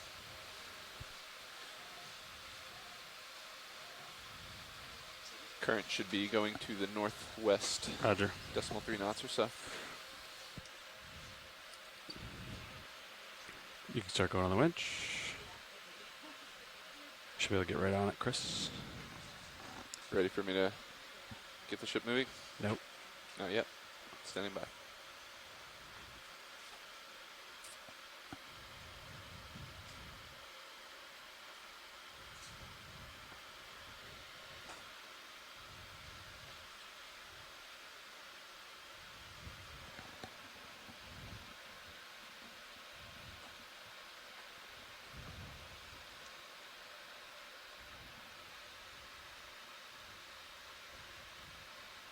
That's 30.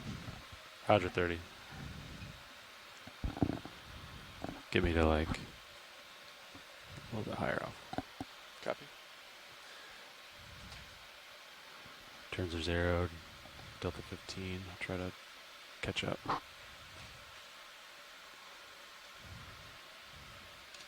Taking out my forward way. Keep an eye on streaming. Yeah, provide forward way as needed on the way up. I think you'll be all right though.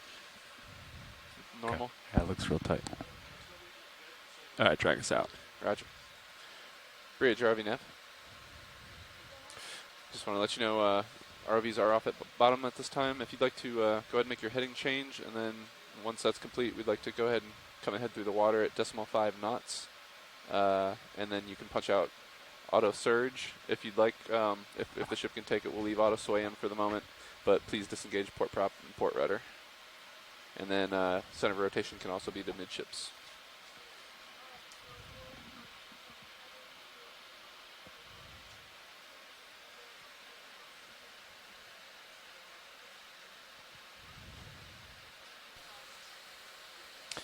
You got it, Bridge. Thank you.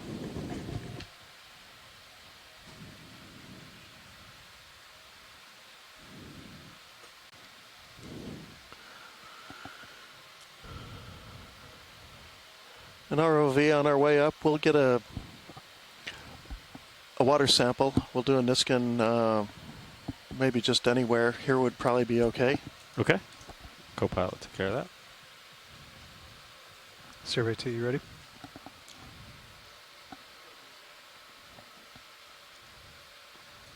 Nobody's there. Stand by.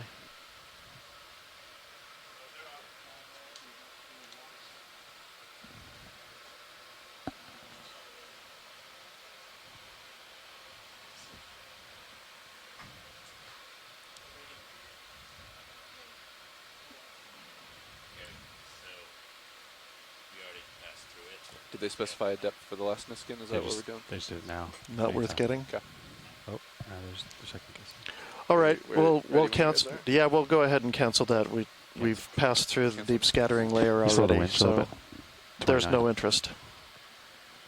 But thanks anyway. Go ahead, Bridge.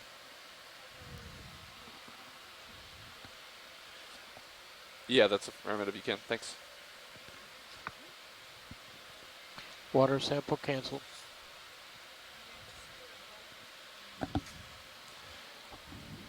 Ship heading is almost to 190, and then we should be moving ahead through the water here shortly, pilots.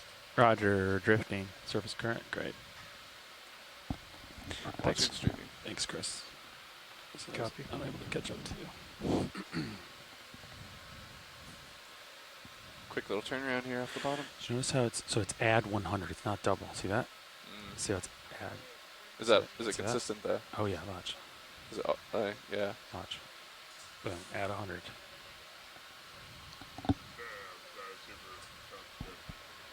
Loud and clear, dive super.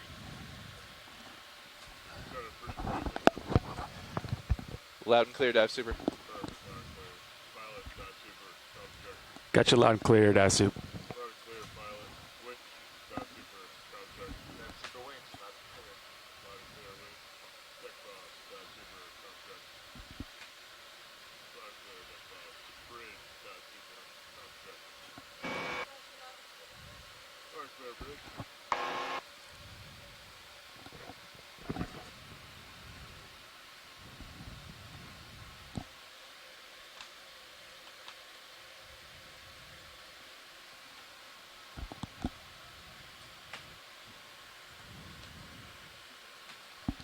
Go ahead, Dive Super. Absolutely. Vehicles are off bottom, ascending, currently passing 215 meters of depth. They are streaming about 30 degrees to starboard of the ship. We have the ship moving ahead, currently in process of ramping up to 0.5 knots through the water with a heading of 190 degrees. We have 10 knots of wind, about 40 degrees off the port bow, and 0.2 knots of current off the port bow as well. We're ascending, and once we get to 50 meters, we'll be ready to recover. Dive Soup has the comms.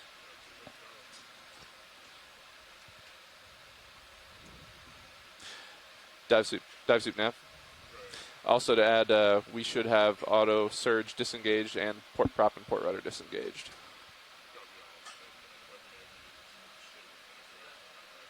Roger that, in work.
Gonna handle my lights and swing arms. Copy. Shilling looks like it fell down a little bit. You can bring it up and join That's it. where I left it. That's where you left it? Okay.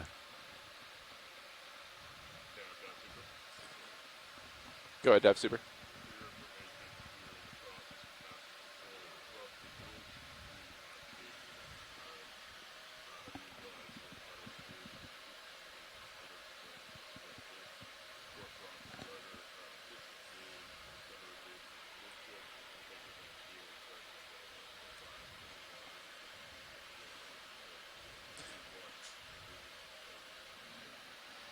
Copy all, Dive Soup understood, watching streaming. Currently streaming about 10-15 degrees starboard.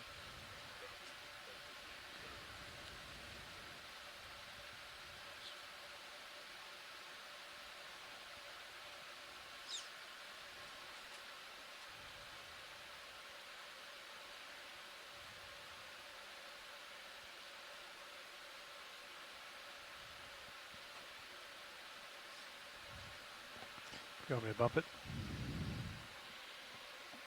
Hydraulics? Or the Just shilling? I think it looks fine. What do you think? John? I like bringing it higher because it always drifts down. But go, Dive Soup.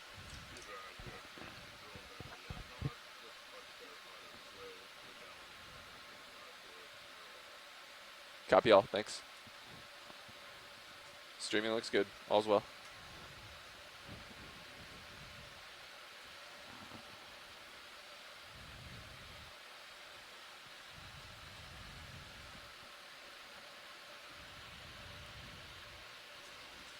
all right, you're gonna stop at 50 with me. Copy. We won't let Bobby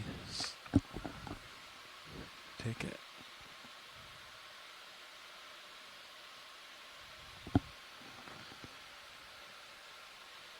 Give me a little bit of ox light. Take it. Thanks.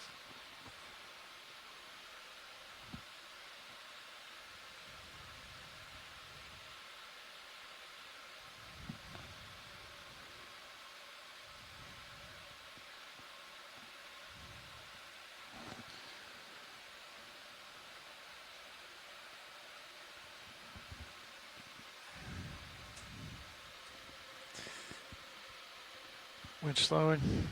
Copy.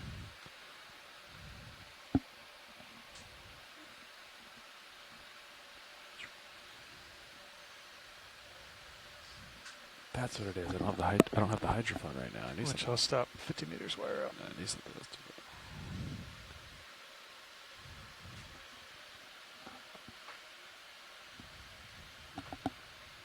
John is just waiting to make the call. There it is. Love it. Dive suit nav. Vehicle's holding at 50 meters, streaming about 10 degrees to starboard.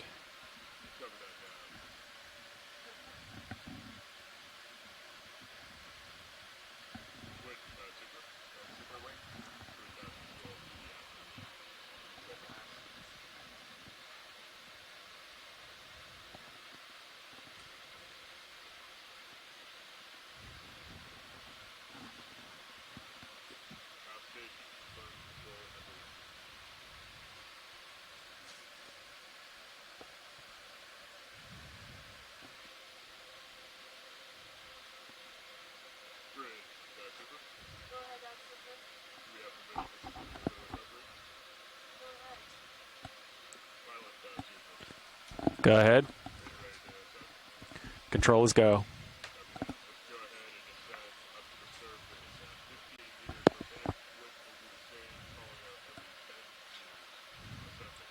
Roger, coming up.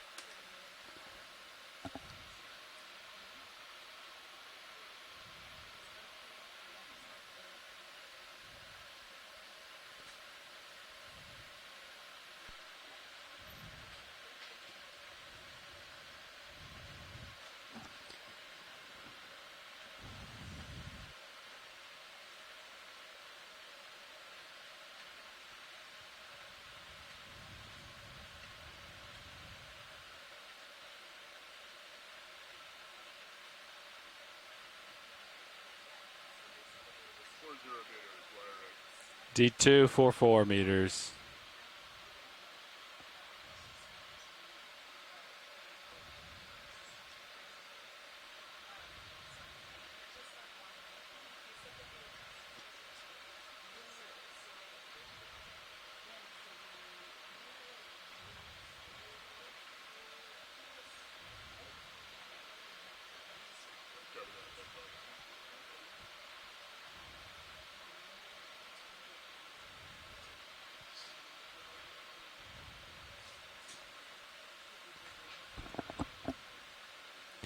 D232, we see jellyfish.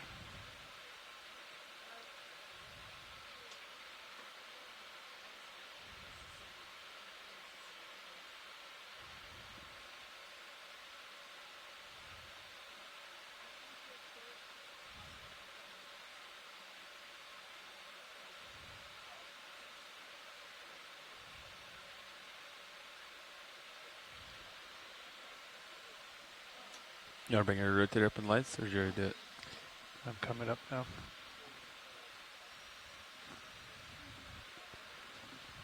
Roland, can you unlatch me, please? D222 meters, 22. I can hear every word you're saying.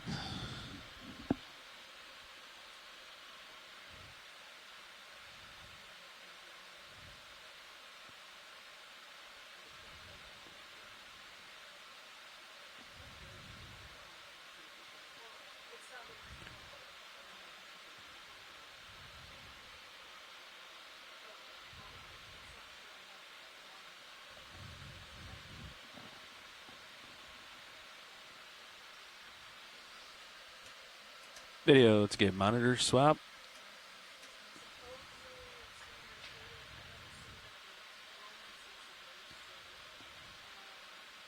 D2 is also at 10 meters, should come up slightly to port.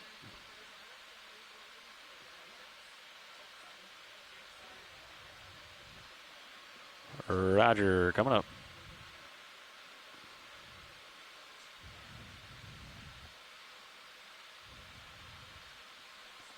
Yeah, you can kill that oxalate. Yeah, thanks, Chris. There she is. Auto heading engaged. Inverse the ship. Copy.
All cameras have been set for auto. Copy.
Roger.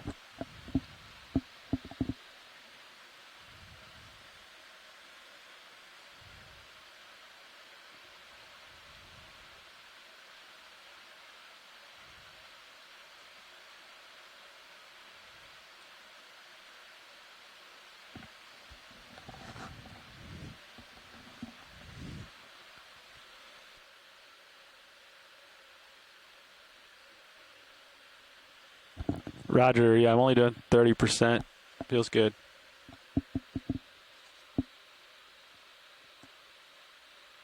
Increasing.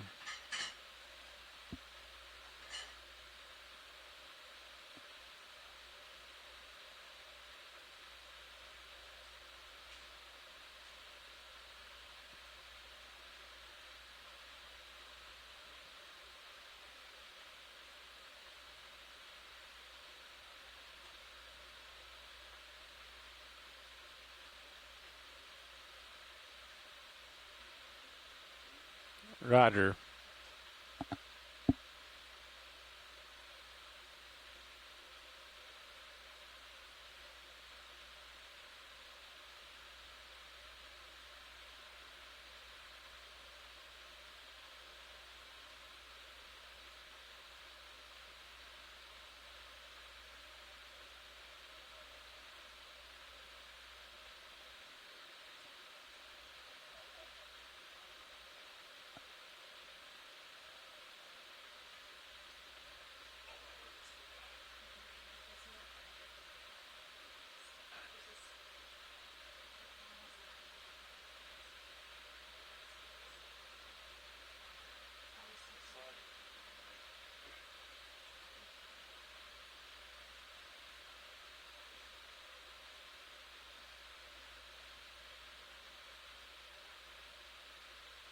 I'm easy. I'm off stick at the moment.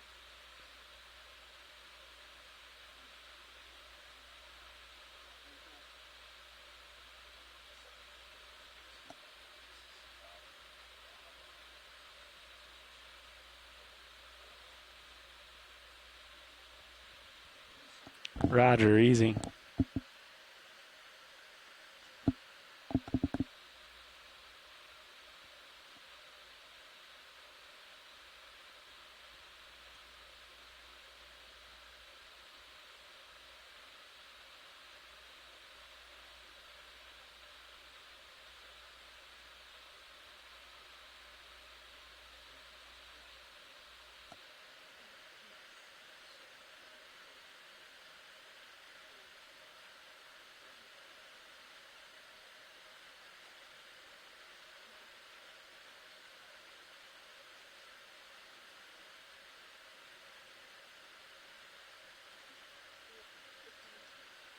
Roger, off stick.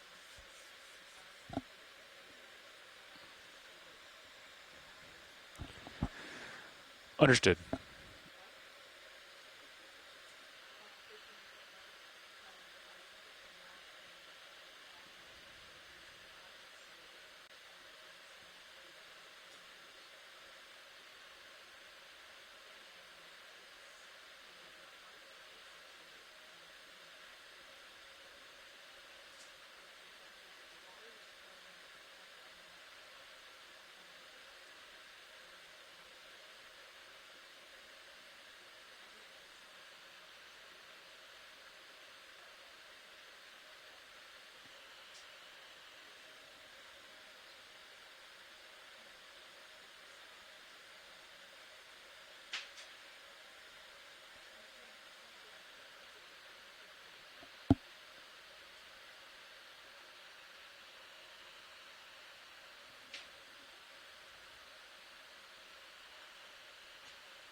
Okay, it's out.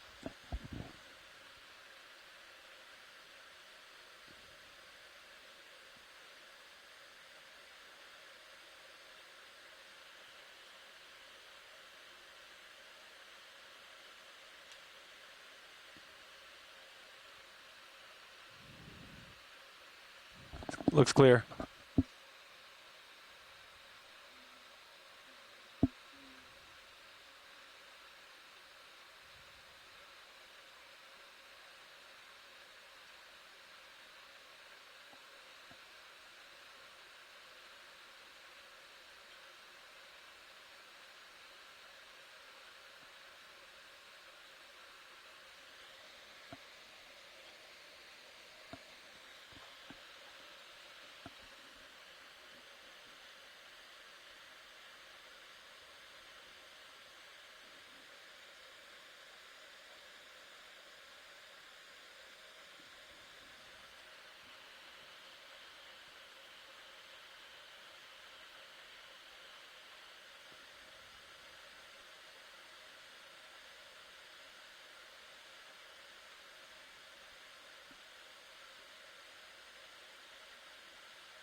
Roger.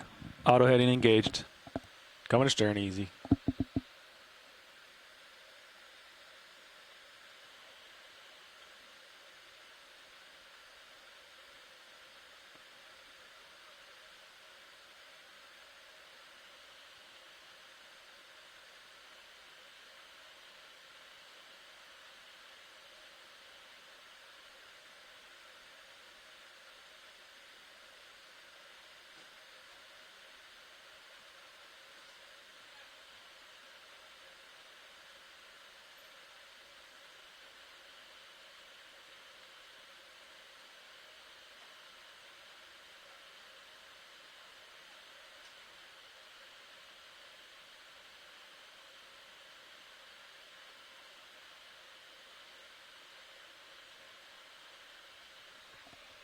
Roger. Roger, surfacing.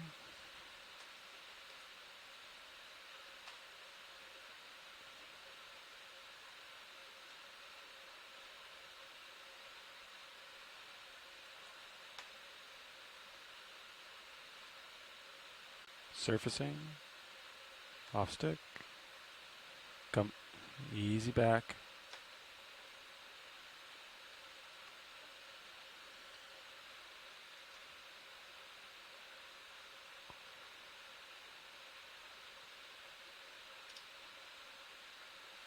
Let me some port lat. Alright, here we go. Doing the heading thing.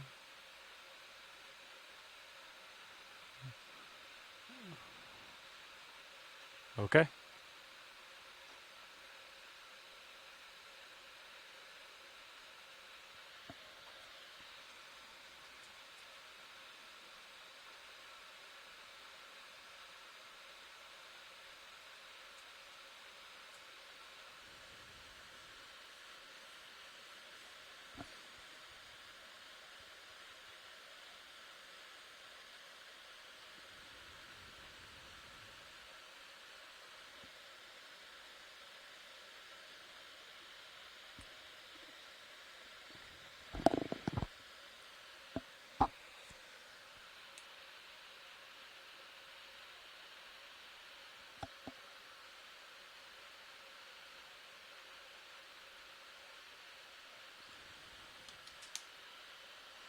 Deck, E-stop.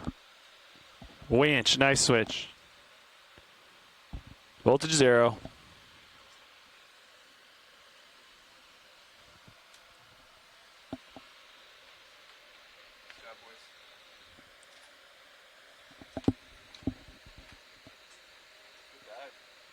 Look at us.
Test, test.